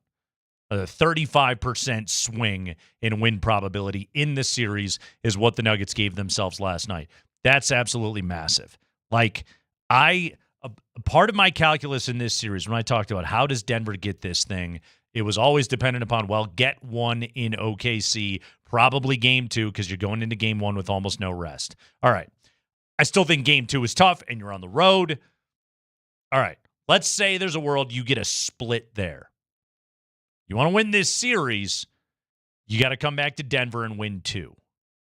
You come back to Denver, you get yourself a 3-1 lead in the series, and you give yourself 3 cracks at finishing this thing off. And even if you have to go back to OKC, if there was a situation where you would have to go back to OKC for a game 7, you have the mental edge of we won in their building already. We know we can do that if it gets to that place. Now, there's also, here's just the convenient world. This is the way you'd like it to go down is, all right, you get the split in OKC, you win 2 in Denver. All right, you go back to OKC, Thunder gets you there in a game 5, you come back to Denver, you take game 6, and that's it. That's ideal. That's how this wraps up. Feels quite, well, I mean, the ideal is just sweep the Thunder. Which is on the table. It is a possibility. But I still think it's a long series. I still think the Thunder are really, really good. But I also do think that the Nuggets learned a lot last night about how they can beat those guys. And the biggest conclusion that I felt like I walked out of there last night with was on a night where the Thunder had like a double-digit lead most of the night, the Nuggets got 15 and the Thunder don't. I feel, and I also just feel like this team is much mentally tougher than maybe I've given it credit for. Without a doubt. This team is tough They as don't hell. look anything like the team last year that... Andy, they don't look like the team that was playing in April. Yeah. Like seriously, if anybody is just like, oh, you guys are, you're too down on the Nuggets and everything like that. They were so craptacular, they fired their coach with 3 games to go in the regular season. They had no fight at all. The defensive effort from this team was absolutely putrid. And since the firing of Michael Malone, a couple of things have happened, but I think the biggest thing is Nikola Jokic has taken ownership of this operation, and this team is playing at a level and playing with an effort and an intensity that we just flat out did not see for the better part of like 2 months of the regular season. And I can't reiterate enough, it was so bad that Michael Malone got fired. That's how bad it was. And this team is dug deep and they found something. The toughness of this group, the togetherness of this group, they've rediscovered all of it. They have, and now we'll see how far it'll take them. Yeah. I wish they were 7 strong on the bench. They were the year of the title. Right. And I wish I felt like Jamal was so consistent the year of the championship run too. Again, I know he had a good scoring game. When you look at it at the end of the night, 7 of the points came on free throws. 21 another points. 14 from the field. Yep. But it just doesn't feel as consistent as it did a couple years ago. But if he finds it, away we go. Jamal Murray last night, plus 12, 21 points. Finished with 6 rebounds, 6 assists is absolutely huge. Chris Marlowe is going to stop by. We're going to talk to the voice of the Denver Nuggets from Altitude Television and get his thoughts on the Nuggets pulling it out in Game 1. AG the hero. It's the Kreckman and Lindahl Show.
All right, we're going to talk to the voice of the Nuggets, Chris Marlowe from Altitude, coming up here momentarily after the Nuggets take game one last night, 121-119. Just a ho-hum 121-119 victory last night for the Denver Nuggets as they knock off OKC and take a 1-0 lead in this series in a game where the Nuggets turned the ball over 18 times, 18 turnovers.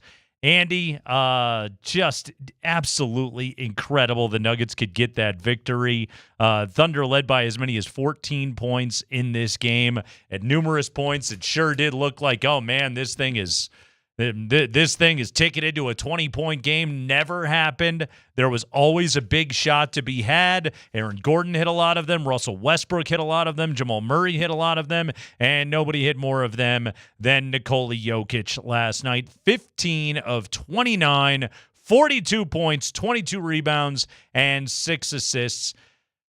It's funny, Andy, in a lot of ways, the Clippers series was like not a great series for Jokic, and we say that even though he averaged a 24-point triple-double, but like it wasn't a great series for him. He didn't thoroughly dominate the game the way maybe you typically expect the best player in the world to do so, and he was up against a tough matchup, and then he goes out against OKC, who have, a ton of physicality. They're the best defensive team in the NBA. And boom, 42 and 22 is what he puts up in game one. Yeah, it just shows you that maybe the Clippers will prove to have been the exact right first-round opponent to get the Nuggets mentally steeled the way they needed to get through a playoff run. Because the Nuggets have been the team like OKC where you get the 8th seed, you get the 7th seed, you get whatever, and then it's not quite the matchup that gets you ready for actual long playoff action. Right. There's been a lot made today about the regular season of Oklahoma City, how they blew everybody out, and they had no challenges in the first round, and the Nuggets were the ones that were right at home last night playing an uncomfortable, tight game. Aaron Gordon, the game winner, 2.6 seconds to go. Jalen Williams heave does not fall. Nuggets win game one. Game two tomorrow night. Kaz will have the call right here on Altitude Sports Radio. Of course, on Altitude Television, you can watch the pre- and post-game action. Chris Marlowe now just rocking the desk these days. The voice of the Nuggets from Altitude, Chris Marlowe, joins us right now. Chris, welcome back to the program. I'm not sure what I can add. I think you guys have covered it all. You've covered the game. You've covered the shot. You've covered the ramifications. You've covered the motivations. I don't know how I can help. It's you know what, Chris? You can offer your unique brand of insight that only you can provide. Well, that's what we're looking for, man. Hold on. I'm trying to remember the word. What was the word you were using last night? Vic was giving you a hard time about. He said you were pronouncing it a little too fancy near the end of your post game. Vic questions a lot of my words because he doesn't know that many. So I'm not sure which one you were talking about. You guys had a funny moment at the end, and now I can't remember the word. But all I was going to bring it up because when you say it, there's class, there's weight to the words. Gravitas. When we say it, it's just these two bozos doing 3 hours every day. So even if you repeat our points, it'll sound better coming from you. You guys do a great job. I mean, you're on the air for a long, long time. And last night was really interesting because Vic Dempsey and I were doing the post game. They did the pregame. I came in about 7:30 because the game was delayed and it went on, and finally it started up. And you've just got a lot of time to think about what you're going to talk about and what you're going to say about the Nuggets. They're playing okay, but not great. The other team's playing pretty well, behind by 10, behind by 13. It just went on. And then, I thought the Nuggets played B+ with an A+ finish. And somehow they were able to pull it out. So it was the night ended up on a high note. Yeah, Chris, it's funny because like in a game where you trailed by 10 most of the way, that's really what that game was. And then you mentioned an A+ finish right there. Like I said to Andy earlier in the show, I was coming in and as I'm watching the game last night, I'm watching it and I'm thinking like, man, I'm I'm really impressed by the toughness of the Nuggets. This team has to be exhausted. They're on short rest. This is a tough spot. This would be a tough spot in the regular season, let alone in the postseason. And yet here they are hanging in this game, down 5 going to the fourth quarter, and then they figure out a way to stay in striking distance all the way. Like that's, again, Aaron Gordon shot unbelievable. Holmgren missing free throws, unbelievable. Jokic laid threes. But I mean, Chris, like, the game was won on the Nuggets just consistently being able to keep it around 8-9 points and never letting it get to, 17 or 20. Yeah, you know what I thought, and I haven't heard anybody bring this up all day. You mentioned exhaustion. So the Nuggets are playing basically 6.5, 7 guys. There was a point in that game last night when there was a coach's challenge.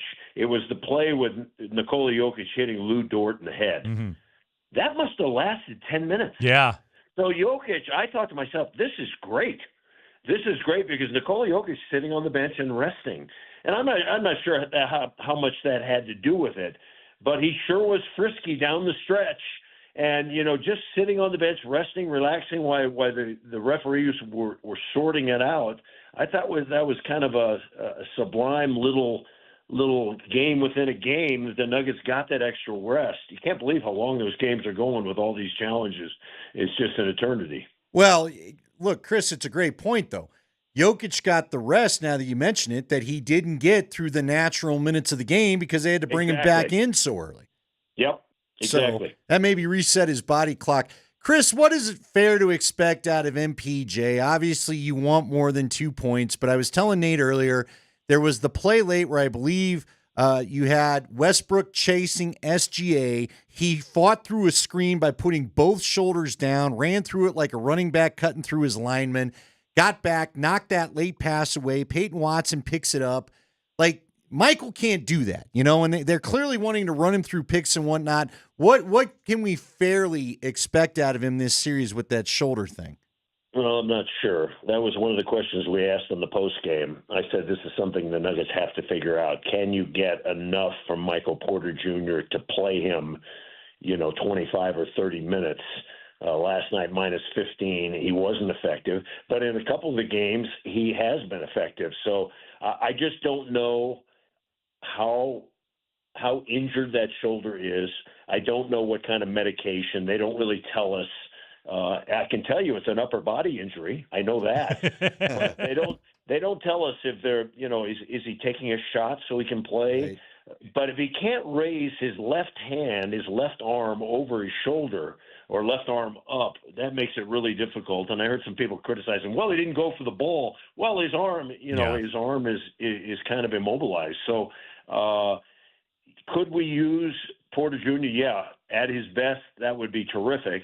But every game is a different game. We'll have to see how it goes. Game 6 against the Clippers, he was 2 for 5 in 24 minutes, and he scored 5 points. He bounced back in Game 7, went for 15, hit 3 triples in this game. I think, guys, best case scenario is that's what Porter is for the rest of this postseason, and there's going to be nights that it limits him too much, like we saw last night, and hopefully there's a bounce back like there was in the Clippers series, I think is what we're dealing with. Chris Marlowe joining us from altitude, talking about that Nuggets Game 1 victory. Chris, you've called basically every single one of Aaron Gordon's games since he has become a member of the Denver Nuggets, save for a few rounds of the postseason a few years ago.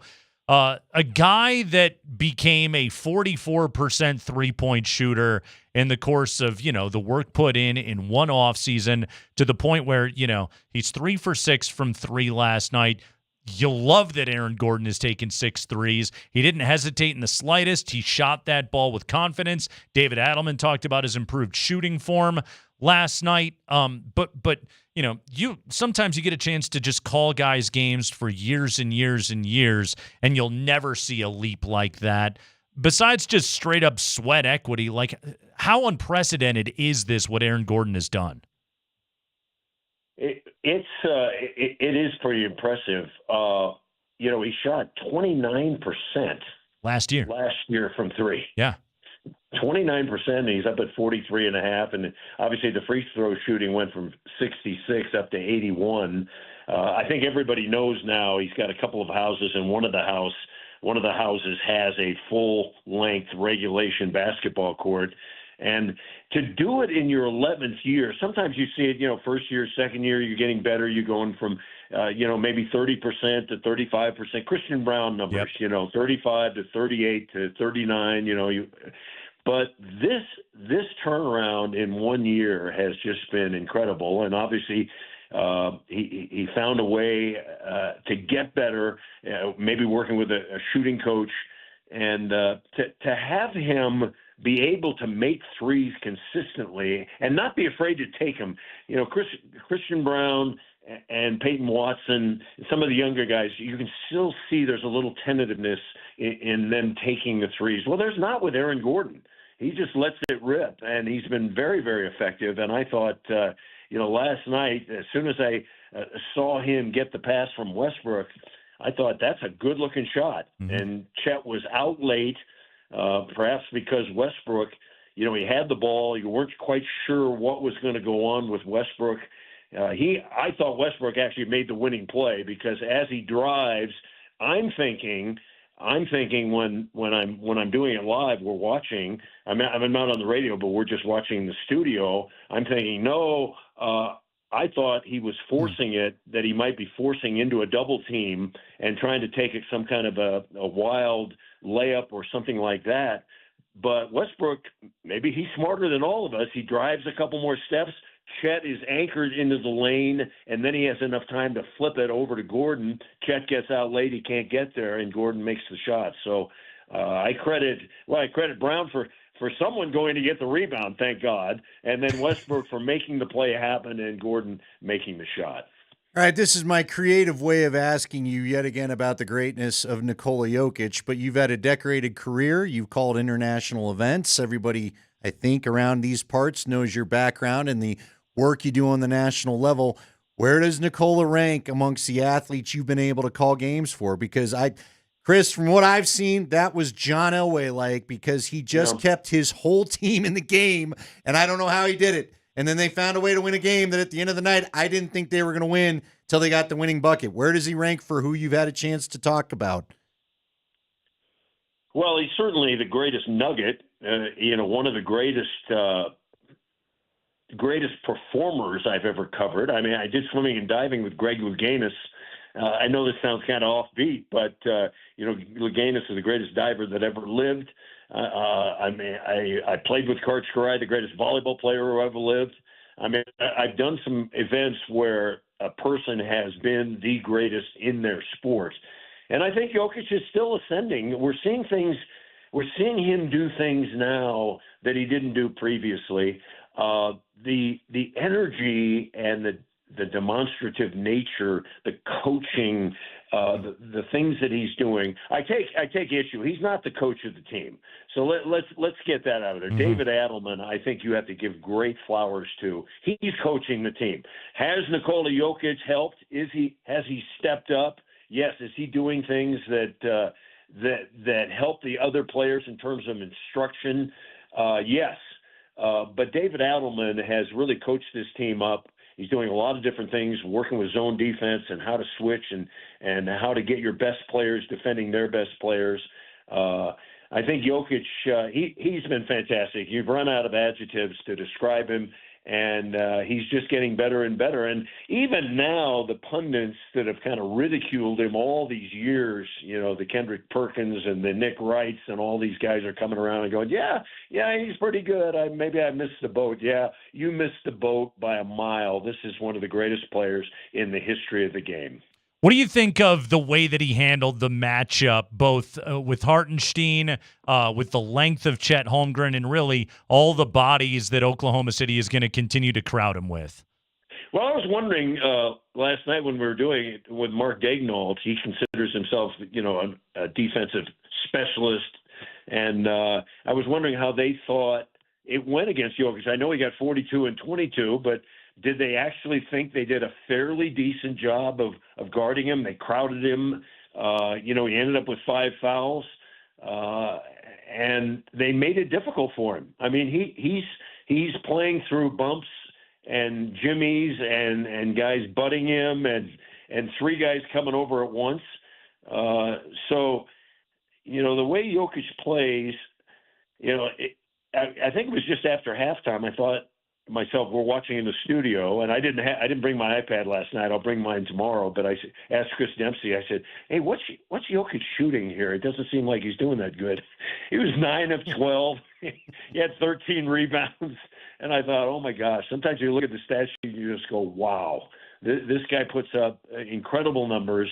And the other thing I would say about his coaching ability in that aspect, in terms of instructing the team, I think a lot of it is post spacing.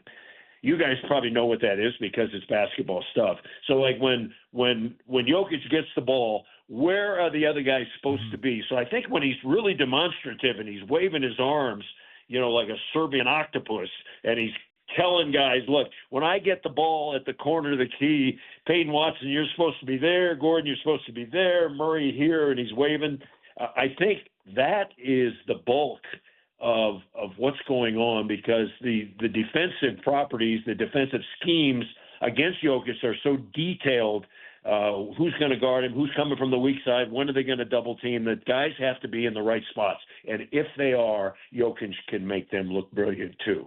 The great Chris Marlowe, who's pretty brilliant himself. By the way, Chris, last night, it's a line of demarcation that a lot of Nuggets fans really hate. They no longer have Marlowe and Hastings on the call. They got to just go with the national crew. So we got Ian Eagle, Grant Hill for Game 1 last night. How do you think that crew held up?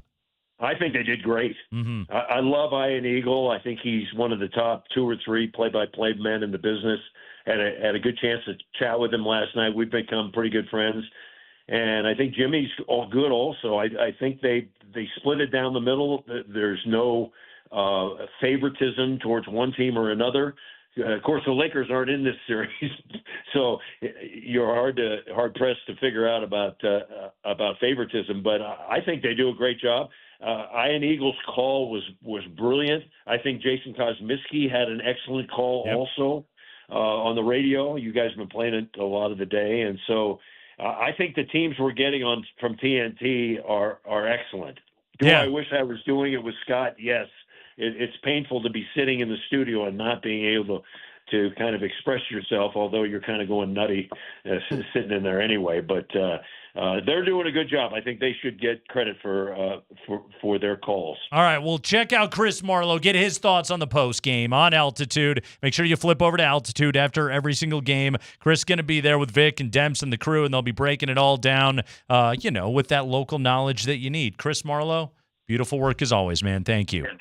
Thanks for having me on. All right, the great Chris Marlowe stopping by here.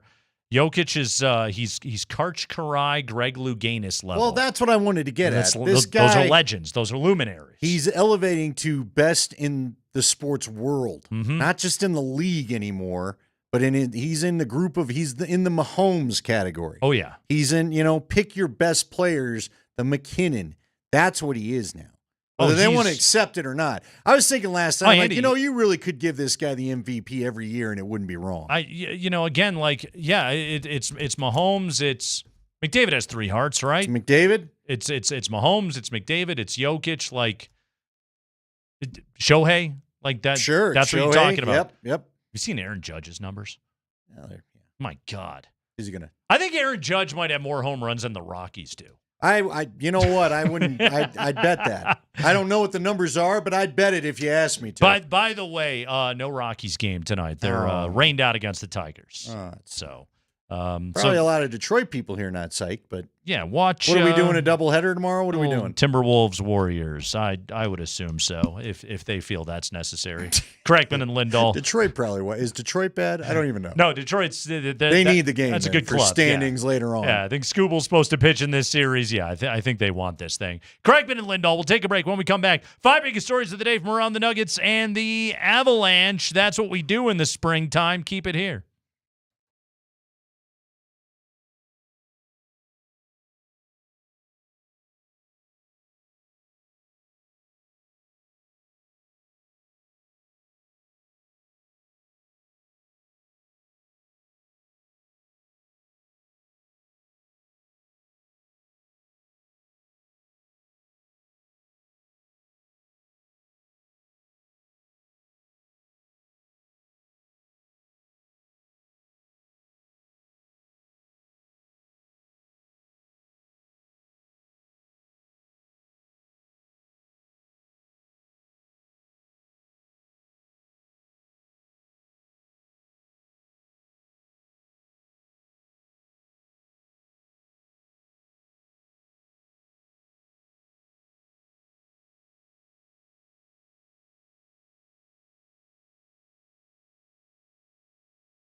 Previously on Kreckman and Lindahl. I do not like Denver tonight. This is a bad spot for the Nuggets to be in. Got this stat via the Action Network. Team's coming off a seven-game series, a Game 7 with less than 3 days rest, going up against a team with more than 4 days rest, 4-19 straight up, 7-16 against the spread. So even like, and Spring told us earlier via Bet365, this game's up to 10.5. Even that isn't in the Nuggets' favor. This is a tough one tonight. I'm going to go ahead and say that I think I don't like tonight. Yeah. I think tonight could get ugly. Mm-hmm. I almost hope it gets ugly. Just get you guys out of there, give them rest. Yeah. And then I think the Nuggets get game 2. What's this guy's deal? Yeah, that was what'd you say that was previously on the Kreckman and Lindahl show? That wasn't our show. Those hosts are idiots. That was one of those mashups we did last year. Those guys suck. The scrambles. Yeah, I'm still trying to find that stat because not only was it like 4 of 19, but I think like 6 of the games ended up 20-point or more blowouts. Oh, I'll be honest. Again, as you know, the objective analyst part of my brain, I did not like the road team with a day's rest going up against a team that hadn't played for 9 days and was, I don't know, by point differential, the greatest team in NBA history. I thought that was a bad spot for the Nuggets. Turns out they were just fine. That's great. Turns out right where we want them. Hey, it's perfect. It was perfect. Sports. As Dave Studdard once said in the old huddle in the drive game, we got him right where we want him. Right where or no, we it was want 'em. Bishop, and then Studdard told him to shut the bleep up. Sports. Andy, I really I don't remember a time where I was more stunned that a Denver team won a game. I mean, like last night, and it's this will sound insulting because we're talking about the 3-time MVP Nikola Jokic, and Tim Tebow was a Make-A-Wish kid playing quarterback, but still, like going in and beating Pittsburgh in a playoff game. I didn't think the Broncos had a chance that day. And then, Tebow to DT, and boom, they get that thing. I mean, don't forget, the week prior to that, they lost to Kyle Orton and the Chiefs. Yeah. 7-3. And it was bad. Actually, that wasn't on our list of great revenge games. Kyle Orton coming back and getting the Broncos. Broncos. Because that wasn't really a great revenge game. I mean, he got to quarterback that thing. It was 7-3. Yeah. And I think the 7 came off like a pick that set him up. That was horrible. Right there. It was one of the worst football games ever. 2 weeks prior to that, Buffalo just basically took him behind the shed and gave him a spanking. Yeah. No, that Bronco team wasn't good, and I gave them no chance against Pittsburgh, and then they went and won that thing. I'm trying to remember the old surprising playoff wins list. What about the Avs when they just swept Calgary to start this great era of Avs hockey? It was Remember unexpected. That first series, and they just kind of handled business. It was unexpected. Cale Makar comes into our lives. Was that game 3? Yeah. Yeah. Scored a goal in his first game. Yeah. Pretty good. Everything was magical. Pretty Till good. It wasn't. His stick didn't break that night. No, his stick was just fine. Stick was fine. Crafted of fine material that could hold up. Unbelievable. Unbelievable win last night. It was one that I enjoyed as much as any I've ever seen. I had to do the kids were sleeping, so I had to do the whisper. I was doing a lot of air punching that I was doing. See, it's funny that you were doing that. Yeah. I was so convinced that, because again, I thought game 2 is where the Nuggets might make hay. Yep. Agreed. I think I might have said that yesterday. I watched that stress-free.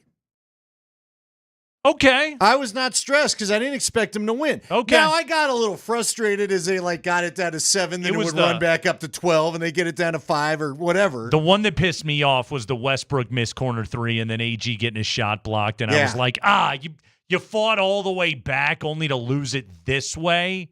However, the Thunder, in the end, I just needed a break from the playoff stress. More than happy to puke this one on us, and the Nuggets took advantage of it. Here we go. Time for the 5 biggest stories of the day from around the Nuggets and the Avalanche. Mark Springer, what do we got today? High Five time. It's brought to you by Bet365. Whatever the moment, it is never ordinary at Bet365. Aaron Gordon hit a game-winning three-pointer. Nuggets beat the Thunder. Stole Game 1 in Oklahoma City. AG was 3 of 6 from 3 last night. Shot a career-best 43.6% from 3 this season. His best mark since his final season with the Magic, where he was 37.5% from deep. AG, after the game, was asked last night, how rewarding was it to hit that shot, given how much he's worked on his shot?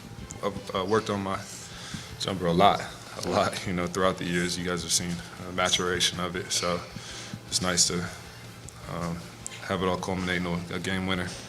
But it really comes down to my teammates, like Russ making a great play and finding me in transition and in rhythm, on time, on target. So it helps when you have a Hall of Fame passer passing to you.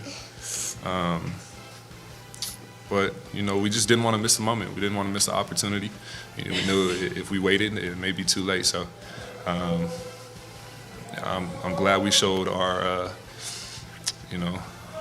mettle, but and our grit, but we're not satisfied. By the way, you had the nephews up there, Yeah, Zane and Brody. Oh, just heartwarming stuff right there. Been a rough year off the court. It really has been. I got to admit, I got misty-eyed watching that. Mark Spears had a great story last week, by the way, about Aaron Gordon and everything he's been through personally, and the passing of his brother Drew and everything that guy's gone through. He gets the dunk in the Clippers series. He gets the 3 last night. He's Mr. Nugget through and through. He's the superstar role player. And Andy, he's just like, he's a great person. He's a great player. He's one of my favorite athletes in the world. He's Aaron Gordon, man. If there was any Nugget that I wanted to hit that shot last night, it was AG. Yeah. I'm so happy for him. I'm so happy things are going better for him. And this is a guy that, let's take it back to the court. He's fought that stupid calf injury all year. Looks like he finally feels himself. Let's hope it stays that way. By the way, real quick, that word, Vic finally texted me back. Yeah. Rather. Rather? Yeah. Barlow kept saying rather.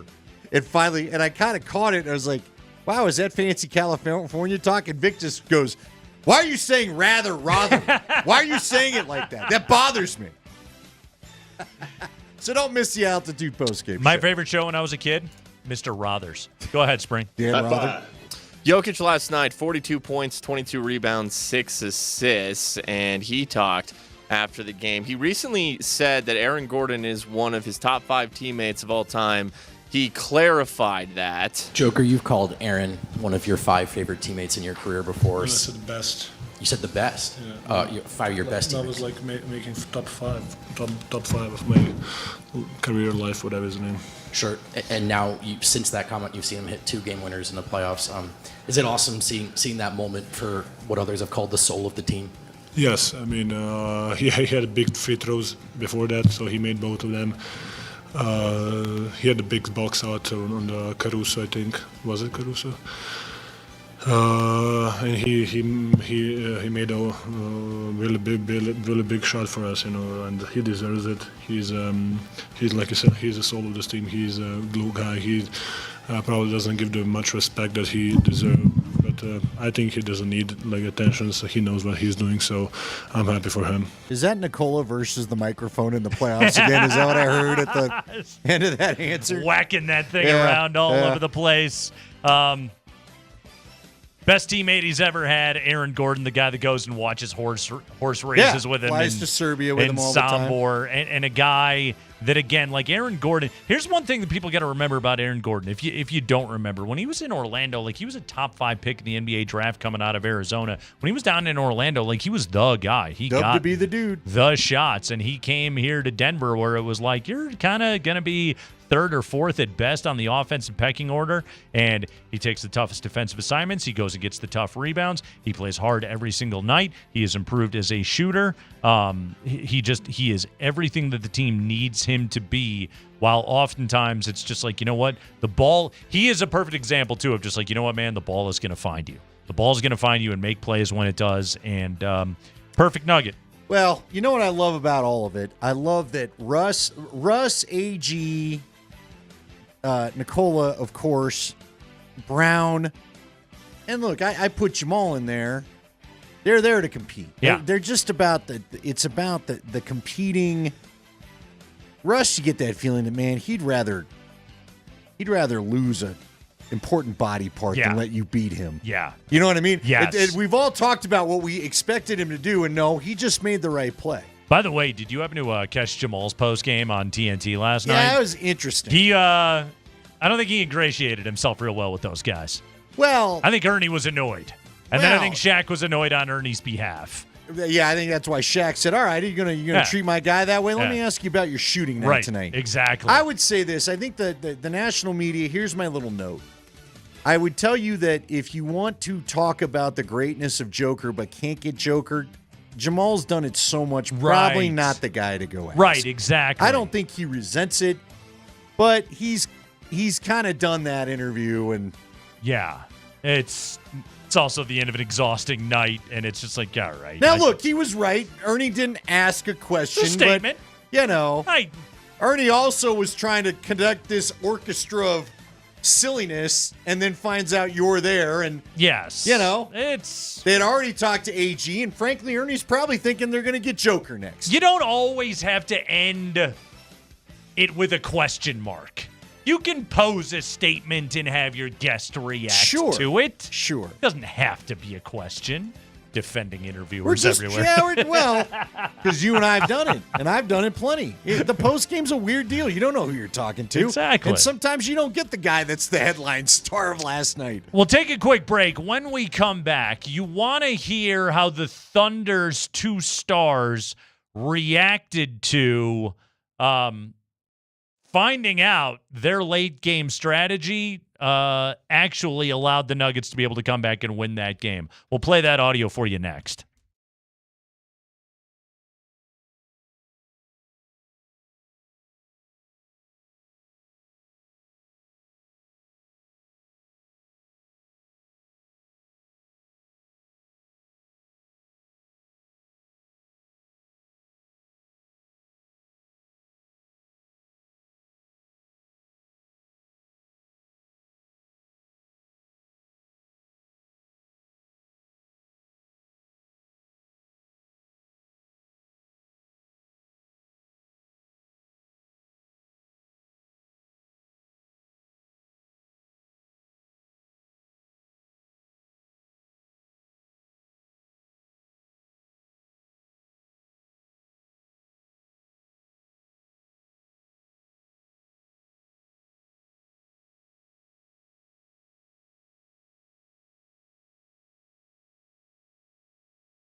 All right, we got game 2 tomorrow night.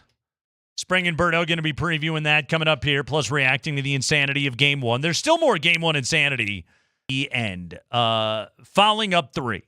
Forcing Denver to go to the line. Don't allow them to get a good look at a 3. Mark Daigneault did not invent that strategy.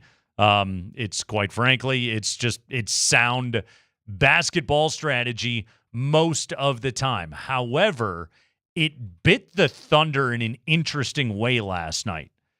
So, on a side out of bounds with Nikola Jokic with 5 personal fouls, Andy, and the Nuggets, we should add out of timeouts.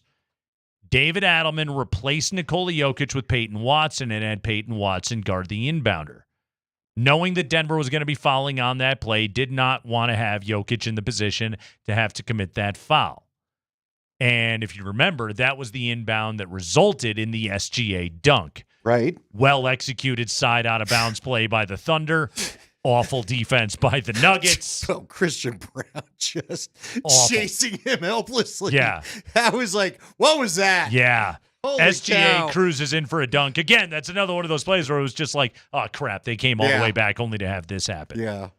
Nuggets have to inbound the ball and go the length of the court. Jokic is not in the game. There's 11 seconds left in the game, and Jokic is not in, and Denver is down 3. All right?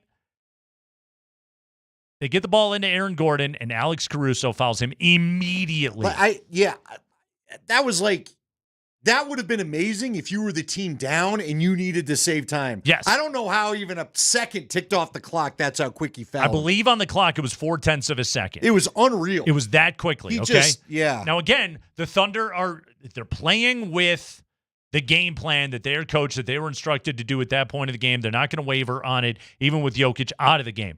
But if the Thunder coaching staff had their crap together, they would have been screaming at everybody, do not foul, do not foul. Make Denver go and shoot a 3. The best Denver can do is shoot a 3 to tie the game. And, oh, by the way, Nikola Jokic is in jail on the bench.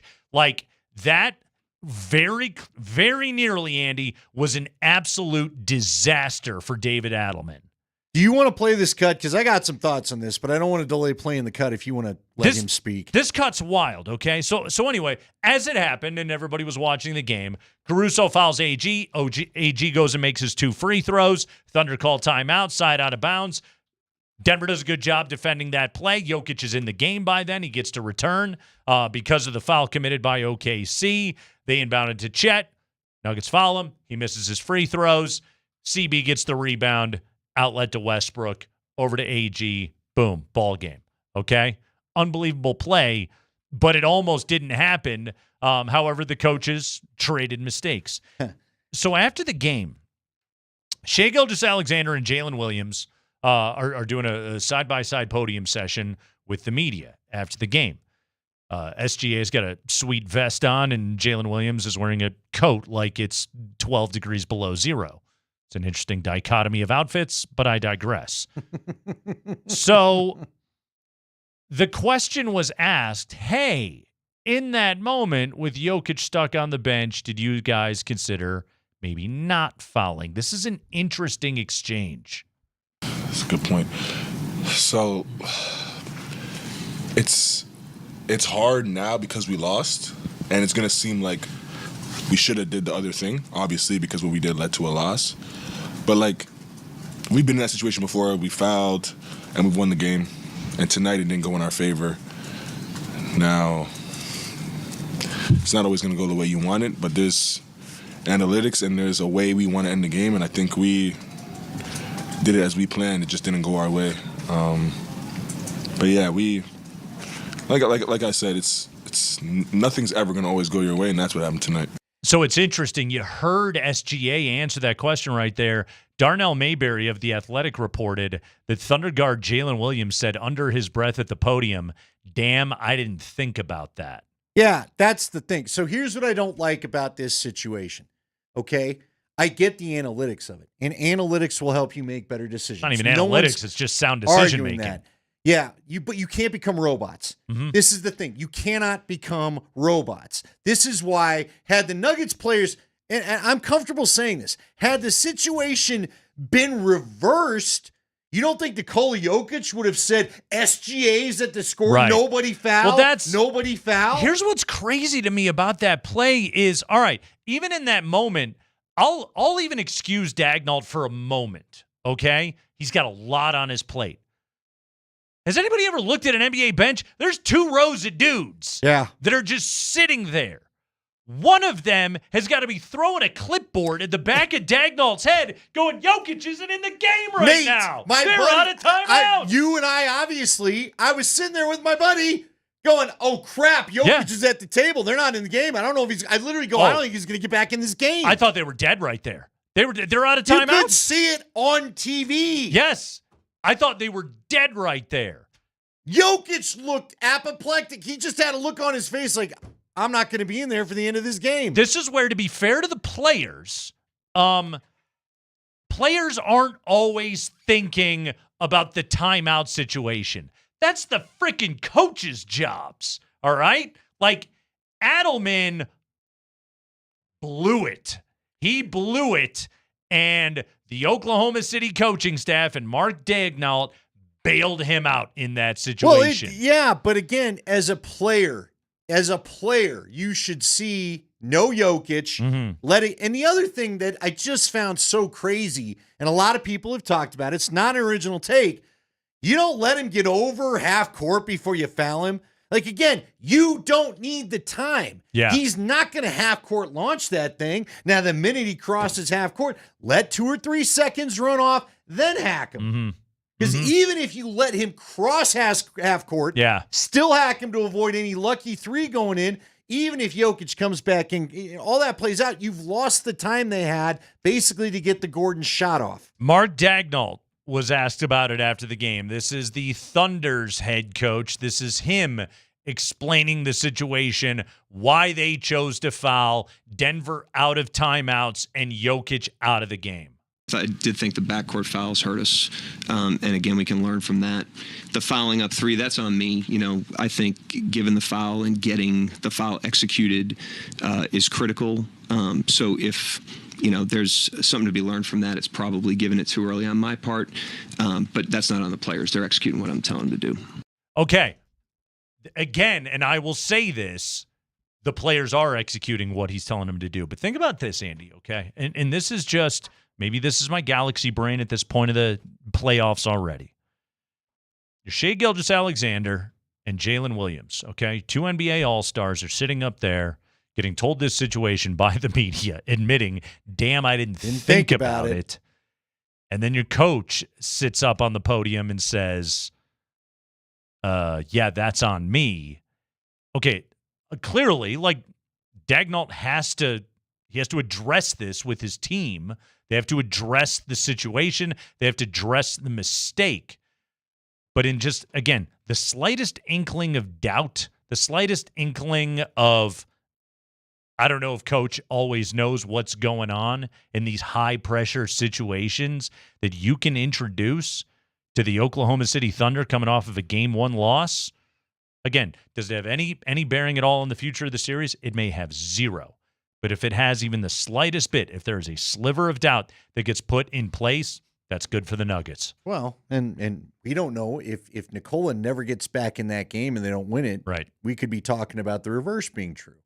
I mean, look, Daigneault did Daigneault know they didn't have a timeout? That's another question. It's a good question. Because, again, he may have seen Nikola there, but not thought much of it because he might have thought they got a timeout. He might only be worried about his situation. And this is where I go back to his staff. It's someone's job to know that. Well, like you said, these staffs are so big. Somebody should keep track of something and pass that information along. I'm glad they didn't. I mean, Andy, like, here's the thing, and this is the thing. Like, did he not know he had a time, or that Denver was out of timeouts? You know who did know? Ian Eagle. Oh, yeah.